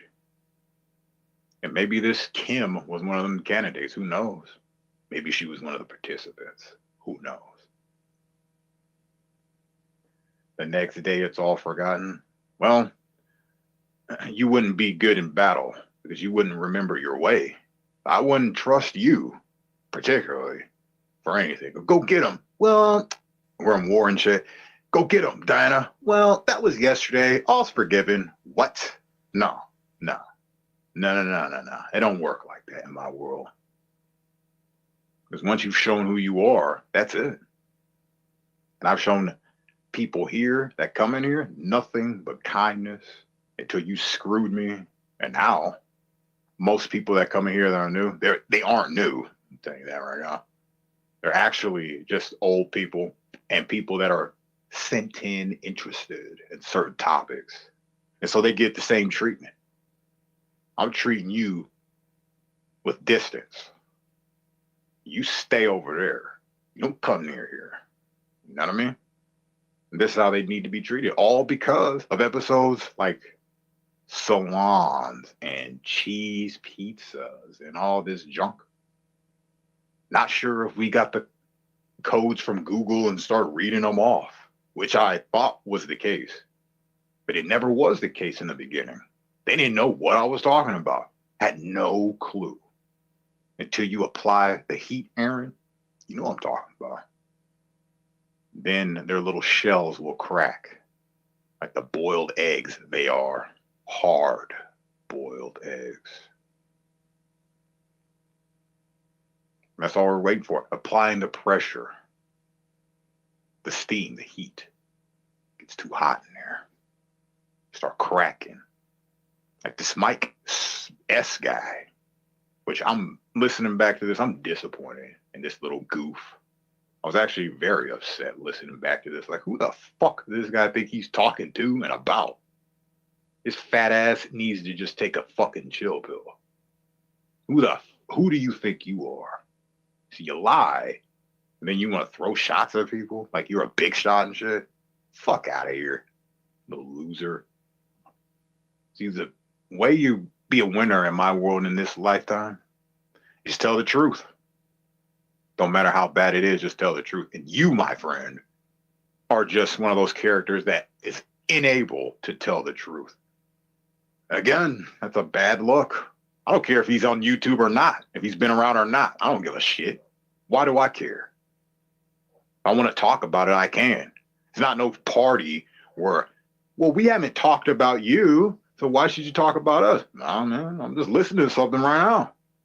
He's talking a lot here. And there was really no reason for anybody to say anything. There was no reason for people to get involved when they're not even involved. Names aren't mentioned. This little gang protecting them, protecting their interests. And we all know what that cheesy interest is. We know. I'm not sure if you participate, but you sure do shuffle around the deck. Try to confuse people. But you ain't confusing me because I don't have my mind set. I have my mind made up. There's just so much derogatory, immature talk with these idiots at the time. You know what I mean? I'm just taking it as is. Now looking back on it. How the hell did these idiots have the upper hand anyway? Excuse me. Let me back that up. How did you think you had the upper hand? By lying? No lie. Yeah. Scary Terry Joyce don't want the smoke. Yeah, she don't want the smoke. I don't know if she can recall how many sticks she's had in her plant to prop it up. You know, boost up that ego. I don't know. Quite frankly, words coming from a porn star. I mean, really? Yeah. You're willing to put yourself on camera having sex. You are one of the reasons why marriages fail. And you know that hoe is so proud of that shit. This whore is so proud. You know, nobody cares about if your hair is real or not, if it's a wig. I don't know. Doesn't look like it. Taking a double look, didn't care. And what I care about is you putting your filthy snatch on camera, having it penetrated through. That's pretty disturbing. And you get on YouTube and do what? Porn stars should not be allowed on YouTube. You know, they should have a platform for porn. I think it's called like Pornhub or X videos or something like that. You should go to one of those and talk and do your live streams on there. And maybe some sucker will pay to see your filthy snatch. Who knows? But that's all I'm going to say about that. That filthiness has no part, has no place in this sector. A lot of them don't. They speak nothing. You see, you have Detective Gomez, he's speaking about structure of water and all sorts of things. What are these? I didn't know about structure of water. I know about a lot of stuff. What can I learn from Mike S? He won't even teach us how to do his Trump accent. Come on, man. We can't learn anything from him. He's actually a gatekeeper. You'll learn nothing from him but how to lie. And Actually, you won't learn that either. He's not good at it. Because once I applied that heat, he was so upset, so mad. Urban called him out. And I don't even know if I want to listen to this. I started to get upset. See, at the heat of the moment, a lot of you people get all upset at the heat of the moment, don't even diagnose the situation. It took me a few years to even go back to this clip. I haven't listened to this in a while. I'm listening as this filthy liar gets on camera on a microphone. Well, probably while he's at work. I don't know what kind of work he's doing. Don't want the smoke. Don't tag me with BS. I saw it. So that chick, that whore got exactly what it was coming to it. Exactly. And we can't lie about that. All out of the blue, want to support this OG creep. And I've had some little run-ins with that goof. But it's funny, when I ran across that little idiot, he stopped. He changed his tune up real quick. Oh my God, it's a big black, scary guy. I don't want no parts of this. Does the microphone sound okay? Last stream kind of sucked because, I haven't got the headphones with the microphone attached. I'm going to get a good microphone this time so you can hear me clear. And plus, I'm going to redo the lyrics to some of those songs so you can hear, instead of it sounding all just bad, you can hear crisp and clear. I want to get a microphone like that. So if I'm going to be doing songs with Shiz, what's going on, Lady B? When I'm doing songs with Shiz, it'll be crisp and clear, not some garbage. All right? Not like what's coming out of Sorora's mouth right here. Sore ass.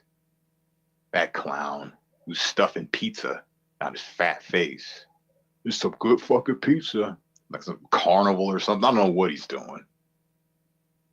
I'll tell you what he's not doing. Tell him the truth. And you guys love him. I don't appreciate a fat clown like that guy. Especially after the crap I hear. And I don't know if I even heard it before. I think I just recorded it and let it play. Or let it record. I had it right the first time and let the stream play. Yeah. That's all I did. Listen to this goof. I wish he would come back to YouTube. Come on, get involved with Urban some more. This is something you guys solved. Yeah, he went in there and hashed it out with him. No. That idiot got called out. Still defending this premise. What are you going to do when I show it to you? You going to apologize? At that point, when he was saying that garbage, I knew with every fiber of my being, he was never going to produce that shit. Never. So I'm just looking, waiting with my regular calm attitude. Like, go ahead, dude. Do it then. Pull it off. I really want to see this. And he was never able to do it. Couldn't take the L like a man. What does he do? Call me names. Call me a piece of shit. Oh, yeah. That fat turd called me a piece of shit. You're sitting up there stuffing pizza down your fat face. Did you call me a piece of shit? Seems like we have a problem here, Mike. You're not around. But the good news is you can always flip back around. Come down the dark path. He's another Star Wars freak. With his Darth Michael. Yeah, he doesn't look skeptical and strange. Another Star Wars freak. You want to explain your stupidity, Michael, or what? No, we don't want him to come up here and do that. He'll just lie. There's no sense in talking to any of these people. There was no sense then. Well, yes, there was. So you can see firsthand how you deal with a piece of shit liar like him. Easy. It's easy. Just have the facts and keep drilling in like a normal, rational, calm, balanced guy. Just let him know you have it. You gotta scream it to him. I got the shit. Why do you need? You have the upper hand already. And you don't fall back and act like them. No, you want the true stuff to come out. Then this idiot had the audacity to say, is that something you could have done, is backtracked and apologized? Yeah, after we went through a freaking 30-minute schmeal about how that happened. You defending your premise that this happened and only this, and when I want to talk about it again, they're all being weird creepers in the background. Oh, this is what he was talking about. Urban was in there. And then, remember, Oh, I didn't say, so you can't remember, but keep in mind, this happened on another person's channel. In the chat box, I'm supposedly talking all this trash. You know, it was the whole supposed death thing of Kim that's like, I should just calm down. But this resurrected a new fire in this guy where, I don't know, man. I really can't on this puppy mill thing. I know it's like I'm building it up, but it's something worth watching. I'll say that.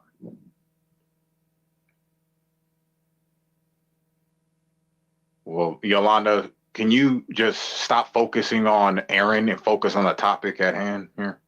You ever notice any of those puppy mill weirdos lying? And I mean, once you go into that territory of lying and trying to make me look bad on top of it, you are definitely not only off the list, but you are on my hit list.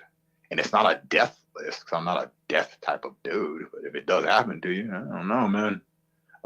Not innocent people, of course. People who are filthy and dirty, disgusting, deserve what they got coming to them. And the only thing I can really do is voice my opinions. Because when you voice the facts and they've been telling lies, it doesn't work well for them. And they get all pissy and butthurt, which I knew it was going to happen at that time. From something so simple as these code words of pizza and cheese. I wouldn't have cared about it, but they attached my channel name and everything with some weird rant they went on about Sasquatches and cutting them up and cooking them in pans, sauteing them and shit. Mailing pieces of meat to put in the freezer, 24 pieces to be exact. It's just weird stuff like that. People are getting back in line because they're going to go find a Yeti. Many men was what Kim said. Many men? What? It's not these ones in these tuxes, are there? These little 8 dudes. Okay.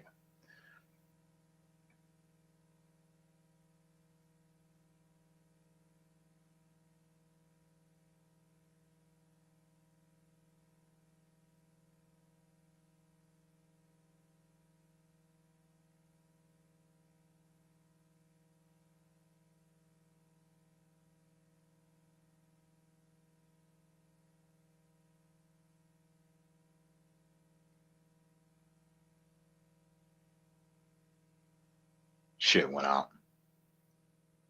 But this is what you want to talk about, right, Yolanda? Aaron, you need to be a victim of everyone. Now you're going on about Terry. You're always looking for people to complain and obsess about. Well, I actually happened to see this one. And that Terry got exactly what was coming to her. I'm like, what are you doing here? You're going to sit there and agree with this OG cannoli dude, another Star Wars freak? Got to pay attention to that Star Wars stuff. I mean, this is some real simple shit here. If you guys don't get it by now, I don't know exactly what it means. But I know stories are like little assholes. So give me a thumbs up when you want to acknowledge certain things like that. When they show their allegiance by doing things like that. And they'll say, these people were convincing me that I'm crazy and seeing these connections with stories and little lights and buttons, little crosses on their channel, little Christians. They think I'm just so stupid and naive, and I'm not going to be able to see this after how many years you guys been coming around playing like you're not messing with me? 3, 4 years? Well, since 2018, but not these specific people. So it's been 6 years of this. But nothing's changed. You got Derek up there obsessing over Star Wars, just like you have OG1 Cannoli doing it. But there's no connection there, right? When I figure out what that Star Wars crap means, it'll be a different ball game. Should I talk about ball games either? Does baseball turn you guys on? Home base probably does more than anything. I know I'm not stringing you along, am I? We're the guitar riff of a lifetime. Riffing, rafting. Where's Scott, as a matter of fact? That guy's, he's been MIA. His channel's been suffering lately. You know what I mean? And I expected to suffer. He's got no content. He's got nothing to talk about. Well, I'll give him content for a week, maybe for a day. Maybe tomorrow I'll come back and we'll talk some more puppy mill stuff, but maybe I'll work on the video instead. We're at the boring part. of the clips of like all these unreleased clips I'd never put out, the weird sayings. And, detective, you will love the stuff that I have Edward saying. And Mike. You'll love it because Mike, he's a dirty piece of shit, is what he is. And there's no one in this world that's going to convince me that grease monkey is not exactly what I'm saying he is. No one. He can stay his sorry, sore ass over there with the rest of the barons and the crosses. Smoky bears, as a matter of fact. Jesus, these fools are just, suffering from mental illness is what they are. And like I said in the beginning, there ain't no death that's going to stop this. So supposedly, I don't know. I'm going to have to go look up the obituary after I'm done with this. May the 4th be with you. Hold on, what does that say? R2D2. Friend or foe? Come on, tell me. Whose stream are you discussing? Oh, when this happened, it's they always went to the Queen Bee stream and did this until Scott took over. So it was on the deceased lady's stream, where it's not like she was really saying much, but she was antagonizing these idiots to say stuff. And, since there's a female in the mix, this male has to pull up his alpha bull crap. And now all of a sudden he wants to say things, right? When I'm discussing how you lied, and this is what he's all pissed about. I was saying in chat how he lied about certain things, so he shouldn't be trusted. And, looking back on it, can you trust you? I didn't expect you to know when you said certain things on our stream. Never did. It was you that wanted to be a superhero and say, I know it. I'm going to prove you wrong, Urban. And when I do, you're going to be apologizing to me. Like I said before in this stream, I was knowing at the point, I wasn't thinking anything. I'm like, yeah, we'll see. We'll see when that happens. Big shot. And it never happened. Did it, Mike? I knew I didn't like that little fat turd to begin with.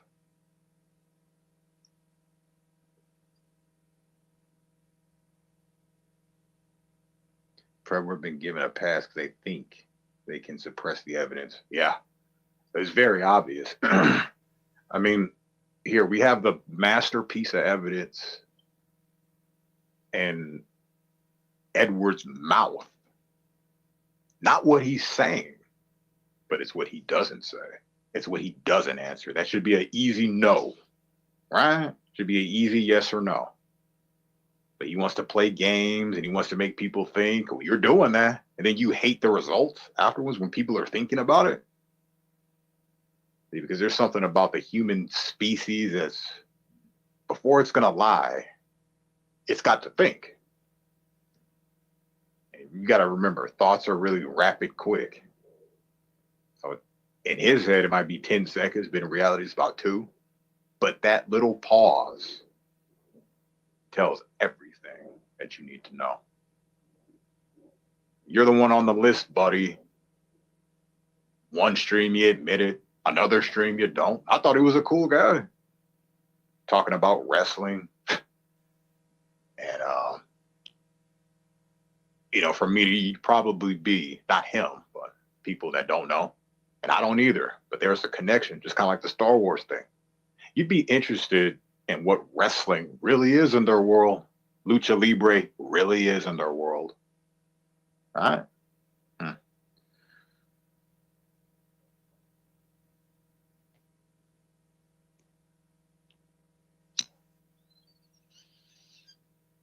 Don't mind me. I'm just letting off some steam.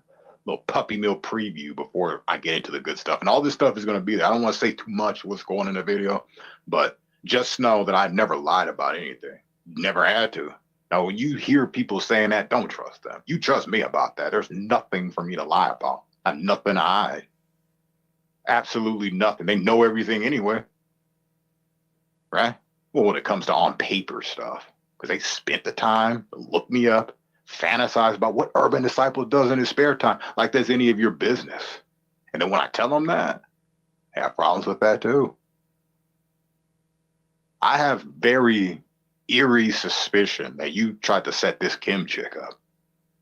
Yeah, because I'm trying to look for that anger and hate for her every time, and I just can't get it. It just looks like a poor sap that's being used by people she was around. So this is not a new topic. Yeah, neither is people saying what you just said here. Next. You know what I mean? It's an easy solution. If I have to tell you what it is, then you're not smart enough to be around here. You understand? But you'll stay because, well, you're probably a weird Star Wars lightsaber type of freak too. Right? Lightsabers and things like that. You guys are so slow. But it's not that they're slow. They know this shit. It's just they won't tell you.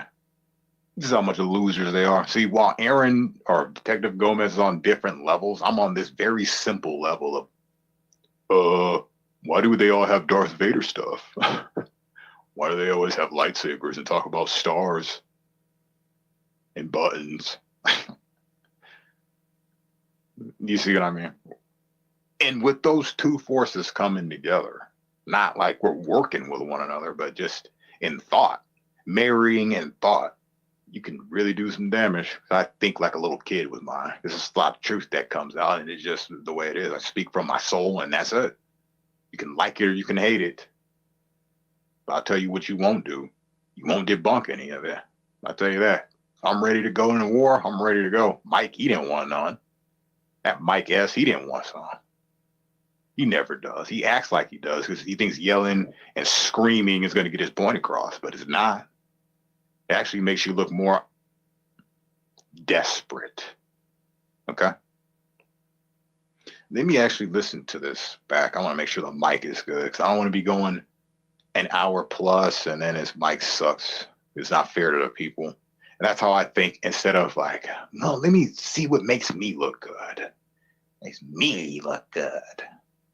You know what makes people look bad though? Lying, deceiving. Predward is one big disappointment to me. And if you think Predward is crazy, you should go check out his brother and what he's doing. Now, I don't know. I don't know if it's his brother or not, because it's convenient that certain things were the same like screen names, but because that could be photoshopped. I'm not, you know what I mean? Anyways, let me listen to this.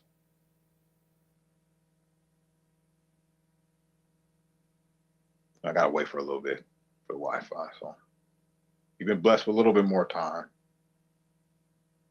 Everything here is old news, princess. Where you been? Everything, right?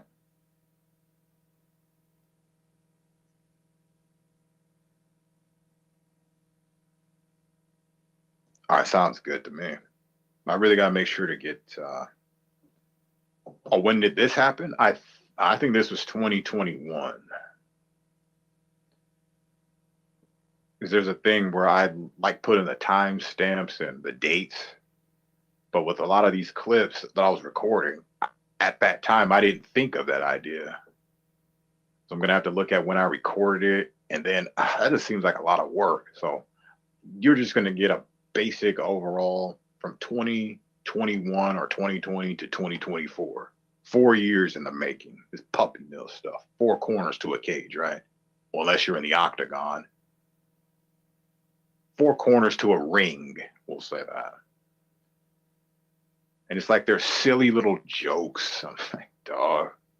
I wonder why I didn't slap that Sawara guy a long time ago. If anybody wanted to, we'll meet up for hot dogs for sure. But we gotta get. I don't know, man. Maybe we might go to arcades or something. We can let our anger out on some Street Fighter, some Mortal Kombat.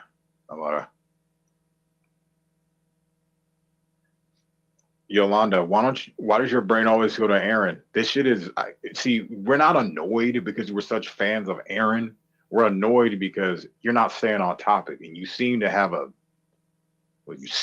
plan when it comes down to this talking about Aaron stuff, and you just focus there. It's annoying. It's frustrating to look at that. While we're all on different topics and stuff, you're focused on Aaron like a obsessed weirdo. You see what I'm saying? The stream is not about that. But then this interesting person goes, well, he did coin the term, so this stream is about that. Like, oh, God. Help these idiots, man. Yeah, I'm saying that. Help you. Get off the topic, okay? Ask a question. When did this all happen? Mythball Man's asking some normal questions. When did this all happen? What are we talking about? This person. Well, you know, Aaron, we were talking Terry and what? Come on now. No one cares about Terry. Terry cares about this community. And I'll steal from Tamara. Terry's been dying to come at UD. Sure has. Been dying to come at UD. Just try to find a perfect avenue to attack. Now, since I said that, this person won't do it. Won't do it. But if I'll hit, that granny clam nerve, you know what I'm saying?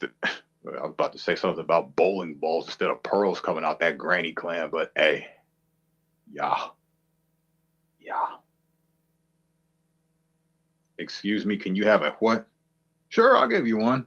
How about 2025 around November?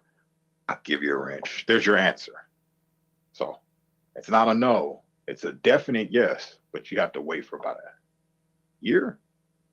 You're in 6 months, 7 months, something like that. So if you're still interested, then I'll be more than happy to hand you a wrench.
What's this right here, Yolanda?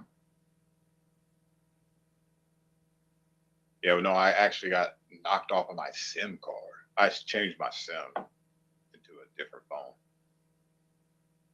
You gotta be careful about who you text message on this stuff, man, because they're like not only stalkers, they're like hackers, you know what I mean? So you gotta be careful what kind of bugs and kind of links you get from them. Because I noticed that my phone works a lot slower these days.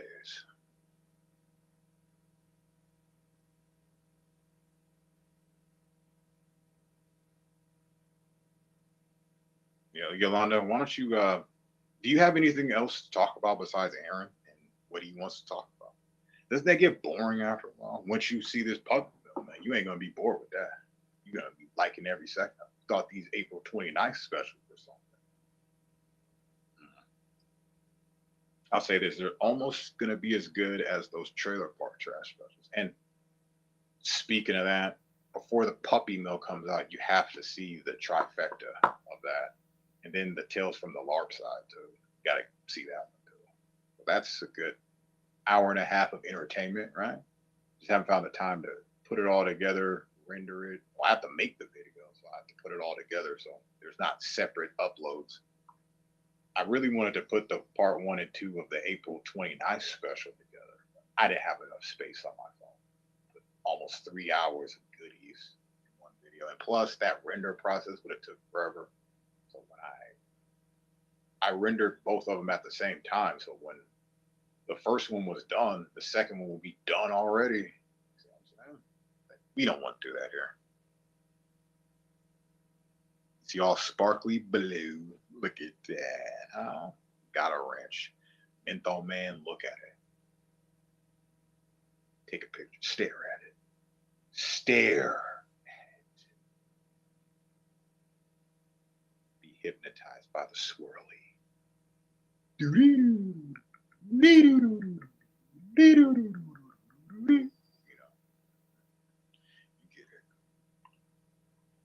Oh, is the microphone still going good? Still going strong? Crafty cat, what's going on? Just venting. Just venting. I got kicked right in the butt, right in the tush. Why are you going soft on people that tried to screw you over, make you look bad, potentially tried to do other worse things? Why are you giving them a pass, man? Like, yeah, the death, yeah, we mourned already. Now it's time to go back to war. We understand there's casualties.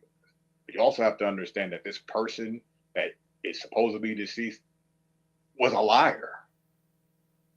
She was a liar. She picked sides all the time. Even when I showed the evidence of the Clovis stuff, she still picked a side. I want to see this evidence. I show it to this person, or I show the whole world, and then this person sees it, and then they're just like, oh, well, whatever. But you're not for doxing and all that kind of stuff. Not for all that crazy behavior. Yet your friends, and your other side of your friends, you guys all agree with her. You like it. You like the drama. You like all this stuff. You know, there's no telling.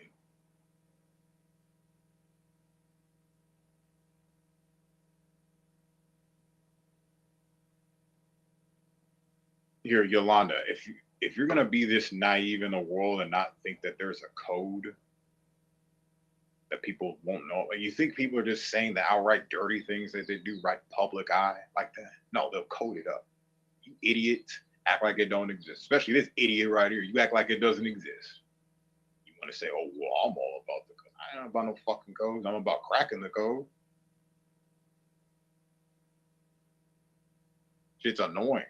Act like that. Oh, people don't do codes and stuff. Oh, sure. Yeah, see, people like you are just involved. That's it. Prove me wrong. I don't know. You don't even show your face. Never even heard you speak. I don't know who you are. So there's that. It's about as easy as that. You get treated like all the rest of them that don't speak, that never shown themselves. If you haven't shown yourself, at least speak in the damn microphone. Be taken seriously. You know what I'm saying? Easy to just peace. I don't care. Forgot you existed anyway. So you came in here. And you come in here with your Aaron worship. That shit's pissing me off.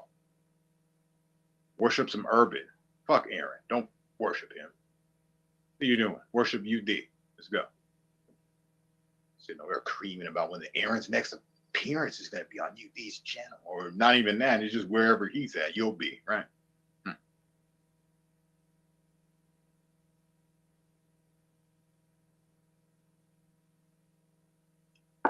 Well, I'll say this, Prince O drama, that O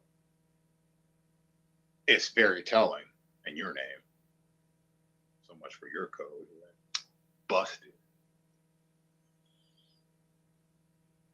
He'd be like, oh, I don't know what you're talking about. And I'll say, oh, are you sure about that? Oh, let me tell you something, buddy. Oh, nah, all right. Or we can do it like Office Space. Oh. The O face. You know what I'm talking about? You know what I'm talking about. There he goes. Oh, dude, tell him. Nah, not really. You're just a loser. Go sit in the back of the class with your head down and your number 2 pencil shoved up your nose. That's what you should do. The shit pencil. Smell the shit. There you go. Smell the shit.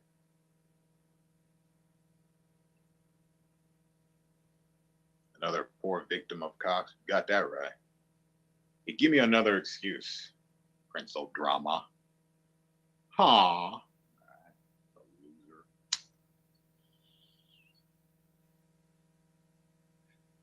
I'm not shooting for any dates. When it gets done, it gets done. It's a puppy mill weirdo. Shut up, bitch. It's the puppy mill stuff. When it gets done, it gets done.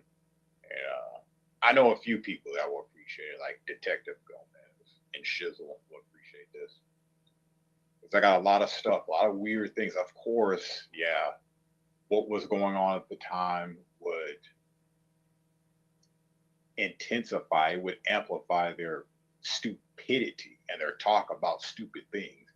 Where now we can't tell if they're real or not. Of course it would do that. But we're going to go off their word. Everyone goes off every word I say. It's never a joke. These aren't ever jokes that I'm saying. This is all reality, right? Y'all smoke way too much dope on here. All right, fellow man. Why don't you just go away? Just go away. Go away. There's another sock account of yours. You know, they said you're yo mama. Maybe you are, but I know this is you right here. Kind of type different and shit. I use different phrases so people won't know. Wrong. Prove me wrong. Prove me right, actually. Come on panel. I put the link. Come on panel. Solve this once and for all. I'm not fellow man, of course you're not. But come up here and talk then.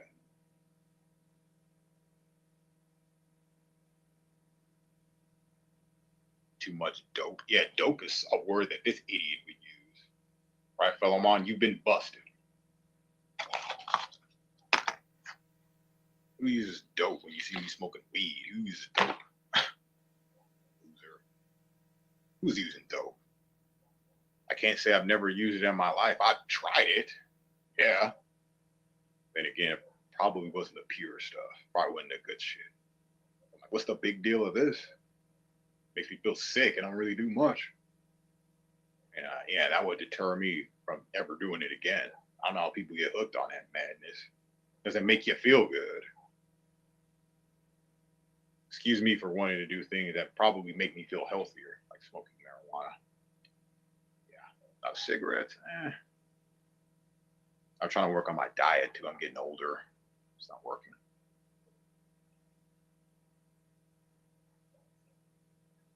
Far too easy to dox me if I speak.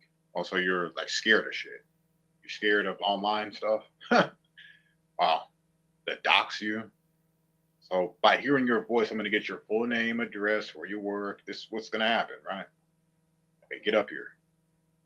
I don't know. Maybe you could dox yourself. You could tell us what you do. You could tell us.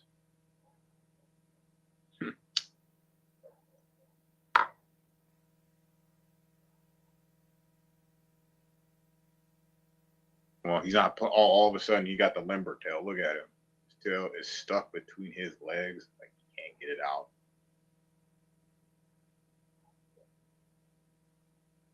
All because we gave him the challenge. I'm serious, man. Why don't you step up? Princess is reporting back to Scott.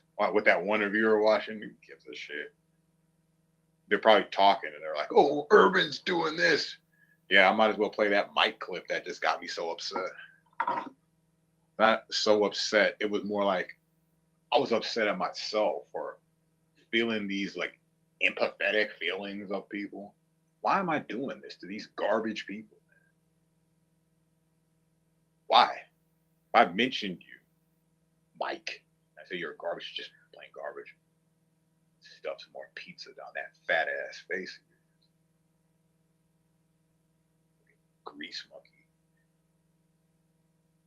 Talking about, oh yeah, well, the Urban thought I made my hair look like a afro to mock him. Sure do. Look like you put curlers in your hair. It's all curled up. You ain't got hair like that. I seen you when your hair was long and stringy. Shit droops down, son. Talking about I had a fro in high school. Who you, George Costanza? You didn't have no fro. You full of crap. If you did, prove it. But you've been full of crap.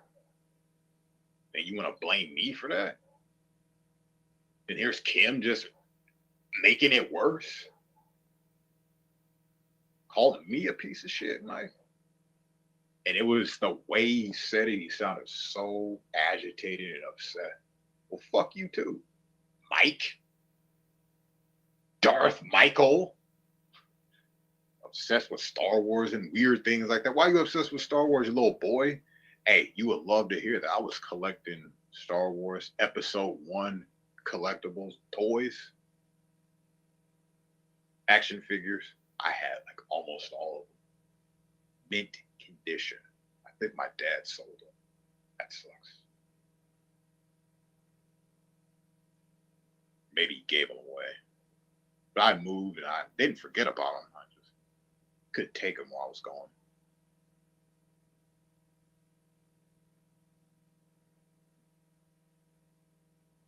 Cards, like the big put together flying machines. I thought that was going to be worth some money one day. I was like, man, it was like 14. And then when this episode 1 becomes like a episode nothing, it's like a classic and it's not even thought about and that ancient, people are going to want those toys.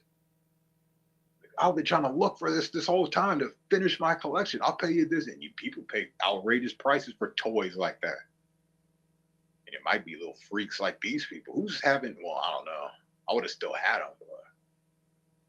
But as a grown adult, obsessing over Anakin Skywalker from episode 1, Darth Maul. Now I get it, don't you, excuse me, detective, don't you get it? Darth Maul. They love this puppy shit. And it's just so ironic. The best parts of their speech, when it gets really weird, you'll always hear what in the background. Like, yes. When another one happens, yes, I got another one. Just to emphasize that the dogs are inside. No one let them out. They actually refuse to go outside. And the dogs are the people.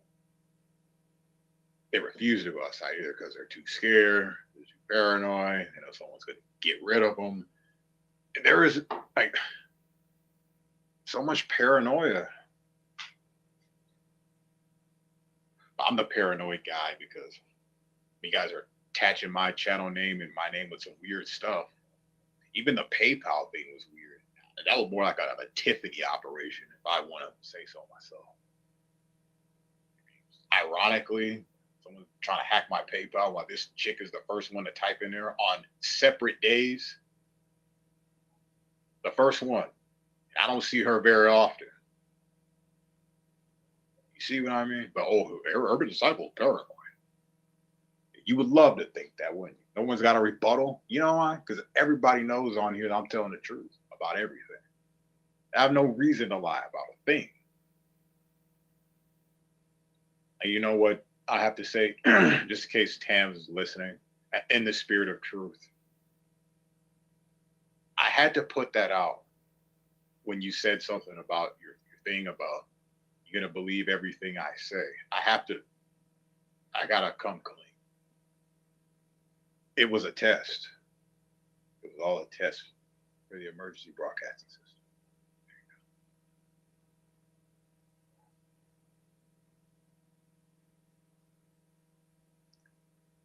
I know why you did what you did. We won't get into detail. It's actually a smart thing until you got a little triggered. Hey, happens to the best of us. All right.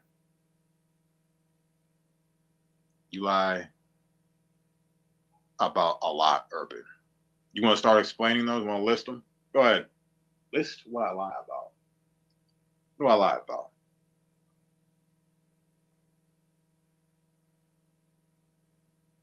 Is that so? Yeah, yo, ma, the first thing you want to come in here and talk about is chomos and stuff.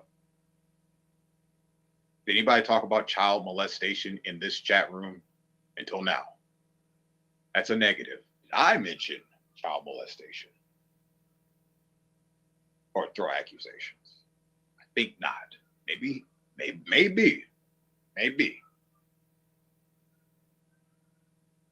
But it's really that Silicon Valley type of stuff. Just agents and stuff like that. This is what I'm starting to believe.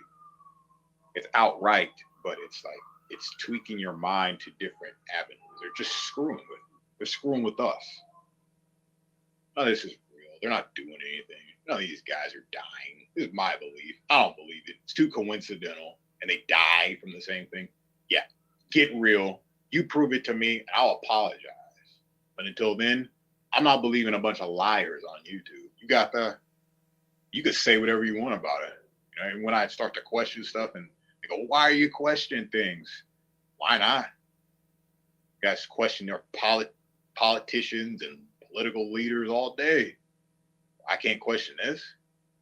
Don't talk about us. You talk about our political leaders all day. We can't talk about you.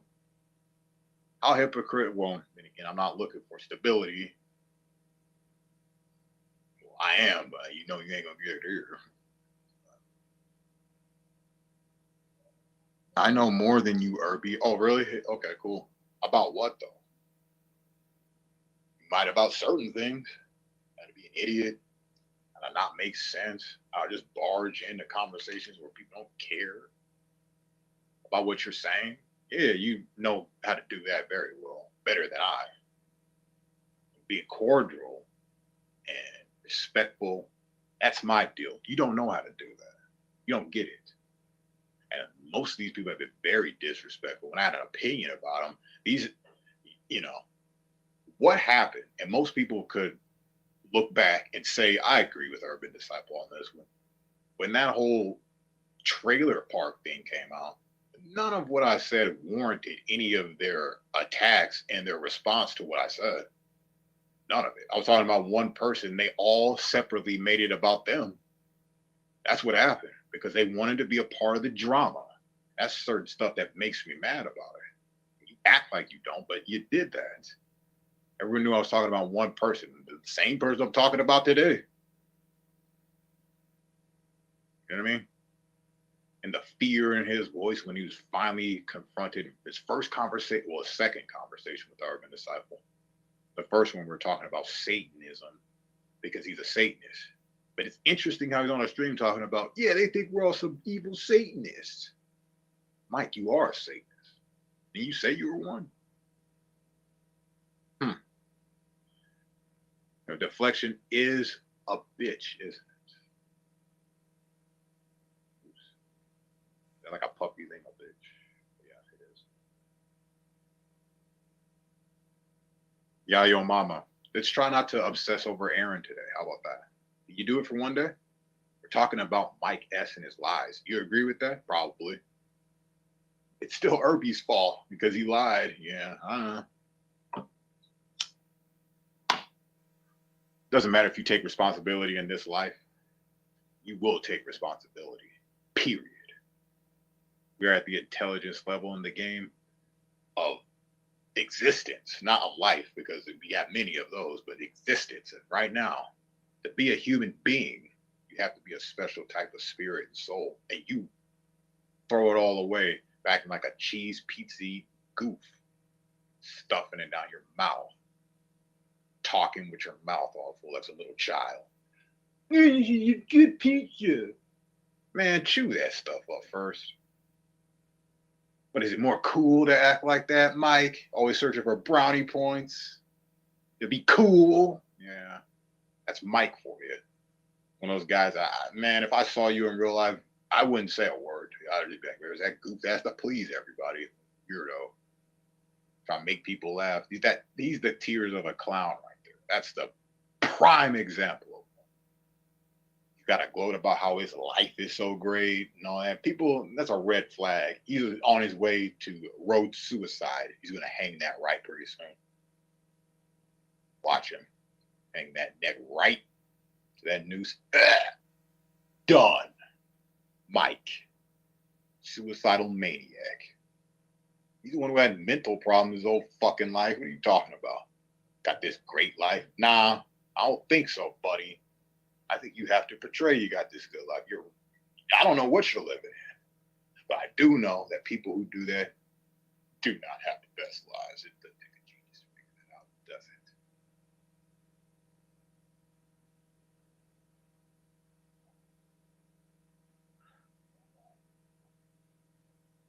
Yeah, I have clips. All he's got to do is sign the contract. You know, Eric and his raspy voice. All he's got to do is sign the contract.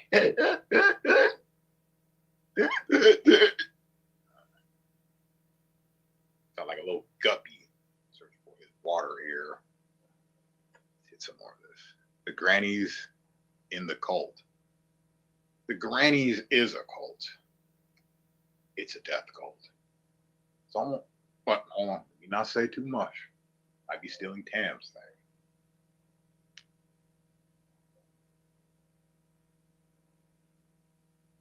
See, now this is a person that's on topic. I really want to take the time out and thank you for staying on topic. You and Detective Gomez seem to be the only ones that have interest in this. All the other ones are just gatekeeping. It's obvious. Soror's the one that started the public malicious doxing and targeted in 2016 and repeatedly said he thought it oh really, and lied about, oh okay, in case you're not reading and just listening, I'll read the whole thing. Soror's the one that started the public malicious doxing targeting in 2016 and repeatedly said he thought it's funny, wow, and lied about who else was involved. Why? Yeah, a known liar. And I listen to this guy talking all this crap about me. I'm like, who does this goof think he is? I don't care if it's in 2021 or if it's now. He hasn't changed since then. He lied about his little Christian BS LARP. I was never saying I was a Christian. Oh, really? Oh my gosh. How you sit there and lie the way you do proves to me you are that cheesy scumbag. You know what I'm saying? Putting up weird murder videos and shit. Screaming kids. Red rum in the beginning of it. What, did you murder a little girl? Is that what you wanted people to believe? You know, for you guys, it's all about the children, isn't it? The precious little ones are little charms. Oh, oh, oh. Ha.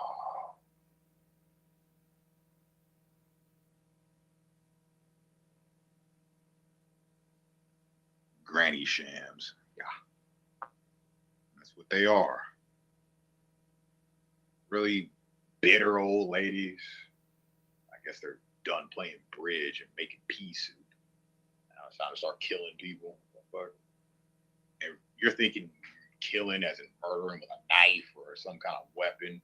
No, we're talking as simple as a rat poison tablet. Bam. Algae tablet right in your drink. Boom. Here, let me send you some meat. All tainted and shit. You know what I'm saying? Don't accept things from people like this, especially things you consume. Are you serious? Lisa, they're very serious about their work. Yeah. Yeah. Prove me wrong. Prove me wrong. Thought you've been messing with some idiot up here. Oh no. You know what's going on. You know what's up.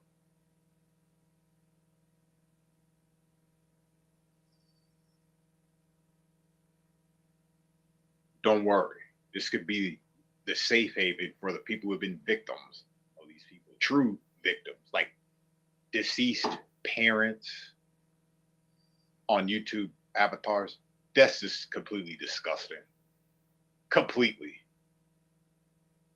Unless you have questions about how they died, you know what I'm saying? No, Aaron could have killed his parents. I'm not saying he did, but if you had that as a thought and then you did something with the pictures, now I see it. But to make fun of that, that's some goofy shit. That's some real goofy stuff. I know. Rough, goofy. Get it. There's nothing to be proud of. You and your fellow Mon crew are, and fellow and Mon, Jesus, You never know. You may be one of the sickest, mentally sick dudes and to walk this earth plane. He's probably worse than his precious Lord and Savior. You know what I'm saying? Another guy who uses Christian BS to perpetuate his ex obsession. You doubt me? Yeah, go ahead. Show me the way. Fellow Mon. Wow. When you take the pre and the suffix of that, I mean, there are two names, there's no real pre or something, but you get what I'm saying. Take the first and then just separate those. Fellow Mon. Yeah. It's not man, it's Mon. You know he's a sick freak. It's obvious. He acts like he's not. You're full of shit too. All right. I know who you were hanging around before. You see, even though I've never seen you. Still see you.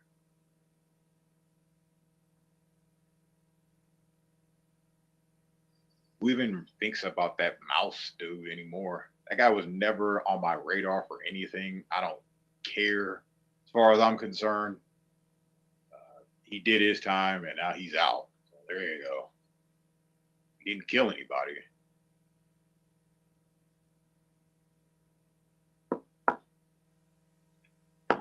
That's that. I'm not going any further. He's got to live with what he's done. It's not up to me to play God and condemn this guy every time I hear his name. That's what guilty people do. Well, let's pay attention to Rex and let's not look at my horsey porn. Your horsey porn? Anybody got to go to the store right now? Okay.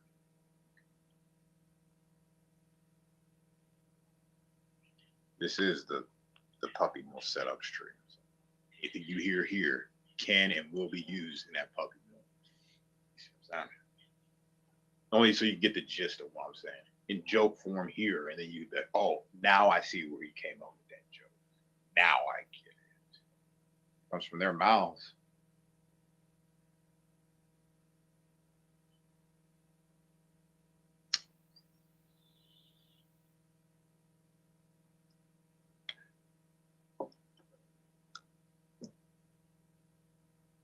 Yeah.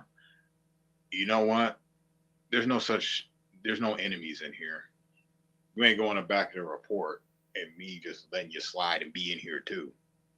You ain't riding both sides of the bitch. You got to make a choice.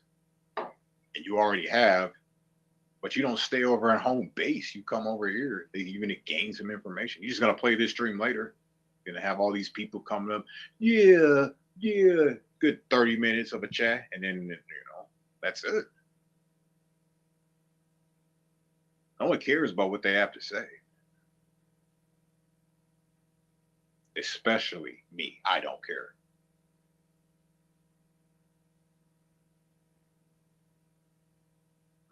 I don't know. Maybe excuse me. Maybe I make it go 2 hours. I'm running out of steam here. Not really, but I'm just running out of give a F, really. Go back to what I was doing. I heard that. I'm just making my little video, going along clips. Yeah, okay. Let's see what we could use from this. Got to listen to the whole thing, obviously. I heard what that Mike guy said, and I'm just like, dude, don't make me re-release those cheesy little videos you did. Also proud of the fact that his girlfriend is 13 years younger than him. Like, who would gloat about something like that? Well, I'll leave it up to your imagination.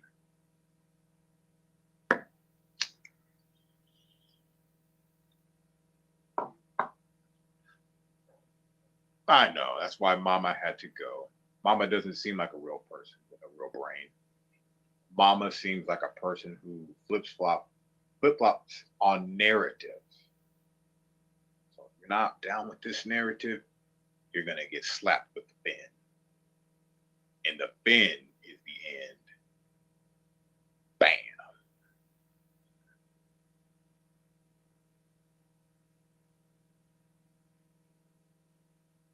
It's almost like his mouth needs a tune-up. He's a real fishy person.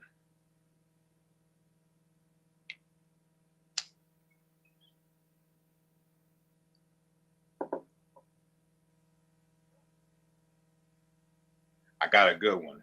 Fellow Salmon. He's into fishy stuff too. He's a fishy kind of guy. Once you get him hooked on like Aaron and stuff, he just will never let it go. I think he's completely obsessed where he has a homosexual obsession with the guy. That's all. Sick freak, I know. Same old tired wannabe insults. Exactly. It's pinful offense. This is why I come on here. I got to work on my freestyle jokes and my puns, right? Like when I said something like his mouth needs a tune up. It wasn't that great, but at least I'm trying, right? It's been a while since I really wanted to tell some great jokes on here. You know what, Mike S? On your chest.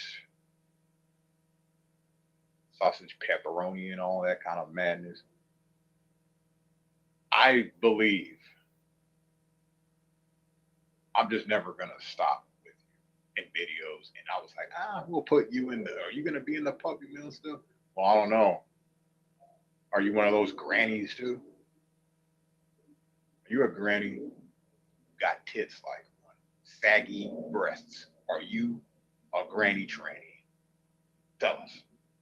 But you're still in your 40s. You can't. I'll try again later. It's gotta suck to be such a loser like Yolanda and cry your mama when all you got is to call chums. They're the ones who mentioned it first. All you do is talk about kids. No, that's all you guys do. That's all you do. Chomos, who's a child molester. I don't care, man. I don't care. Show me the evidence and we'll call our cops together. Okay? I'll make the first call. I've done it before to give cops some information. Way before I met any of you people. I really thought this was suspicious. And Tacos knows what I'm talking about. I think you might want to know this. But it almost sounded like that dude, that deputy guy, was almost in cahoots with it. You know what I'm saying? Like they kind of knew. Maybe they even authorized. Who knows? And I didn't go into it with a paranoid mind. I actually listened to the guy. He sounded interested, but he sounded like he already knew something. Okay, yeah, we'll take this. I want to look at what this guy's talking about. Just give him a channel you'd be interested in. That's nothing else. I didn't just to speed the investigation along, or maybe slow it down. They probably already looked into social media, so it didn't make a big difference. But hey, you can call me a cop caller all you want. I didn't call the cops on anybody. It's like a tip hotline kind of thing.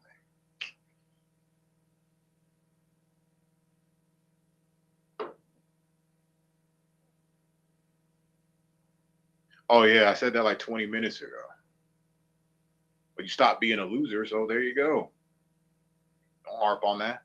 Just stop acting like what I'm saying, and then I won't say anything. If you don't care what I have to say, then there's no reason for your self-esteem to feel low. Yeah, I forgot I'm dealing with bottles and pacifiers. Anyway. Diapers and cribs. What are they? You got this little bitey key. What do you call those things? Little kids be biting on that stuff. Little babies. They got little teething ring. There you go. Maybe that's why people are obsessed with teeth on here. Because what they are into, well, I can't say that. I'm not thinking it's all sexual and stuff. Sometimes I really think it might be something else. I'm not specifying. I'm not even saying people in this little side, but I'm saying when it comes down to the little food code talk, who's saying that's pedophilia stuff? I happen to believe for the majority of it, it might be like when they have a taste for something. Some freaks really enjoy the flavor. Ground human. They'll pay top dollar for it. wondering if any of these people are those types. They do talk about meat in the fridge. Who wants to talk and express so much excitement about meat in the fridge like this? And it makes me wonder what kind of meat they're talking about. It kind of goes back to the Bartley Gerber days where you call this guy the meathead. He's the meat man. He called him. He's like, yeah, he's like pretty much like Freddy Krueger when you think about it, because I was using Freddy in my videos, and it always made me think, why does he keep calling him the meathead? I think, is he Polish? Being all in the family, or nobody knows. Nobody knows.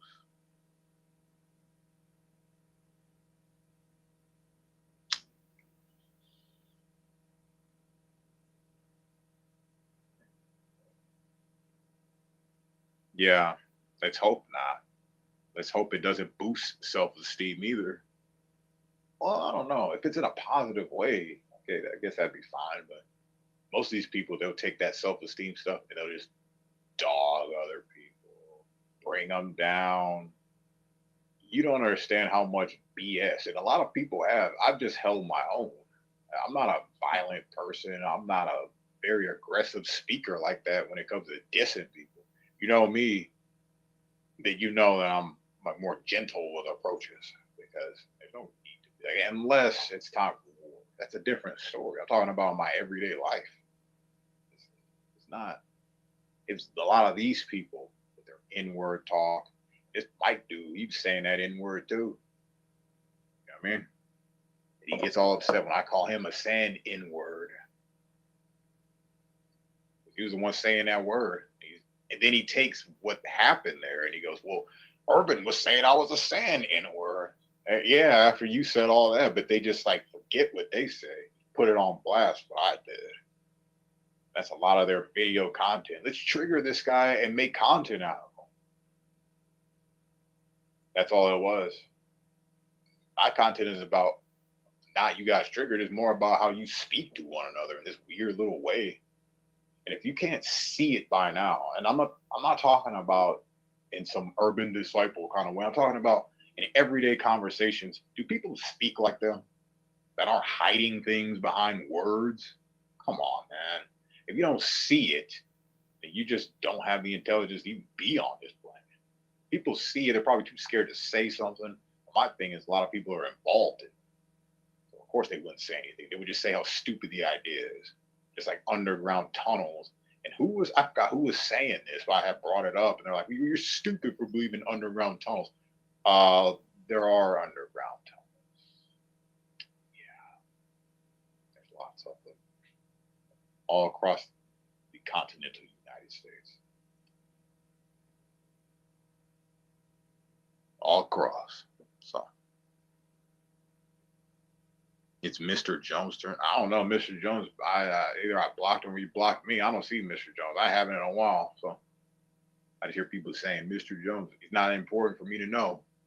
You could tell me if he wants to get. There's not much to talk about. He don't speak. I never heard Mr. Jones talk. And all he does is just he rides coattails too. He's an ass kisser. Whatever fits his narrative, which I guess that could be everybody. I mean, looking to fit a narrative, but not everyone's kissing butt. Sorry.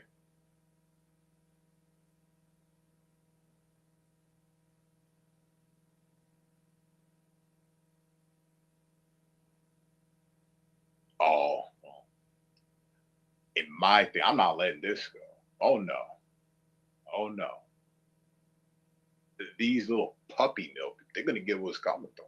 They spend a lot of time dissing and dogging me. And I remember I was gone from YouTube. I took a little breather from this place.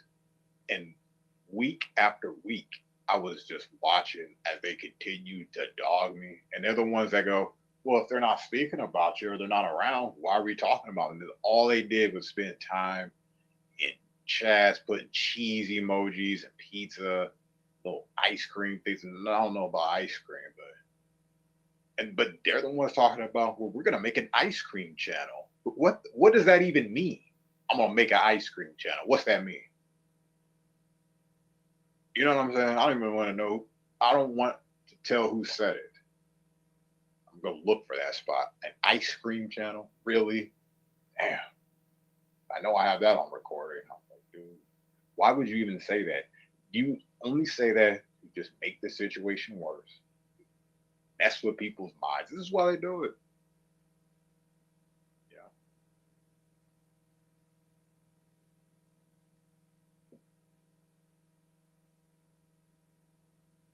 He's kissing Derek and Scott. Well, let me see what's going on over there. I don't talk about this Scott's channel.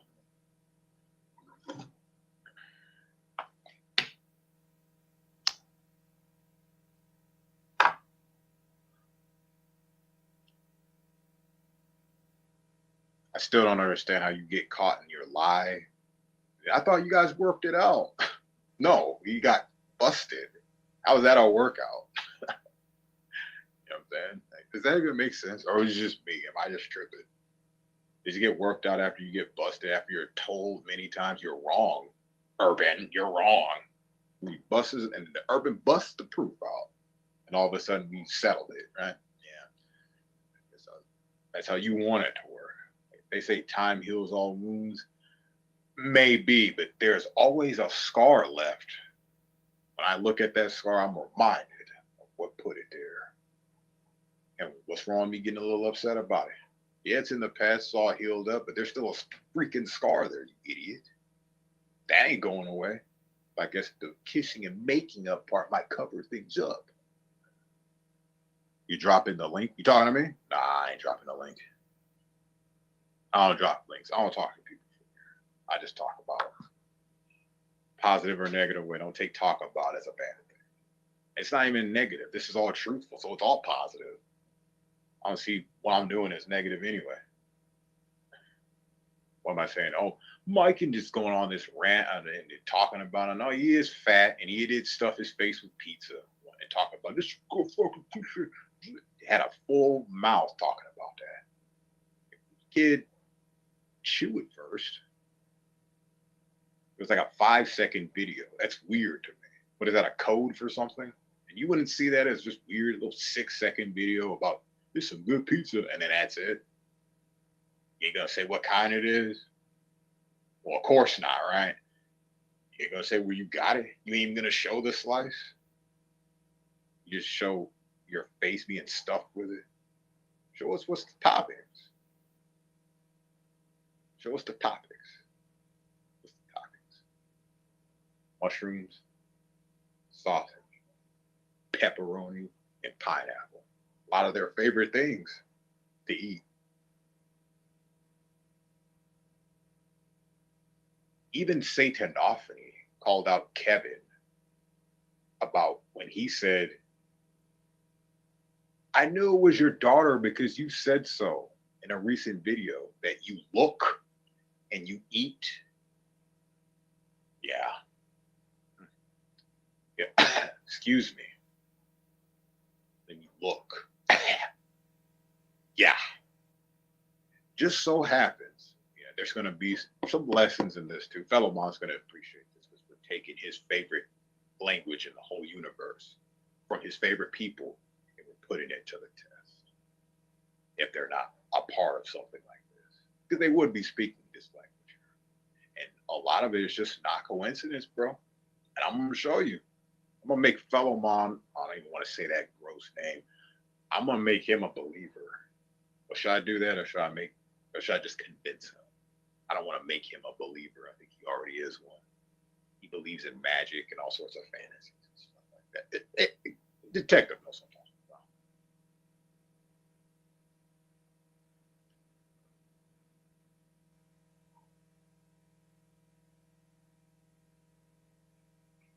Well, do you know what puppies and kitties are?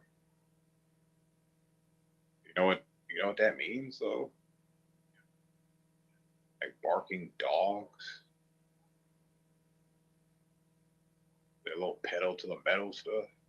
You just don't even get it. You're just lost. Okay. You have not been paying attention.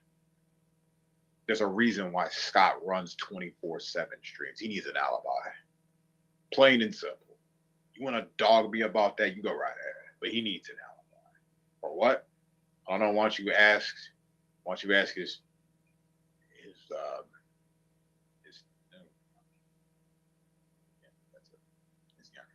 Cox bans any mention of his or CMN's time moderating and supporting Rex.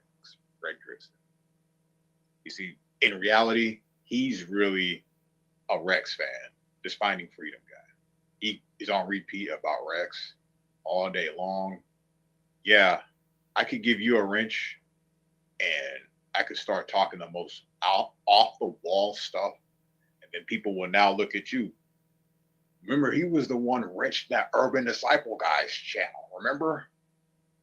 And you will go, he just gave me a wrench. I didn't ask for one. I thought he was actually cool. They start talking this off the wall stuff. See what I mean? It was all planned. Get all these people in there moderating this room. If they loved him so much, then why don't they love him now?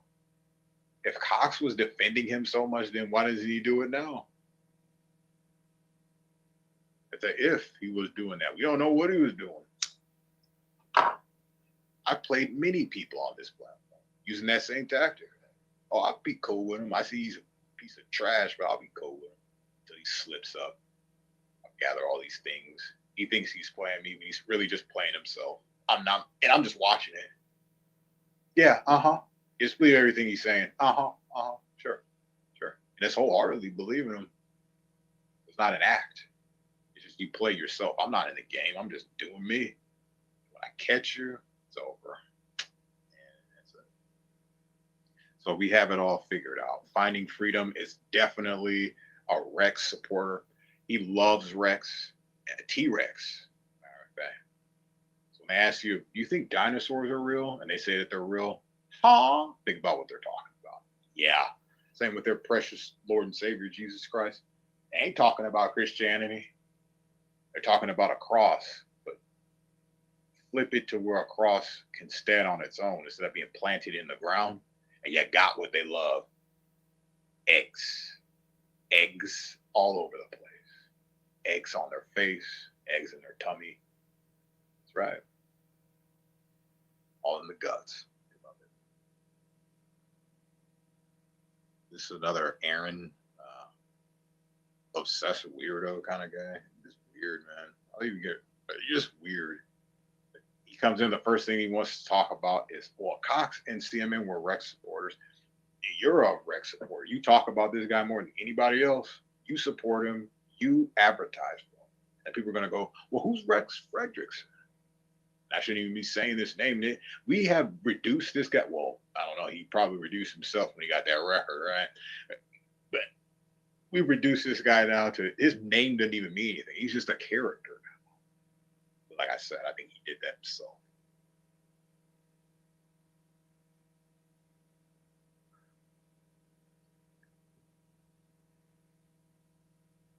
See, these same people that I don't know if Fighting Freedom is a Christian, but these same people that are these Christians don't even practice what they preach. They're supposed to be practicing forgiveness. They're just not even supposed to be judging that. They keep a close watch on that goof. But yeah, 20 years ago, has it happened since then? Was it a one-time thing? You know what I mean? You're going to judge this guy off of one episode that happened in his life? Really? And just keep doing it? You weren't even there? You don't even know what happened? I'm not supporting anything. I'm looking at it through a real person's eyes instead of being this character that people just keep bashing on.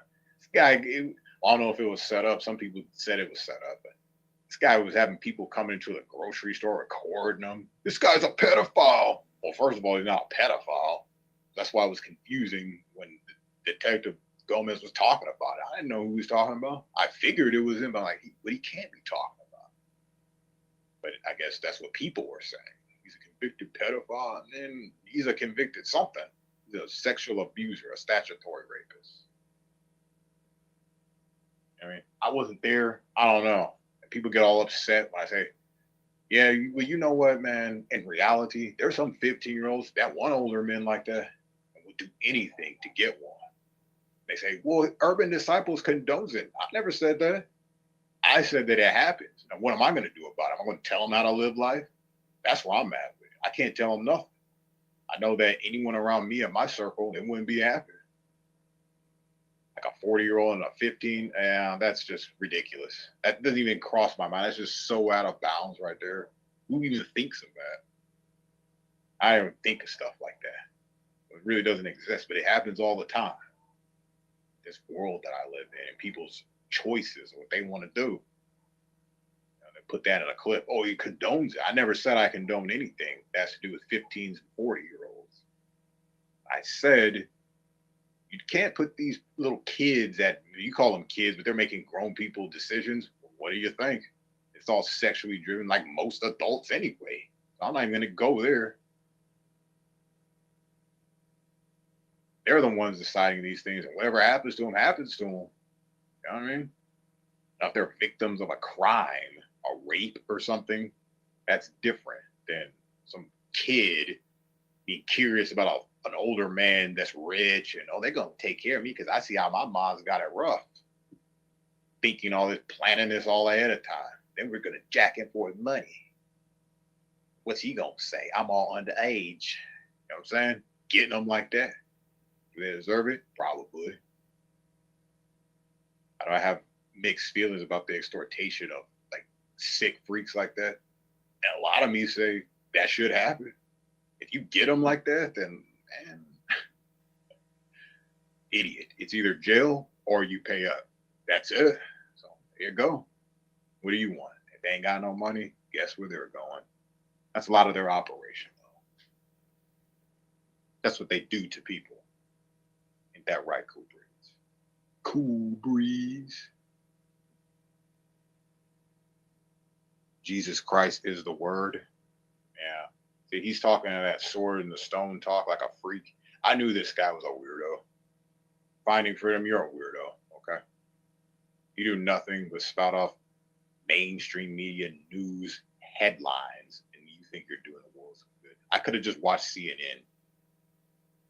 It's more entertaining. I don't have to live with hearing this raspy, weenie, little punk voice of yours. All obsessed with what happened with OJM. Who cares? Care about that guy like that. Ask me the question, don't want the answer. I don't know, man. You sound like a little worm anyway. A little bookworm. What you are.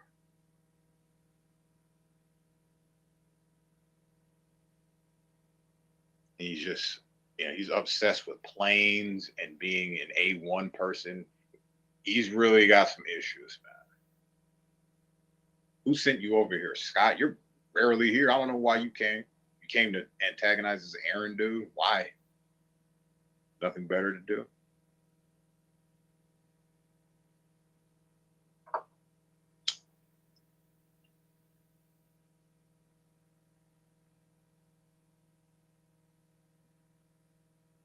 Who said you could come back here?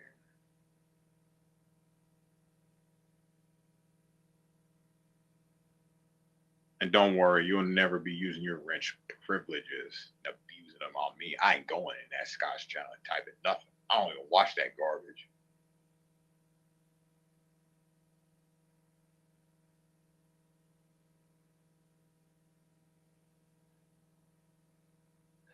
I ain't doing no panel. I'm not doing a panel for what? You people to just steal the show, or not even steal the show, but just like take over so I can't say anything anymore. It's up to you to say stuff. That's why you have channels. You go on your own channel and talk, right? You have your own audience. You can talk to them. I'm doing what I'm doing right now. You can respect that. And that's it. I rarely drop that link. I don't talk to these people. About what? Try to persuade me for stuff? Nah, I'm good. My mind will change naturally if it's going to. Called progression. And I have to speak on this, right? I definitely call them jail-based. Some young women are sketchy as hell. And this is what people are missing, the reality of things and stuff. They think these teenagers are just so innocent victims. I don't believe that. There are innocent victims and that stuff happens. For the most part, man, it ain't happening like that. These kids are horny and they're ready to go. And some of them are ready to go get married to this 40-year-old millionaire and he's so hot. My dream is to be with an older man, and this is what they want. They act like that doesn't exist.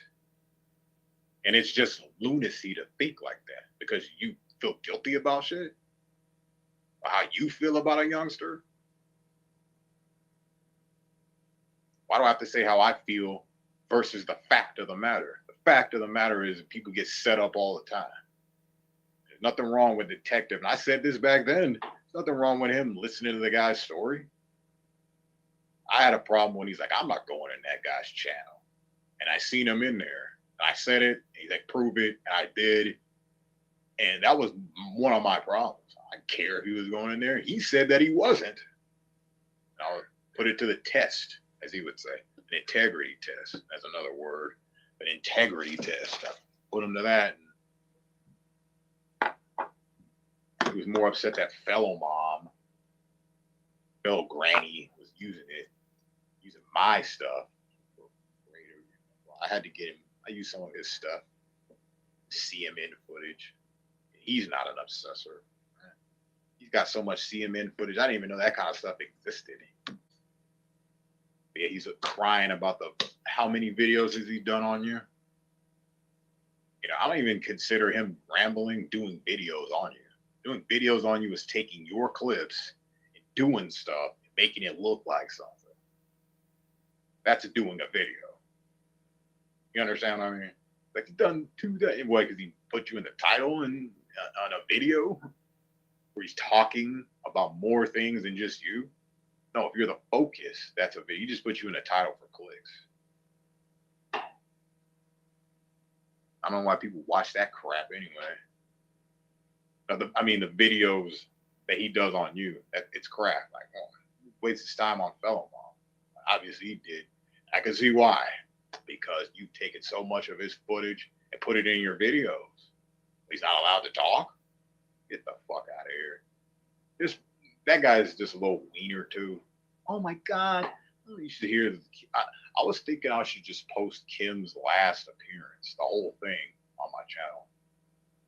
You make up your mind. If this chick sounds like she's on her deathbed, I know it's like, you never know kind of thing, but who's spending time feeling this ill, doing what she was doing, trying to hog all the spotlight about some accusations that Tams had said, which it's, you know, from me to people here, it's not very far-fetched because,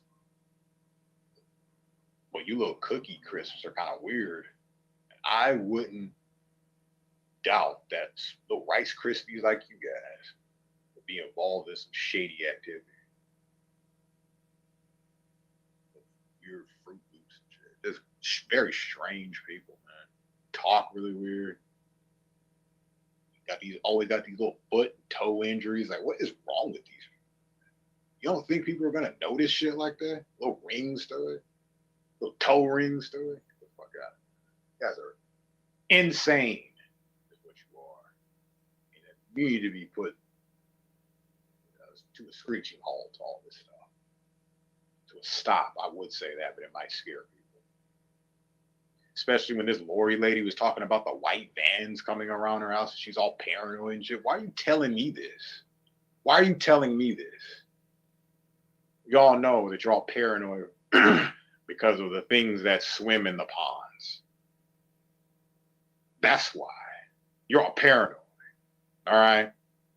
And to kind of bring me into it, record it, and get it off of the stream, the live stream that we were on, was very strange. And then these people proceeded to get me off the stream to talk about some of the weirdest stuff about racism and how their experience with black people and all this shit. Like I cared about any of that. We grew up in racist families, so maybe that might give us a scapegoat. No. I don't want to hear about that. Why they got me on a stream to tell me about all that stuff is beyond me. They did. One thing that deceased lady said, she had told me, why are you doing this? I thought we played for the same team. And I always thought, what does that even mean? What does that mean? Guess we'll never know. Finding Freedom still here talking about firefighters and planes and stuff. Have fun.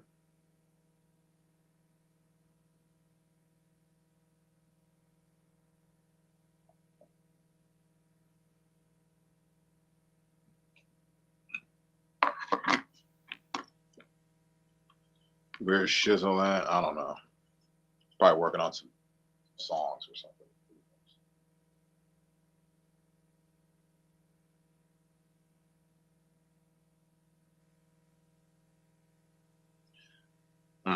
Actually, you could hold a 2-hour stream and have stuff to say. Well, it's more just venting, listening to this guy, this Mike dude. He was gonna not be in the video. Now he's in the video now because of his stupid statements.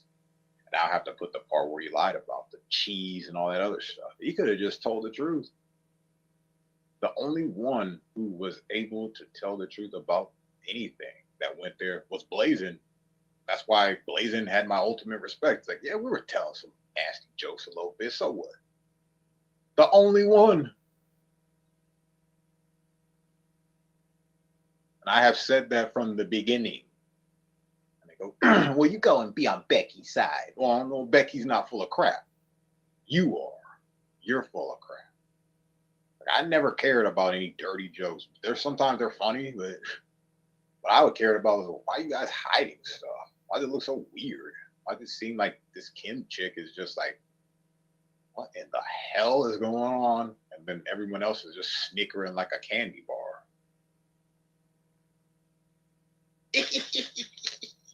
What's so funny? It was a weird stream, and it was. It was right before gift giving Christmas time. Oh, the precious Jesus Christ's birthday. Oh, Lord, sweet Jesus. My God. You know what I'm talking about. I've been within green. What's green?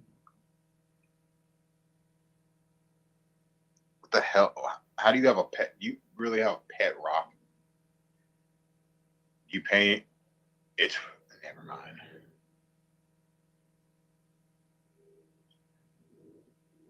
Cox and CMN both moderated for a detective. Doesn't Finding Freedom start to remind you of APM a little bit? How this person keeps repeating the same line over and over. Dude, this gets boring. Even the text is starting to look like that. You know, I'm just going to go ahead and speak this with the spirit of truth intact. I always thought that APM and maybe Clovis kind of were involved in some kind of it's just the coincidences and stuff that you wouldn't know, because I can't really put it out.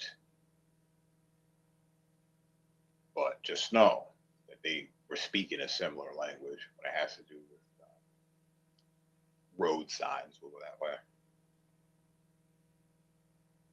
Cox admitted I doxed OGM. Who cares? Who cares? I'm about to get rid of Finding Freedom too. This ain't no place where you just repeat the same crap.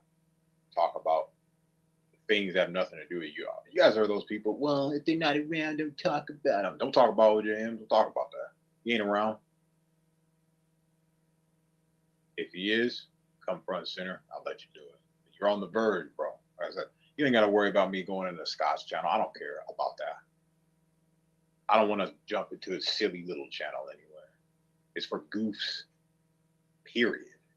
For me to waste time in there, I got better things to do. I helped him out. He needed a crowd. Aaron helped him out. He got him started.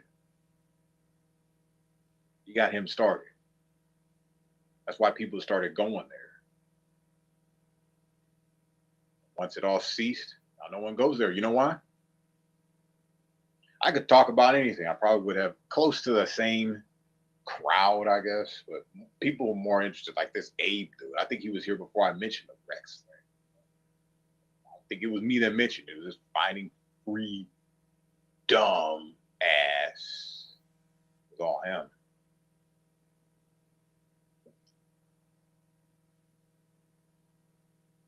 I don't believe in free dumbass. It costs to be stupid. Not money. Dignity. all the other things that make you a human being species. You go in this, I don't care. You go in there all day, man. If you want, it don't matter to me. Someone's got to do it, but it won't be me. I have nothing to say to them. Nothing to say about them, all those weirdos that go to that channel. And speaking of weirdos and channels, this James D guy has been hitting an all-time low with his streams and who he's allowing to be on there. And don't worry, he's made the video in a positive way, but man, we can't take away that stuff. We just have to put more of it. What's he doing over there, man? What is this guy doing? You know he's got a channel full of freaks, and that's it. Nothing else, just freaks there. Cox told OGM in 2020 to cease and desist when it was he who doxed OGM. Name, address, person. Okay, 2020. I doxed that dude in 2019, so he wasn't. He didn't say the first one. He said doxed him. So what? He was doxing me in 2019. So what? On my own channel too, just listing off facts about me. What is this guy doing? Why are you doing all that? And then I came back with a classic video. You should have seen it. You probably did it. It was like, it was going to something. He had said all this stuff. He did the docs, right? I think, knowing me and my style of video, I'll put what happened before I get into what I'm going to do. But it was an AOL kind of, the old school AOL sound. And it was connecting. And then when it connected, it was a page. And it just had his docs on there. And I was using that text-to-speech voice. Oh, looky what we have here. You know what I mean? It was classic. You can't forget the OGM and my Freddy Krueger. You know, I don't know if you know Freddy Krueger, but there's a scene in the third one, The Dream Warriors, where there's this nurse and then there's this little kid named Joey, right? And he's fantasizing about this nurse, right? But I guess that's okay. He's like 15 and she's what, I don't know, a nurse, so she gotta be above 18. He's getting tongue-tied. I used it because his name is Joey and Renee was a nurse. I thought it was great. It just worked out really well. Don't you remember that stuff? Yeah, dial-up modem day. That's what it was. It was classic. Should have seen it. No one was doing that old school AOL stuff. And I was like, that would be good. And it just connects. And he's going to be like, what the fuck? Look, he's got my docs and everything. I did one. And Nicole was all upset about this one. About his sister being all dazed and confused. Who knows? It probably had a train run on that chick. You don't know what happened. One of his ex's moms said that he was slinging that heroin. He was slinging the heroin. Did he find his sister all dazed and confused like that? Oh, well, I wonder if, in the video I said, I wonder if he gave her a bad batch. Tripped out. Oh, I guess that's so evil to do when he was listing off my docs, saying my name, supposedly saying these cars that I own. Man, he was getting some of the stuff right, but other things.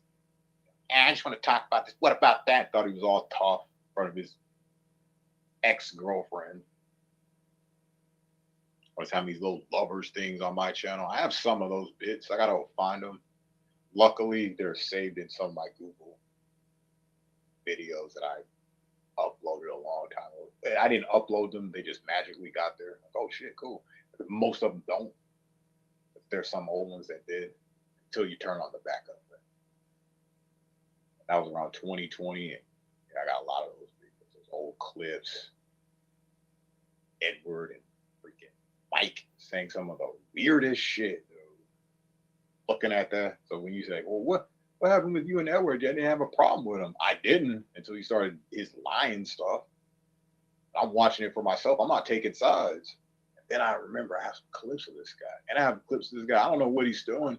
But he sure is setting up his buddy Painful 13 for stuff.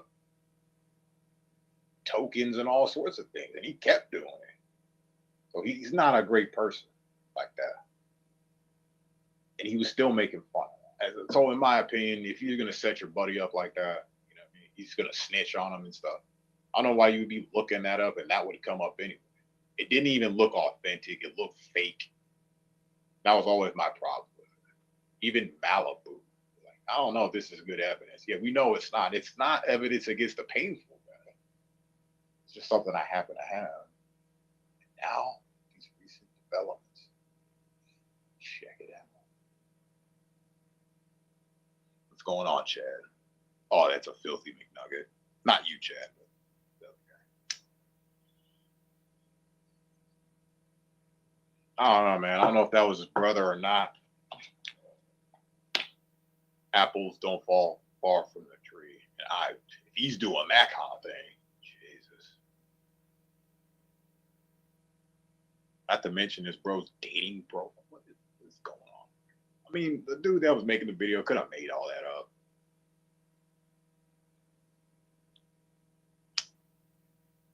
It's not really about that. It's about his own words. How he flip-flopped. How he flip-flopped. He didn't tell the truth. He doesn't say certain things. He doesn't say a solid no. He just be like, and like, dude, that's not how you win this here. Glad you're telling the truth without telling it. We don't know the facts, but I'm glad you're letting us know you're lying. So you're telling us the truth. Great job.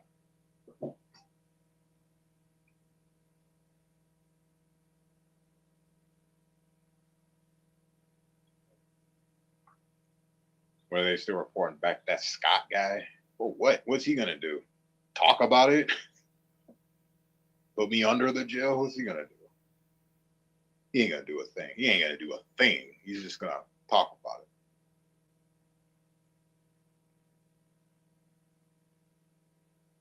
He gets out of his fake cool job, right?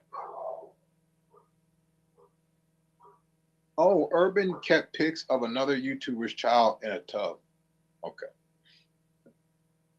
That Urban is too weird for me. Prince of Drama. Yeah, because I'm the king of drama. You're just a little prince. That's right. No wonder I'm too much for you. You're just my little son.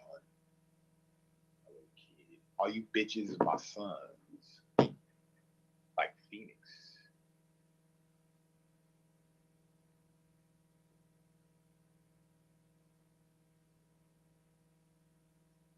Oh, was he? I bet you he was like really trying to quench his thirst with some granny fluid. Guaranteed.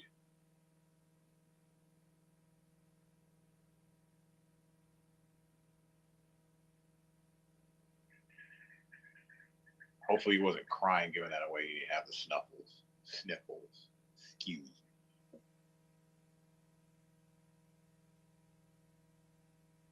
My timeout is over. Oh, yay.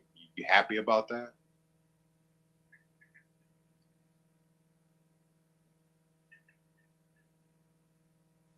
Well, painful. Well, that deceased lady and this Edward dude were just antagonizing us. You want to play games? Painful? We got something for you.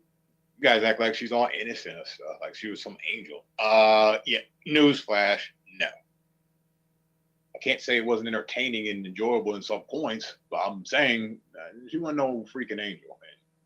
Just on defense mode all the time. Nope. She had a chat full of people always talking trash. I wasn't talking about these people for a very long time, and they still continue to do this crap.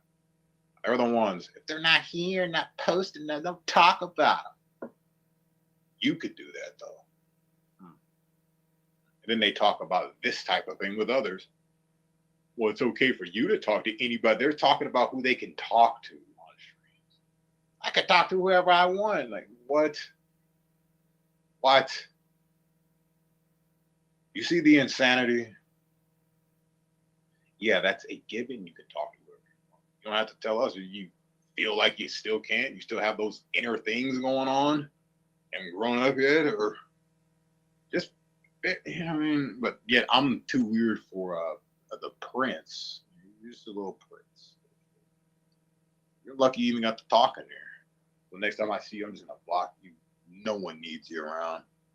I'll play that stuff, freedom of speech and all that stuff. People are gonna start charging you. You're saying the wrong thing. I am definitely in need of some loot.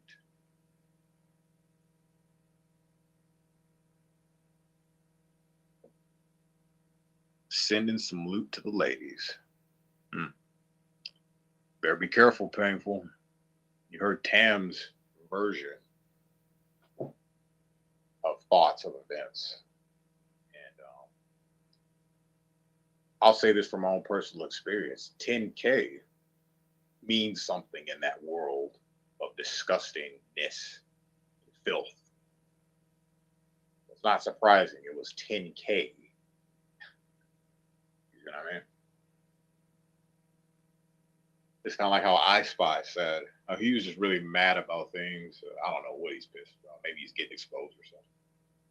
He's like, yeah, I got 10,000 of them golden gods or whatever, Greek gods for you. Come on down to Rhode Island and I'll give you your 10K.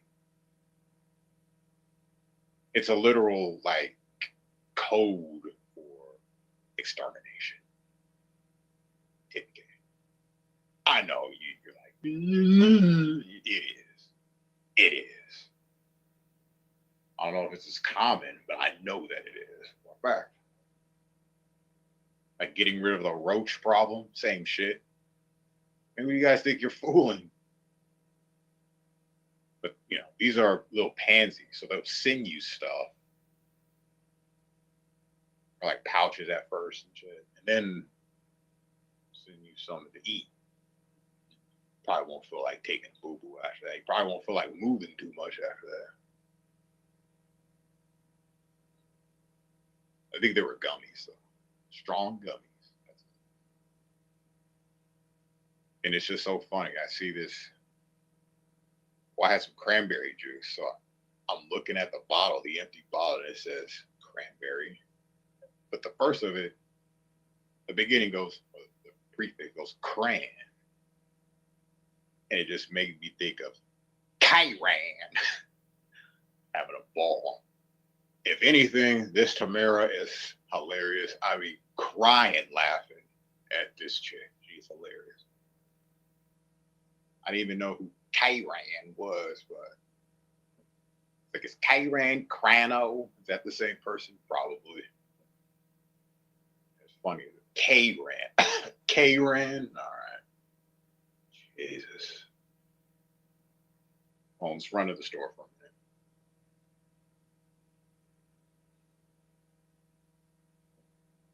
Not really. Part of this extorting ring thing. You tried to pull that crap. You know what I mean? That'll make me look like I'm some kind of obsessed freak with children. This is one of them people, man. This Clovis chick. One of them. Just recently. Talking about greens and how to take care of the girl's health. Man, I think for starters, they shouldn't be helping daddy. You understand what I mean? And you putting that out there and going, oh my, was I wasn't even muted. Yeah, you know what's up. You know what's going on. You can't BS me. Been researching this for quite some time, reading between the lines and between those. And some goof saying you're wrong is not going to convince me. You understand? You should. Anyways, where are we at on time? We're at 2 hours. We're doing good. Maybe another hour or so.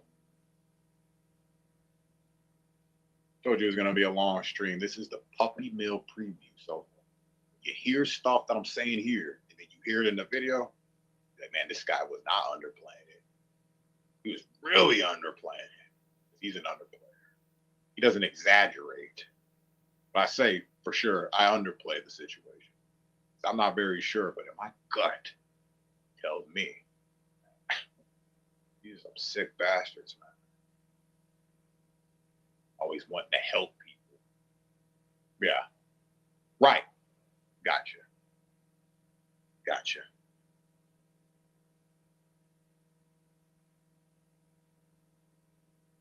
Clovis is aging member.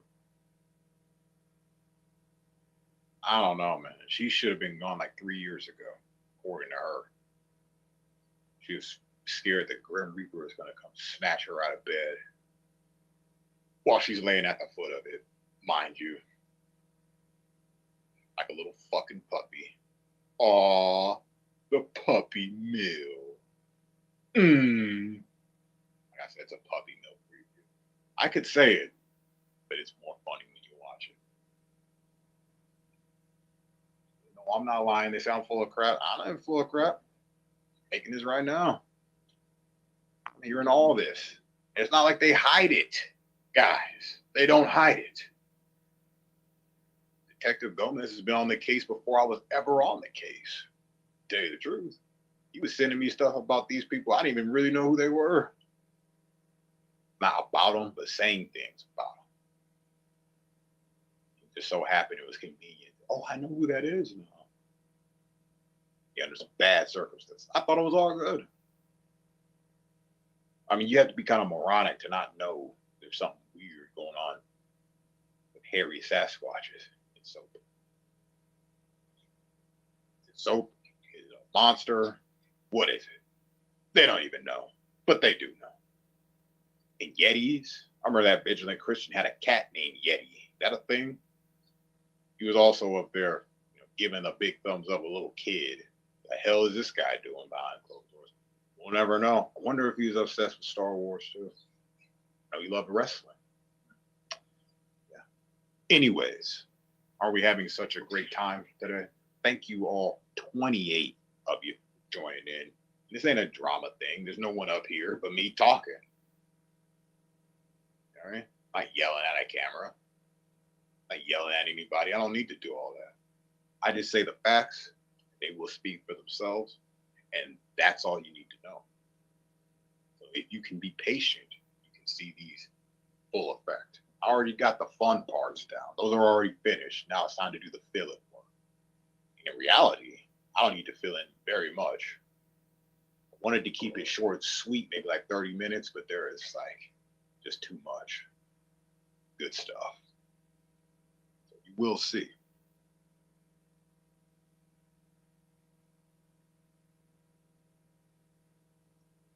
Yeah, it's out there. It's out there. Even the FBI's like, what are you doing, you old kook? You ain't no different. Any of these people you're claiming are blah, blah, blah. And she's not.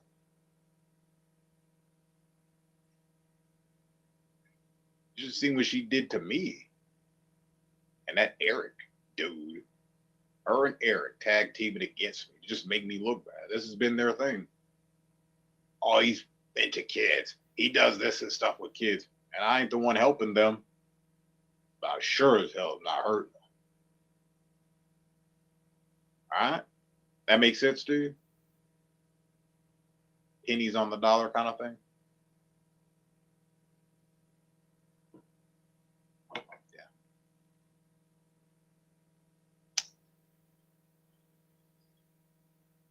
Man, shut the fuck up.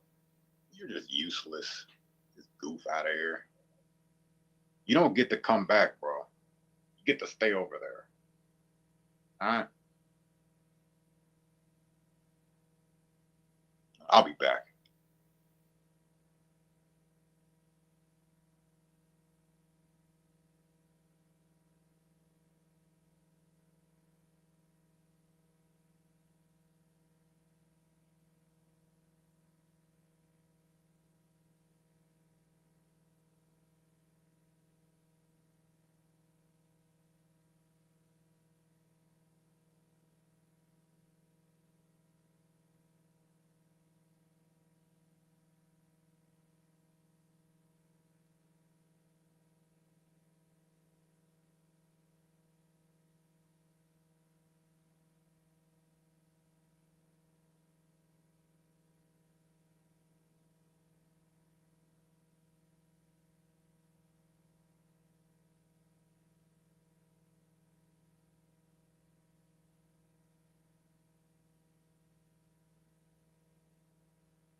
I'm checking the sound because I be getting paranoid these days. Give me a minute.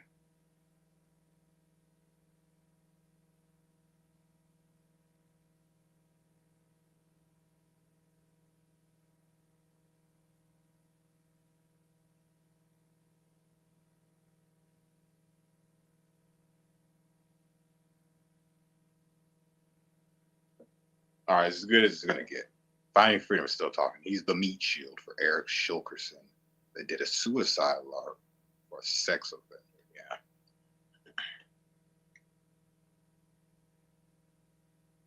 Eric is he definitely made the video. He's got a nice scene in there. Oh yeah, he does.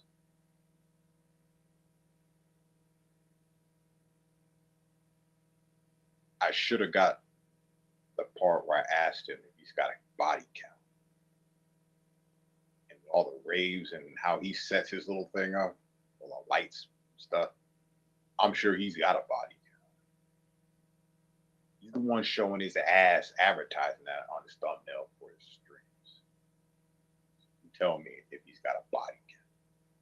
People bodied him. I think they did.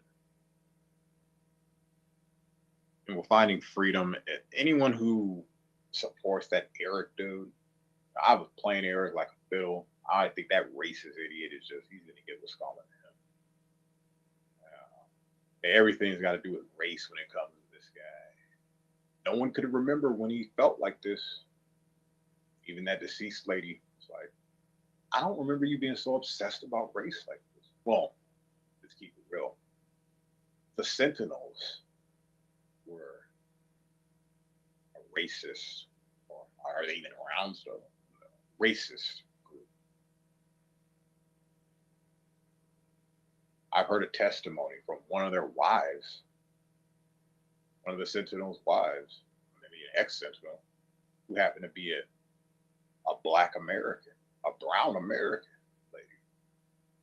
Heard the testimony from her own mouth saying how racist you people were. That Laurie chick, dude. Heard it all. And when Laurie talks about N-word hunting season is in, it's not a very good look. She made it seem like this never happened. Tamara's making it up. No, I asked this lady straight up. It's one of the first things I asked this lady. Is it true that you said that? Here goes Angela G. Uh-oh. See what I mean, though? You see what I mean, though? And then this Laurie lady's like, yeah, and then she proceeded to explain.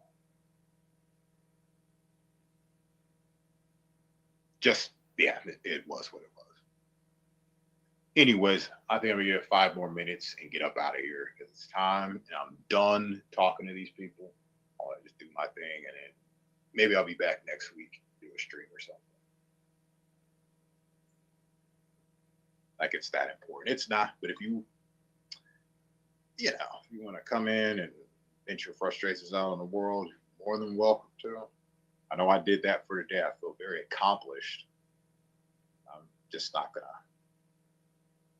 first of all, prep people for what's about to happen on this job. This is going to be we're going to be doing some thread hunting ourselves. I'm going to switch the swag up because I believe asking for donations like a weirdo, and I find my 503c reports or something, not even a nonprofit. I will be doing it for free. I don't have to lie about it. I'm all that, and I can get receipts and things. You know what I'm talking about. I don't have to lie about it.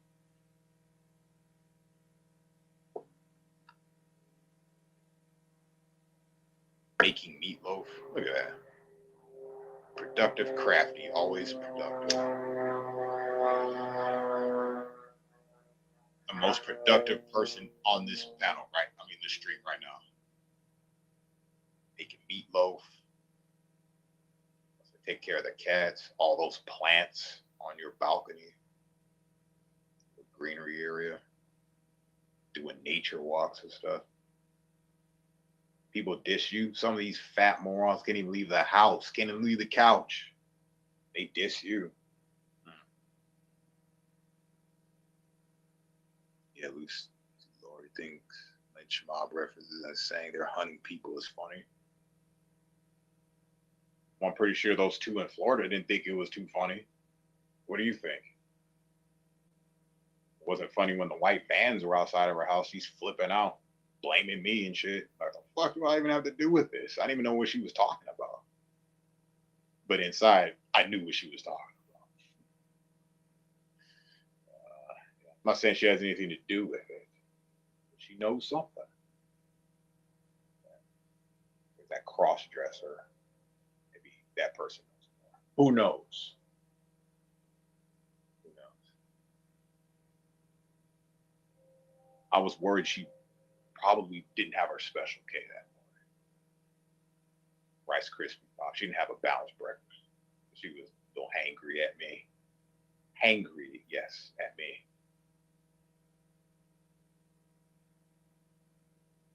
Flipped out on me. I told her, like, she said something to me. What do you think your videos do? They don't do nothing.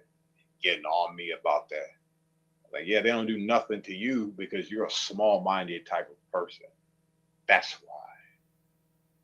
She got all upset and left. I thought that was all being streamed on a live. And it wasn't. That chick, that deceased chick, cut it off. So they could proceed to tell me about black people and how their families were racist. And like, why are you doing this to me? Why do I care? I'm on edge because of the white bands. And, and now I'm lying because this person conveniently can't remember. I do. Because I thought it was the weirdest thing to tell me. But she did give me a compliment. She said, I go to sleep listening to your stream. But now I got to wonder what sleep really means. Is it extra long sleep where they're not waking back up? Or is it a nap? I don't know.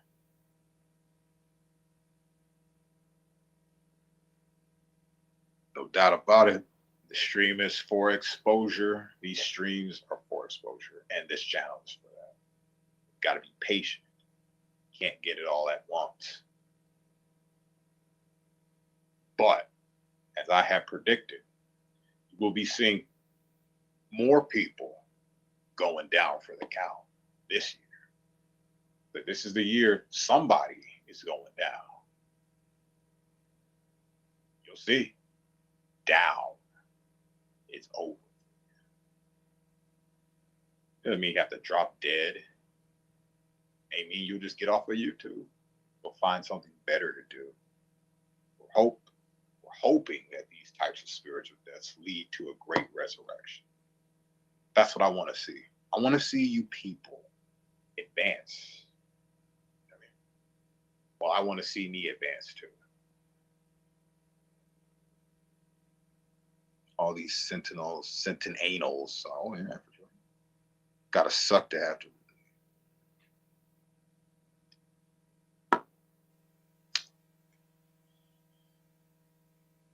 It's like, whatever it takes. Whatever it takes. Yolanda said, why don't you just go tie the knot with Aaron already? Jeez, you show your love and appreciation and obsession every sentence you're posting. I thought we could get over that. Let's try to stay on topic, but we're going to talk about Aaron. I'm not trying to stop you. You didn't get the big block or the anything, so you're not doing anything illegal. You're not going back to people's reporting, oh, Urban Disciples doing this. That poor guy's just doing his pool stuff. Leave him alone. I have nothing to say to Scott or about him. Did I even mention the dude in this? I don't really have anything to say except for his gross, horsey porn talk.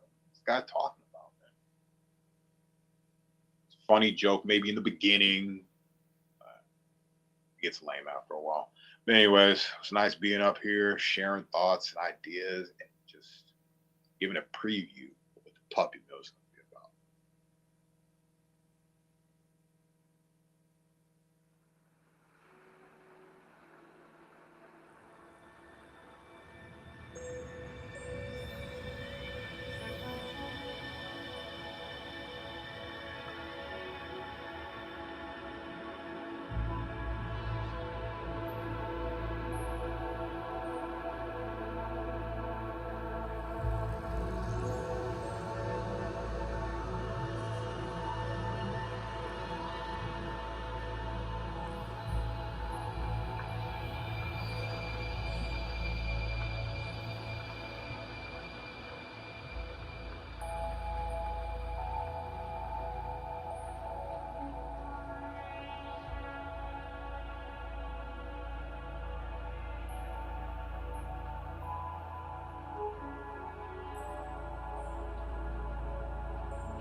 I'm doing is bringing about, insight or information about the lies that we're told.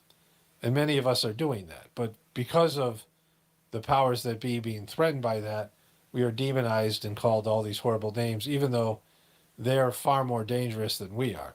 And they're organized and they have money that we don't have, and they have power that we don't have, and they have control that we don't have, and they have mental illnesses and, horrible sociopathic personalities that we don't have. Okay, so let's get into the main part of the video here. One of the reasons I'm making this video now is because we now know, which I'll get into in a moment, that a lot of these fears or a lot of these things that they said, the reasons for them cracking down and doing what they've been doing in terms of censoring people hasn't panned out. They've been wrong about all their fears and all these things. But let's start off here. Authoritative news and information. There are times when you come to YouTube to catch up on the latest news or simply learn more about the topics that you're curious about. For content where accuracy and authoritativeness are key, including news, politics, and medical and scientific information, we use machine learning systems that prioritize information from authoritative sources and provide context to help you make informed decisions. Now, we could debate all day on the level of truth in the official story. And I don't do that. I mean, if you disagree with me about the legitimacy of the official story, that's your prerogative. I'm not here to change your mind, right? This is something my viewers know, my regular viewers know that I don't get into. But what I'm talking about here is that nobody asked for this. I mean, the reason people go to YouTube to look for news and, any information about any of these subjects is because we don't want to go to CNN. I can find CNN, right? CNN's everywhere. I can find MSNBC. I can find Fox. I can find Fauci. I can find, any Pfizer representative or any kind of official story. I already know what the official story is, and most people do. And so the people who know the official story and are looking for something else, we should be able to opt out of this thing right here. We don't need you to educate us. You're not our parents. You're not our teachers. You're not any of these things. You're not doing this because, as customers, we asked for it. In fact, we haven't asked for it. You've lost viewers. You've lost people using your platform because of this. Nobody asked for this. We don't want the authoritativeness and what you guys consider the authority, right? The authority is what we're debating. That's what this is all about. I don't believe that CNN is an authority. I don't believe they're an honest authority. I think they probably know the truth, but they're not telling it to us. But even if they don't know the truth, it doesn't matter. They're not somebody that is a trusted authority. MSNBC, Fox, all these people, medical institutions, they've been shown to be liars and deceivers. I don't believe them to be the authority. We disagree on that. And there's millions upon millions of people like me all across the globe. We no longer trust you as the authority. And so we look at the authority as something else. Many of us just want somebody to give us, at least a sincere view of what they believe, and then we can decide for ourselves. We might look at many different sources, but you guys have excluded all that, right? Elevating authoritative sources. We raise authoritative voices for newsworthy events in search results and up next panels. In addition to current events, authoritativeness is also important when it comes to topics prone to misinformation, such as vaccines.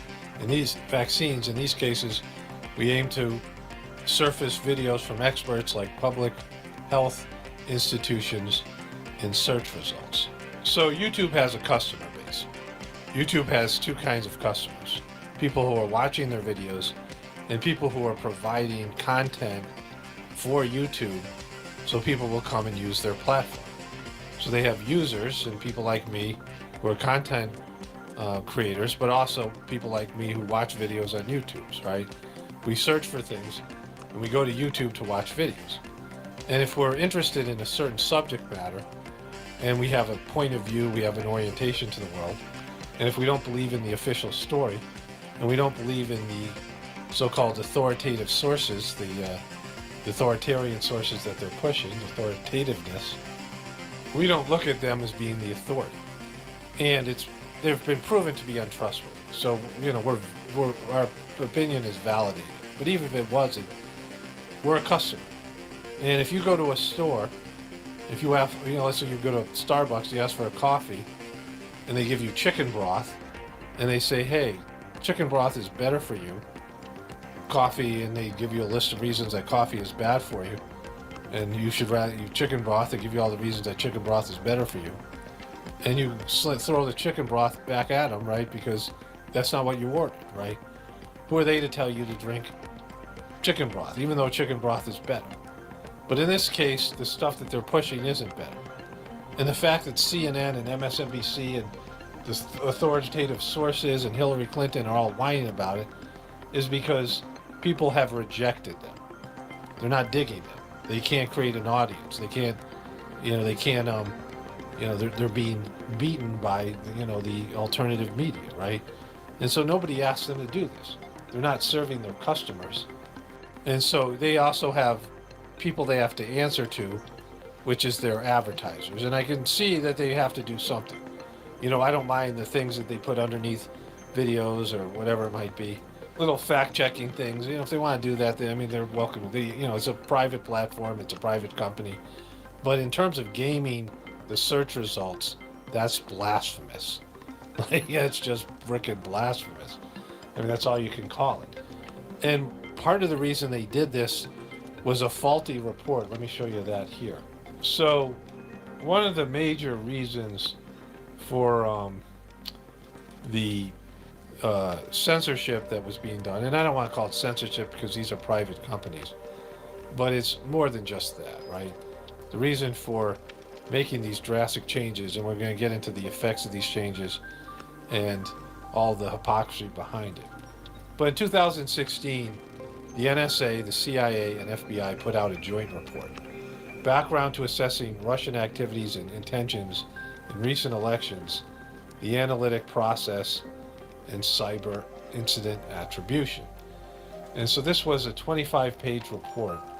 And the majority of the report, they talked about the report here, had to do with GRU, they talk about here, the General Staff Intelligence Directorate, GRU, probably, again, they don't know, they're saying they don't even know. This is speculation.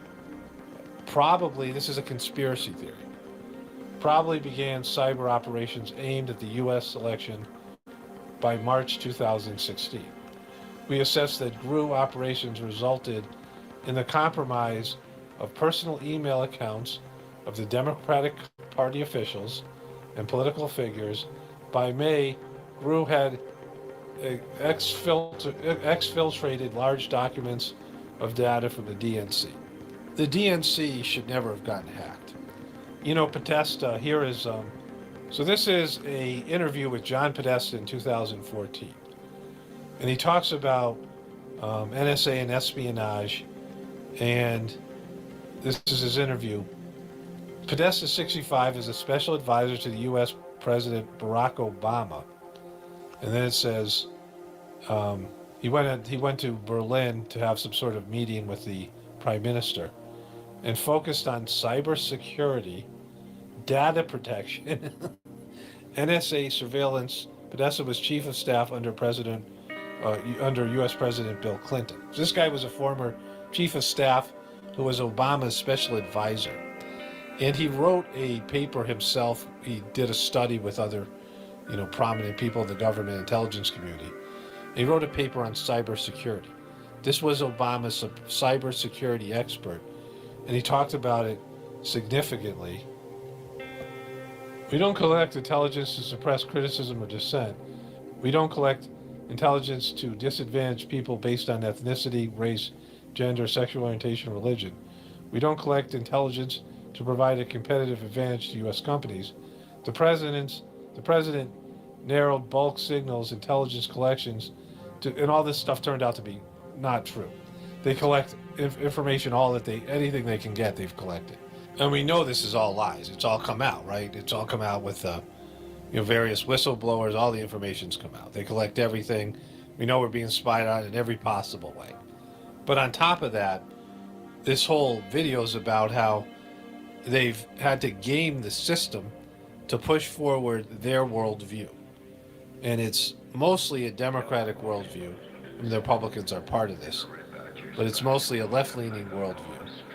But either way, they're trying to exclude any other opinions and make it hard for people to find them by forcing Google and, YouTube or whatever cooperation they did on their own. Who knows how this all went down to game the system. This is why this whole video exists. So he's lying here, right? He's lying in every possible way. But he says, collection for specific security threats, counterintelligence, counterterrorism, counterproliferation, cybersecurity, force protection of our troops and allies. I think you'd agree with that in combating the transnational crime. That's a clear case of my dyslexia, right? Transitional time or transnational crime, either way. So he talked about cybersecurity, wrote a paper on cybersecurity, and then he got hacked like no one in the history of getting hacked got hacked, right? Like his hacking was epic, and they also hacked the DNC. So that's a complete failure of Obama, the DNC, and the rest of them. So there was real problems there, right? And then it says here, public's disclosures of Russian collection data. We assess with high confidence, that's how they express, with mild confidence or confidence or moderate confidence or high confidence or extreme confidence. So they don't know for sure. So this again, they said probably up here, there's probably. It says, we assess with high confidence that GRU used the Guccifer 2.0 persona DC leaks and WikiLeaks to release U.S. victim data obtained in cyber operations publicly and exclusively to media outlets. And so they talk about Guccifer 2.0 and GRU for the next so many pages. And then they get into Russia Today, which is the majority of the rest of this thing. It starts on page 3 here, and then this is page 4, and this goes for the rest of almost the whole thing's on Russia Today. RT's coverage of Secretary Clinton throughout the U.S. presidential campaign was consistently negative and focused on her leaked emails and accused her of corruption, which, of course happened. The leaked emails was at least partially their fault. I mean, they're responsible to keep their stuff safe, right? They're in the government. They couldn't do it. Also, she had her own private server for classified documents, which was a real scandal. She had poor physical health and mental health because we saw her collapsing and breaking down. Ties to Islamic extremism. Some Russian officials echoed Russian lines for influence campaign that Secretary Clinton's election could lead to a war between the United States and Russia. And so they talk about Russia Today for the rest. Here it is of Russia Today here, Russia Today here. Again, it's only a 25-page paper, and they're obsessed with Russia Today. Somewhere down here, it shows you the view count, and this is what they're really upset at. That Russia Today, in terms of YouTube views, that got over almost 100 million views. Al Jazeera English got this many. BBC World got, they got about over like 250. BBC World got about 600, and whatever that is, this it goes by 200. It's almost 700 million views. CNN, they only got 100 million views, right? YouTube subscribers, Russia Today got, these are hundreds of thousands here. So they didn't even get like 500,000. Al Jazeera, BBC World, about the same. Again, this is what they're upset about. CNN got next to nothing. CNN got more on Twitter and Facebook likes and Facebook chatter, but they're upset by how well Russia Today did, and they just get into it. This is, all their stuff that they're saying, but anybody who's seen Russia Today, people in the truth community, then the report ends. So that's the big report. They had two things, and they didn't really have it. It wasn't really factual. They had stuff about GRU and Guccifer, which they said they kind of know. They said, you know, high confidence, moderate confidence, and low confidence. And so they didn't really have anything with high confidence. They had a few things with high confidence, but mostly they didn't know at all, right? This is stuff that they were speculating about. So this report was used as confirmation that the Russians worked with the truth community to deprive Hillary Clinton of her presidency by putting out fake news, right? But this is, again, there's nothing in this report that they're saying is true. The stuff about Gru and Guccifer, that is whatever it is. If the Russians hack these guys, some of that hacking, like I said, is on the Democratic Party and John Podesta. But that is, you know, whatever. You know, America has manipulated elections. America has killed leaders. America has done regime change. I mean, they did it in 2011 in Libya with Obama, doing that to Gaddafi. Horrible. Gaddafi was a loved leader. He was doing what the UN wanted him to do. He was about to reach all the Millennium Development Goals, and they just killed the guy. You know what happened in Iraq, in Afghanistan, wrecking those countries, doing regime change, depriving them of their resources, setting up puppet governments. America's been doing that for years. And so if Russia tried to hack American elections, America, I'm sure, is working on hacking the Russian elections or doing what they can to influence, I mean, what they've done with Putin in the Ukraine. America's always meddling, right? And that should be, you know, part of the conversation here, right? But the second part that was about Russia Today is even worse. Because I watched a little bit of Russia Today. You know, back when I watched more truther stuff, you know, after a while I just stopped watching other truthers. And Russia Today was okay. You know, it was all right. You know, it wasn't the best truther stuff.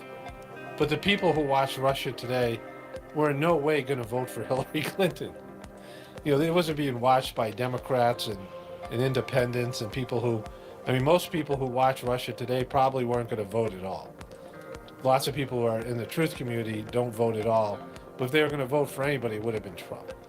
And so this idea that the election was hacked by these various, you know, groups, and that the truth community and disinformation and so-called fake news lost the election for Hillary Clinton is just ridiculous. Now, CNN and MSNBC and all the network news and, you know, everything but Fox, and Fox was only mildly supporting Trump, were in Hillary Clinton's back pocket. She had all the advantages of owning mainstream media that was putting out information that wasn't true, that was, you know, treating her differently than they treated Trump. And Trump had Russia Today, and you're saying that cost her the election? It's just stupid. It's silly. And for them to use this report to go out and change the way that the algorithms work so that they would game it away from what people wanted, what the customers wanted in alternative media, and push people towards CNN and MSNBC and to some extent Fox, is just ridiculous. It's embarrassing. It's embarrassing to use this lame report as some sort of barometer of truth, and to call this reliable and, you know, these are legitimate sources and these are the authority, right? Because why? It's done by organizations, the NSA, the CIA, and the FBI that are always lying, putting out disinformation, doing psychological operations, doing psychological studies, and lying and deceiving and doing covert operations. And so these guys aren't honest. They all have they all have an agenda. They're no more honest. I mean, they're certainly less honest than the average person talking about how they feel about things on YouTube, right? And so this idea that this report confirmed that Russia played a role in Hillary Clinton losing the election, it was because she wasn't likable. If she, you know, if the election was legitimate, and we can't even say it was, right? And who's to say the election wasn't rigged for Trump by the government or by the powers that be because they wanted to push their agenda? So, you know, in terms of, you know, all of these things, it's just very weak argument. Okay, so, you know, again, I'll show you the rest of this stuff here, and basically this is stuff that everyone should know, that YouTube did this. And you might agree with YouTube doing it, but then, you know, that it's the end of any sort of civil liberties or free expression or the capitalist system, right? It's rigging the system against what customers want. It's destroying a market that helped build your platform. YouTube to crack down on fake news backing authoritative sources. Again, what I just read you was fake news. Podesta lied. He lied about what he said they were collecting data. So that's the government lying to you all the time, right? And that whole report is not, there's some legitimate evidence in there, and they might have gotten some of their speculation right, but it certainly isn't real news, right? Most news is subjective, and I've talked about this before. History is subjective. Math is concrete. Math is, numbers, and 2 + 2 = 4, except if you're Will Smith. He said, 2 + 2 could equal 5 if he wants it to. But history is his story, right? It's somebody's story. History is people reporting what happened, and then they can say this is the good guy and that's the bad guy. That's why history is always written by the victors. History is always written by the oppressors. Whoever won the war gets to tell the story, right? The other side has been decimated. So when there's, you're in control of the court system, you're in control of the media, you're in control of the official, whatever it is, right? The official story. Science, you're in control of science, you're in control of the so-called authoritative figures, this is the authority. Then you get to tell the story. And you say, well, this is the bad guy, this is the bad behavior. Conspiracy theorists are bad. There are no real conspiracies, except when it's Trump, and then there are real conspiracies, this kind of thing. The Republicans do conspiracies, but the Democrats don't, right? This kind of way of portraying things. And so, the election was going to be rigged. Remember, there was a documentary made by HBO called Kill Chain. It was about how easy it is to rig an election with voting machines, with digital voting machines, computerized voter machines, including the companies that were running the election. They had all these hackers hack the machines in Las Vegas. They had like a hackers conference, and they easily all hacked the machines. And they showed how easy it was to rig the election. Nancy Klobuchar and other leading Democrats were in the documentary talking about how Trump was going to rig the election. And then when Trump lost, it was like, no, there's no way to rig elections. Elections are pure, all those types of things, right?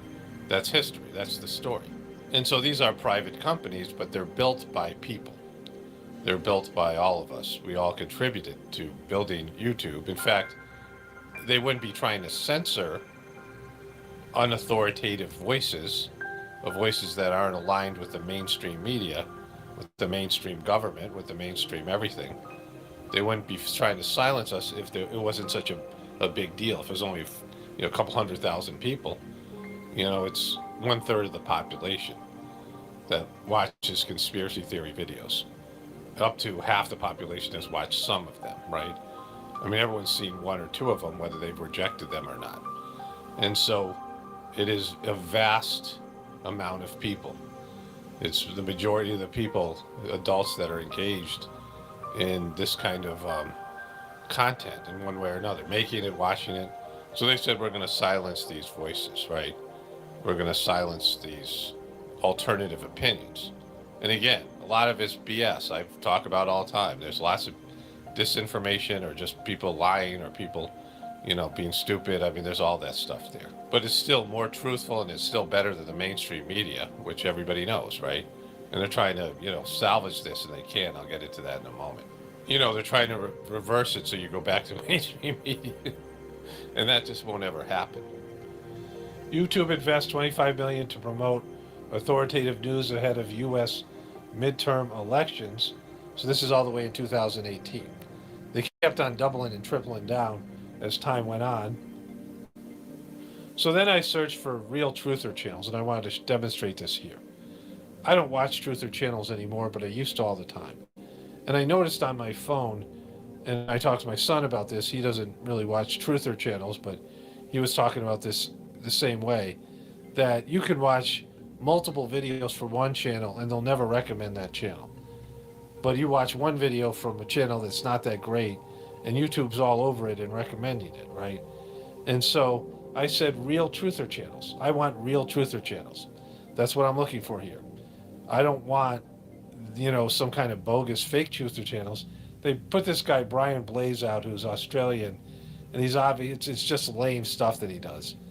It's I think he is trying to be funny, and they're recommending this guy all over the place, and he sucks. And he clearly isn't a truther. Here's another one from him.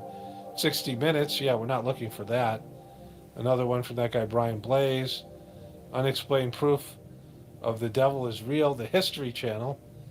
And then Brian Blaze on Joe Rogan. And that's all they recommend. Then they get into other things here. I watch some basketball stuff and just, for entertainment. So when I open my phone app, I would say 8 out of 10 recommended videos is some sort of sports-related, basketball-related stuff. And I'm just not into it that much, right? But no alternative media. Once in a while, one of my other channels will show up, like a video I just put out, because I'm subscribed to those channels. But for the most part, it's just basketball, and sometimes I watch animal videos, videos about animals or people with weird pets and things like that. But for the most part, there's no alternative media ever recommended. I mean, never. There's never anything like that. There's no truther stuff ever recommended. And I might watch some different sort of a channel that YouTube wants to promote, and I don't like it. Like, I watch like 10 seconds of it, and they'll recommend it to me for like weeks. And my son said he had the same thing happen. The channels that he didn't even like, he watched like one time or whatever, and they won't stop recommending it, right? They won't, leave you alone about the thing. Scanning through your feed, if you click on this here, let me just show you this here. So here's my normal YouTube feed. And there are these, whatever stuff they're recommending. Majority of stuff here is basketball. Some stuff I don't even know why they recommend it to me, right? But on your phone, it doesn't show you here, but on your phone, if you click on this, it'll give you the option to say, don't show me this channel again. But I tried to do it in the search engine, and they wouldn't let me do it, because I was trying to get rid of all these channels that they're recommending to me and see how long it would take before they recommended a real truther channel, because that's what I want. And everything that they see me produce as a content provider, everything that they know about me, which is a lot, they know what I'm asking for. But they said, we know better, and we're going to recommend this other stuff here. And so then here I search for real conspiracy theory channels. Same thing, to a different way of saying it. Again with this guy, Brian Blaze. Watch Mojo, don't want that. The Odd Ones Out, don't want that. Watch Mojo again, Brian Blaze again. That's not what I want to watch, right? Like, I haven't ever watched any of these channels. Never once did I look at anything like these channels. It's not what I'm looking for. Who the fuck are you to tell me to watch this when I'm looking for something else? You know what I'm looking for, and you're withholding it. You pricks, right? You arrogant, evil, manipulative, abusive pricks. Like, who are you to exclude what I and other people want to watch and push this crap on us? After so many of us collectively helped build your platform for you with real content that we either watched or produced or made ourselves. And now you're going to, promote this crap, this garbage, this superficial bullshit, and then promote all these other things. And, you guys suck. Like, you've gone to the dark side. It's embarrassing how bad you are. You should be humiliated. And, just everything bad should happen to you on a spiritual level just for being this deceptive and going against, what your primary function is to help people find what they're looking for. Your bots and your machine learning. I tried to advertise on YouTube because they stopped recommending my channel because they're shadow banning me. I'm in the editing process. We could add this. I discussed this over a series of videos. And so they were running my ad. I made a video ad, and they were running my ad. And I asked them, I was talking to a sales guy, who was in charge of my ad account and Google. And I said, I want to run this exclusively on YouTube channels because I had a 15-second ad I wanted to run before videos. And, my wife had a good idea. And she said, well, maybe they have a way of, you can just pick the channels. So I asked the guy, and he said, well, you can recommend channels you want to run ads on. And the channels they were running the ads on were horrible. Like, they're wasting my money. And people aren't going to watch the ad anyway, but when they do, they're not going to come to my channel because it's not my audience. Like, it was just bizarre stuff, so far away from, anything that I want to run. And, when I put in keywords, and the other way that you do is you put in keywords, they wouldn't have any keywords like conspiracy or truther or truth or spirituality or nature. I mean, even farming, they didn't have homesteading. Like, I talk about homesteading stuff on my, just to get somewhere in the neighborhood of the people that watch my videos, the people who, other channels that are similar to mine. And they don't have any searches for people in the truth community, even though it's a massive demographic on YouTube. It's 1/3 of the population are in some way, into alternative media. But they've excluded that whole demographic, which is, it's not racist, but it's like, racist adjacent, right? It's a way of being prejudiced because of people's beliefs and demonizing those people and say you're not worthy of, being considered an advertising demographic. And so the guy said I could recommend YouTube channels, and I don't watch truthers channels anymore, like I said before, because I like my opinion to be my own. Like, I don't want to be influenced by other people in the truth community. A lot of the stuff in the truth community is, like any kind of movement, there gets to be set, there's a worldview that everybody sort of adopts, right? And there's truther facts that aren't facts. There's things that most truthers believe that aren't actually true, which I started to find out years and years ago. I've been doing this. I've had this channel since 2007 and been making these videos full time as a job since 2014, so 10 years. And I've, been a part of the community, before 2007. And so, I'm aware of the ebbs and flows and things.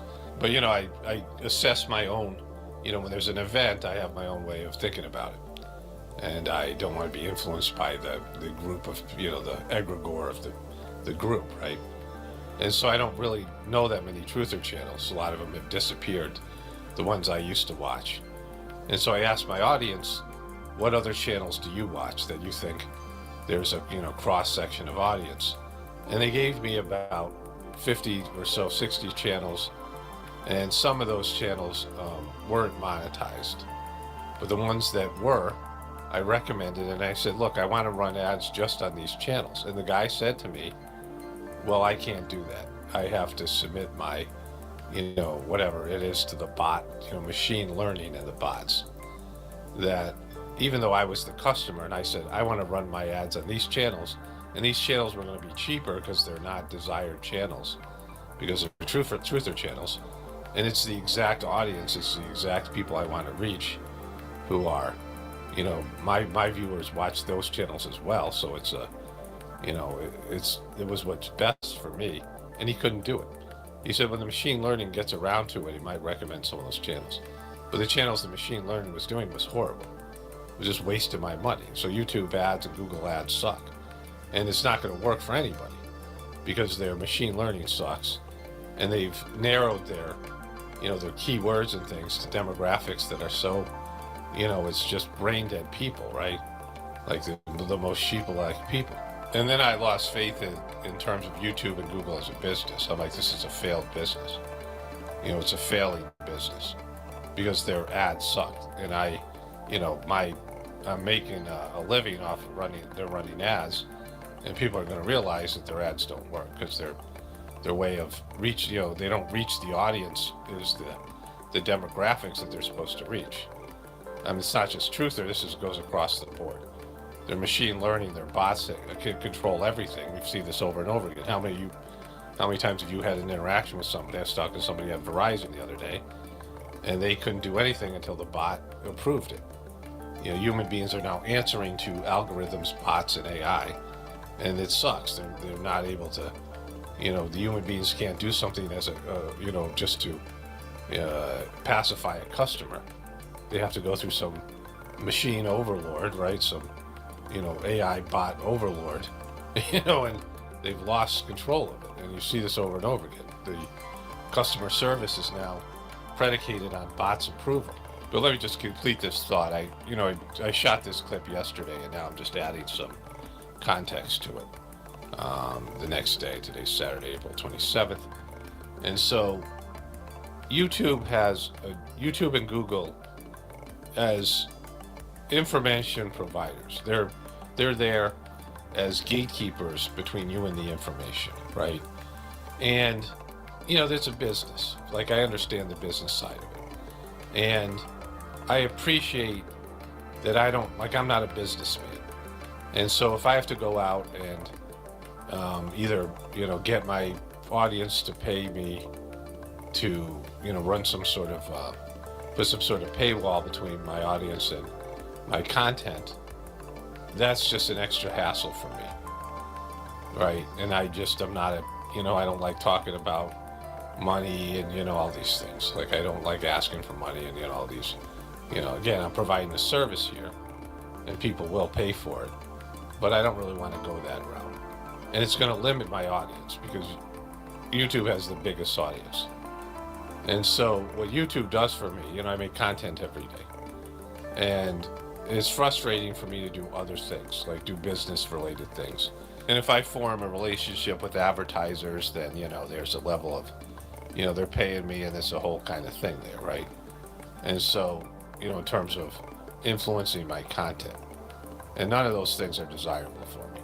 So what YouTube does for me, which I appreciate, is they go out to the business world and they secure advertising revenue, and then they run ads on my channel, my various channels.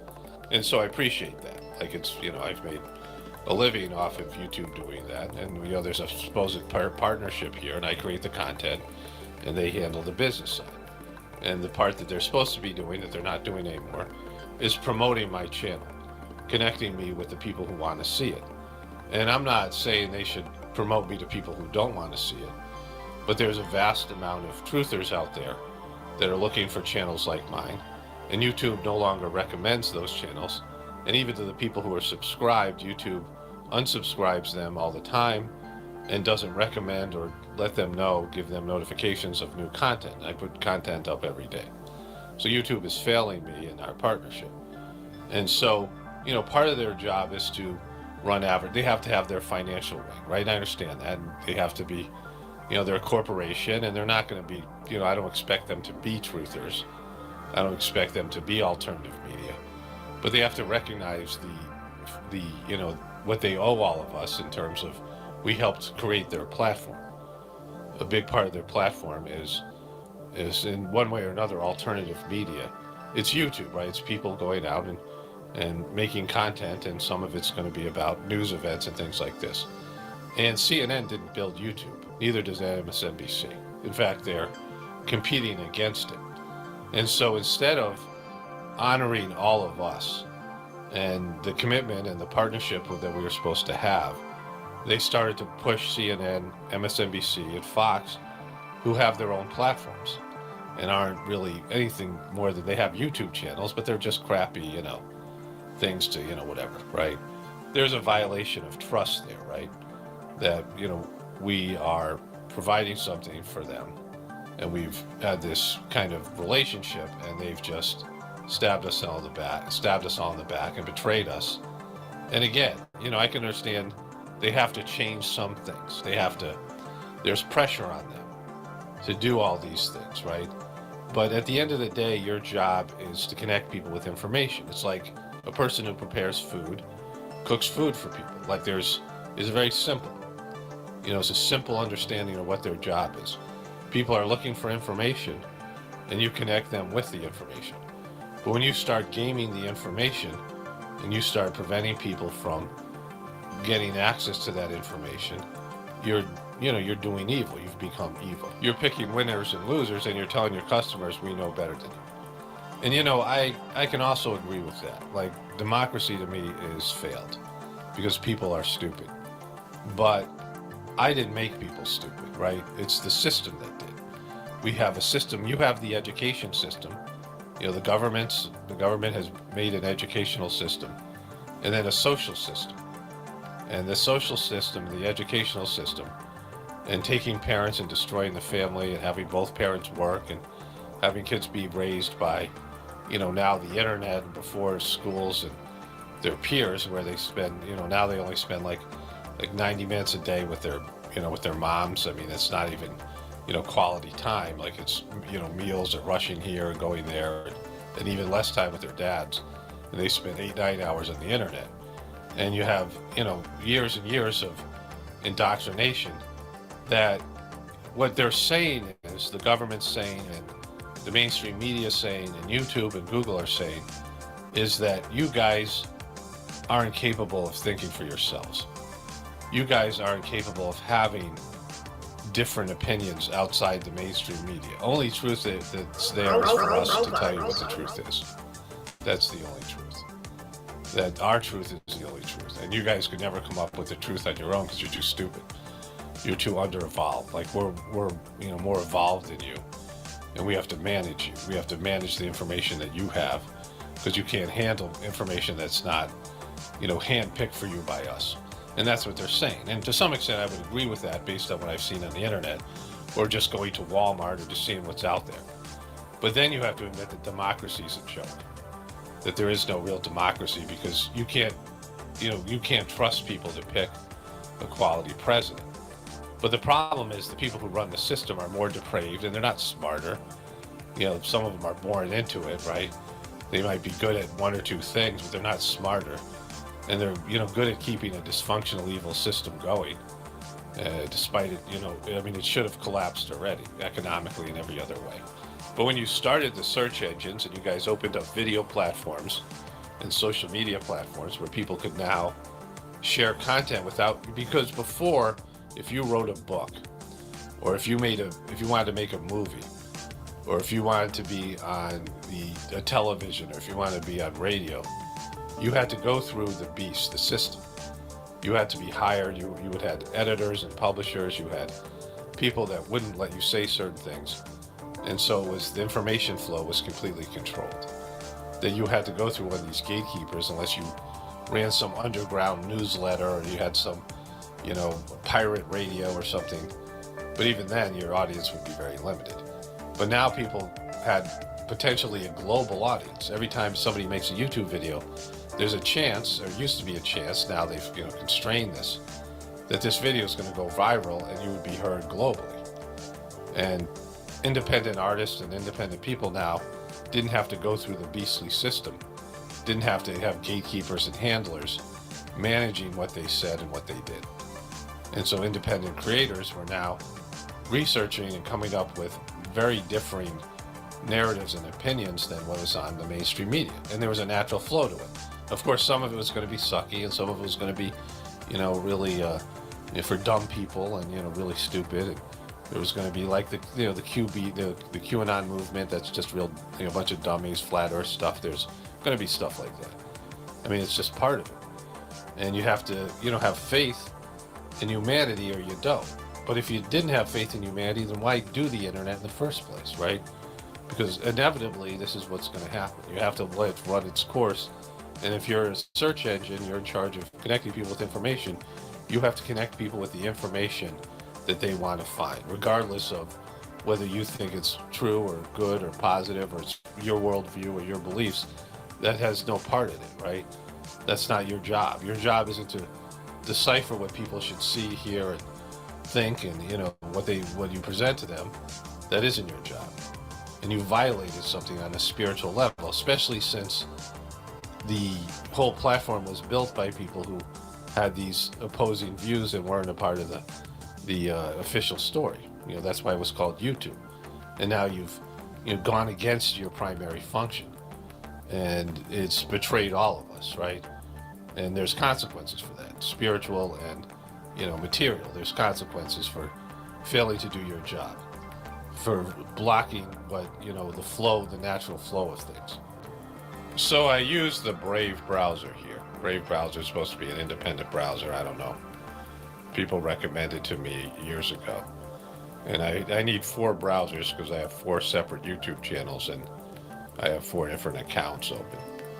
And so the Brave browser, when you search, there's a search engine associated with it. Real Truther YouTube channels. It comes up with a Real Truther, which I don't think is a Truther channel, but it's giving you complete different results, right? Truther TV are conspiracy Truther YouTube channels, so you get this access to it here. Real Truther videos, managing harmful conspiracy theories on YouTube. It's a blog. QAnon influencers sue YouTube for removing their content. So they have a totally different set of, it's not sophisticated enough to pull out like truther channels, that doesn't understand the word truther. So they have a different set of results for conspiracy theories as well on YouTube. And so, it still probably isn't going to give you the results that you're looking for, but it is going to give you better results than you're getting from these other mainstream, search engines, right? They're not blocking anything. It's going to maybe give you some of the more popular channels. Like they have that channel Shane that sucks, but it's better than the anti-conspiracy theory stuff that you're getting everywhere else. Banned conspiracy channels suing YouTube over its anti-QAnon stuff there. Again, QAnon sucks. You're not looking for that, but it is. It's just again, this is how browsers and this is how search engines are supposed to work. So then there's the midterm elections. Google manipulates search engine results against Republicans, Media Research Center says. So there's that. Then there's this. Google search is quietly damaging democracy. How Google interferes with its search algorithm and changes your results. We all know this. And then Google helped boost Obama-Clinton presidential runs while censoring Republicans, report says. It's all there. So you've done what you're accusing the truth community of doing. You're gaming the results using your power, a lot more power than you have than the so-called truth community, to do something that is essentially evil. I just want to wrap this up, and I want to talk about this on a personal level, because like I said, I have really benefited from YouTube, not only as a content creator, but as a viewer of YouTube videos. It's my favorite app and platform. And so, not just because I do work here, but I enjoy the videos. Like I use YouTube more than anything else. I'm not a really big social media person, but YouTube I enjoy. So the people that control the system, and in any time, there are people who are supposed to look out for the greater good. Human beings are emotional, violent, unstable. The mob can always go off on something and destroy something without really thinking. Humans self-sabotage. I have a master's degree in counseling, and I worked in treatment centers with sex offenders, adolescent sex offenders, and outpatient clinics. And, I've seen it all, right? And I've been covering the dregs of society all the way from Hollywood to politicians to everybody else here on YouTube. And I understand the nature of human beings. I've seen it personally, that human beings will self-sabotage. Human beings will destroy something and then regret it later on. Human beings will break things and regret it later on. And so this has always got to be considered. Like I understand the unstable nature of humanity. And it's only gotten worse by our modern day system. The people who run the system have guided humanity in the wrong direction. We've become more and more unnatural. We're distanced from our families, and the family unit has been destroyed, and people are no longer acting and behaving like natural human beings, what natural human beings need. We live in cities. We're no longer connected to nature.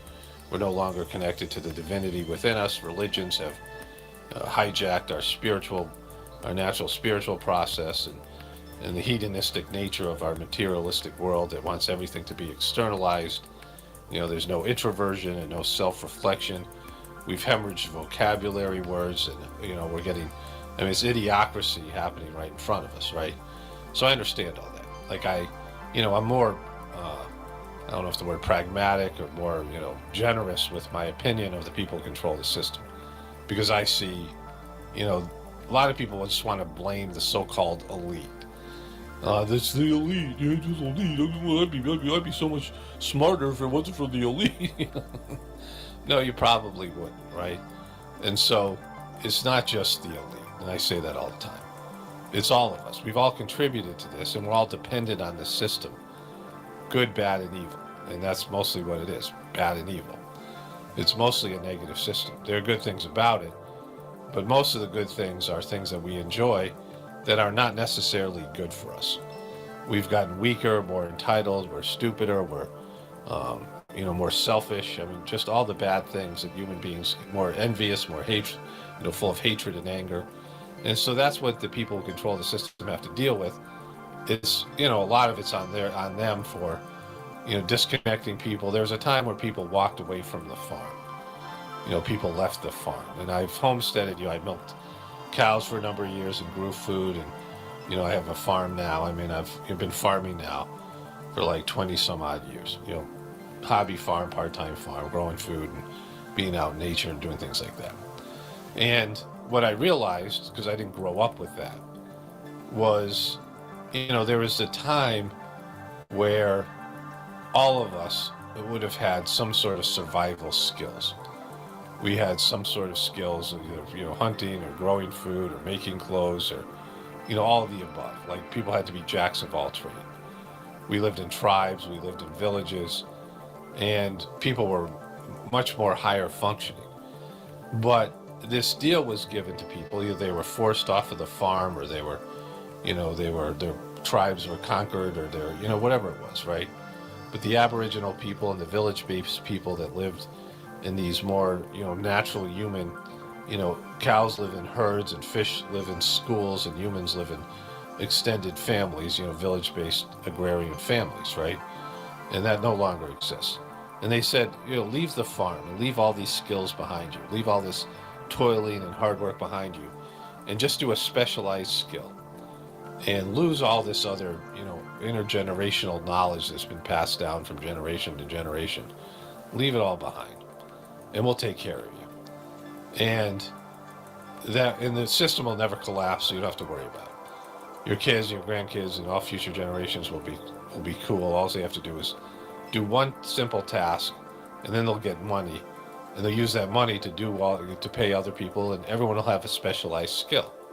And that's not the way human beings are meant to exist. And I always looked down on, or I was told that farmers and doing agrarian type work was lower. I grew up in suburbs and in the world of educated people, and people who were laborers or people who did farming. But when you're a homesteader, you have so many more skills, and you're so much more developed person than somebody doing one specialized skill. It's just the way it is. And that's something that I've learned from, my experience. And so we've lost all that. And now we're dependent on a system that's collapsing. It's collapsing, first of all, morally, and the people themselves are collapsing. But it's more than just that. It's collapsing economically and, in every possible way. It's a system, it's an evil empire, and it was a system that, since it doesn't align itself with nature and the divine forces and divine rules and laws, that it was never, it's a scam. It's a flim-flam, Ponzi scheme, debt-based, usury economic system. And it's never supposed to last. Those systems never last. Debt is our wealth. And because of all of that, and I've talked about this in so many videos, we're 100% dependent on a system.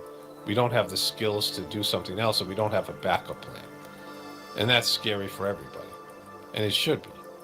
But there's a natural evolutionary course that's going to, there's contingencies in a divine plan. In nature, there's contingencies. And when your system and the people in it get so messed up, like people are, so psychologically messed up right now, and so not what they're supposed to be, there's corrective measures to bring down the system that we're 100% dependent on. And it's going to happen in one way or another. And one way would be people realize the truth of their, their bondage and the way the system is hurting us all, right? The system isn't making people better, it's making people weaker, more selfish, more entitled, and more mentally ill. And the people at the top of the system, the ultra wealthy, are the most screwed up people of all the, everyone's screwed up, and they're really screwed up, right? Because this type of, the money and the opulence and the hedonism and all these things, the constant pleasure without any sort of, any sort of like something else to balance it out. You need pain, you need difficulties, you need things to overcome. And without those things, your personality fragments and you become sort of demonic. And all that, eventually everything's going to run its natural course. And when you engage in something and you start something, you have to let it run its natural course. And they started social media, they started the internet. And this is the way it's gone, and they don't like it because they're losing control. But you can't put that, you can't put the genie back in the bottle. It's going to happen. Like, you can make it harder for people. You can be dicks about it, but the collapse of our system is inevitable. As I was saying before, democracy doesn't work. I have very little respect for people who would vote for Trump or Biden, because it's so obvious that they are not, worth voting for, right? That the system's broken. If those are the best two guys you can produce, two 80-year-old men who are both, moral degenerates and, bad leaders. I mean, they're not even leaders at all. They're both puppets in one way or another. And to pretend like there's something here when there's not, it's embarrassing, right? It's just wishful thinking. But people have a right to vote. People have a right to be fans of these things, and it's going to run its natural course. I can't control it just because I don't agree with it. I can verbalize my opinion. People aren't going to listen to me because they think, they think there's a plan. They think there's a way out of this thing. They think there's a savior, and there's not, because the system itself inevitably collapses. All empires collapse, all civilizations collapse, and this one will collapse, and it looks like it's going to happen sooner or later. But there is a free flow of information, and there's people like me who understand that there is a spiritual movement, which is the next evolutionary step where people connect to the divinity within them and become saints, and there's a divine process that is available to people. As well as people, this is what pockets of the future means. People starting to live now the way everyone's going to live in the future. That when a civilization collapses, there's got to be people who see it collapsing and who start adapting. And this channel is about adapting.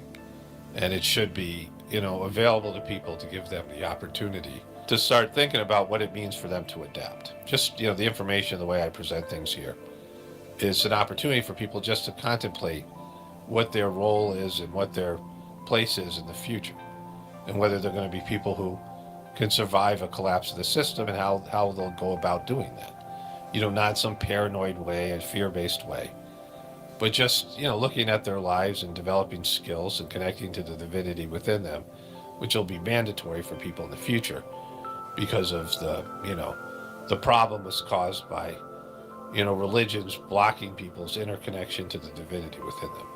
And the system itself encouraging people to be materialistic and hedonistic. For me, I believe I have a solution. It's not my solution, but it's a solution that I was lucky enough to be a part of. And it's something anybody can do, is find the divinity that resides within their inner system, their hearts, and connect with the soul within. Everybody has a soul and ego, and most people, egos have hijacked their soul's purpose. And that's where the problem has started here. It's a very simple problem. It's a very easy fix. It's not easy that people can do it, but it's simple. When people's egos relinquish control of their system and they learn to follow and navigate with their souls and their hearts, and the divinity, lights their way along their spiritual path, they become something more than this, right? They become selfless and service-oriented, and they become loving and nurturing, and their higher nature is revealed. And that's something that everyone needs to hear, and everyone needs to know that there's that potential. Not that everyone will do it, but at least they have given the opportunity. And YouTube has blocked that possibility in many different ways, right? Google, and they just keep on putting out this remedial stuff. People should know that there's, what's coming and how to prepare for it, and at least be given the opportunity to change. And I don't believe and have faith in humans changing. I've worked in the change business in terms of being a counselor and what I do here, working as a preceptor, a spiritual trainer in the Sajmark system. And I know that people don't change. I struggle changing myself. I know the whole thing. I know the resistance to change all too well. But at least they should be given the opportunity. And YouTube is blocking that in various ways. And that's just evil. And they have, because the higher always has to be included in the lower. There's so much low-level, low-brow crap on the internet. And there's so much low-brow, low vibrational crap in mainstream media. But there's a higher, the higher nature. We all have this, something that appeals to our higher nature, to our, the divinity within us, the soul within us. The best version of ourselves is inside us waiting to get out. And that has to be included. And when you exclude that kind of stuff for power and control, there's consequences. And you're being abusive and evil. You're doing something that you don't have permission to do. Like, yes, this is your business, but there's, a collective here. Especially something like YouTube and, the customer base being so vast, global. And, all of us have a say in the way this should go. That's how social media works. That's how the internet is supposed to work. That we all get to contribute something. And we start excluding that from people and pushing out a bunch of crap that had nothing to do with the creation of the platform. And nobody wants it. Nobody wants CNN and MSNBC and, all the rest of this stuff. We don't want it. We don't want we understand the mainstream narrative and we've rejected it. And so stop blocking the flow of information. Stop, interfering with the natural flow of things because you don't have permission to do so. And you're violating your fundamental job and purpose. Only spirituality will save this world. It's Paul Romano, definitely important for the apocalypse. And the ascension, everyone have a blessed day and be grateful. Oh, I just wanted to do this one, on audio since, I only do these crazy, wacky black screen videos where I sit in a blackened room. They're too dumb to know that it's a phone cover that's covering the phone case is covering the camera. They're too dumb to know. Shh, don't tell them. I mean, I've literally had the only people that have ever said that were PHI and people from CPP.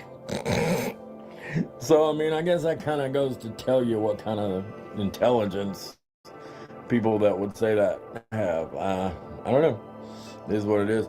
But anyway, I wanted to address this. Notice how I'm not even gonna say any words about Ryan. I've already addressed that little pipsqueak.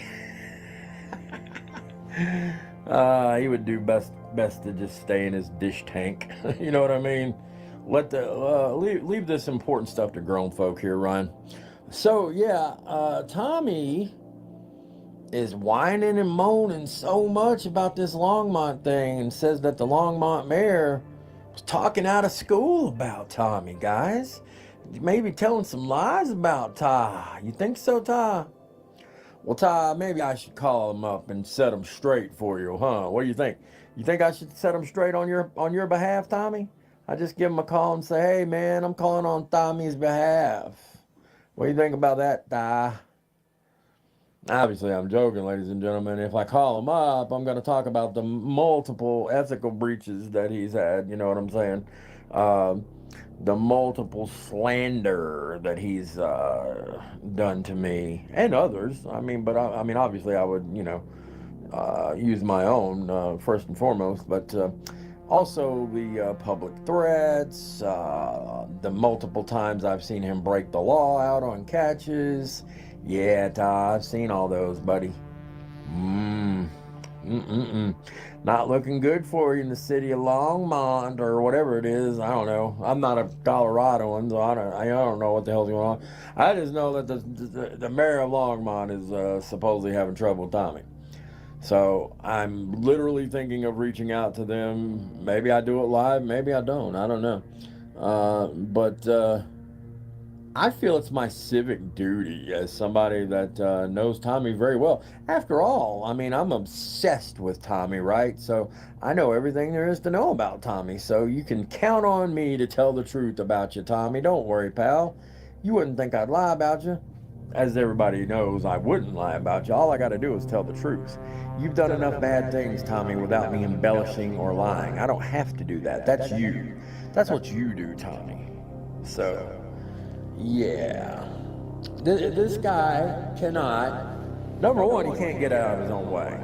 I mean, he's a total F up in almost everything he does. Yeah, Tommy, you get some arrests, but then they just turn around and they walk right back out. It's a big fucking deal. These little CPP ball lights that keep threatening me and cajoling me, they're like, yeah, man, another catch. You like that, Warbot? You like how we did that shit? Yeah, you got an arrest, and then the predator's gonna turn right around and walk the fuck back out, just like they always do. So what? Then you got these people. This woman literally posted, I think that exposures are more important than convictions. I did an absolute spit take, card, face palm, whatever, times 10.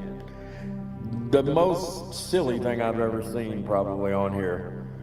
You are utterly vapid there, lady. You don't know what you're talking about, clearly. But anyway, Tommy, I just wanted to update you on my obsession with you. And who knows, Longmont Mayor may be in my future. It's going to be interesting. Look out, it's going to be a bumpy ride for you, though, Tommy. Because I guarantee, you know, it's not like he's going to have a better view of you after I get done. So, you have fun with that there, Tommy, huh? You wanna know something that's funny? They're all calling me the crazy guy, the bad guy. Oh my God, we never saw nothing like it. He makes Alex Jones look like a Buddhist monk. Things that you clearly don't practice. From the things you know, literally been convicted for what you've been convicted of already. Got impeached in court.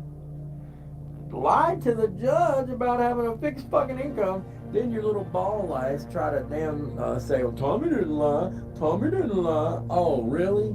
Tell us how you reconcile what he said to the judge with reality then. Robot. These people are stupid. Also, they claim they're going to make these exposed Warbot videos. Well, we're all waiting on. I'm sure we all love to see them hate Warbot or love Warbot. Either way, we're all waiting on them. And they claim they're going to robot. I realize what that means. That could mean one of two things: that they're either really not going to make anything at all, and they're just going to put a title on it, or they're really going to make one, and they expect people to be gullible enough to actually pay for it. Either way, it's ridiculous and ludicrous, and it smacks of desperation on Tommy's part, because he knows what he's done here, man. He knows there's no easy way out of it, so he's grasping at straws, trying to, you know, I don't know, trying to discredit me or whatever. I mean, Tommy, I don't lie, so you're gonna have a hard time. These people say, like, oh, you lie all the time. Well, then tell me a lie that I've said. You still haven't done it. You've hemmed and hawed and hoo-hawed around it, and you still never fucking told us what lies I've said. So, we'll be waiting on that too. So, anyway, ladies and gentlemen, I hope y'all will have a great day. I hope Tommy has an awful day, personally. It is what it is, man. I mean, I'm obsessed after all, so I gotta kind of hope he's having a bad day, right? So, anyway, man, we'll talk again real soon. And thinking about y'all, man, really mean it. Oh, and since the CPP ball lights said they like this one, gotcha, bitch.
I know you really hate Jews. Where you at, bitch?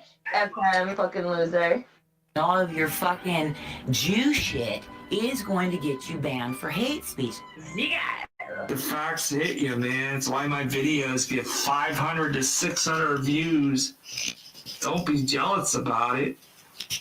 Then you got Lisa Lake freaking complaining that I did streams on content, and like, as we all know, you do a stream on content, your view count's gonna go down to like 2 viewers once in a while. You know, nobody really wants to sit there and watch some documentary, you know, all the time. People will drop in and out. That's how it goes. But you do drama, then you're gonna get a lot more views. That's just how it is. But she can't stand that. She needs that drama. She's having a drama drought. She needs to talk about Malibu. She wants everybody to talk about Malibu. I always question whether or not you could be a true friend. And it just bothers her, you know? I don't know, like every time she does a video on Malibu, it's always the same people in her comments section. They thrive on it, man. Because I know you really hate Jews. Could I ever win? Whatever. Weird. I mean, come on. Yeah, the only reason we bring up freaking Aaron and CNN is because they freaking can't stop making videos on all of us. They just can't stop. And then we're the bad ones for making a rebuttal like once or twice a year, if that. Well, I'm gonna go a little further. I'm gonna go like once every couple weeks. I've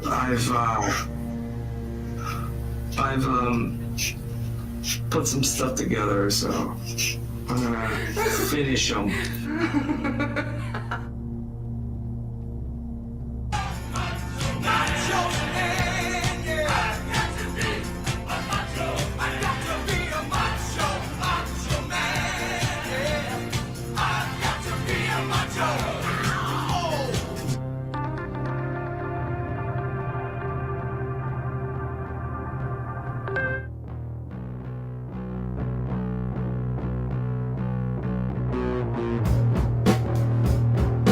I think that I love you, but it's hard just to be around you.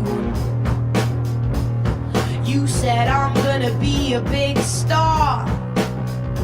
Don't lie to my face. It's cool if you don't wanna hang, get loose. But my mom wants me back at like 20 to 2 a.m.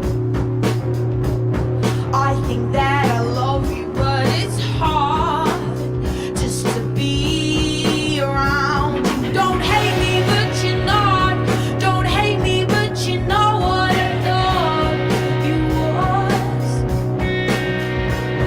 Don't hate me, but you're not. Don't hate me, but you know what I thought you was. Ha, you said that I'm really fucking boring. Well, that's rich coming from you. 'Cause when you rain, you're fucking pouring.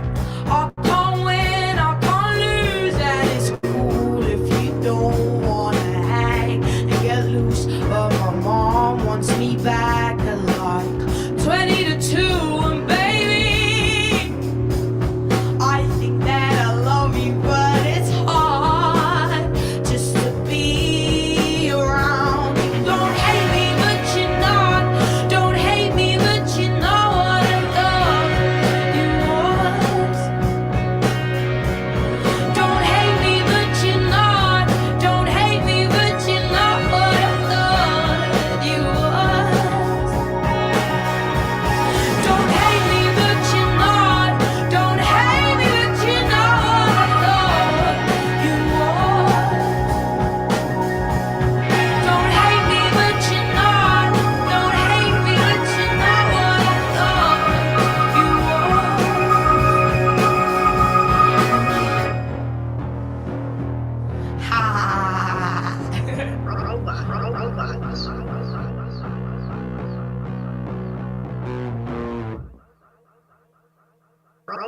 robots.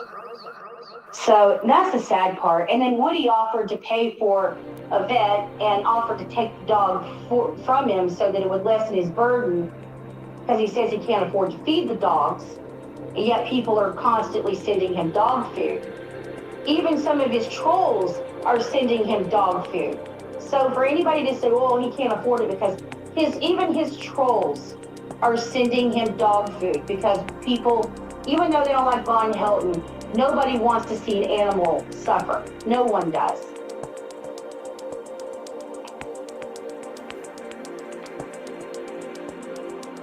Angela, do you want me to say what I've got a problem with you and what you've been saying? Go say it. I don't care.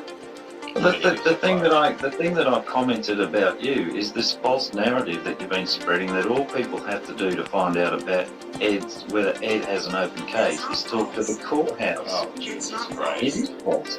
No, it isn't. It's bullshit. You think it is, and I'll tell you why, if you please be quiet and let me finish, like Jeff would say, is because that assumes that the courthouse, because no charges have been brought against Ed, have they? Yes, charges were brought against him. He did his Not about CP though, they weren't. That's not what they found. And we've gone through this a million No. Right. You know what, Kelly is the new Ryan. Is fucking great, is fucking broke, dude. I'm not upset. If you're just telling us, you're just spreading a falsehood. You are. You are spreading a falsehood. You are. Kelly. No, there's no charges. Exactly. Nunya. Go back to Nunya. Go get me an open case number for you. Get this fuck out of here, dude. How are you going to get an open case number from a courthouse? When there's an open case, there's a case When there's number. an open case, yeah. Not in a courthouse, Angela G. The court doesn't have it. No. Yes. You think that they put bullshit. In America. It's not. You're trying to say that every case that is under investigation is listed at a courthouse. Okay, an investigation Jonathan. versus charges are different, Kelly. An investigation is not. Case can be attached to the period. No, yeah, but it's an oath. No, hang on.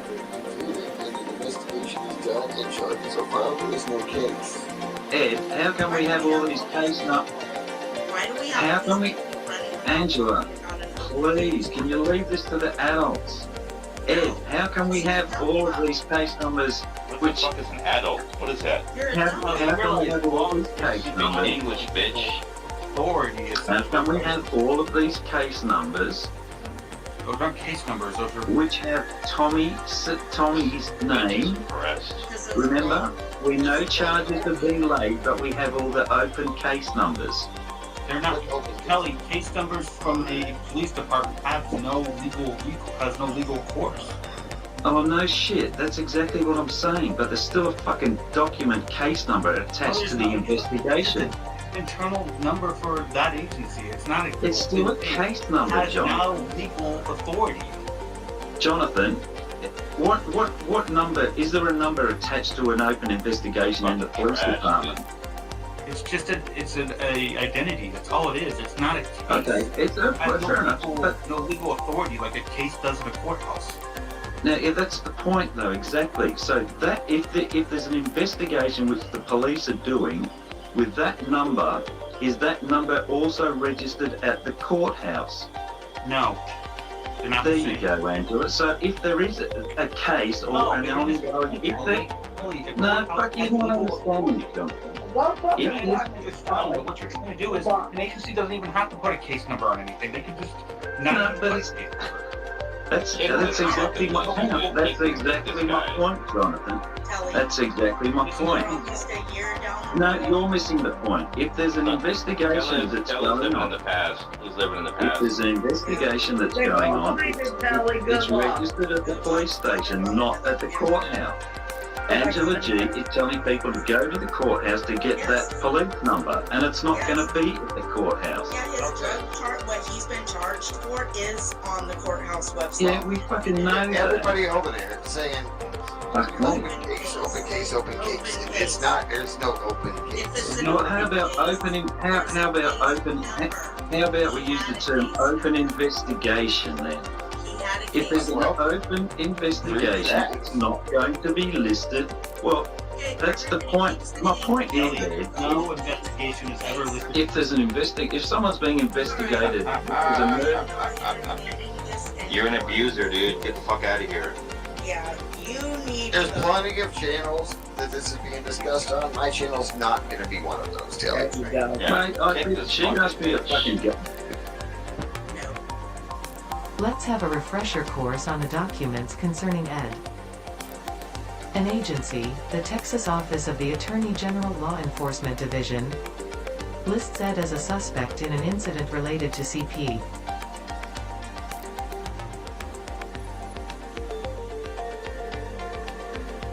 Contact the Texas OAG Open Records Division for more information on the incident, and here is a sample response. Incident CX21000-28565 is still an ongoing investigation of this agency. Records relating to that case have been the subject of multiple requests. Ongoing investigation. That case. Ongoing investigation. That case.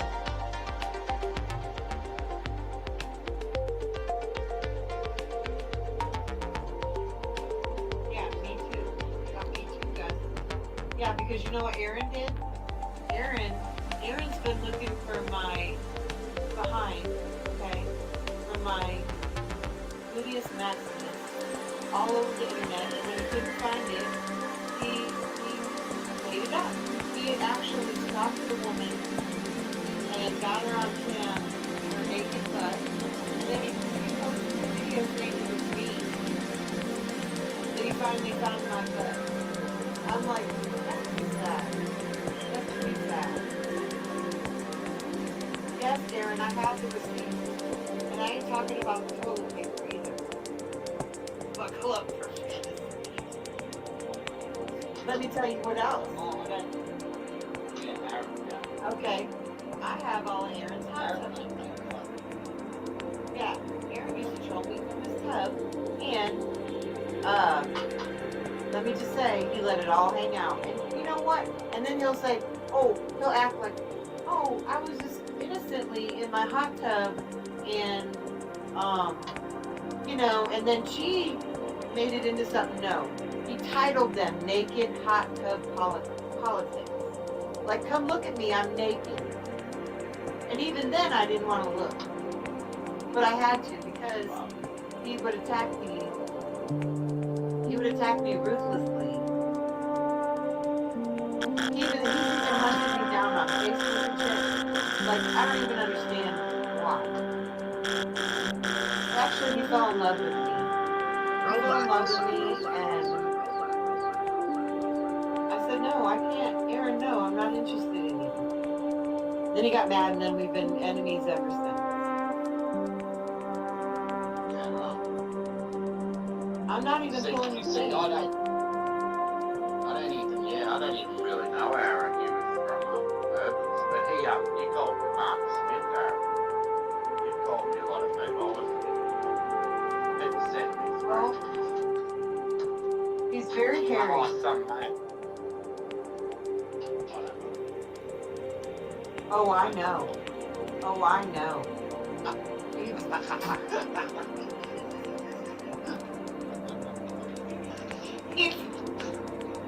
You can't He's say I very hairy. well. Hairy like I. You said if you don't know what you want, how's your partner supposed to? What do you want? I want someone who has a high level of integrity. I want someone who's kind, not nice. And I want someone who is very disciplined. Because the thing is, like, people talk about, oh, I want this job, I want this lifestyle, yada yada, whatever it is. I think if you focus on core values and characteristics of people, that is something that you can go a lot further with because they will end up being there. Your partner doesn't need to be everything for you. social animals. It's not fair to put everything on a guy in this situation, to be your best friend, your confidant, the one that's supposed to provide you excitement, but also stability and security. It's not fair to ask one person to give you all these things when most of us can't even give it to ourselves. Sure. So it's looking for what you need, not necessarily what you want. Fall for your bullshit like they do. I think you're about to be Edward. I think you're about to be exposed pretty hardcore. I've never done anything, never nor said anything. When I saw you pick on two people that Did you not send me this earlier? Did you not send me this Edward, earlier? I haven't talked to you in months. Dude, see, this is the bullshit. Where's it coming from, Edward? Anybody with a tech-savvy mind? Check this out. Edward, I'm telling you I didn't send it to you, so I know you're a liar. Why did you send it? Are we even? Edward, no, go back, go back and look at the address. No. Oh, you're gonna pull that bullshit. Go back. No, don't put down. No, go back to the top. I already saw This isn't you? I just clicked it. No, bullshit. No, go back. I just clicked it, bitch. This isn't No, the first, oh my God. Did you? All right, thanks for that. The first one where it was shown it was coming from. Dude, Edward, if you're gonna be crazy like this, I'm not gonna show that. Welcome to colorful Colorado, where the girls know I'm sweet, but the guys think I'm sour. Soon you'll find out that my right hand has all the power. Thomas Fellows, you are a coward. After today, I think it's safe to say it's one more in the win column. It's one more for the highlight reel, and it's one more for the bad guy. Gentlemen, I give you the person that's probably responsible for JT Colfax's demise. I know that's JT's apartment.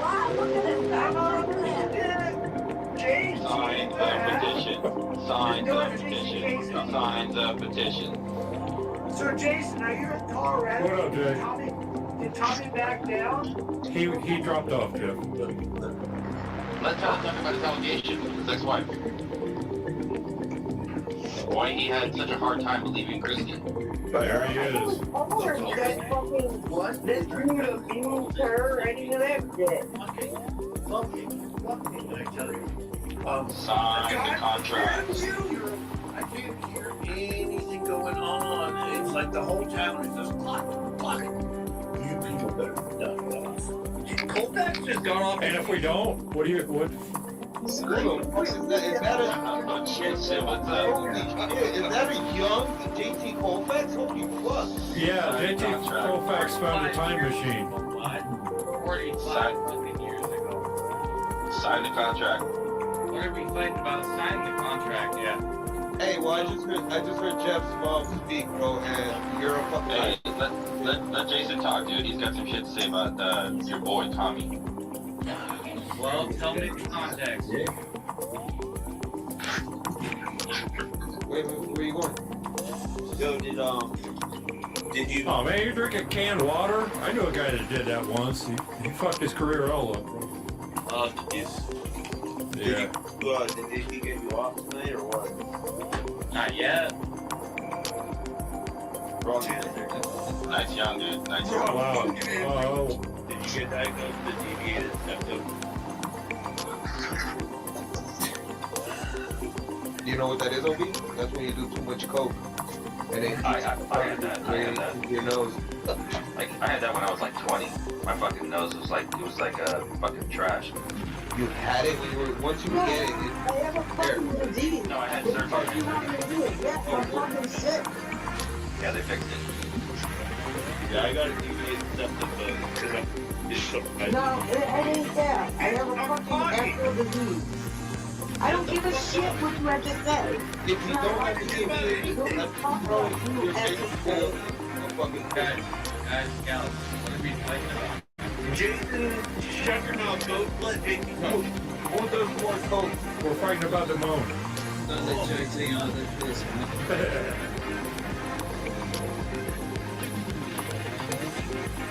You either stop doing this, or you are going to face the legal repercussions of your careless, reckless, ridiculous behavior. because you got your butt hurt feelings twisted in a wad over words? Not only are you cowards, but you're predatory cowards.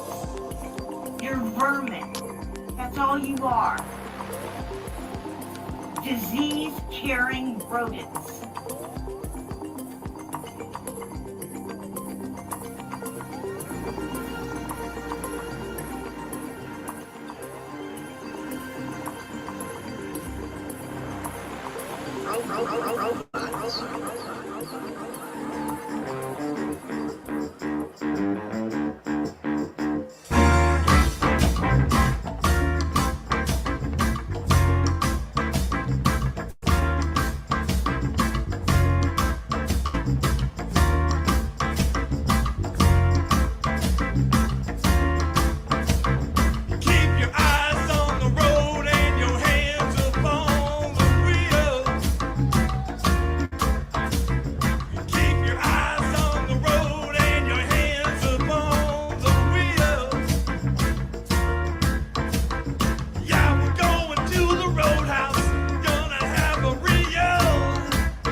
All right. Thanks a lot.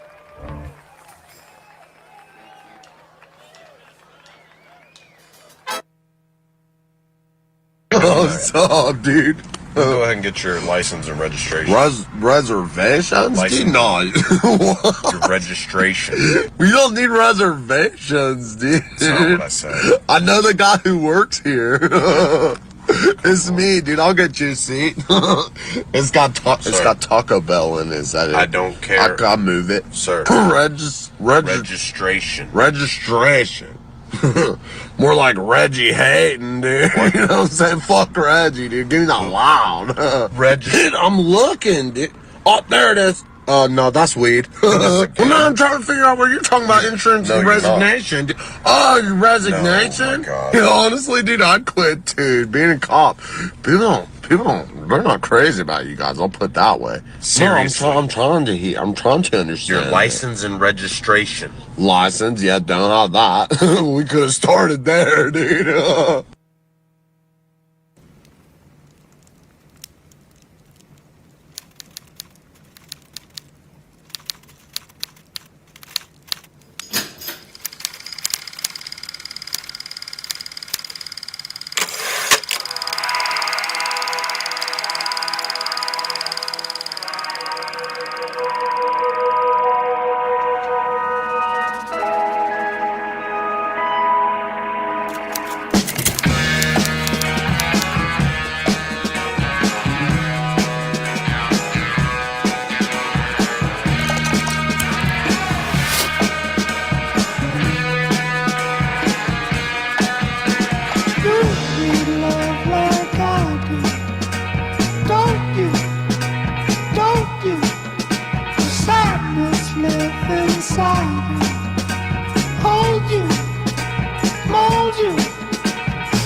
Take your time.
And she was in it. That was the first, I think the first time I saw her. She's also in Clerks 3. Sort of. Kind of, yes, she is. But, Simon, dude. You, sorry. This is like talking to Becky, where they're not really talking to you, they're just screaming at the chat. You're now the male Becky. I'm just kidding. Oh, I'm just dealing with multiple freaking idiocy at once. You know what I mean, Scotty? What's a man got to do? Yeah, you know. Robot. My girlfriend's trying to milk a foot massage, but I'm gonna smoke a bowl first. Hey, I washed your car. Give me a minute. I'm not your slave, okay? I'm on my Gavin Newsom 15-minute break here. Yeah. Oh, Oilers are beating the Canucks. The Battle of Western Canada. Tobacco Road, talking about a dirty, funky, filthy, low-down place. I have a fan on me that's not helping me. Are you okay? Tobacco Road, yeah. Yes, Simon. You called before. You sent me paragraphs of you complaining about the same shit over and over. You got this hard on about it. And you spread your freaking disease to freaking your Aussie troll buddy there. And now he's obsessed with it. Thanks, Simon. You're one hell of a pal. God bless you. Thank you for that. This next song we're going to play was written by Norman Whitfield. You can't let Simon get you. Oh, he don't get to me. I've been dealing with this crazy ass for like 5 years now. Robot. I had a one-on-one with him, and I secretly recorded it, of course. And you know, there's no Grab your what do you call it? The third party. yeah, no. What do you call it though? The phone tapping stuff. What do you? Three-party state. That's No. What's the term for it? In other words, it's your turn. Come on. I'm not thinking we're right actually now. recording the song. Shit. As we went 45 minutes long. What's The, a not three copyright, recording but, party first state, one was man? On the charts for a couple of years, so thank you. I've know, when never you heard one of wiretap those, somebody. man. What's the term for that? A three-party state recording law, man. You I remember? like it. Third party, I like it, man. No.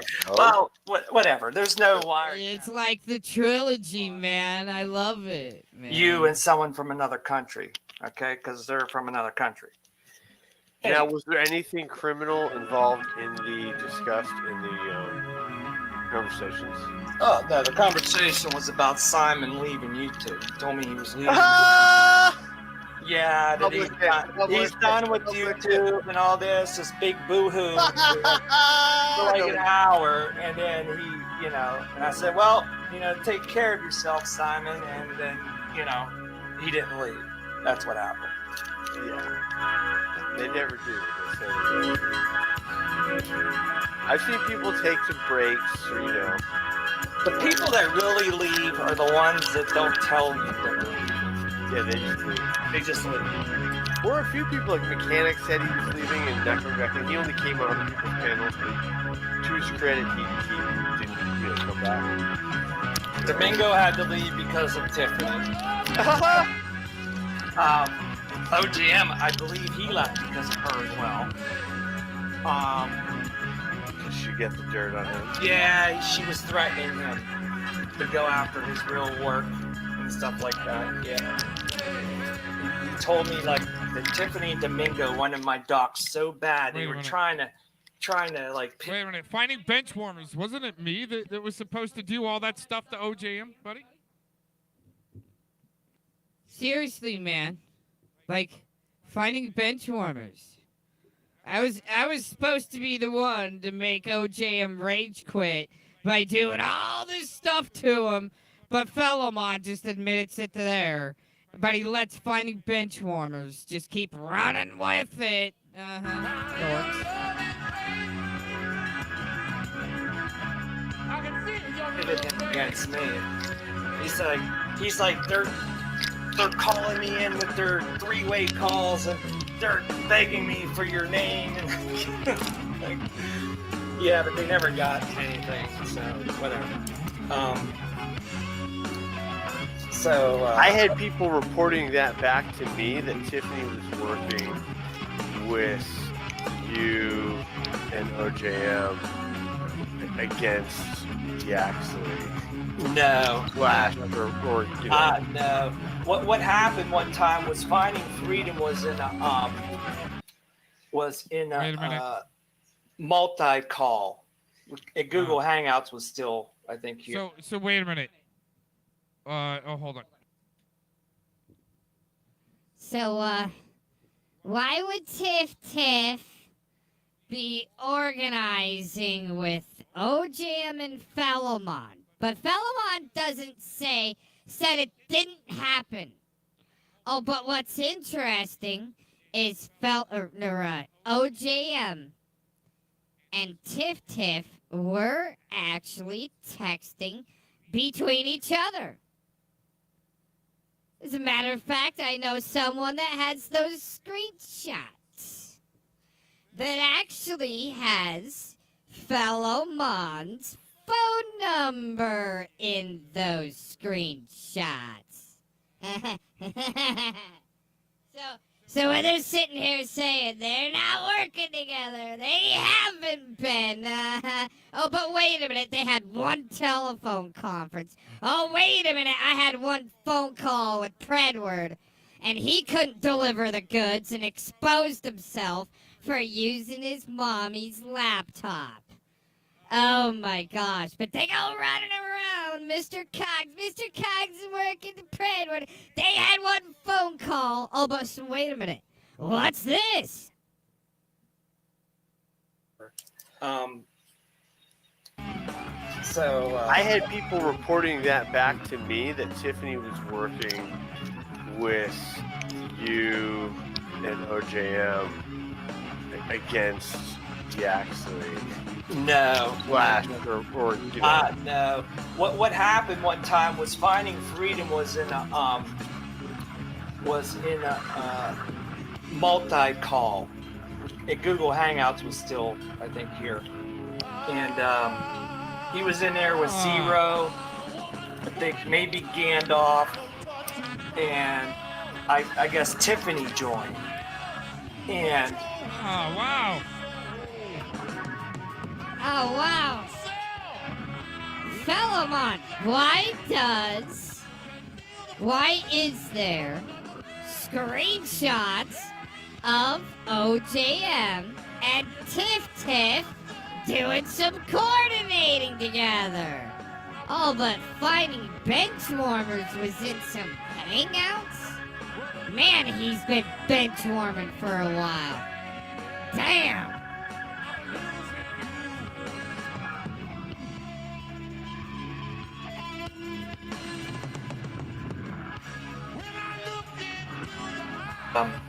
He was in there with Zero, I think maybe Gandalf, and I guess Tiffany joined.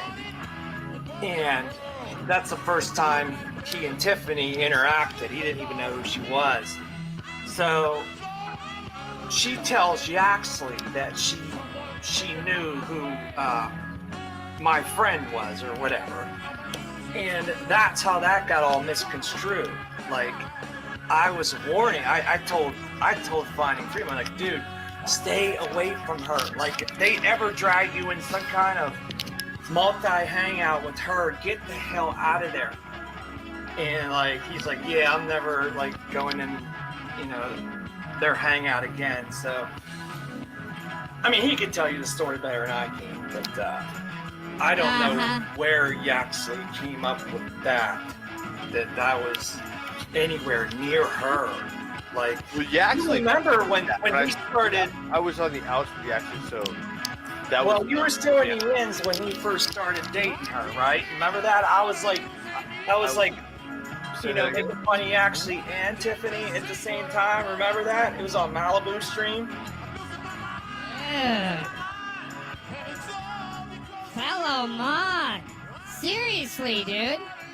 He does not want to talk about those text messages between OJM and Tiff Tiff, where his phone number was on the screenshot. Oh, man. I mean, come on, ladies. Oh, what are they really covering up for? Come on. Come on. You can tell everybody. Well, hold on. What was the first thing that you said before you made fun of the accent? I forgot already. No, I have somehow misheard you, but okay, you forgot already? Okay. Sounds like something I would do. I was talking about the thing with finding freedom in the... Yeah, I was just saying that, yeah, I was already on the outs from Yaxley, and I was hearing that Tiffany was fucking gassing up OV, Domingo, Yaxley. She was playing everybody against everybody. Yeah, she was all came to working. this I was like, pocket. oh my god, they fucking... I was like, Domingo too? And OJM's in on it? And fucking, it was like, oh my Well, god. you remember the big breakup too. Like remember when Yaxley was getting involved and brought Tiffany to this pocket? Remember, like, I think it was like, I don't want to bring up Kim, but it was Yaxley. Certain people were freaking siding with Yaxley, and it caused that big uproar between. I don't want to. I just don't want to bring her up. Never mind. I'll talk about it later. It's just too much. But anyway, Getting too old for that shit. Tiffany came into this pocket, and she just caused all that division, and tried to create who was on whose what side against Yaxley, and like, I guess they were having a feud with Angela G. Remember that, where they broke away from Angela G because Angela didn't like Yaxley, and Scotty, you were still cool with Yaxley at that time. But I just don't want to bring up her name. No, I don't think I was actually. I don't think Scotty was actually cool with any motherfucking body, really. I think a lot of people have a hard time believing when I said I stopped talking to Yaxley that summer, that I stopped talking to fucking Yaxley that summer. Like, a lot of people second guess that. Though he has reached out to me a few times, I've never really, like when that Domingo shit was happening, he reached out to me and I was like, oh hell no, I'm out of this shit. And it seemed like I will say this, Tiffany seemed like she played everybody masterfully. And caused and even had Domingo capitulating. Except FM. Except FM. Oh, except FM. Or me too. Or I was already wise to this shit before. I couldn't believe Domingo got caught up in that shit. We actually warned him. Domingo came to me. Yeah, Domingo came to me and Cola and asked me to align with him and Tiffany. You warned everybody. You were like, stay the fuck away from this man. To get at Yaxley, and we said that Domingo said, you have no idea who you're aligning yourself with.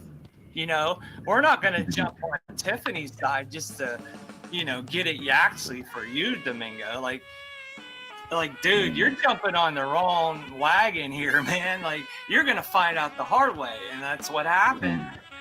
Well, that was a bridge far for even FM. Yeah, too much. I guess, no, you've been drinking, bro? Still burnt. I can tell. It's all right. Just never go F level. Don't go F, and you'll be okay. Don't scream and yell. Why scream and yell when I'm sober sometimes? Well, yeah, that's work. That's some work.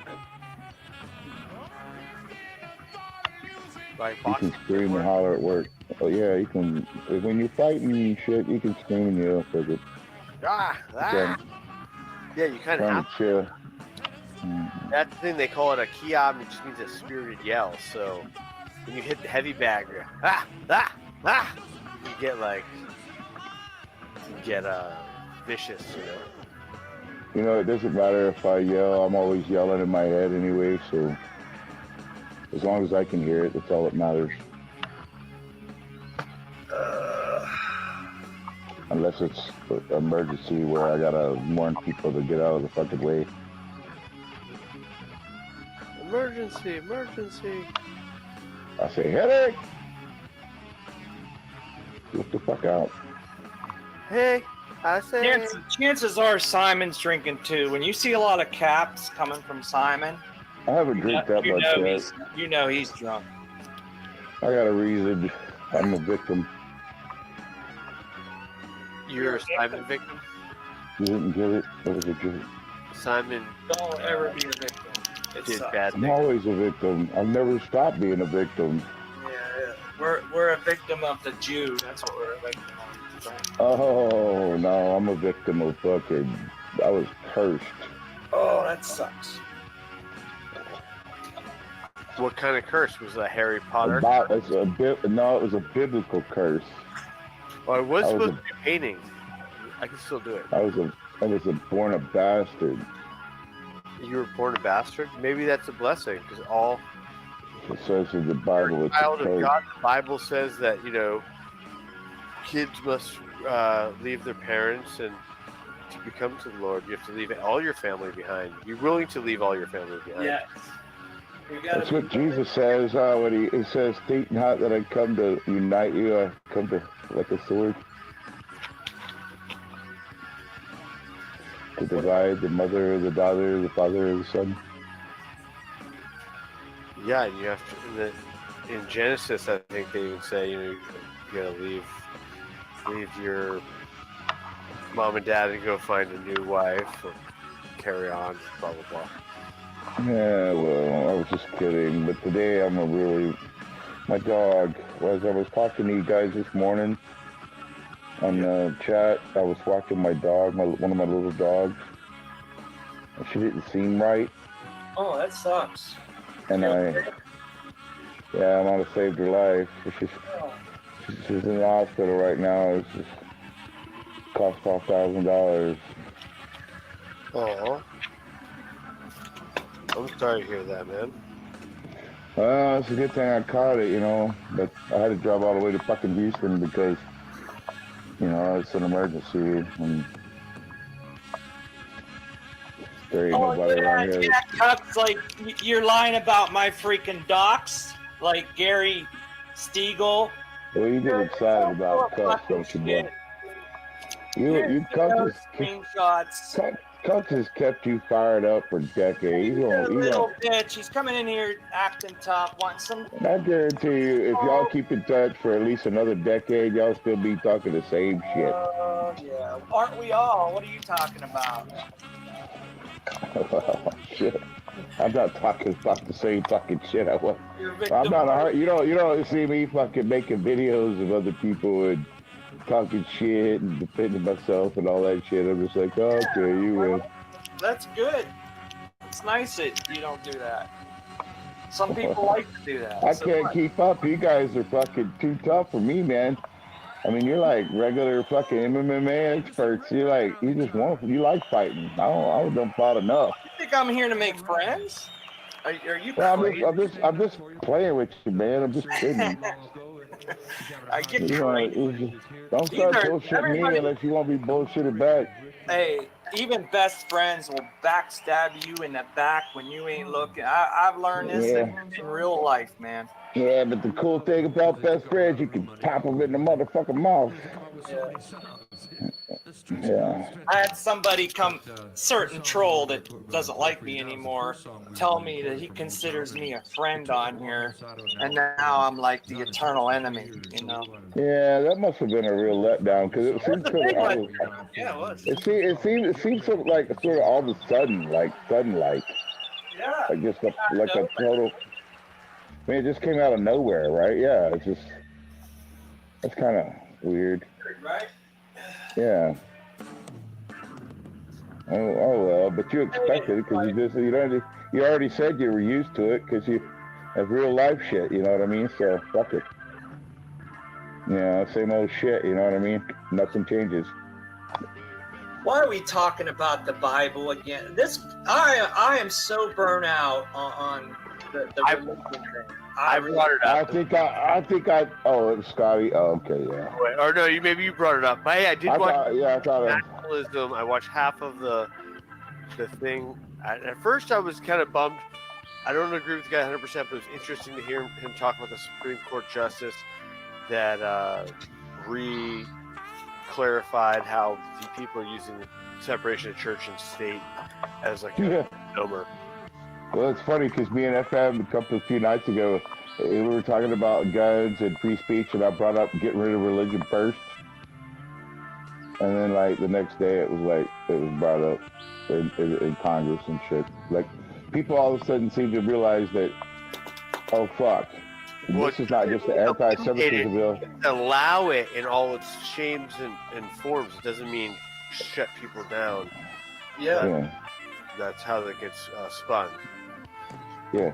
What if anti-Semitism actually meant like Christian? You know exactly what it does. That's exactly what it means. If you're anti-Christian, you have to be anti-Jew, despite what the John HeyyA and what's his name, Hib, and these. Oh God! Don't even. Let's not even talk about them. This is wrong. We know who you're talking about. I went to go see fucking PragerU. They got oh my God, flags all over the church. Yeah. That guy was about to pop a vein out of his fucking head the other day. I thought he was gonna have a stroke. And they have, Scotty, they have no clue, these churches, what the agenda is and how much these Jews hate them. They freaking y'all go to church. Don't y'all go to church? Not since COVID. COVID killed my faith. Now I'm a Satanist. I thought FM went to church. He does. Yeah, I go to church. You got a good church? Yeah, I do. That's cool. I'd love to have a good church, man. We got more churches than chicks stick at around here. There's a church every block. Actually, I'm gonna be switching a church because one of my favorite pastors is moving on. So. Who's your favorite pastor of all time? I'm not gonna tell you that. Oh man. Well, I like pastors. Gregg. My guy is Steve Gregg, and all his shit's free. You can find it on the internet. You guys probably seen me play it. But I should play it more because he's cool with me playing it. I'll play it. After these eagles fly and the nest is empty, might as well. Then the bears come up, so it's like fuck. Oh yeah. Well, the bears are pretty fucking cool. Hey, TID, you should have heard Mark Levin today. It was so pathetic. Oh no. Oh my God. Radio people are talking. I can't listen to that fucking dude. It is so bad. I almost got nauseous, man. I just want to slap his fucking glasses right off his fucking face. I can't. That guy is like, we gotta stop all these Jew haters. They're putting up the Palestinian flag on top of the American flag. They're filling up the pool. It's all Jew haters in the pool. Jews can't swim, goddammit. We're stuck on the outside cleaning the fucking filters. And then he says, America, that we need to give Israel the weapons they need to defeat Hamas. I'm like, we give them freaking $80 billion a freaking year. Like, I thought God chose you. Tell God to build your shit. They have all our weapons. Like, Levin is such a fucking liar. It's so bad, and people. Go whip his ass, FM. Fuck it. It's worth going to jail just to whip his ass. Oh, it's worth it. I think it is. It's worth it. It is. Hannity, freaking. First offense. The assault charge ain't shit. All of them. They're all fucking frauds. Go whip his ass. Fuck him. Whip his ass. Slap his shit up. Break his glasses at least. Fuck him. You could trip over a fucking cord in the road or a rock and accidentally lean forward to your fucking nose.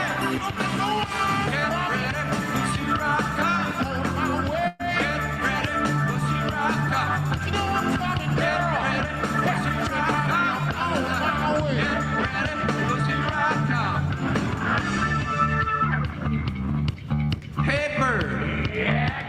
I hear that bass. Bring that bass up here, man. Get the bass up front. Get it thumping. Come on, buddy.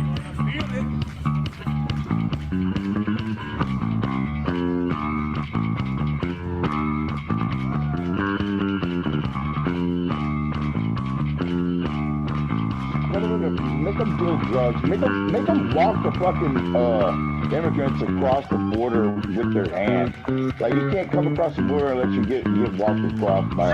Schumer gave that away. Their whole agenda. He's like, we got to bring these immigrants across the nation because we need people to fill up our freaking job market. We need. I mean, and he's like, these are the next doctors, the next military personnel. Like. He basically just spelled out their agenda without saying it. It's amazing. It's amazing what they're doing. It's fucking right in your face is what they're doing. It's freaking. It's treason. It is treason. It's literal treason. Figure out a way to turn that negative energy into positive energy and to feel something with it. That's what they're dancing. It's not organic at all. These protests, they're funded and they're just trying to get people to create new anti-speech. I know. I'm not able to. They should legalize cannabis and make them all farm. Yeah. And all the prisoners should fucking go to the farm right now. State farm. Hey, you know, or you can buy a gun right off the freaking Sears. All them fucking immigrants, you gotta work on the farm for like at least fucking harvest.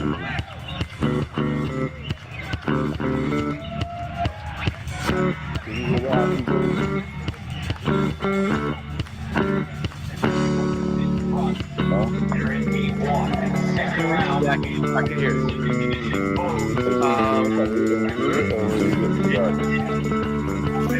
Should be fine. Edmonton's playing Vancouver.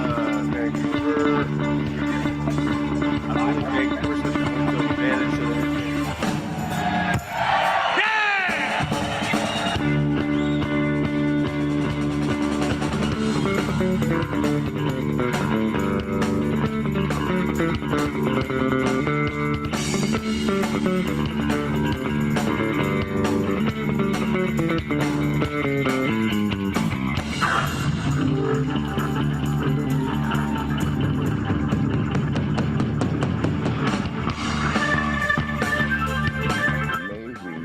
Guys were beating the fuck out of each other.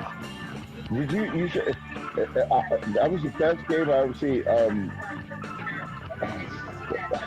don't remember who was playing, man, but it was they fought. What's that? Oh, there's Aaron again, thinking about people jacking off. Like I swear, Aaron is like obsessed with men jacking off. Canucks scored. Edmonton 2, Canucks 1. Okay, nice. Wow. Yeah, the Panthers beat the shit out of Boston. Can you hear that? Yeah. Got it. Yeah, and at a young age. Yeah, I can turn it up. You're sus there, Aaron. Boom, right in my face. But anyways, the last game, man, dude, these guys, I marked it in your chat. I put the time down in the third period, man. There was a whole team fighting each other like 3 times in like a minute. There were people getting ejected and shit. Everybody had somebody on the ground beating the shit out of them. Yeah, it happened. It happened. Last year that went 7 games, that matchup. But right now it's 1-1 Boston and Florida. Like I said, yeah, that was a hard, just probably a hard game from last year still. Not to mention I'm gonna have to catch. I was working on this year. Yeah, 2-1.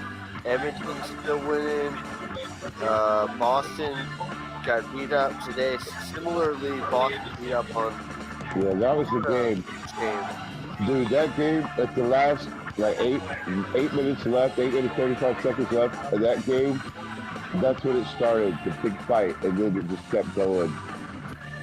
Yeah. Dude, that was part of the game. Yeah, because they were so mad because they were getting stomped.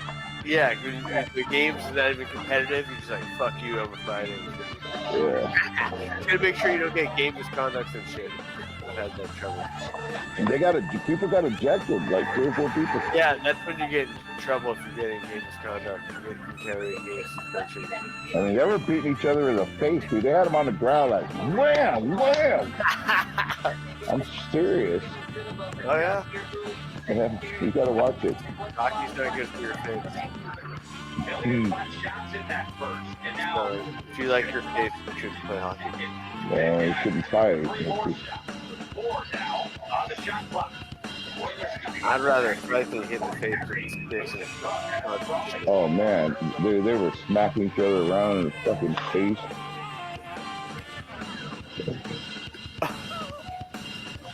I've been hit in the face a lot. So, Well, you ready to play hockey? Can you skate? Dude, I bet you right now, I bet if I got on there, I could probably compete with you. Cause I don't know, it might take me, like, give me a day practice and I'll figure shit out.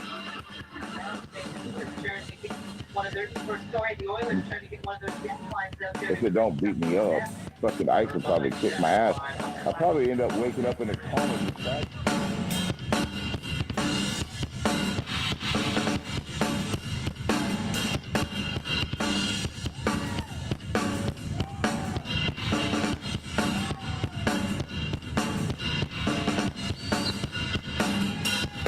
Go ahead, Blake.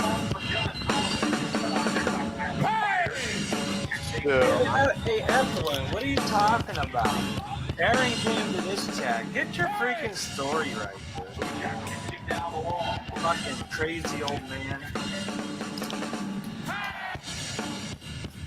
Yeah, Aaron's the dog food coordinator. How many freaking screens has Aaron put out with our names in it? Recently.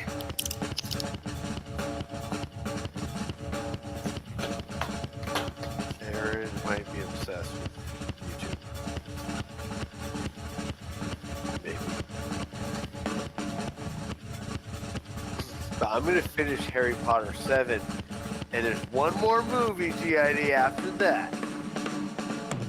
So I got like more than half the done. Like, what'd you say, girlfriend? The Deathly Hallows Part 1. Great movie. Great movie. Are you trolling me? No, man. No. I like the Harry Potter series. Even though it's got all kinds of symbolism in it and all that stuff, but hey, it is what it is. Yes. I like it. My girlfriend likes it, so. I was totally against it at first. It's like, I ain't watching this shit, you know? And I watched it and I just got hooked. I got hooked. Oh, really? Well, I made a concerted effort recently to try It's entertaining, you know? It's just entertaining, you know? Like, they all, you know, group up to get the bad guy, you know? And there's this big war, and like, it's just... All right, people, let's make a little bit of noise. All right. I like how Harry's got friends, but he's always kind of alone. And kind of isolated. Yeah, he's always tested. He's always getting tested, you know? Yeah. And perseveres when everybody turns against him. I know what that feels like. I'm sure a lot of people know what that feels like.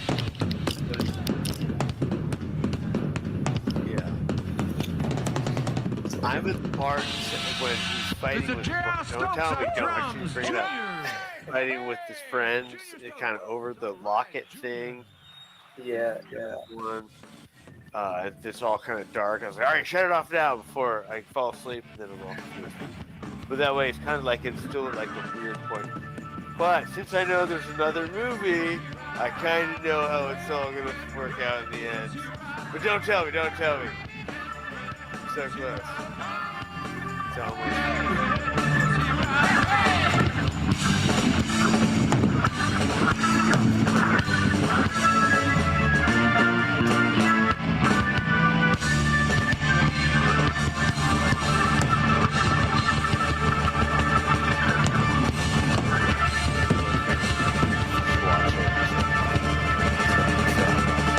See, I make her watch it. Thank you. God bless you. Thank you so much. I'm still a little confused, but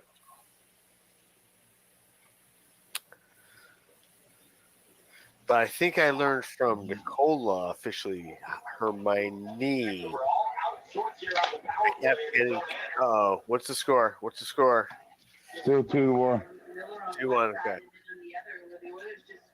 Yeah, Edmonton's a really good team. Vancouver's. I'm excited. It's going to be a good series, I think. As is Boston and Florida. Well, did I hear you say that you're running out of movies to watch? No. Oh, you said you were. I thought you said you were last on the list. Harry Potter movie. Oh, okay.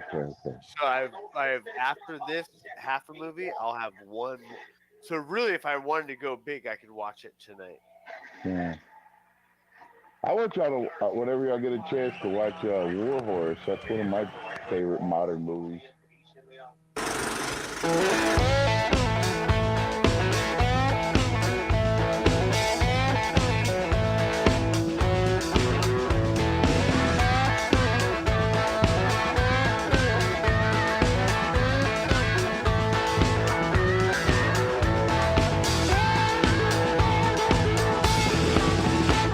I want to tell you one thing now, so listen up, my children. The world ain't what it used to be. I got us hypnotized, got us mesmerized, but it's just a parlor trick. They're gonna empty your pockets and they just wanna do it quick. Back in the day, snake old man, maybe a little sleight of hand. I tell you children, nothing's changed, it's still the same old plan. Give them what you got so they can have more than got them more bone. They're the internet cowboys riding hard, riding to your home. Internet cowboys riding to your home. Internet cowboys riding to your home.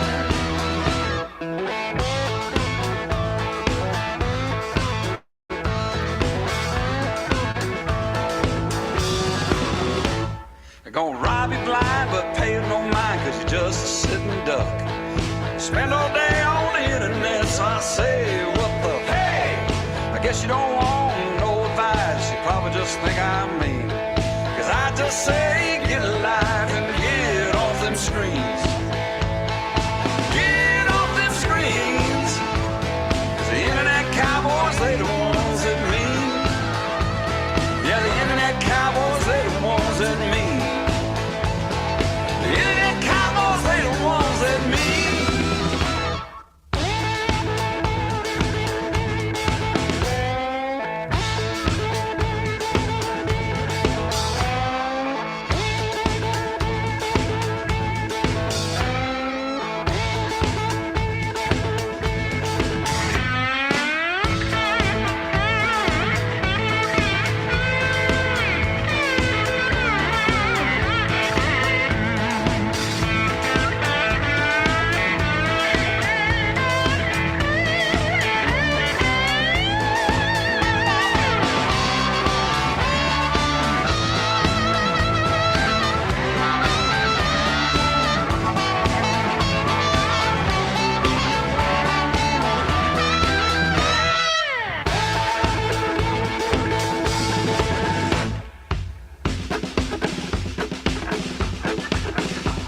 Well, you heard my thoughts on the matter, but there's only one way out. Shut down that MacBook Air and turn your life about. Get yourself a record player or maybe a guitar. Spend a little time with yourself, try to find out who you are. Find out who you are. Don't give them what they want so they can have more. Don't throw them no bone. Let the internet cowboys riding hard, riding to your home. Let them back in your home. The internet cowboys want inside your home. The internet cowboys want inside your